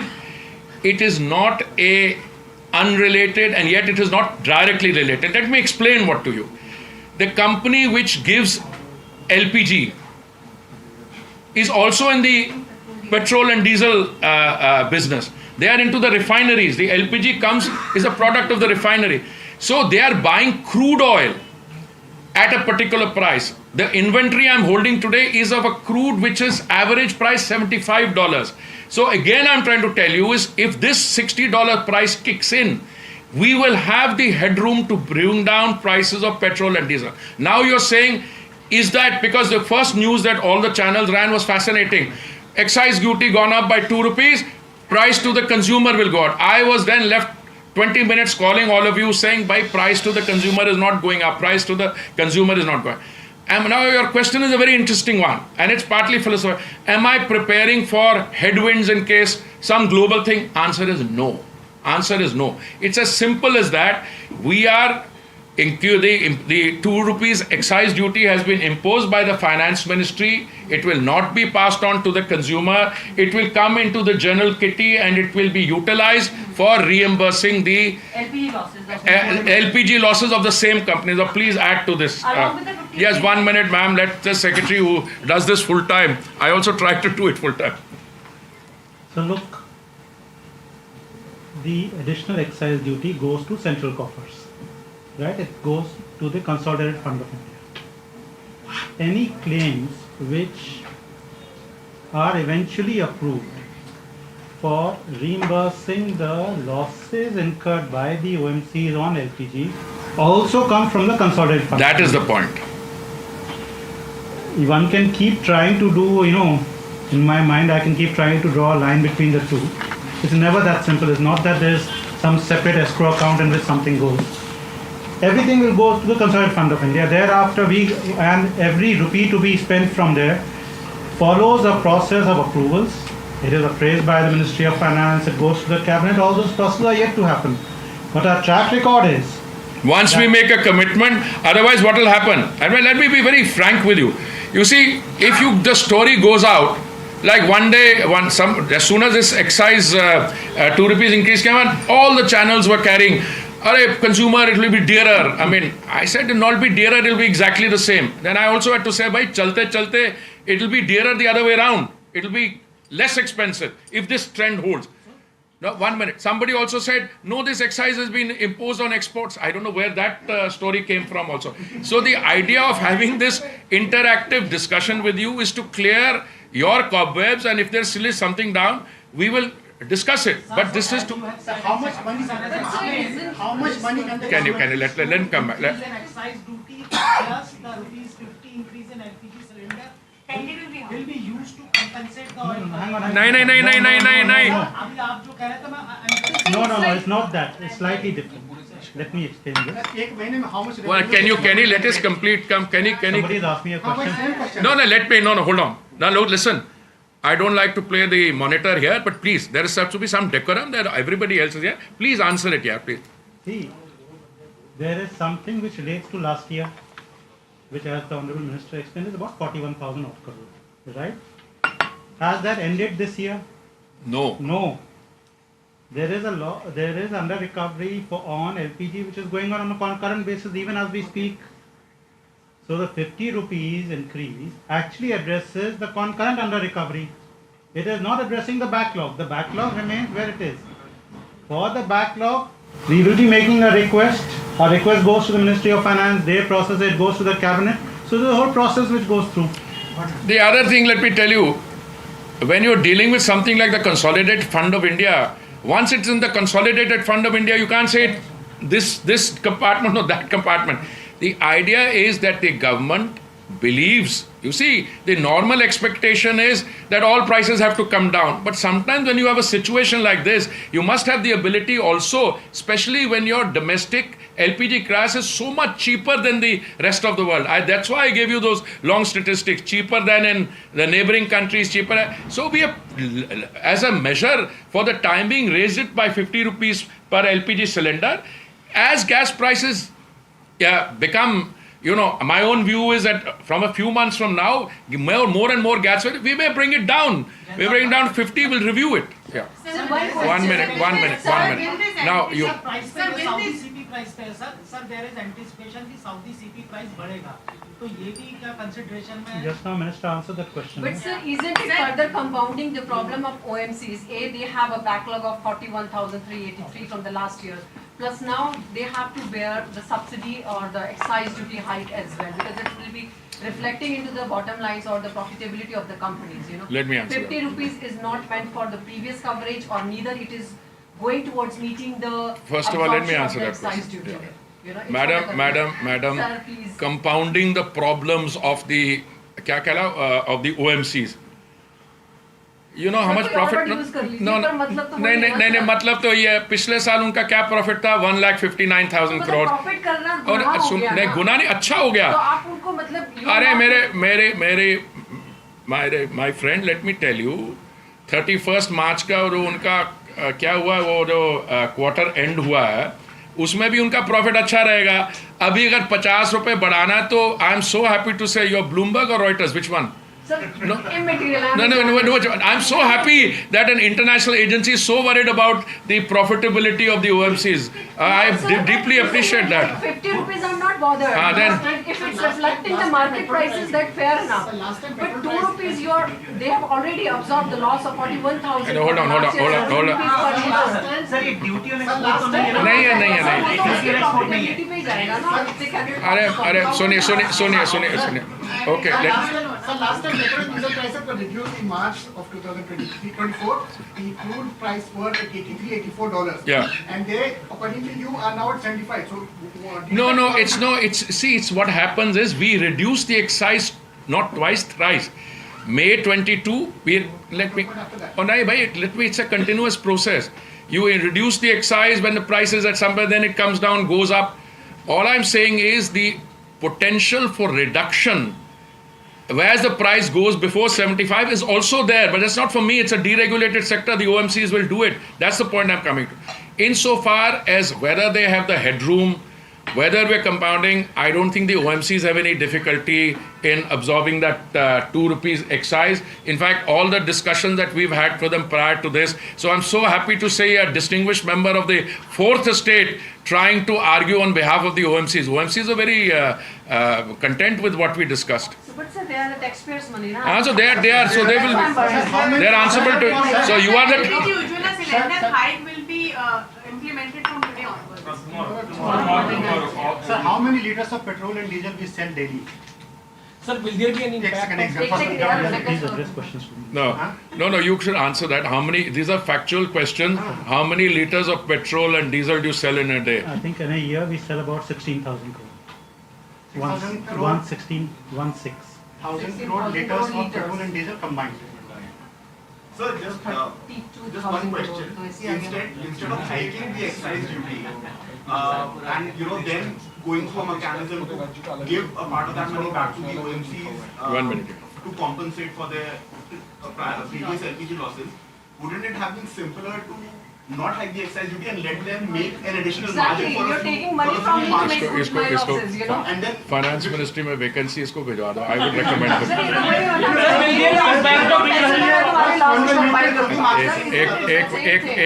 एक minute. Look, I love talking to you guys. It's always very instructive. The whole productivity of this exercise, we have called you here to explain to you and explain what has been done, what is going to be done from tomorrow, etc. Okay? Let me tell you, so far, we are the one country in the world which, thanks to the Prime Minister's forward-looking policy, we have been able to navigate this global turbulence rather well. Okay? We are the only country in the world where prices over a 3-year reference period on petrol and diesel have actually come down. We are the lowest priced country in the world for domestic cooking fuel. Okay, so we've been able to do all that. Whether we do it through one means or another means, it's all the same. I deeply respect you, say, couldn't you have done this? But this is not the kind of exercise we are in. This is a decision I sprung into action because the finance ministry notification came at 3 o'clock. 3 o'clock. I anticipated it. I didn't know what time it will come. I requested you to come at 4 o'clock to explain to you in a very candid, open, transparent manner what we are doing. Let me also, I think, don't mind taking 1 or 2 more questions. Let me also explain to you my own personal view. I see international prices softening. Pankaj, you agree with me? Over a period of time.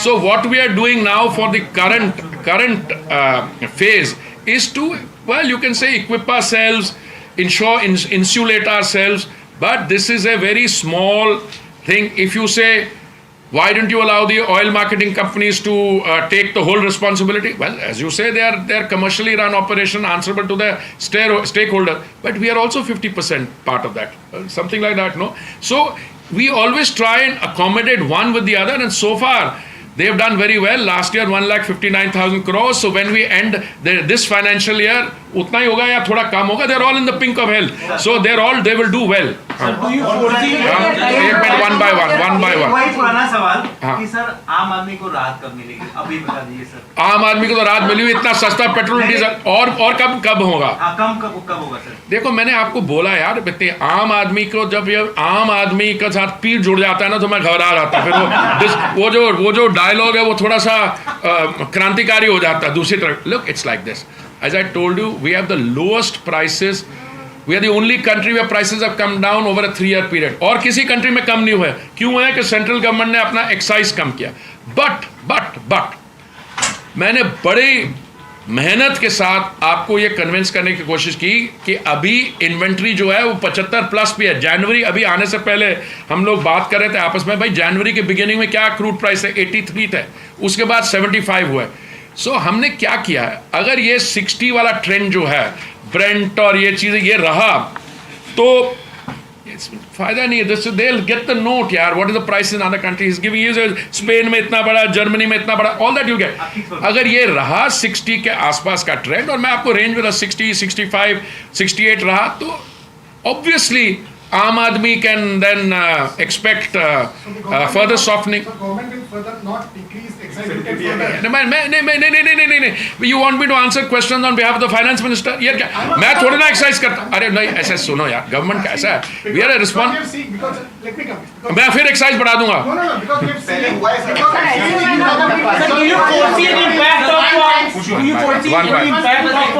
One by one. He's asking the question.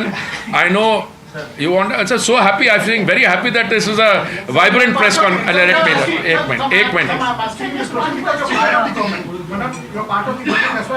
I'm a very important for petroleum and diesel. I'm a very important part. I'm the line minister. Yeah. अच्छा हाँ बोलो. I'm not in the business. Parliament में भी वो थम्बी दो रहा है from DMK asked me, why don't you give an assurance that you will do more? मैंने कहा I'm not in the business of giving assurance.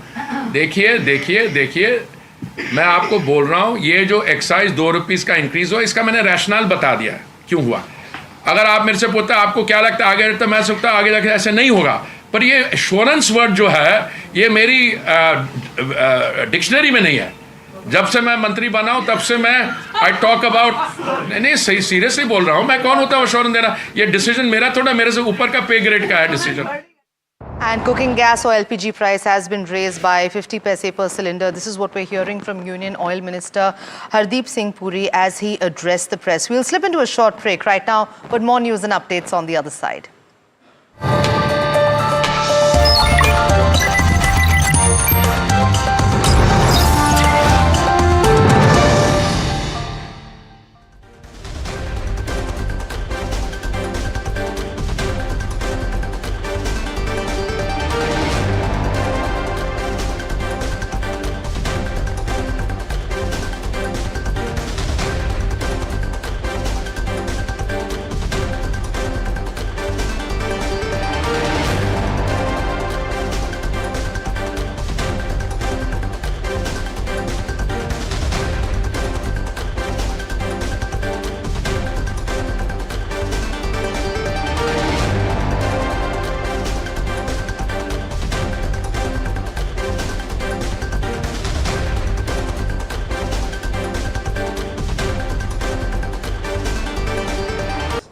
Basically, see, all said and done, as I keep saying, that one should not go by what we recommend on the stock specific basis, because markets are going to remain choppy and volatile, and every day is a new learning, every day there is a new event. Luckily, market gave very good opportunity on, I would say, Thursday, when markets were steady and not falling much, and Friday opening was also only 60 points down for the Nifty, where we raised lot of cash. Luckily we raised around 13.5 to 15% cash in the portfolios, and that will put to work slowly and gradually after today's fall. So, okay. So are you saying that you will start deploying? Yeah, a little bit, gradually. At about and that's what I always do, because in a falling market like this, and where this will end, actually nobody will know, right?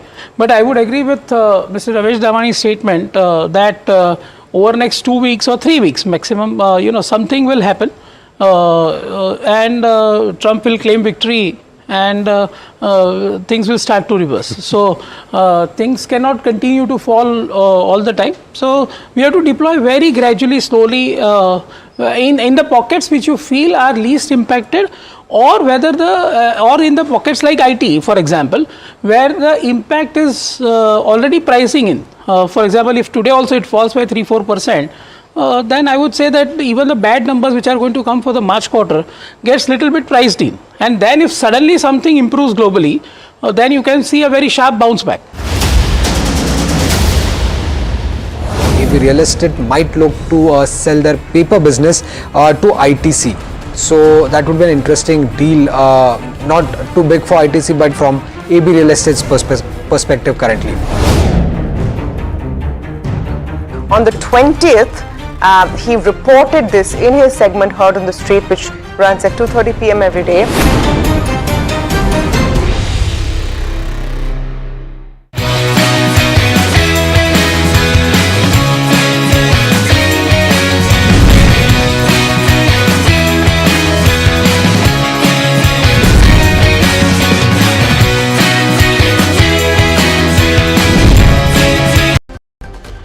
Markets are rattled as the Nifty plunges over 1,000 points and the Sensex nosedives more than 2,000 points, marking one of the steepest declines in recent months.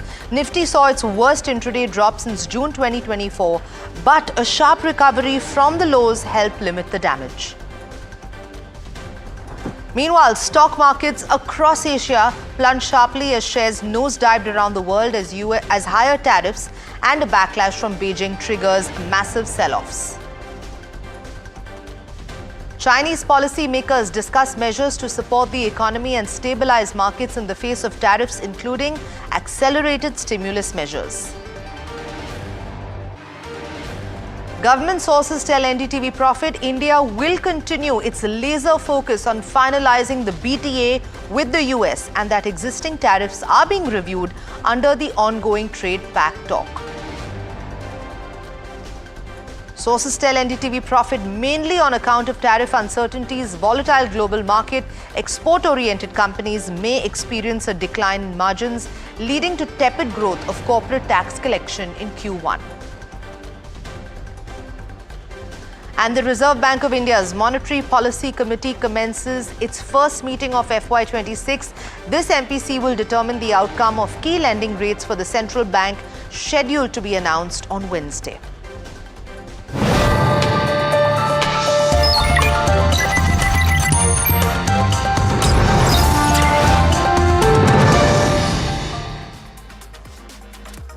Good evening, you're watching Profit 360 on NDTV Profit. I'm Sanjana.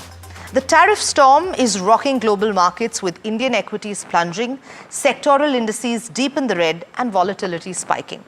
Despite the turmoil, however, India may be better positioned than its peers, opting for a balanced long-term approach over knee-jerk retaliation. Plus, expert voices weigh in on what's next, from recession risks to market recovery and the outlook for key sectors. Stay with us as Profit 360 brings you everything you need to know. So first up, a look at how the markets fared today. A volatile session for markets today as Nifty saw its worst intraday drop since June 2024, but a sharp recovery from lows helped limit the damage. The Sensex and the Nifty rebounded nearly 2 to 2.5%, while broader markets staged a strong comeback. Nifty mid-cap surged 4.7% and Nifty small-cap jumped over 7% from the day's lows. A roller coaster day with investors navigating deep losses and a resilient pullback. Let's go across to my colleague Harsh Satya for a detailed market wrap now. Well, it was always expected to be a tough day of trade. Global cues suggested it. We slipped below the 22K mark, but we've recovered fairly decently in that sense. 500 plus points from that day's low is how the Nifty has recovered. So that's quite a bit of turnaround. Within the Nifty, IT was the pack to watch out for. Nearly 2,000 points up from the day's low. We've closed 2.5% down for sure, but the bounce from the day's low was very, very sharp. And even if I can pull up quickly an Infosys, it will show that it's one of the stocks which has really recovered from the day's lows. Infosys, TCS, those were 2-3 counters which have done very, very well within that IT pack. And the recovery from the day's low was extremely sharp on some of these counters. Also, when you're contextualizing auto, Tata Motors was one of those which has been hurting and reeling under tariffs. Again, the recovery from the day's low was very, very sharp within Tata Motors in particular. Nifty Auto a bit, but Tata Motors in particular, from 535 we've gone and closed at 582. So a very, very sharp recovery at that where Tata Motors is concerned. But let's talk about the Nifty 50 basket of stocks, and within that FMCG was the one area which was okay, and you'll see HUL leading that, Nestle also down just about 1/3%, ITC largely down just about 1%. Trent was the one hurting. Commodity stocks and Nifty Metal was the one big casualty for the day. Let's pull up the sectoral heat map as well, and within that pocket we'll see that the big movers were Nifty Metal, Nifty Realty within the broader markets, and Nifty Auto, which is down 3.4% nearly. Nifty Bank largely in line with the Nifty 50 index, but pain points all around. Nifty FMCG down 1.1 odd%. So that was the one outlier. Nifty IT down 2.5%. We did speak about that. The Nifty Pharma was down 2.8% as well. So that one in focus. Last off, I want to also talk about the breadth. The breadth was extremely weak as expected, but we saw a bit of recovery right towards the end. So 172 advances to 2060 declines. It was a painful day of trade overall. Broader markets, I want to quickly zoom in on those. We saw recoveries from lows. Nifty mid cap and small cap also saw sharp recoveries from those lows. 17,269, we saw 800 points of recovery there. And the Nifty small cap as well. From 13,300, we've closed around 900 points higher. So all of those seeing a bit of recovery from the lows, but nonetheless, pain is elevated at this point, clearly 4% lower despite that. Those are the top gainers and losers. Siemens, there's a special situation, but outside of that, plenty of them. Delivery, of course, making that acquisition.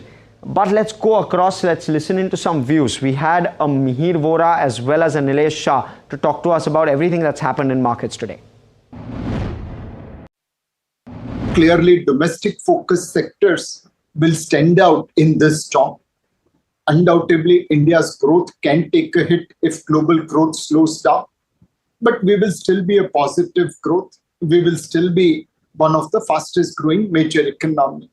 So your portfolio should tilt towards domestic focused sectors rather than international focused sector. Within these sectors, which could take advantage of opportunity as India has been levied little less tariff compared to others, there could be opportunities in textiles and garment. There could be opportunities in footwear. There could be opportunities in some of the pharmaceuticals and chemical sectors and so on and so forth. But please remember, if the American demand itself comes down, then these opportunities will be back-ended, not front-ended.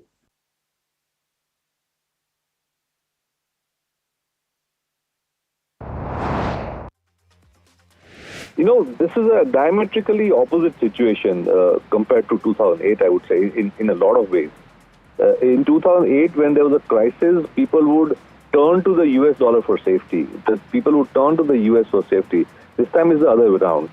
That time, the inflation problem was in other markets. Here we are going to face a deflation problem, and the US will face an inflation problem. So we are in a diametrically opposite situation to 2008. That's why I'm saying I'm not too worried.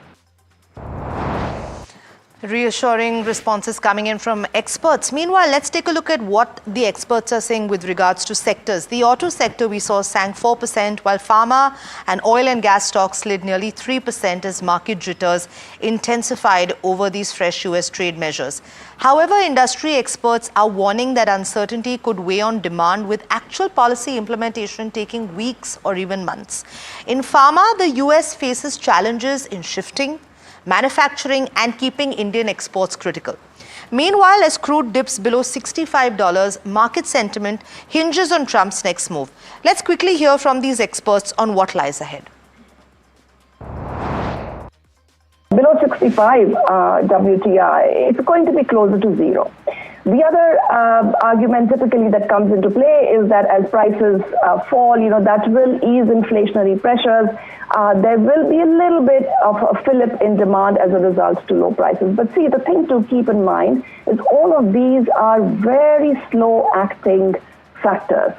So as of now, again, they are not ones that can quickly step in or will quickly step in to steady market sentiment. So we, as I said again, I'll repeat that I think it's watch out for what Trump says and does in the coming hours. It will be very, very difficult for pharma industry to manufacture all the products in the US because it will take several years to do that. And it is a multi-product industry because we have so many products, so many API suppliers, and many of them are from India and China. US hardly manufacture much of the active substance. So it's going to be a fairly complicated affair. We're in this period of uncertainty that is going to dampen demand overall. So whatever good positive benefit any country might get from having a better tariff environment relative to China is probably going to be mitigated to some extent just because we're going to be reducing demand in the marketplace. Now, the shockwaves from Trump's tariffs have reverberated far beyond India, triggering absolute chaos across Asian financial markets. Equity indices across the region have plunged to multi-year lows, with some experiencing their sharpest sell-offs in months as investors scramble to reassess risks. So for a closer look at the scale of this kind of turmoil, let me quickly head over to Malika, who has the latest on what's happening across Asia. Malika, over to you. Right, Sanjana, thank you so much for that. And of course, right, you mentioned that there are multiple reasons why we're feeling the spooks of markets trembling across the globe. And before I get into the reasons, I simply want to give you first a glimpse of how markets have performed. Let's begin with some of the splashes that you'll see. For example, ASX 200, Australia, dipped close to 4.23%.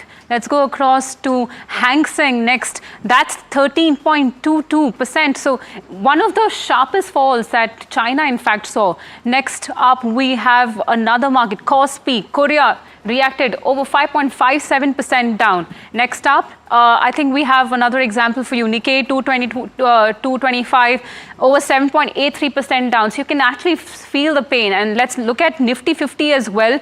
We started the morning with deep cuts and we were trading below 4% in trade today as well. Now, giving you some of the reasons why we're seeing the markets plummet the way they are currently behaving. One is because there is fear of global trade war. If I can just request to show that screen again, you see maps of America, China, Japan, the European Union, and Canada. Now, these are countries that are actually talking loudly amongst each other and talking about how they can really negotiate or retaliate back with reciprocal tariffs. And that's why there are fears of a global trade war.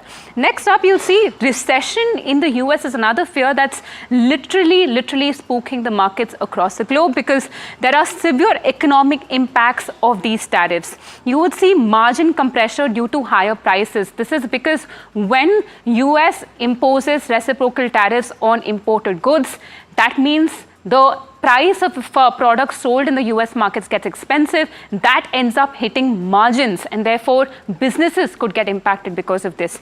And therefore what happens? Inflation could be another byproduct of this entire saga. Because of that, there could be an impact on consumption as well because people will consume less if products become expensive and there is less demand. Also, commodity prices. We have seen a lot of commodity prices also plunging like oil and metal prices. These indexes have also seen sharp cuts lately because of reciprocal tariffs and tariff fears across the globe. FII selling is one of the last points that I'd like to show you because as global investors become cautious towards emerging markets, they might also retract back and sell a lot of their positions in emerging markets. And therefore, these are some of the reasons that I could collate behind why we're seeing Asian markets fall so badly. Absolutely, Malika. Thank you so much for that perspective. Really very clear now as to what's happening in Asia and why Asian markets are particularly so fragile or sensitive to what's happening with regards to these tariffs. Meanwhile, let's just get in an insight from Sonal Verma, the Managing Director and Chief Economist at Nomura, who weighed in on the economic fallout of these retaliatory tariffs, warning that downside risks could persist for some time. Our growth projection for FY26 is at the low end of consensus. We think growth will be softer the ongoing financial year at 6% on a year-over-year basis. But we do see downside risk even to this projection. And, globally, we've cut our numbers more significantly for other open economies in Asia and for the US as well. We've downgraded our growth numbers for 2025. Global trade tensions rising, Beijing is taking action to protect its economy. China is exploring early stimulus measures to soften the impact of Trump's tariffs after already announcing, if you remember, a 34% retaliatory tariff on US imports that will take effect on April the 10th. The Chinese government has strongly criticized US trade policies, calling them economic dominance and insisting that global trade should be based on fairness and not power struggles. So for more insights, let's quickly go over to CGTN's Liu for the latest developments. The Chinese government has launched a forceful response to what it calls US tariff bullying, denouncing Washington's policies as economic hegemony. On April 5, the state news agency Xinhua published Beijing's official stance, declaring the world needs fairness, not domination. This comes after Beijing unveiled 11 countermeasures last week, including a 34% tariffs hike on all U.S. imports starting April 10th, a WTO lawsuit against U.S. practices, export controls on heavy raw earth, critical for lasers, radar, wind turbines, and advanced tech, blacklisting U.S. firms under the unreliable entity list, and suspending some of the imports of U.S. poultry, sorghum, and bone meal. Analysts warn the rare earth restrictions could cripple U.S. industries. Bloomberg notes these minerals are the lifeblood of modern technologies, used in everything from jet engines to communications gear. Well, meanwhile, CNN reports China's retaliation is broader and more targeted than ever as tit-for-tat measures escalates, fears grow of a global economic rupture. 刘嘉欣 CGTN 北京。 And reassuringly, a quick update coming in as sources are indicating that the Indian government is viewing India as better positioned than its peers under the reciprocal tariff policy. By focusing on balanced long-term strategies, India aims to navigate the challenges without resorting to retaliatory measures that we're seeing in other countries. For more on this exclusive story, my colleague Shrimi joining us with the latest insights. Shrimi, how does India's approach to reciprocal tariffs give it an edge over other economies? And if you could give us an insight into what key strategies is the government considering to maintain stability amid the global trade tensions? Yeah, so indeed that top policy makers stand being that India is in better position as far as global trade landscape is concerned. And in fact, they are saying that, the reciprocal tariff policies which is being announced recently is implemented globally and are not aimed at any specific country, but are a part of, broader international trade dynamics. So official, however, admitting that there is a downside risk to the growth outlook on the account of, uncertainties arising out of reciprocal tariffs, particularly in certain sectors, export-oriented industry. However, the growth outlook for FY26 remains largely unchanged. Now, remember, the economic survey has set the target of 6.3% to 6.8% as far as FY26 growth is concerned, and they are saying that it will remain unchanged. As far as steep tariff of 27% goes, India continues to engage in talks with the US. The government is actively working to finalize BTA, and the official, in fact, stating that they're trying to sort of navigate this entire tariff-related concern for the industry, for the exporter, and they are also reviewing the existing tariff structure under this ongoing trade pact discussion. And the sources also indicating that cabinet is also expected to meet on tariff concern and discuss how they're going to resolve the exporter issues, whether they could, incentivize them in some manner, some incentive scheme could be announced. So, however, with all these works, officials are making it clear here that unlike some other nations that have resorted to, retaliatory measure, India is opting for more calculated approach, aiming to strengthen its economic ties with the US. And in fact, they are saying that some of these sectors turn out to be very positive for India. For instance, reducing energy costs are expected to benefit the manufacturing sector at least. So quickly on the point that, they are saying that the growth is mainly, dependent on the domestic consumption, and the kind of policy that has been announced in the budget is going to help the overall economic situation of the country.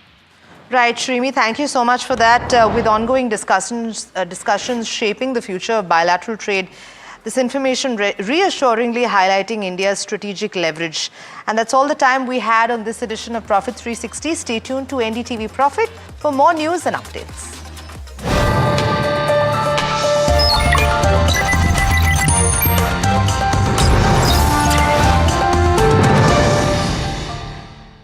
Can we see illogical prices on the downside in asset classes as well? Because everybody's saying that Indian economy doesn't get impacted, but the uncertainty may still bring market valuations much lower than maybe long-term averages too, right?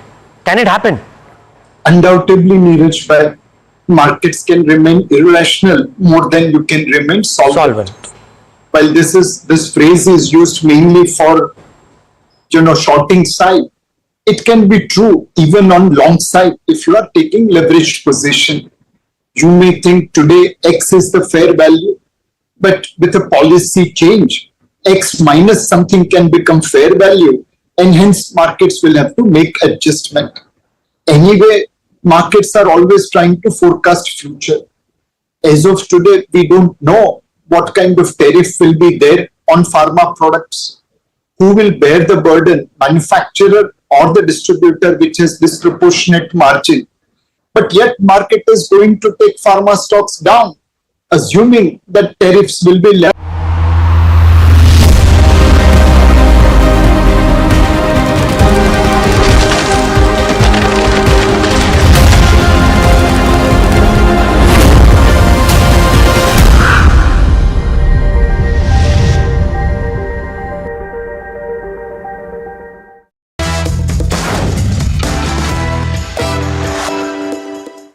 Hi, thanks so much for joining in. You're watching Your Money Matters on NDTV Profit. My name is Alex Matthew. Now, when you started investing in the equity market, I'm sure that a lot of people had warned you that there could be days like this. And indeed, it's been a tough day for Indian equity investors because finally, you have the Indian equity market that has caught up with the rest of the world. Last week, you saw severe drawdowns in the US market as well as in the Chinese equity markets and several other major stock markets in the world. And that's because of Donald Trump's tariffs that were announced. And over the weekend, of course, you had China that announced that it was responding in kind and that it was also raising tariffs. And this weaponizing of tariffs has created a very uncertain environment the world over, and our stock markets are reacting to that. The question is, how should you react? How should you adjust your investment strategy, if at all, in the mutual fund space? And I also want to specifically talk about a few global or international ETFs that are currently available here in India. They were trading at a premium to the net asset value, and that premium has shrunk very dramatically. Some of you might have been caught on the wrong foot. We'll talk about what you should do as well. Joining me to give you the advice that you need right now is Mohit Gang, the co-founder and chief executive officer of Moneyfront. Mohit, thanks so much for joining me today. Thank you so much, Alex. Always a pleasure. I'm sure you've been fielding a lot of calls, and I want to talk to you about some of that as well today, because the initial reaction to a fall like this is absolutely important from an investor standpoint. But before we get to that, let's address that ETF issue that a lot of people will have witnessed over a period of time. We've been speaking about it, Mohit, where that premium to the net asset value of some of these international ETFs, simply because the units were not being issued by the fund houses, had gotten to 18-20%. But that has shrunk very dramatically. And what that means is that if the Hang Seng has dropped 20% over the last 1 month, people who invested at the peak at a 20% premium to the NAV, they've actually lost 20% plus 12 percentage points. Is that the right way to look at it? Oh yes, absolutely. I think we've been always warning against that, Alex. The faster the rise, the sharper the fall. Honestly, in these kind of scenarios, they were quoting at a premium because obviously mutual fund houses were not able to create fresh units because of RBI restrictions around the ETF limits and the global investment limits. Now, ETFs, which were already created, had some units which were getting traded on the exchanges, and people who wanted to sell were quoting obnoxious discount on those ETFs. And there were enough and ample warnings being issued. Not discount, premium, na? Sorry, my bad. Were quoting at a premium, and there were ample warnings being issued that investors should not fall in lure just because the market is doing good or looking attractive right now. You should not buy the units at premium, and so is the case. The now that markets have corrected, there is a double whammy. A, the underlying has corrected, and B, the premium has shrunk dramatically. So the investors who bought at that high premium are now reeling under the pressure of dramatic correction on both the counts, the premium shrinking and the markets having corrected. So it was never a wise call. Even today, if there is a little bit of a premium, our advice would only be that not to go and lure for that premium or not to get over drained into it. I think as long as you get fresh units from the mutual fund, as long as there is good supply which is available, it's only fair that you buy then. Otherwise, I think one should just stay away from buying an ETF by paying a premium on it. Okay, and what about if, for example, and I was looking at the Nasdaq ETF as well, Motilal Oswal, if I'm not mistaken, there the premium has not necessarily fallen as much as maybe the Hang Seng has fallen. So if there is still a premium, would you say sell and get out of that position, because you could potentially lose a lot more than what the underlying loses? Look, I was just checking some data, Alex, right now, and I'll just give you a data. The Mirai Asset Hang Seng ETF today is quoting at an NAV of 11.75. Okay, but if you were to go and buy the Hang Seng ETF, it is coming at around 18.25. So there is substantial premium still. It has compressed a bit, but there is substantial premium still, which is out there on this thing, right? So similar is the case with even the Nippon thing, the Nippon India Hang Seng Bs, that also is quoting at some amount of premium to the NAV, right? So again, it depends. Look, there is scarcity, and the sellers would always command a premium in this kind of a market. I'm honestly would want to suggest investors that you never know if the tide turns the opposite way, which it is turning right now. The differential will shrink massively and the losses will get magnified. So to avoid those kind of scenarios, I would still suggest not to get into the lure of this purchase. Not to get into the lure, I take that point, but would you sell at this point, Mohit? That's the question. Look, if you're getting substantial premium still, and I would say yes, it is not a bad option to sell unless your call on the underlying remains pretty strong, right? If your call on the underlying is very strong, which means that you're very bullish on the Chinese or the Hang Seng market per se, then you might want to continue to hold. But if your call on the underlying has changed and if you're still commanding a premium, then yes, by all means, you should exit. Okay, let's also address some of those calls that you've probably been fielding since morning, Mohit, which is a lot of investors panicking and saying, what do I do in this kind of a market? I'm guessing those are the calls that you've been fielding, and how has your response been? Oh, absolutely, Alex. It's been a crazy day and morning both. We've been continuously on the calls with all our investors, and I think all kinds of calls. We've got calls where investors are wanting to relook at their SIP allocation. We've got calls from investors who are panicking and who are asking what should be done. Should they redeem? Should they hold? Should they continue? We have got calls from investors who are wanting to put in more money, and we have also proactively reached out where there was liquidity available, and we were aware that there is liquidity available in investor portfolios. We have also proactively reached out and said that there needs to be some allocation which has to go in at these levels also. I understand that you can never clearly fathom the fall and you can never clearly call out the bottom. But if investors don't invest at these levels, then you will never make those superlative returns. You will always make normal returns if you keep investing at higher and higher levels and in good market conditions. But it's only when the tide turns against you, that's when, if you are taking those chances, that's when the portfolios will give you some superlative returns, right? So it all totally depends on the investor's risk appetite, the time horizon, the liquidity available and the financial conditions. This is not a blanket call. No one can just go out clearly and say, oh, it's a buy day today or it's a sell day today. It is a very typical investor to investor, case to case scenario. Okay, a few questions then. Would an STP approach in this kind of a market over a shorter time frame be more appropriate? Would a lump sum be better? And it's a no-brainer for a lot of people, but a lot of people do ask this question as well. Typically new investors, should you stop your SIP?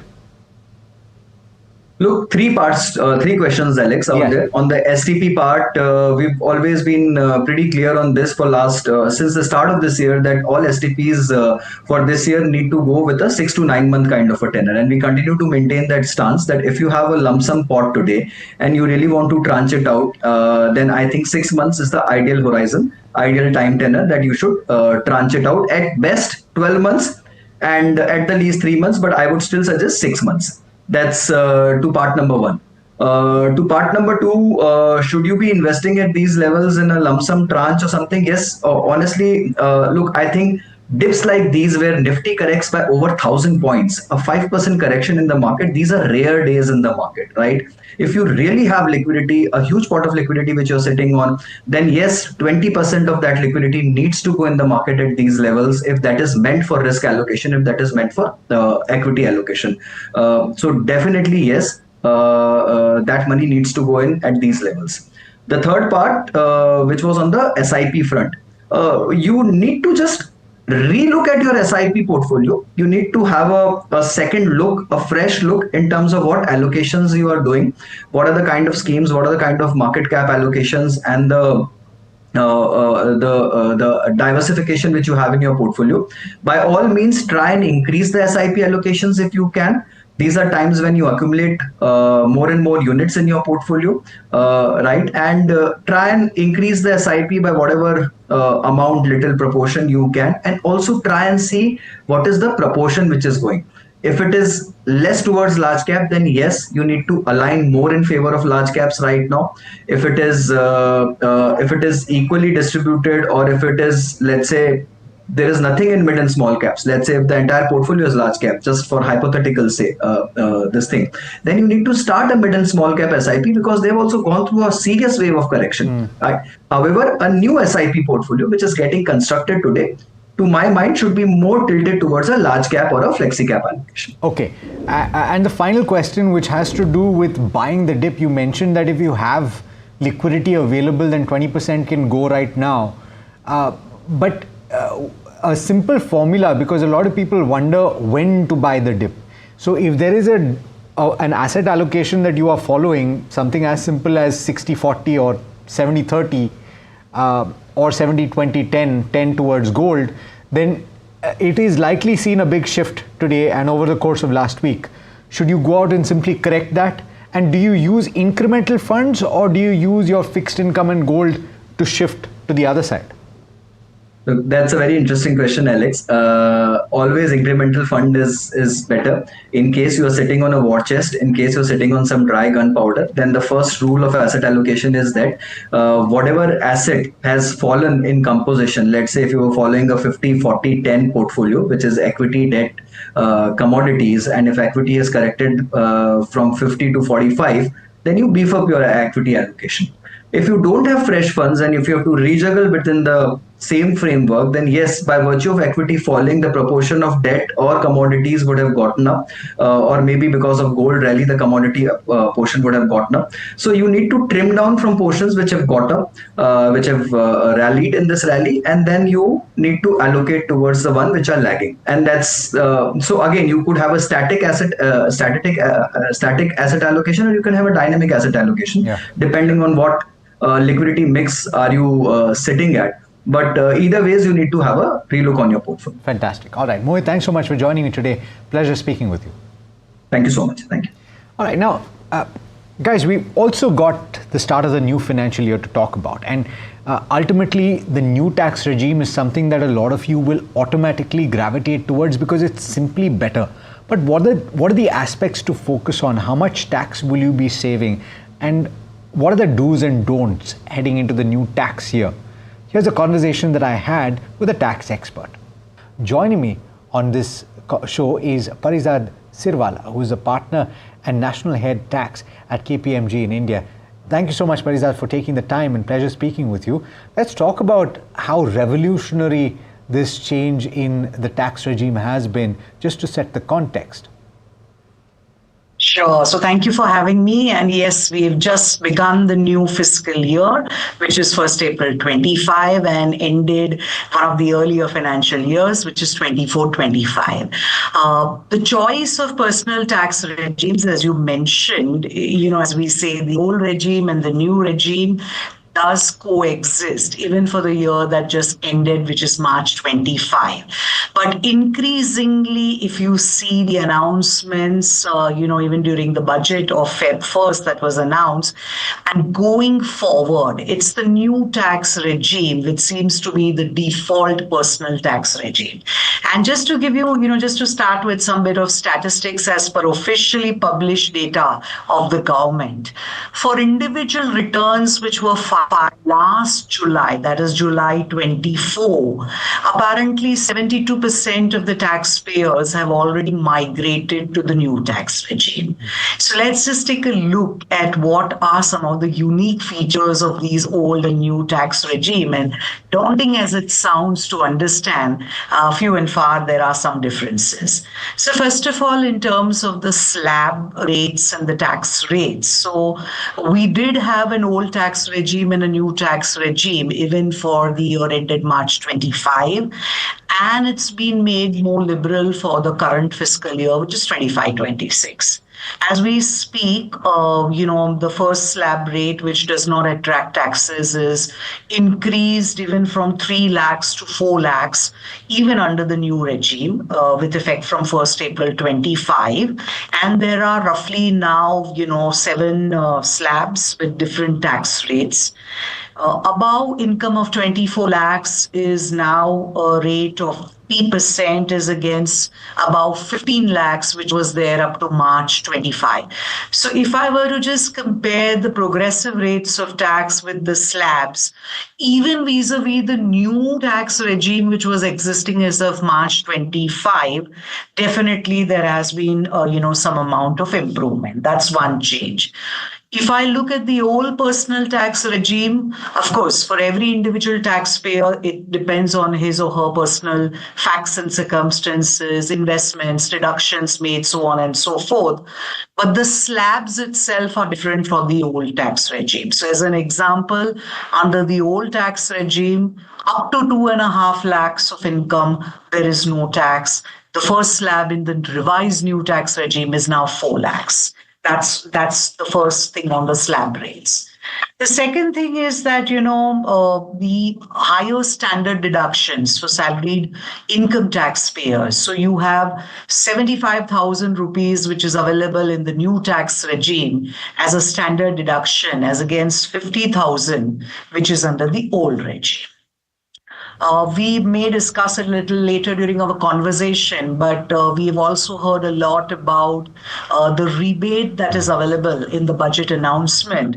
And now literally for total taxable income of up to 12 lakhs per annum, you don't land up paying any taxes by virtue of marginal relief, which is under the new tax regime. Again, the threshold of income is up to 12 lakhs, which is 5 lakhs of income only. Let me come in and ask you about that, because I think a lot of people will be confused about this, Parizad.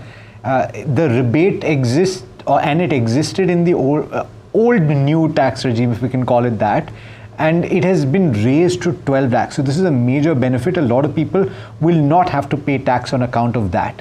Now, if you calculate the standard deduction of 75,000 as well, what that means is that if your income is 12.75 circa or around that much, assuming that you have that standard deduction, it comes to 12 lakh, you won't pay tax because you get a rebate on that.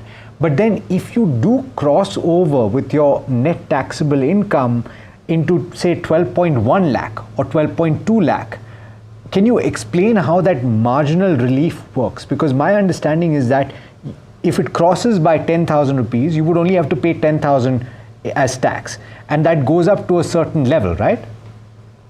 That's correct. So many people actually get this wrong in terms of the mathematics of calculating marginal relief. First of all, as a concept, what is marginal relief? It's a relief given to taxpayers only in certain circumstances to compensate for this incremental tax liability which arises when your taxable income is just marginally above the threshold. Now, this marginal relief or the rebate concept was always there under the domestic tax law. It's just that the threshold income at which it triggers has kept on changing. So under the old tax regime, it is still at 5 lakhs. Under the new tax regime, till March 25, it was 7 lakhs of income.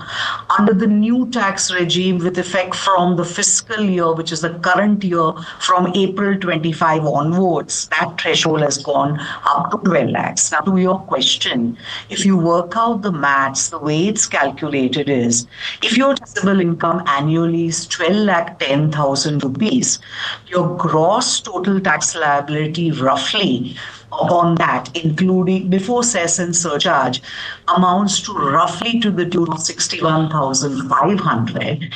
And then the way the marginal relief is prescribed or the rebate is prescribed, you literally land up getting, you subtract the 61,500 from the 51,500. So you literally land up paying only 10,000 as your taxable income. So the way the maths works is that your excess income over 12 lakhs, your tax liability on total income, and if that is greater, then your relief is basically the difference between the two.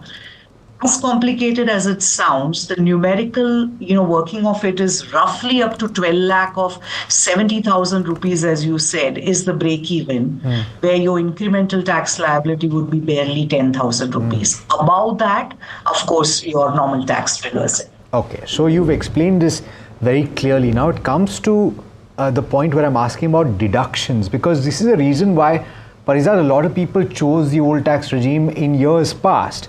But as you've pointed out, already last year, I think people, when they did the math, they were surprised to find that the new tax regime was actually beneficial. Even though they thought that with HRA, with certain other Section 80C, Section 80CCD, Section 80D, with all of these deductions put together, they thought that the old tax regime was better. Is there a threshold that you have calculated to say that if you have deductions of this value, then in this year, the old tax regime is still okay? Yeah. So once again, to reiterate, the choice of both the regimes exists even today. Yeah. It's very individual. But to your point, what are some of the things that are not allowed in the new regime at all? So your big ticket items are your rent payments. So for those who are claiming rental HRA benefits, or if you have a loss from self-occupied house property, then that's not allowed under the new tax regime. And as you said, all your popular Chapter 6A deductions of ATC, etc., 50,000, those are no longer available. But yes, a rough and ready working of the break even to your question, and I have the numbers out here.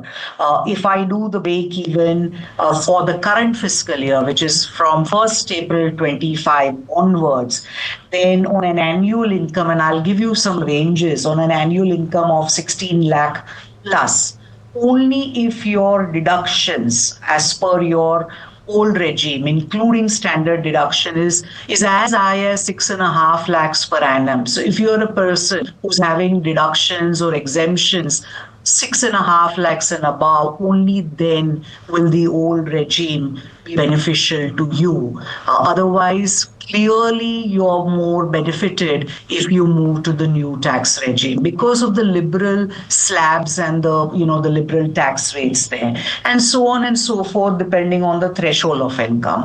I'll just give you of income. So if you're an annual income of 24 lakhs, then the comparison between the old and the new regime, again for this fiscal year, which is April 25, if you have deductions from literally 8 lakh plus, 8.3 lakhs plus per annum, which is a pretty high amount, only then will you benefit under the old regime. Otherwise, you're clearly better off under the new regime. Yeah, and you'd have to be stubborn.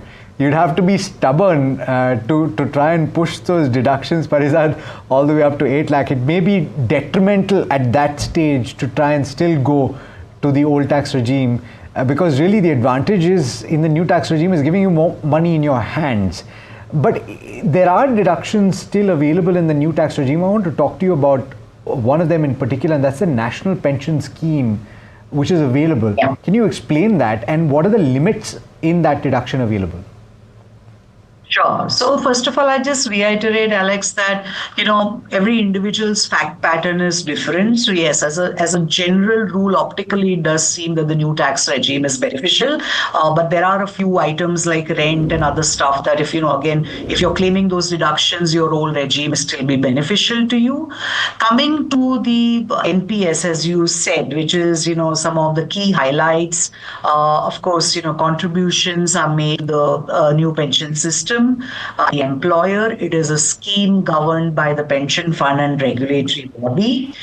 It can be opted for on a voluntary basis by the employer and the employee. Retirement benefit avenue as well. And the eligibility is basically anyone who's in the age group of 18 to 70 years is eligible to contribute towards this scheme. Now, there is something called a Tier 1 account, which the employers contribute. And, the minimum pension amount is around some 100 rupees per month. And maximum can be, INR 500 per month is the minimum contribution. Now, a lot of it, withdrawals are also linked to the age demographics of the contributor.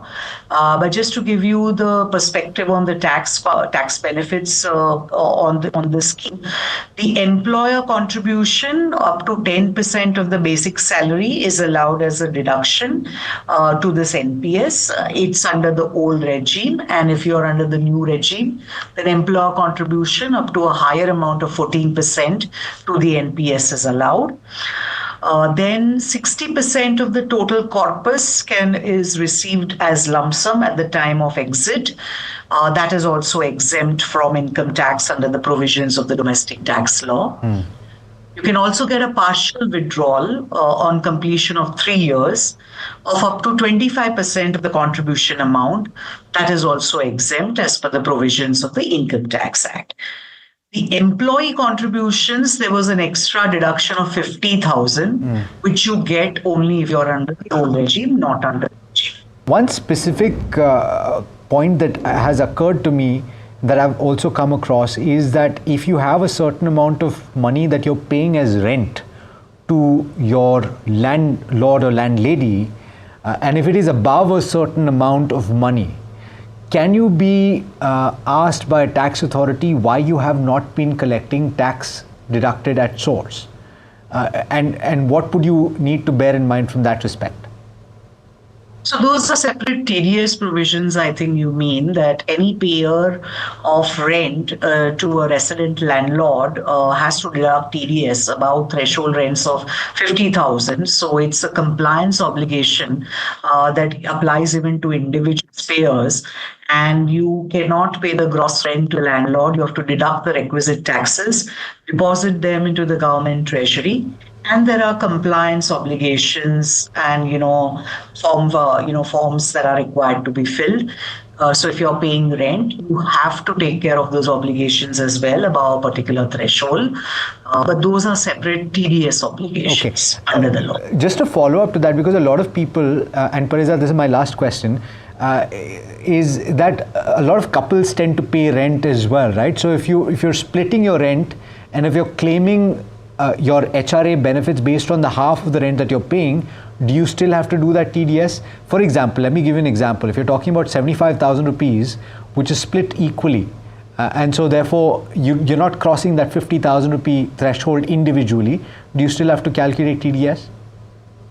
So individual payer so it depends on how the agreement is also structured. So the rent payment qua individual taxpayer above a particular threshold attracts TDS, and there are lots of others around this dual payments of rent, even from an HRA exemption perspective and a TDS perspective.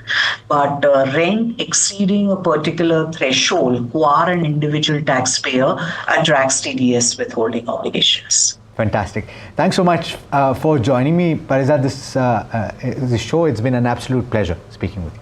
All right, that brings us to the end of this edition of Your Money Matters. Thanks so much for watching. Do stay tuned. This is NDTV Profit.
Basically, see, all said and done, as I keep saying, that one should not go by what we recommend on the stock specific basis, because markets are going to remain choppy and volatile, and every day is a new learning, every day there is a new event. Luckily, market gave very good opportunity on, I would say, Thursday, when markets were steady and not falling much, and Friday opening was also only 60 points down for the Nifty, where we raised a lot of cash.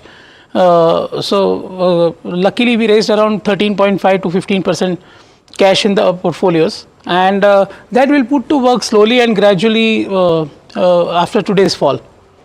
So, okay. So are you saying that you will start deploying? Yeah, a little bit, gradually. At about and that's what I always do, because in a falling market like this, and where this will end, actually nobody will know, right? But I would agree with Mr. Ramesh Damani's statement that over next 2 weeks or 3 weeks maximum, something will happen, and Trump will claim victory, and things will start to reverse. So things cannot continue to fall all the time. So we have to deploy very gradually, slowly.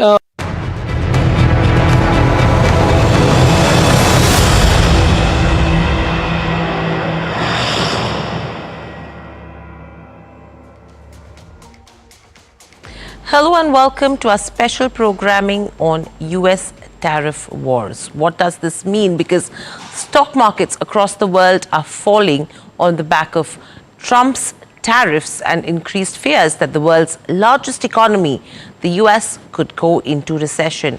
In fact, some experts say invest in the markets now since the valuations are cheap.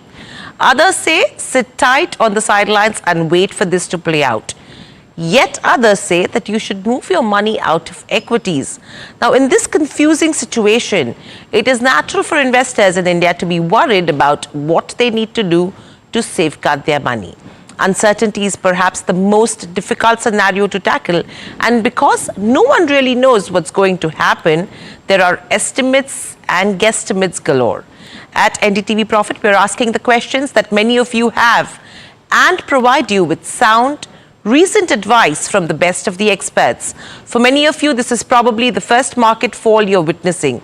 Panic will not help you in any way, so we urge you to keep calm and weather the storm and keep watching NDTV Profit to get the best advice on how to be resilient in these trying times. In fact, we will get you market voices who tell you what to buy, what to hold tight, and what you should be doing. First up, we have the focus that's coming in terms of domestic consumption theme for the next 2 quarters. And this is what market expert Nischal Maheshwari said on the current market situation. He added that there's no point in selling in the kind of market that we are in. Let's listen into a bite of that conversation. Yes, it's been a turbulent morning basically. Yes. At the moment, I think the best thing to do is just stay away from the market. There is no point on catching a falling knife because you really don't know how the other countries are going to react. China has already done it. Other most countries, smaller ones, basically have all come to the table to negotiate. So let's see how all this pans out. I think it's best to avoid for next 1.5 weeks. See how all these things pan out. Maybe the Nifty will go to whatever levels. Nobody can predict that. So best to avoid. There is no hurry to buy in this market. To buy, but then would you avoid selling as well, Nishchal? Because the point is that, and here I'm talking about something like a trend.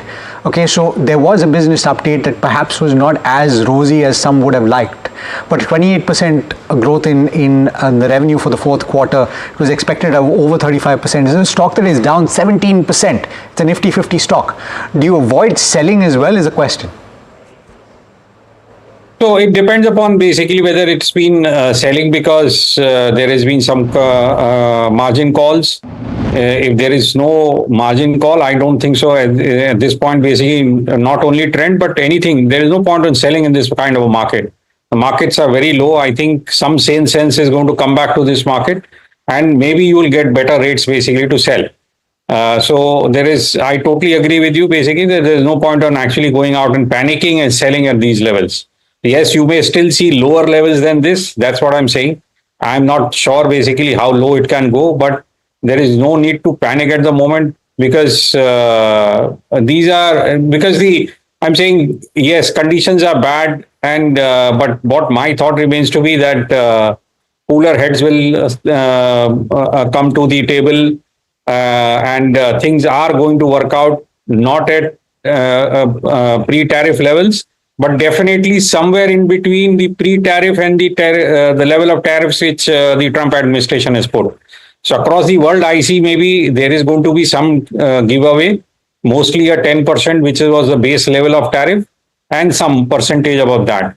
But then it is much better than what we are today. So that's why I'm saying basically just cool off and see for the next 2 weeks how this market comes, and then only whether you want to buy or sell, then only take a call. Okay, and Mr. Maheshwari, if you wait for 2 weeks and we see a significant dip in the next 2 weeks as well, any counters that you would want to enter into and see that these counters are now looking attractive where valuations are concerned? And will those bets be domestic play bets? Surely, I think last week itself, basically, I think it has become clear that you have to focus on the domestic companies for the at least next 2 quarters. And beyond the next 2 quarters also, I believe the Indian economy is going to revive. I think the government is taking enough measures, whether it is the rate cuts. I expect another rate cut to happen in another couple of days. Then there has been an income tax cut. So I think all those things, measures which the government is doing basically will show up in the second half of the current financial year. So that's why you are saying basically that at least for the next 2 quarters, wait out, and thereafter basically we are going to see earnings coming back. Maybe some amount of earning upgrades also happen in the second half. So better economic sense will prevail. Nishchal, if we're talking about, and your point is well made, right? Because if you're talking about announcements that the Chinese government is already making to focus on domestic growth, you'll have European leaders that are talking about, hey, don't invest in the US, questioning whether or not it makes sense and saying double down on investments in Europe. So if all of these geographies, and I take your point to say that perhaps a common ground will be found on trade, but once bitten, twice shy. If you're dealing with the US administration, you'll have a lot of administrations around the world that will double down on domestic growth. And so from that perspective, for the Indian investor, what areas do you see? For example, financials have been relatively resilient. And in order for domestic to grow, you need financials. Similarly, you would talk about cap codes, you would talk about power. What are the places that you would look at and say there is value here? So I think financials definitely as a sector basically has got good value, and it's not performed for the last 3-4 years. So I think the outlook seems to be good for the financials. If we have another rate cut happening, which is most likely to happen, I think it is going to be favorable for the whole financial sector. So financials is one. I would for the moment still wait out to see whether the consumption is coming back or not. because there, I think with these kind of numbers, there are question marks. FMCG, it's a very mixed bag. There are a couple of companies saying yes, others are saying no. So really, I think one should wait out for the consumption sector. Government spending is another definite thing happening. Government spent around 12 lakh crores last year. I think similar number is happening this year also. So I think there you should be looking at company industries like cement. Steel is a global commodity, so avoid it for the moment because you don't know if there is a tariff war between China and US. So China has to find newer markets to dump their steel. So India could be one of them. So avoid steel or metals for the moment, but cement is one basically definitely you should look at. The other ones basically capital goods to an extent. But capital good one has to be very clear saying that it's not the companies which are exporting because India has a large capital good export to the US also. So one should be very careful where we are investing. In fact, Kotak AMC's Nilesh Shah also echoed Nishchal Maheshwari's opinion and said that domestic-focused companies will stand out in this storm. Let's listen into that conversation. Today, we don't know what President Trump will do. His actions have been fairly unpredictable. We would have never guessed on political side he'll say Canada should become 51st state of US or Greenland should be given to us. On the commerce side, we would have never assumed that he'll be levying tariff as trade deficit with America divided by exports to America. But this is the world in which we are living in. Do remember that the objective of President Trump is appropriate. Even mighty US, the world's biggest, most strongest nation, cannot afford fiscal deficit at 6 to 7% year after year. It cannot afford current account deficit at 3.5% of GDP year after year, despite having reserve currency. The debt to GDP ratio at 125% with unfunded pension liability, clearly they needed to tackle. The objectives are right. The process has been fairly difficult to understand, and which is why this uncertainty is likely to persist.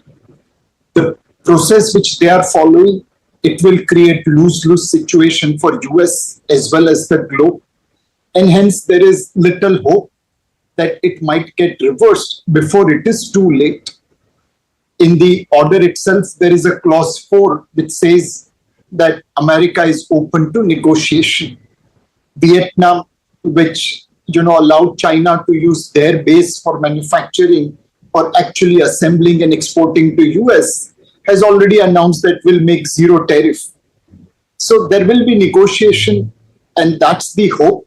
But clearly that uncertainty is likely to persist as President Trump remains fairly unpredictable. Nilesh bhai, so can it happen that because of this uncertainty prevailing, and who knows, it could last for a better part of 2025, can we see illogical prices on the downside in asset classes as well? Because everybody's saying that Indian economy doesn't get impacted, but the uncertainty may still bring market valuations much lower than maybe long-term averages too, right? Undoubtedly, markets can remain irrational more than you can remain solvent. While this phrase is used mainly for shorting side, it can be true even on long side. If you are taking leveraged position, you may think today X is the fair value, but with a policy change, X minus something can become fair value, and hence markets will have to make adjustment. Anyway, markets are always trying to forecast future. As of today, we don't know what kind of tariff will be there on pharma products. Who will bear the burden, manufacturer or the distributor, which has disproportionate margin? But yet market is going to take pharma stocks down, assuming that tariffs will be levied as irrationally as it has been levied on other products. Got it. Nilesh bhai, just pure pure domestic plays, so I mean, you maybe put in cement out there, and I wonder if steel, for example, while it's a global play, but because of the duties having been added, that does it kind of qualify as a quasi-domestic play now versus it being a global play? I'm just trying to think, what do you think of pure domestic assets like cement, steel, and some of those commodities? Not steel, So but cement sure. undoubtedly is pure domestic sector. You can't export much of a cement, you can't import much of a cement because of bulk nature. On the steel side, undoubtedly, there is little bit of exports, little bit of imports as well, and largely it's a domestic driven sector. But the most important thing for us is that steel or any other commodity is a sector where tail wakes the dog. There will be excess capacity in China. Their free access to US is getting curtailed. Their free access via using countries like Vietnam to export is also getting curtailed. And that extra capacity could be used to dump in rest of the world. We are one of the largest market and also nearest to China. We'll have to be very, very proactive in levying tariffs on Chinese imports. Otherwise, it can hit a sector like steel. So in steel sector, apart from domestic growth, domestic demand, we'll have to also see how proactive our government is in levying tariff on Chinese imports. Meanwhile, Robert Sokin, senior global economist at Citi Research, talks about the approach of countries amidst global tariff outbreak. He also emphasizes on how is the US economy going to pan out from here on. Let's quickly listen in. Right now, we're assessing many channels through which the tariffs will impact the US economy and the global economy and economies that are directly hit with these tariffs. And there's kind of the math of the direct effect of what these tariffs will do. But then there's all sorts of channels through which those effects could be worsened and magnified. In particular, if consumers and businesses really get concerned about this environment and they start to pull back spending even more, investment even more than they would otherwise with these tariffs, you can get kind of magnified negative effects. And I think with the way this first couple months have moved, with a lot of uncertainty and a lot of surprises from the Trump administration, I do think uncertainty is here to stay. Even if you end up with some negotiations on these tariffs, you could get more tariffs coming on and off. It's a very hard environment to plan. And so I think at least for the foreseeable future, uncertainty is going to be high. And that really runs the risk of weighing on economic activity and also weighing on financial markets. In fact, we also caught up with Nomura Sonal Verma, Managing Director and Chief Economist, India and Asia ex-Japan. Here's what she had to say about the tariff war that is likely to play out. So I think the direct impact is probably easier to estimate, given India exports about 2.2% of its GDP to the US. So we know that there's probably a 20 to 30 basis point kind of a direct impact. But I think this is much bigger than that, and that is where the concern really is. It's really the weaker global demand, uncertainty weighing on investments, tighter financial conditions, which basically feed back into weaker business investment and also hurting consumer demand because of the negative wealth effect. And actually, the second round effects are extremely difficult to quantify and are still playing out as we speak.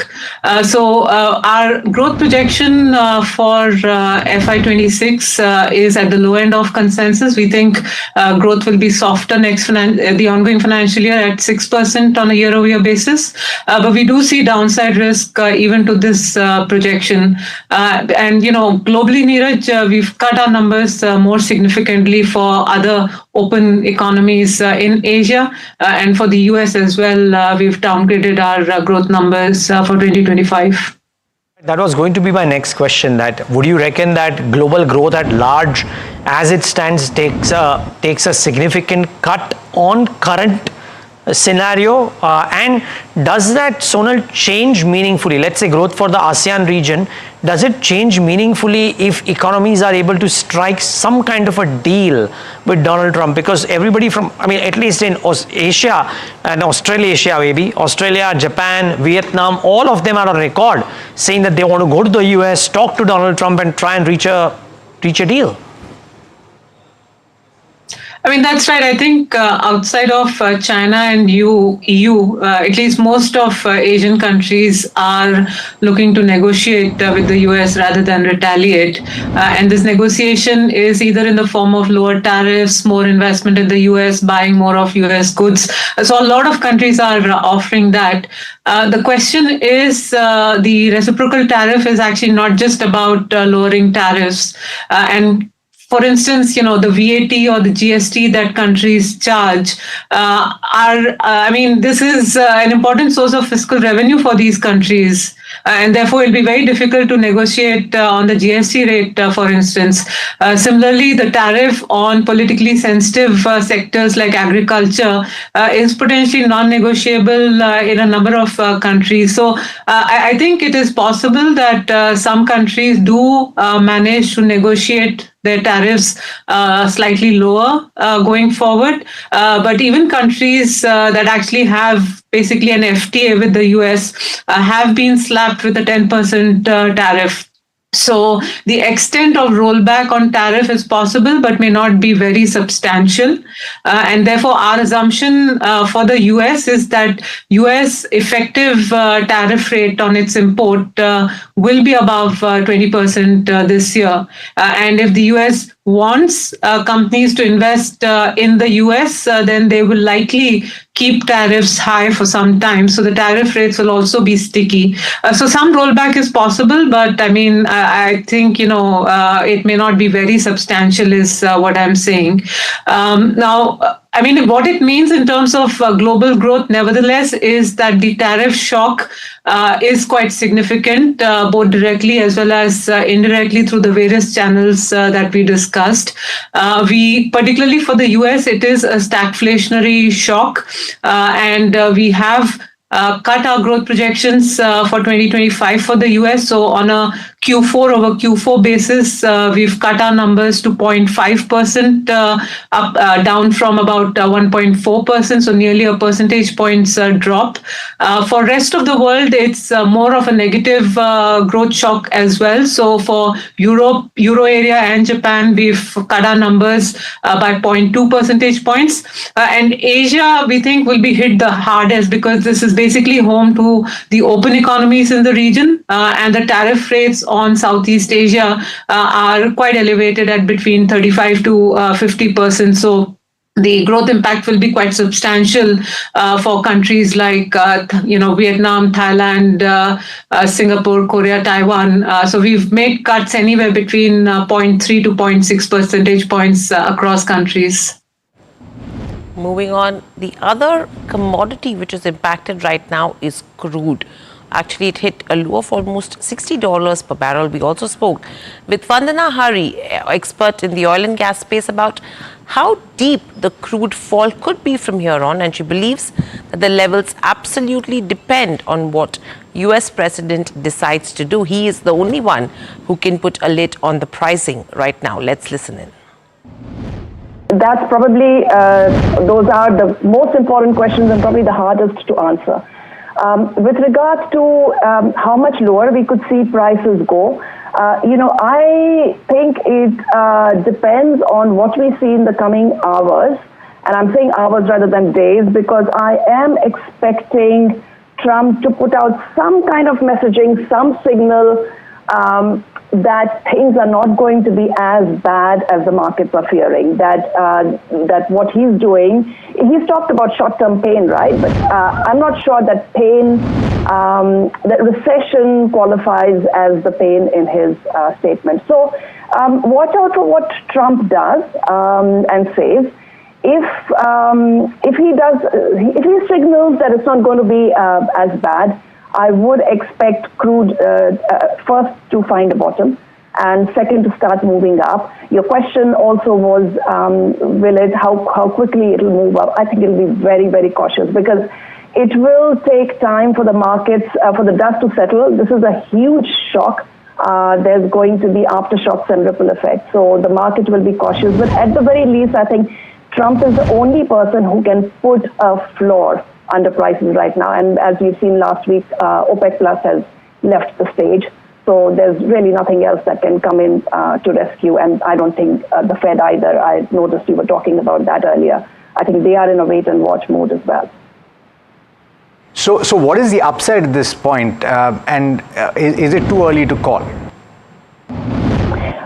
Yes, I mean, look, you start thinking of all the supportive factors, one of them being, for instance, that, you just mentioned that TI slipped below 60. Even in the low 60s WTI, it is a bad environment for the U.S. shale sector. So you can assume that instead of the 200 to 300,000 barrels per day increment in U.S. oil output that we were factoring in for this year, at low 60s, below 65 WTI, it's going to be closer to zero. The other argument typically that comes into play is that as prices fall, that will ease inflationary pressures. There will be a little bit of a fillip in demand as a result to low prices. But see, the thing to keep in mind is all of these are very slow acting factors. So as of now, again, they are not ones that can quickly step in or will quickly step in to steady market sentiment. So we, as I said again, I'll repeat that I think it's watch out for what Trump says and does in the coming hours. So inventory losses with regards to OMCs, and if you talk about marketing margins, that could improve. So it's a double whammy with regards to, which direction OMCs go from here on, but an interesting aspect that we should be considering as well. But moving on, we also spoke to Wockhardt founder Habil Karakiwala, who said that Indian pharma companies that export to the US could face some pricing pressure as well as a temporary drop in sales. This was in connection with what impact the tariffs could have on the sector. Let's listen in. Currently, there are no duties on pharma, but what will happen in future only Trump will know. I could mention that the impact, it's not easier for anyone to switch manufacturing from India or anywhere else to US. So in the short term, certainly there would be a price pressure on US consumer and healthcare provider in the US. As far as Wockhardt is concerned, we hardly have a significant presence, less than 5%. And we have planned to exit the US generic business. But many other pharma companies have a very large exposure to US business, somewhere between 30 to 50% of their revenue. And they will have to adjust themselves by maybe a little squeeze in margin, little impact also on the sales because it may affect, but it will be very, very difficult for pharma industry to manufacture all the products in the US because it will take several years to do that. And it is a multi-product industry because we have so many products, so many API suppliers, and many of them are from India and China. US hardly manufacture much of the active substance. So it's going to be a fairly complicated affair, but the end result would be the US consumer and healthcare provider will have to accept a significant part of a burden. And the future of pharma industry from India, who have a very large exposure, they would certainly rethink their future strategy. And probably they would diversify the business little more away from the US. So that's the overall roundup of what is happening in the markets currently. Completely out of time. With that, it's a wrap on this edition of at NDTV Profit. Please stay tuned to lots more.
Can we see illogical prices on the downside in asset classes as well? Because everybody's saying that Indian economy doesn't get impacted, but the uncertainty may still bring market valuations much lower than maybe long-term averages too, right?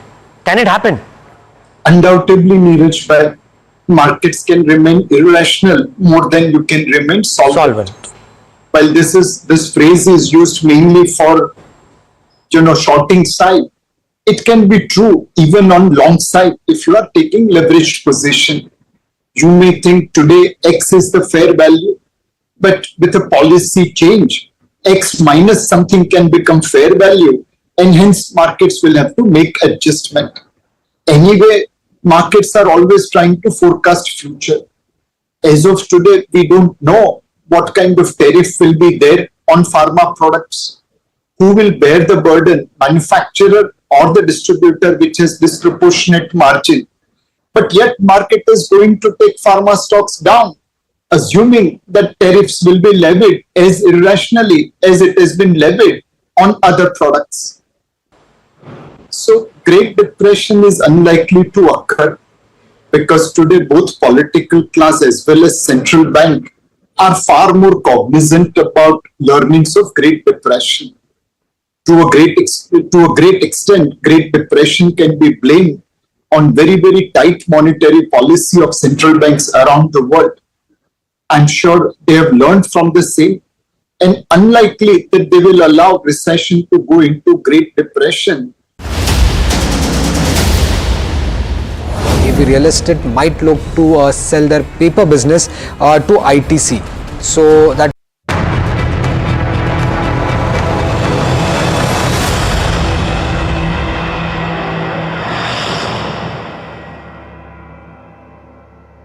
a very special guest to try and make sense of all that's happening around us. Jim O'Neill, ex-chair of Chatham House, ex-chief economist Goldman Sachs, ex-commercial secretary to the UK Treasury, and probably one of the finest voices to try and explain what's happening around us on the show today. Jim, thank you so much for taking the time out and speaking to us. This is Neeraj here. What do you make of the first order and the second order impact of the tariff war, as we call it now, post-China's retaliation? It's pretty scary. You have the two economies that have contributed more than 50% of global GDP since the start of the millennium, throwing very large bricks at each other. It is not very good, to put it mildly. And the stance of the leader of the free world appears to be literally trying to throw an even bigger brick in the core operating system of how the world economy and business and financial system has operated since I've been born. So, not surprisingly, financial markets around the world are reacting accordingly. Most certainly. Now, Jim, the extent of tariffs that US imposed were a surprise, but the way China has reacted as well, it almost seems as if China believes that it spent years fortifying itself against US pressure and now can last longer in an economic war. What does this imply, or what are the implications of this move for world economy? Because other nations, particularly in the EU, may follow suit, even if some of the Asian nations might go out and do a deal with the US. So obviously, it is all very, very unpredictable as to what each day and week now follows. But first of all, it's important to not get carried away with any sophisticated approach the US has used here. As a number of people have commented, I strongly agree with this. There has not been a lot of thought put into the true meaning of reciprocal tariffs, effectively influenced by his extreme anti-trade supporters. Trump has come up with a system where anybody that runs a trade surplus faces the biggest tariffs, irrelevant of whether they actually had tariffs on the US or not. And so not surprisingly, the temptation for any other country, particularly those that are the biggest exporters to the US, is to reply accordingly and to do it in a way which hurts the things which have benefited most from this US-led global trade system the past 60 to 70 years. Now, that said, I personally think the Chinese should have waited a little bit, as the Europeans are trying to do, and not least because there could be some scope for negotiation. I think, or I used to think, the current US Trade Secretary, Scott Bessent, is a pretty sensible person that understands markets. And I say that because how many days that we have this kind of huge drop in global stock markets going on, which, as we've seen during the 40 years of my adult professional life, the more they go on each day, the more negative feedback loops they can have into things that were not anticipated. And it's very interesting and worrying that so far in the European morning, and from what I can see from Asian trading, major banks are suffering particularly badly. And if we start to get into that issue, then there's a knock-on effect for bank lending and for real estate stocks, something which might really personally upset the US president. So another reason to wait is at some point, you would imagine even President Trump might decide to change his mind and try and persuade other countries to offer him some kind of way out by a sort of token of some kind of deal. But if he carries on with the tone that he gave in interviews overnight or early this morning, then I can't see any respite in the near term. And you probably will get other countries following some kind of response the way that China did. The most sensible thing to do for the rest of the world, as I tried to say on Friday here in the UK, is whilst the US is the biggest economy in the world, it's not as dominant as the US financial system and the US security support. So in that example, the G6, which is the rest of the G7 minus the US, collectively is the same size as the United States. And the G20 minus the US is obviously dramatically bigger if it includes China and India. And so what I would really encourage, and I think this is already happening, is leaders of the rest of the world that believe in free trade should get together and actually pursue lower tariffs between themselves and actually significant ideas about boosting cross-border trade in services. And if they manage to do that, it would diminish the global importance of what Trump is doing here, and end up just really harming US multinationals and the US's remarkably successful role in post-war economic and global governance leadership. It's kind of bonkers what Trump is doing, in my opinion. Point taken, Jim, and therefore begs the question, and Harsh also joining in, begs the question as to whether a pullback is likely in your view. Will he flip on the current position he's taken, and if so, how quickly, and will he be forced to, not only from a market perspective but even from a US consumption perspective and inflation perspective?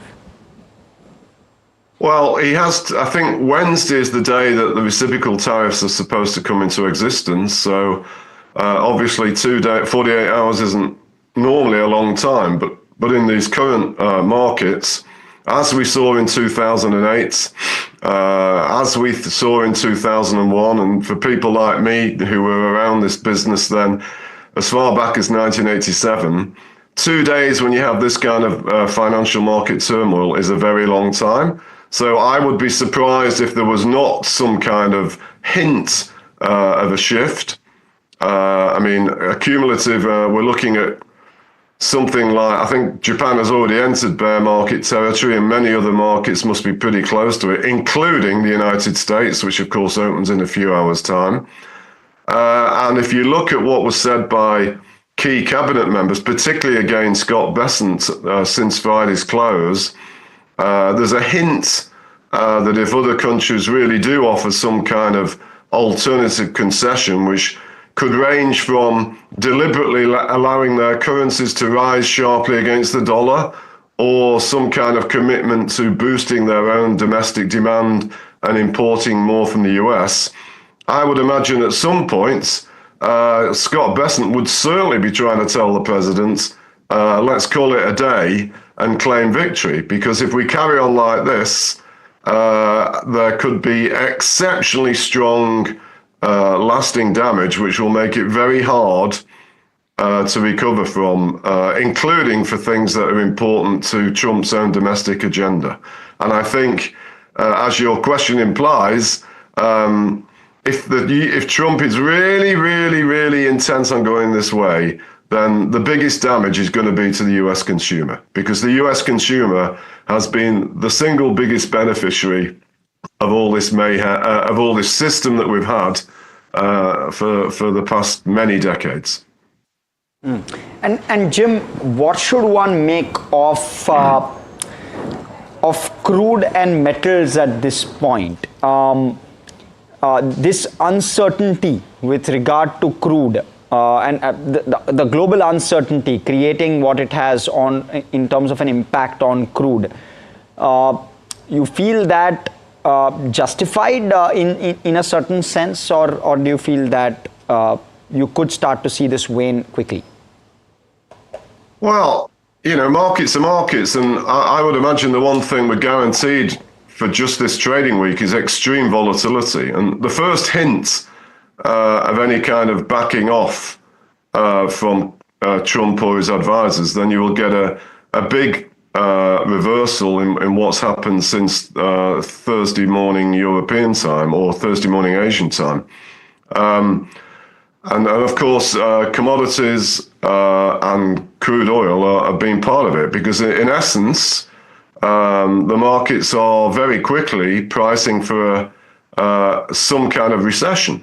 And as we've seen, I think in 2020, during the worst of the COVID days, I think the near-term oil contract actually went negative briefly. So, you know, if Trump repeats what he said last night US time or early morning our time again during the day, then if anything, the market declines and the price of crude will accelerate downwards, because we are literally witnessing, if it's left to how it is, of a dismantling of all major global multinationals that have so painstakingly built up to the global relevance they have been for many decades, and they will not be able to cope with this kind of savage shift in the rules of engagement that Trump is effectively trying to impose. What I don't understand is this sort of naive assumption that it's only going to affect corporations outside the US. I mean, a lot of US multinationals are responsible in their own sophisticated roles of causing the US trade deficit. So why they haven't realized that is quite remarkable, in my opinion. Nilesh Shah, MD of Kotak Mahindra Asset Management, with us on the show as well. Nilesh bhai, great having you on a day like this. Thank you so much for joining in. You and I can afford a smile, but I'm telling you, a lot of people out there are really licking their chops this morning. How bad is this uncertainty, Nilesh bhai, for risk assets pricing? Undoubtedly, Neeraj bhai. Today, we don't know what President Trump will do. His actions have been fairly unpredictable. We would have never guessed on political side he'll say Canada should become 51st state of US or Greenland should be given to us. On the commerce side, we would have never assumed that he'll be levying tariff as trade deficit with America divided by exports to America. But this is the world in which we are living in. Do remember that the objective of President Trump is appropriate. Even mighty US, the world's biggest, most strongest nation, cannot afford fiscal deficit at 6 to 7% year after year. It cannot afford current account deficit at 3.5% of GDP year after year, despite having reserve currency. The debt to GDP ratio at 125% with unfunded pension liability. Clearly, they needed to tackle. The objectives are right. The process has been fairly difficult to understand, and which is why this uncertainty is likely to persist. The process which they are following, it will create lose-lose situation for US as well as the globe, and hence there is little hope that it might get reversed before it is too late. In the order itself, there is a clause 4 which says that America is open to negotiation. Vietnam, which allowed China to use their base for manufacturing or actually assembling and exporting to US, has already announced that will make zero tariff.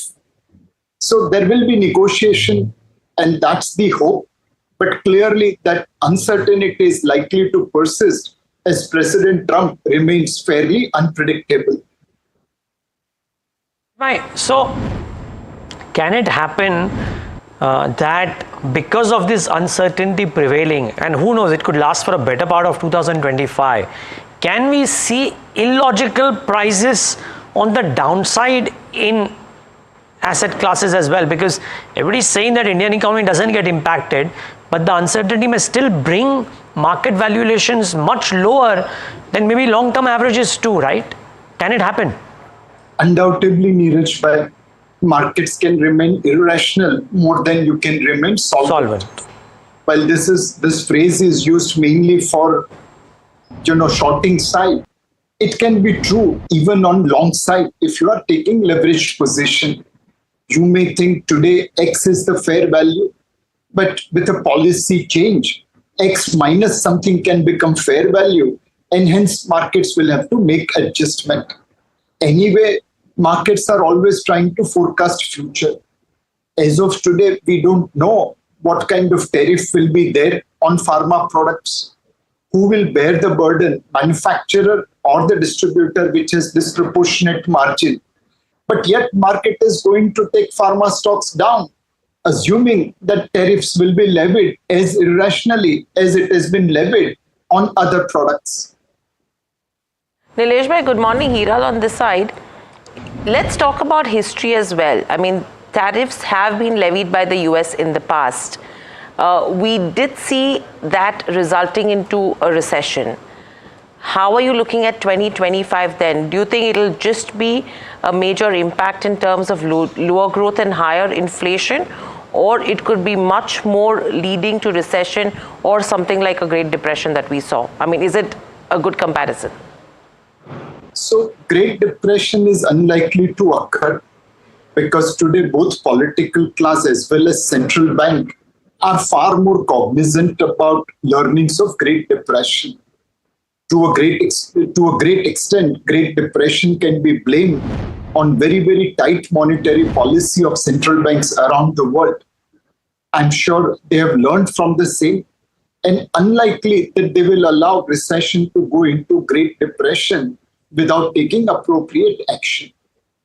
At the same time, there are equally opposite cases where levying tariff has resulted into recession in US in 1828 as well as 1930. Now, there may be people who may see that this levying tariff is appropriate from the America's point of view because of fiscal deficit, current account deficit, and debt to GDP ratio. Will it create stagflation in US where growth is lower, inflation is higher? Quite likely, that is a possibility. That will lower the global growth. If engine stops of the train, the whole train has to stop. And US is the engine of global GDP along with China and India. So Nilesh bhai, one aspect that I'm picking up from your conversation right now is how strategically we position ourselves as a country to take advantage of it. So from an investment perspective, which are the sectors that could take advantage of this kind of a tariff war to take business from other countries into us and in turn be buying opportunities for investors? So one, there is so much of uncertainty that there is no need to hurry to invest. In the hindsight, we may feel, oh, this was a great level to buy. But when there is a storm brewing outside, it's far better to secure yourself and then think of opportunity. Number two, clearly domestic focused sectors will stand out in this storm. Undoubtedly, India's growth can take a hit if global growth slows down, but we will still be a positive growth. We will still be one of the fastest growing major economy. So your portfolio should tilt towards domestic focused sectors rather than international focused sector. Within these sectors which could take advantage of opportunity, as India has been levied little less tariff compared to others, there could be opportunities in textiles and garment. There could be opportunities in footwear. There could be opportunities in some of the pharmaceuticals and chemical sectors and so on and so forth. But please remember, if the American demand itself comes down, then these opportunities will be back-ended, not front-ended. It's not that American buyers will straightway shift from China, Vietnam, Thailand to India. One, their demand should remain consistent. And second, we should have capacity to service them. It's all going to take time. Market does discount future, but it's likely to be more back-ended than front-ended. Nilesh bhai, difficult days, but thank you so much for your wisdom. Really appreciate, and I'm sure viewers benefit from it as well. Thank you. We're now joined by Mr. Jonathan Starks, the CEO of FTR. And it's going to be a very interesting conversation because we've seen multitude impacts of the Trump tariffs across sectors, and automobiles as well as the Class A truck market will definitely be one of them. Mr. Starks, good morning, good afternoon. Thanks so much for joining us today. I just want to start off the first question on the impact of these US tariffs on the Class A truck market. What do you see, at least in the short term, as conditions are right now, that additional tariffs on countries like India as well as the others coming in from April 10th? What impact do you see specifically on the Class A truck market because of these tariffs? So the very first impact is more limited than what could have been in place. The fact that Canada and Mexico were not implicated in the initial set of reciprocal tariffs meant that some of the impacts that could have been most severe for the sort of the domestic North American Class 8 marketplace were less severe. But there are still some pretty significant impacts related to steel, iron, aluminum, that are definitely going to be a negative overall when we're talking about the equipment marketplace, and the fact that we're going through so many disruptive events, whether it's the reciprocal tariffs or what's happening within the North American space with US, Canada, and Mexico, that is going to disrupt the freight transportation markets, which is really what drives the demand for equipment. And if we are losing the ability to grow in the freight transportation space, doesn't matter what the cost implications are going to be for new equipment, we're going to lose demand for building that equipment.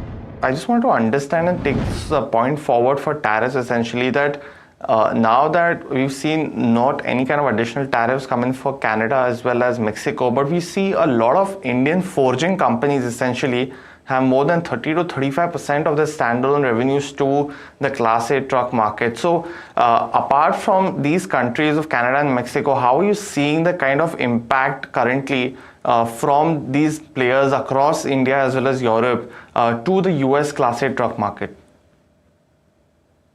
The hardest part about all this is that we really don't know, because even though everything has been stated now, we sort of have a baseline we're working from on what the reciprocal tariffs are. Now we're down to a negotiation phase.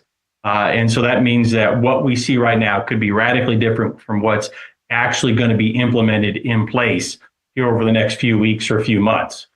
So it makes for a very disjointed picture. It's very hard to give a good concrete answer on what this is going to do for the marketplace, which is unfortunate because we would love to be able to give more clarity.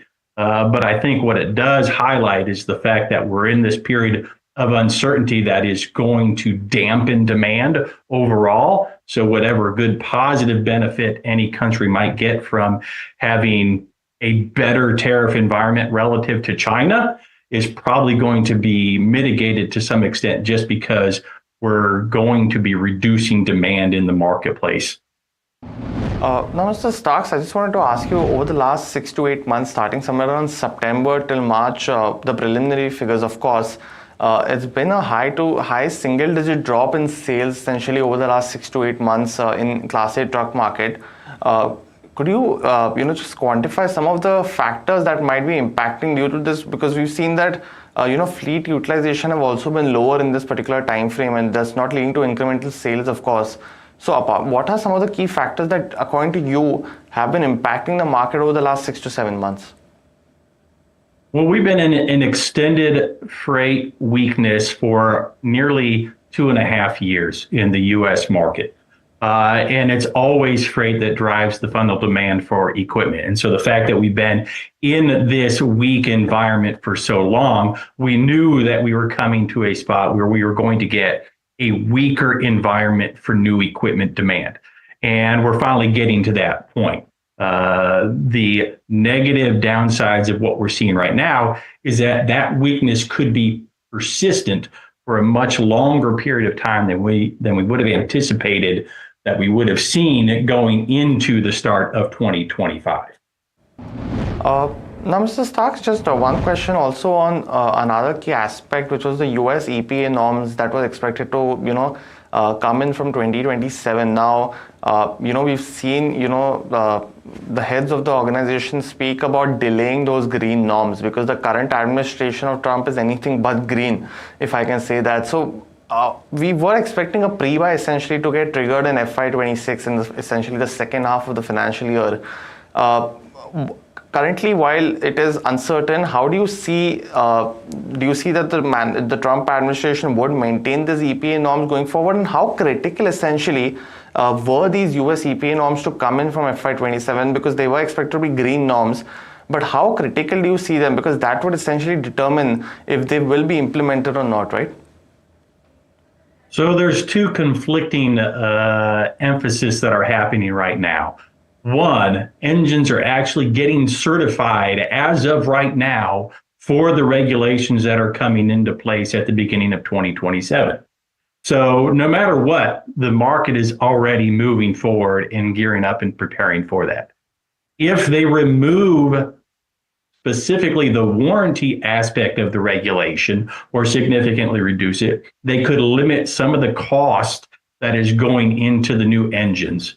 But I do not think that they're going to be able to mitigate the costs of the engines themselves because they have been in development for multiple years, and they're going to be going into certification and going into vehicles starting in 2027. They might be able to delay a period of time, maybe lose some disruption. But the cost impacts are going to be built in over time, over the next several years. I don't think there's any way of getting away from that. Even if, from our perspective, there was always going to be a limited opportunity for purchasing excessive units in 2026, it was certainly there. We've removed that completely from our current baseline forecast of the market, just because we think that with the administration indicating that they're looking at this regulation, the fleets then are going to be very hesitant to want to pre-buy equipment. We think that they're going to get hit with those cost increases anyways, but we don't think they're necessarily going to purchase equipment well in advance as of right now. There's an opportunity that it could still happen, but that is becoming rapidly reduced as we move into 2025. Well, Mr. Starks, thanks so much for joining us today here at NDTV Profit, giving us a comprehensive view of how do you see the current Class 8 market. I know it's uncertain times, so thanks so much for joining us and giving us a detailed outlook on the same.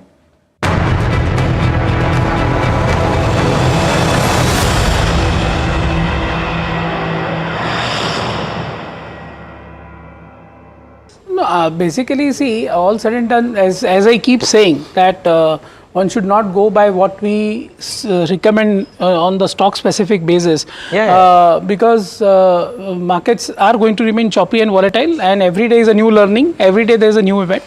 Luckily, market gave very good opportunity on, I would say, Thursday, when markets were steady and not falling much, and Friday opening was also only 60 points down for the Nifty, where we raised a lot of cash. Luckily we raised around 13.5 to 15% cash in the portfolios, and that will put to work slowly and gradually after today's fall. So, okay. So are you saying that you will start deploying? Yeah, a little bit, gradually. At about and that's what I always do, because in a falling market like this, and where this will end, actually nobody will know, right? But I would agree with Mr. Ramesh Damani's statement that over next 2 weeks or 3 weeks maximum, something will happen, and Trump will claim victory, and things will start to reverse. So things cannot continue to fall all the time. So we have to deploy very gradually, slowly, in the pockets which you feel are least impacted, or whether or in the pockets like IT, for example, where the impact is already pricing in. For example, if today also it falls by 3-4%, then I would say that even the bad numbers which are going to come for the March quarter gets little bit priced in. And then if suddenly something improves globally, then you can see a very sharp bounce back. Maybe real estate might look to sell their paper business to ITC. So that would be an interesting deal, not too big for ITC, but from AB Real Estate's perspective currently. On the 20th, he reported this in his segment Heard on the Street, which runs at 2:30 p.m. every day.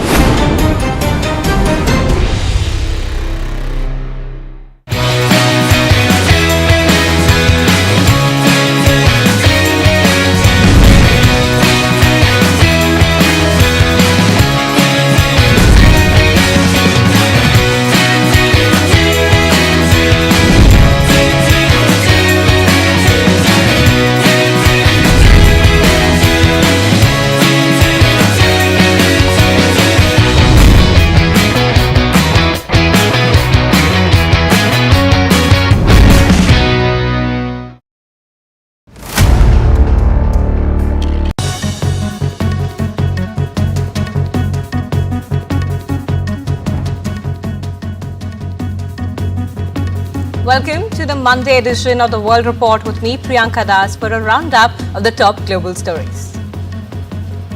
European stocks dropped sharply on Monday, deepening a global market rout that kicked off last week following the latest announcement of US President Donald Trump's tariffs regime.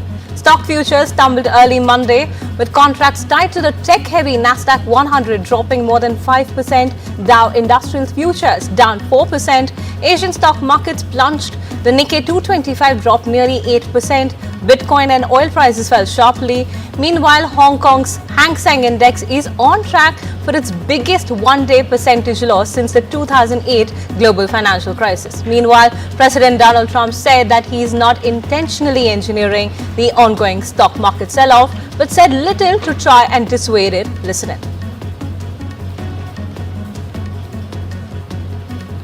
I don't want anything to go down, but sometimes you have to take medicine to fix something. And we have such a horrible, we have been treated so badly by other countries because we had stupid leadership that allowed this to happen. They took our businesses, they took our money, they took our jobs, they moved it to Mexico, they moved it to Canada, they moved a lot of it to China, and it's not sustainable. We're not going to do it. In uncertain times, the Australian economy is well placed because of the progress that Australians have made together these past 3 years. These escalating trade tensions are casting a dark shadow over the global economy. Let's go across to my colleague Sakshi Bajaj to get the latest. Sakshi, take us through how the Asian and European markets have reacted to the US stocks, which declined massively on Friday, and what can we expect once the US markets open? Absolutely. A tariff turmoil really being felt across the globe. As you were mentioning, we saw Asian markets plunge, Asian markets extend that decline, and then we saw European markets also witness a massive sell-off at open. We have seen, remember, Asia stock markets tumble in trade significantly. We've seen the Nikkei tumble over 8%. We have seen Hong Kong's Hang Seng witness a loss of over 10%, and we have seen Asia's markets really extend that sell-off. Now, why is this happening? Well, this is happening as, of course, the tariff uncertainty is now weighing on investor sentiment. Remember, there are concerns on inflation. There are concerns on how this will impact global supply chains altogether and the world economy at large. We have, of course, also seen the European markets plunge in trade. We've seen Germany's market crash over 10% in early trade. We have seen Paris, London, all these stock exchanges witness a downfall of over 6% already. So really an impact being felt across the globe. And remember, we've heard JP Morgan say there's a probability of 60% as far as world recession is concerned now. We've seen Goldman Sachs say that, look, now there's a probability of a 45% US recession as compared to their earlier already revised outlook of 35%. So a complete meltdown across the globe. Investors really jittery. Remember, investors don't like uncertainty, and US President Donald Trump is giving them just that. Right, Sakshi, stay with us. We'll just come to you in a moment. Now, the Indian equity markets also plunged sharply on Monday, with the Nifty 50 dropping 5.07% to 21,743 and the Sensex tumbling 3,939.68 points to 71,425. Now, this decline came amid a global wave of the risk-off sentiment, yet India has managed to emerge as the second best performing market in Asia for the day. The sell-off was sparked by the escalating global concerns following US President Donald Trump's tariff announcement, which triggered retaliation from China. The ongoing trade tensions have rattled investor confidence, injecting extreme volatility into markets worldwide. Let's go across to Sakshi to get more details. Now, Sakshi, the Dalal Street was hurting majorly in the first half of the trading session. Which are the indexes that have been impacted the most? But as we understand, Indian markets has fairly been insulated from the rest of the markets when compared to the other Asian markets, so to speak. Right. Well, NDTV has been speaking to analysts, and of course, the broader understanding really is that India's stock markets are resilient. India's macroeconomic fundamentals remain strong. India is resilient, but having said that, India cannot be insulated from what's happening in the rest of the world. So we have seen global markets plunge, as we were explaining our viewers, and now we've seen India's stock markets also witness a meltdown. We have seen the Nifty and the Sensex tumble over 3.5% in trade. We've seen the BSE small cap and mid cap tumble over 4%. We've seen the volatility index, remember, spike to over 60% in trade, and investors lose over 16 lakh crore in early trade alone. So this, of course, is significant as far as the market mood in India is concerned. Remember, of course, investors are in wait and watch mode as to what happens next. The US President Donald Trump, we just heard reactions from him. He remains defiant, and the world really saying that, look, when the whole tariff talk began, the approach was that, look, maybe the US President is looking at shocking the world, sending shockwaves across the world.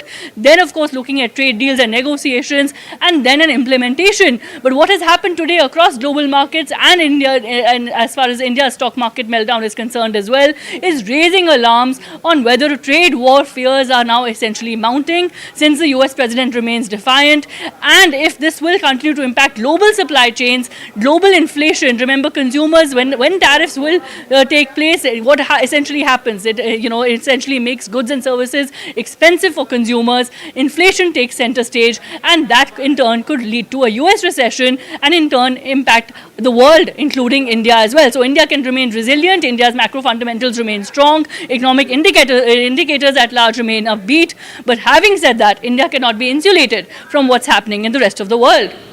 Right, Sakshi. Thank you so much for getting us the latest on the Indian markets as well as the global markets, which have performed very poorly today, but the Indian markets still remain resilient. Now, moving on to the next story we're tracking. More than 50 countries have reached out to the White House to initiate trade talks after reciprocal tariffs were imposed globally on trade partners of the US officials from the US President Donald Trump's administration, as they defended the move amid the bloodbath at the US stock market after nearly $6 trillion in value was wiped out. Let's listen into what Trump said. Spoke to a lot of leaders, European, Asian, from all over the world. They're dying to make a deal. But I said, we're not going to have deficits with your country.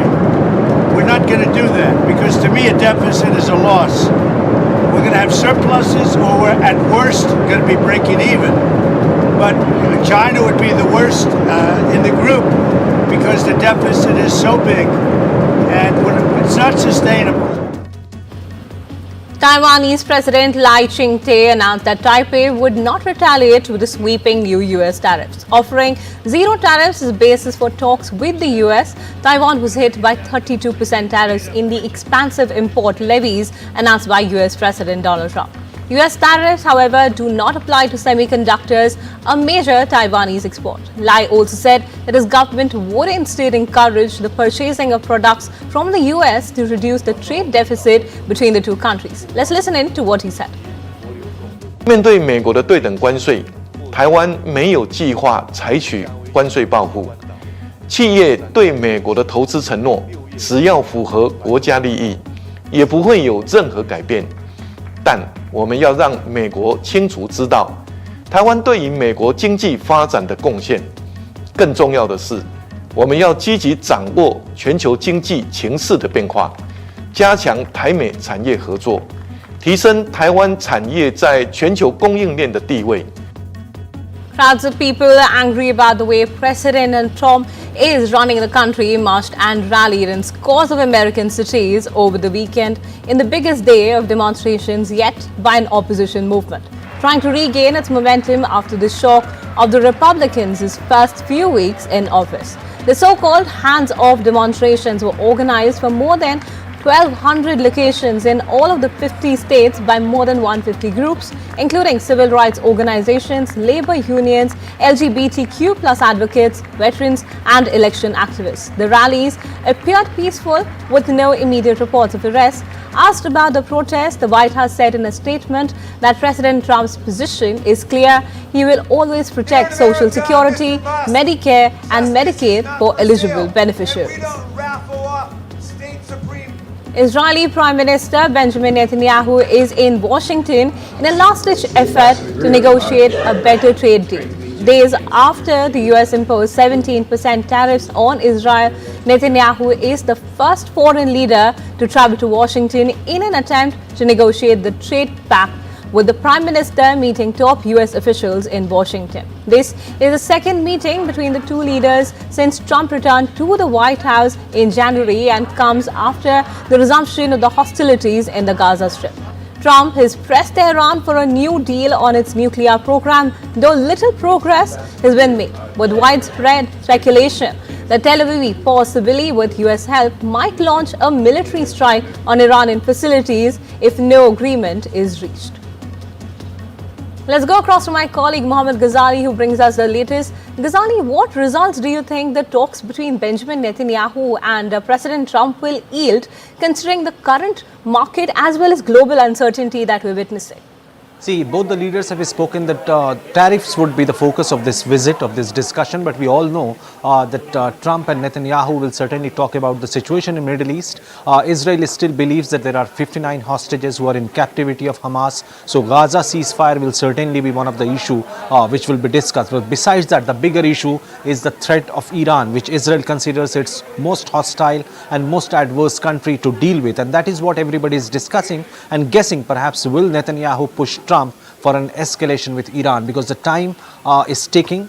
US has given a timeline, a month deadline for Iran to respond to the letter which was sent to Mr. Khamenei. Iran has also responded through a letter by via Oman, or the leaders from Oman who have channeled back the letter to US. But will this negotiation continue? Because Iran says that it is not interested in direct negotiations with US. US says it wants direct negotiations and also an end to the nuclear program of Iran. So will Netanyahu push United States to go for an escalation with Iran is a major issue. The second other issue which will be obviously be under consideration will be the situation in Syria, because Turkey is expanding its base in Syria, its footprints in Syria, and Israel sees it as a threat. So and Turkey being a NATO member is also another puzzle. So will that issue be also discussed in this meeting or not? But certainly the overall situation in Middle East, be it the Gaza ceasefire or the hostage release situation, will be discussed between Mr. Trump and Mr. Netanyahu. Right, Ghazali, thank you so much for getting us all these details as we forward look to the possible resolution in the Middle East. Now, several powerful Iranian-backed militia groups in Iraq are reportedly preparing to disarm for the first time to avert the threat of an escalating conflict with the US Trump administration. This move comes amid repeated warnings issued by US officials to the Iraqi government since President Donald Trump's return to the White House. Unless the militias are disbanded in Iran, US could likely target the groups with airstrikes, officials have stated according to a report.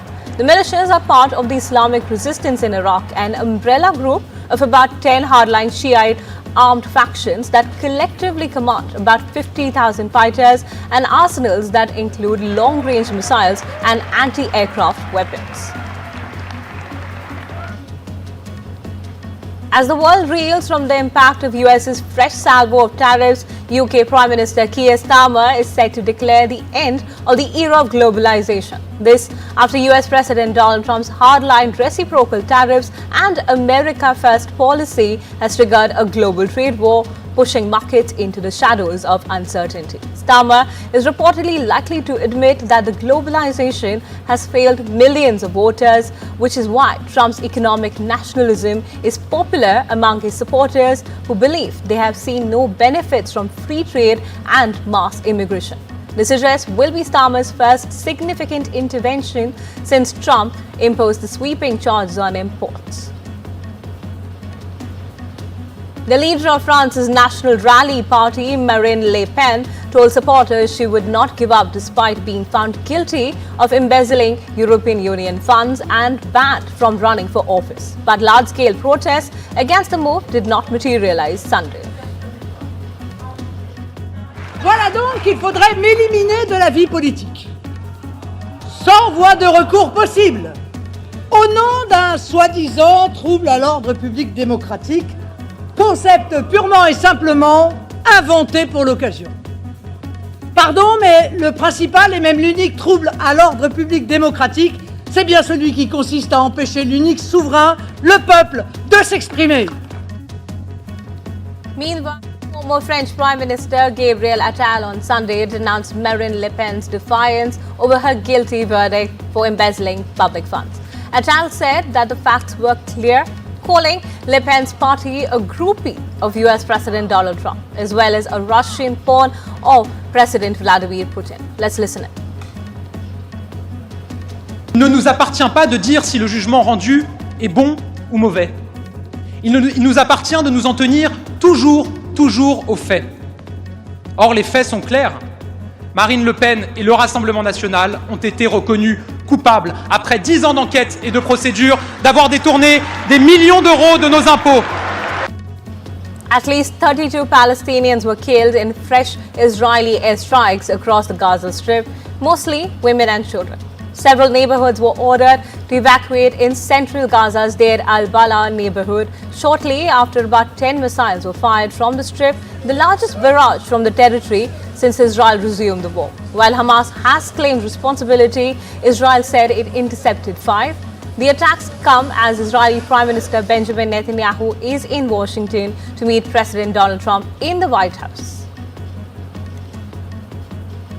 Facing various criminal charges for attempting a coup in 2022, former Brazilian President Jair Bolsonaro led a massive rally supporting an amnesty law that could free him from the criminal charges and eliminate the prison sentences of dozens of supporters who stormed the nation's Congress 2 years ago to protest the election of his successor, Luiz Lula da Silva. Bolsonaro has been charged by Brazilian prosecutors of plotting with 33 others to poison Lula and kill a Supreme Court judge. Sou psicopata para falar que aquilo que aconteceu no dia 8 de janeiro foi uma tentativa armada de golpe militar. E condeno essas pessoas, como diz no jargão da justiça, de passeada.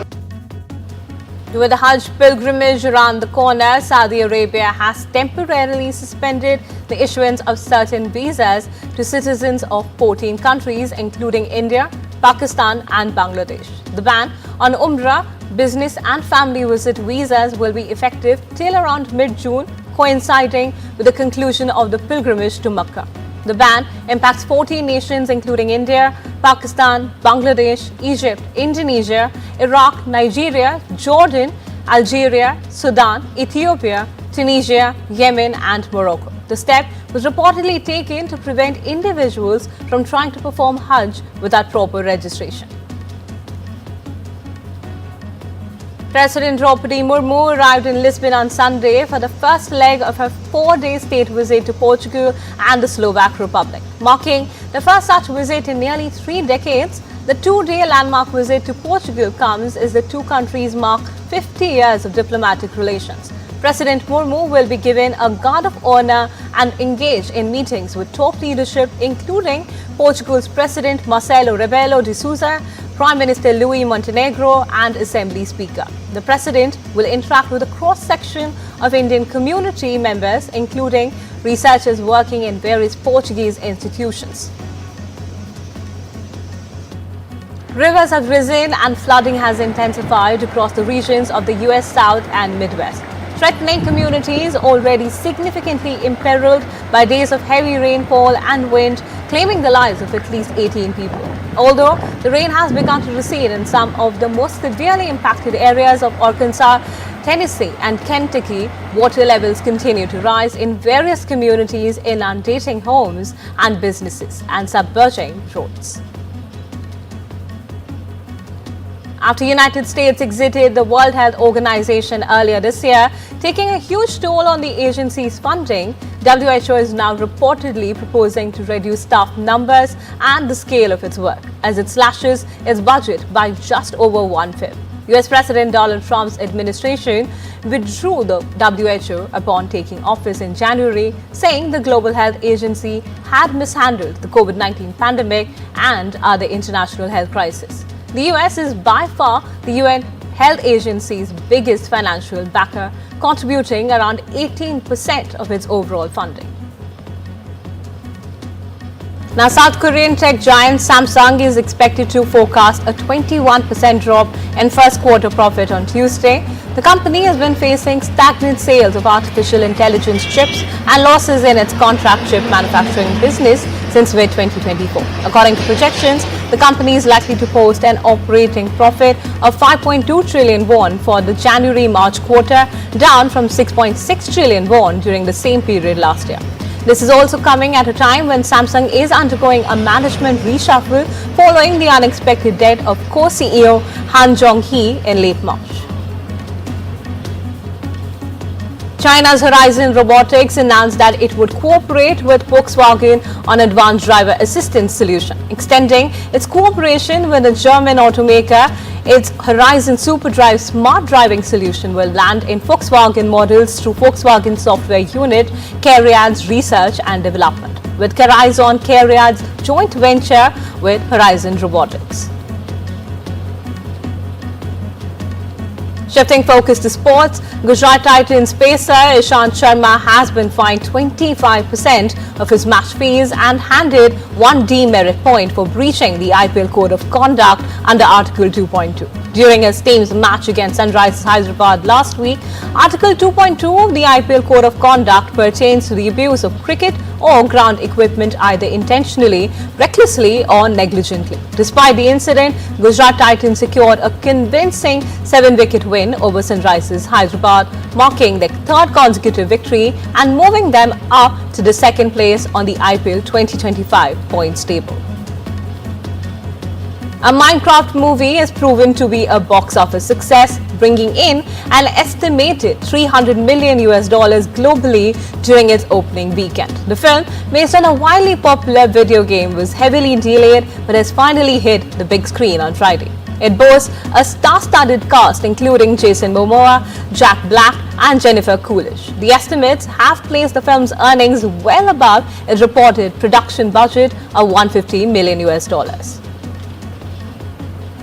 J-North TV's mischievous Dennis the Menace dies at 73. According to longtime friend Laurie Jacobson, North died on Sunday at his home in Lake Butler, Florida, following a battle with colon cancer. North is best remembered for his appearances in numerous television shows including The Lucy Show, My Three Sons, Lassie and even The Simpsons. It's time for us to take a short break. Lots more news and updates coming up. Stay tuned.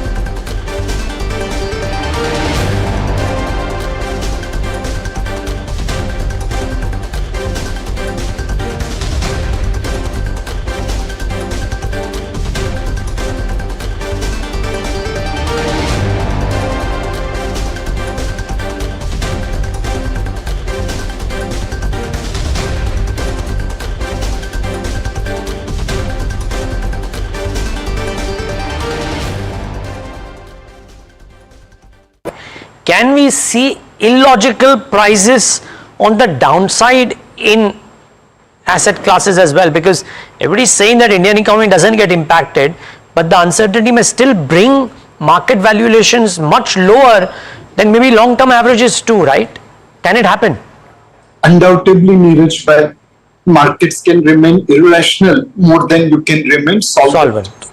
While this phrase is used mainly for shorting side, it can be true even on long side. If you are taking leveraged position, you may think today X is the fair value, but with a policy change, X minus something can become fair value, and hence markets will have to make adjustment.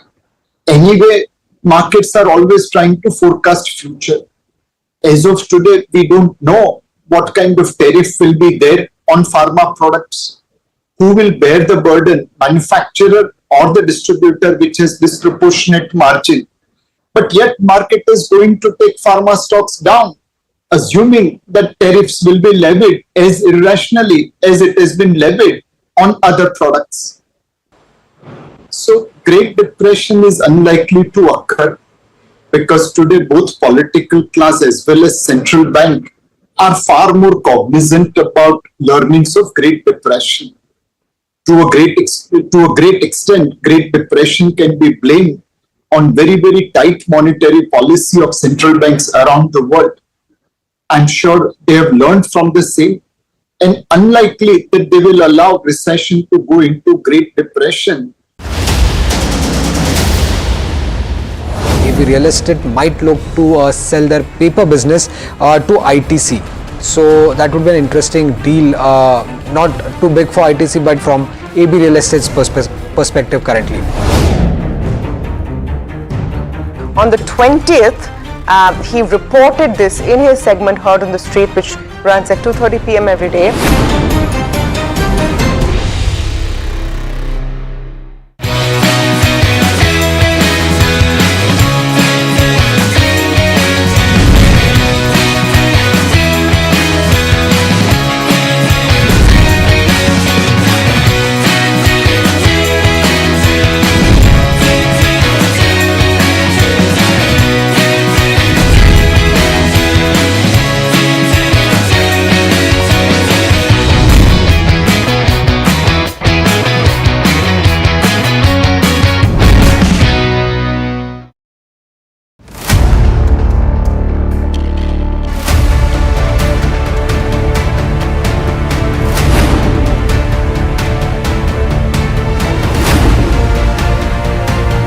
He sold most of his stock, 80%, as on that date. We have requested the management to come and speak to us. They asked us, what questions will you ask? We've sent it to them. They don't want to answer it, so then let's put it to our viewers as well. 7 key questions, right? How is it that 2,000 crore goes unnoticed by all of these auditors?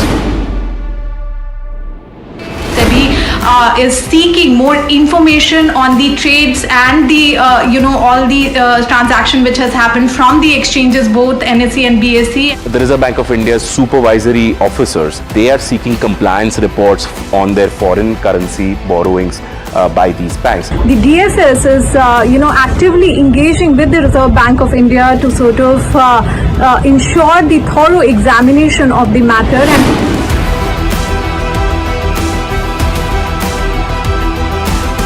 And IndusInd Bank, as part of its internal review, had found that certain aspects of its derivatives portfolio was not meeting the standard that was set by the Reserve Bank of India.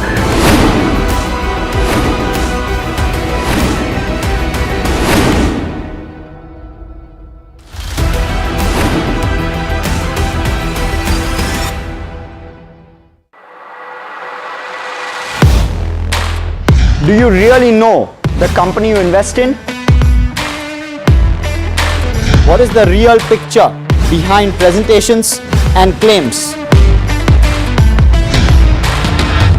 Is the outlook as rosy as the company claims? Know Your Company, powered by NDTV Profit Research, shines a light on the biggest stock market movers.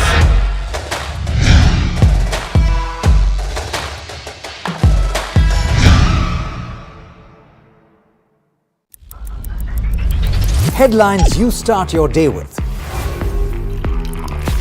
What matters worldwide is now in the palm of your hands.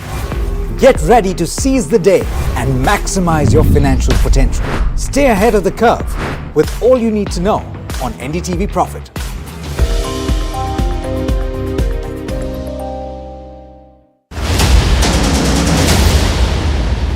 AB Real Estate might look to sell their paper business to ITC.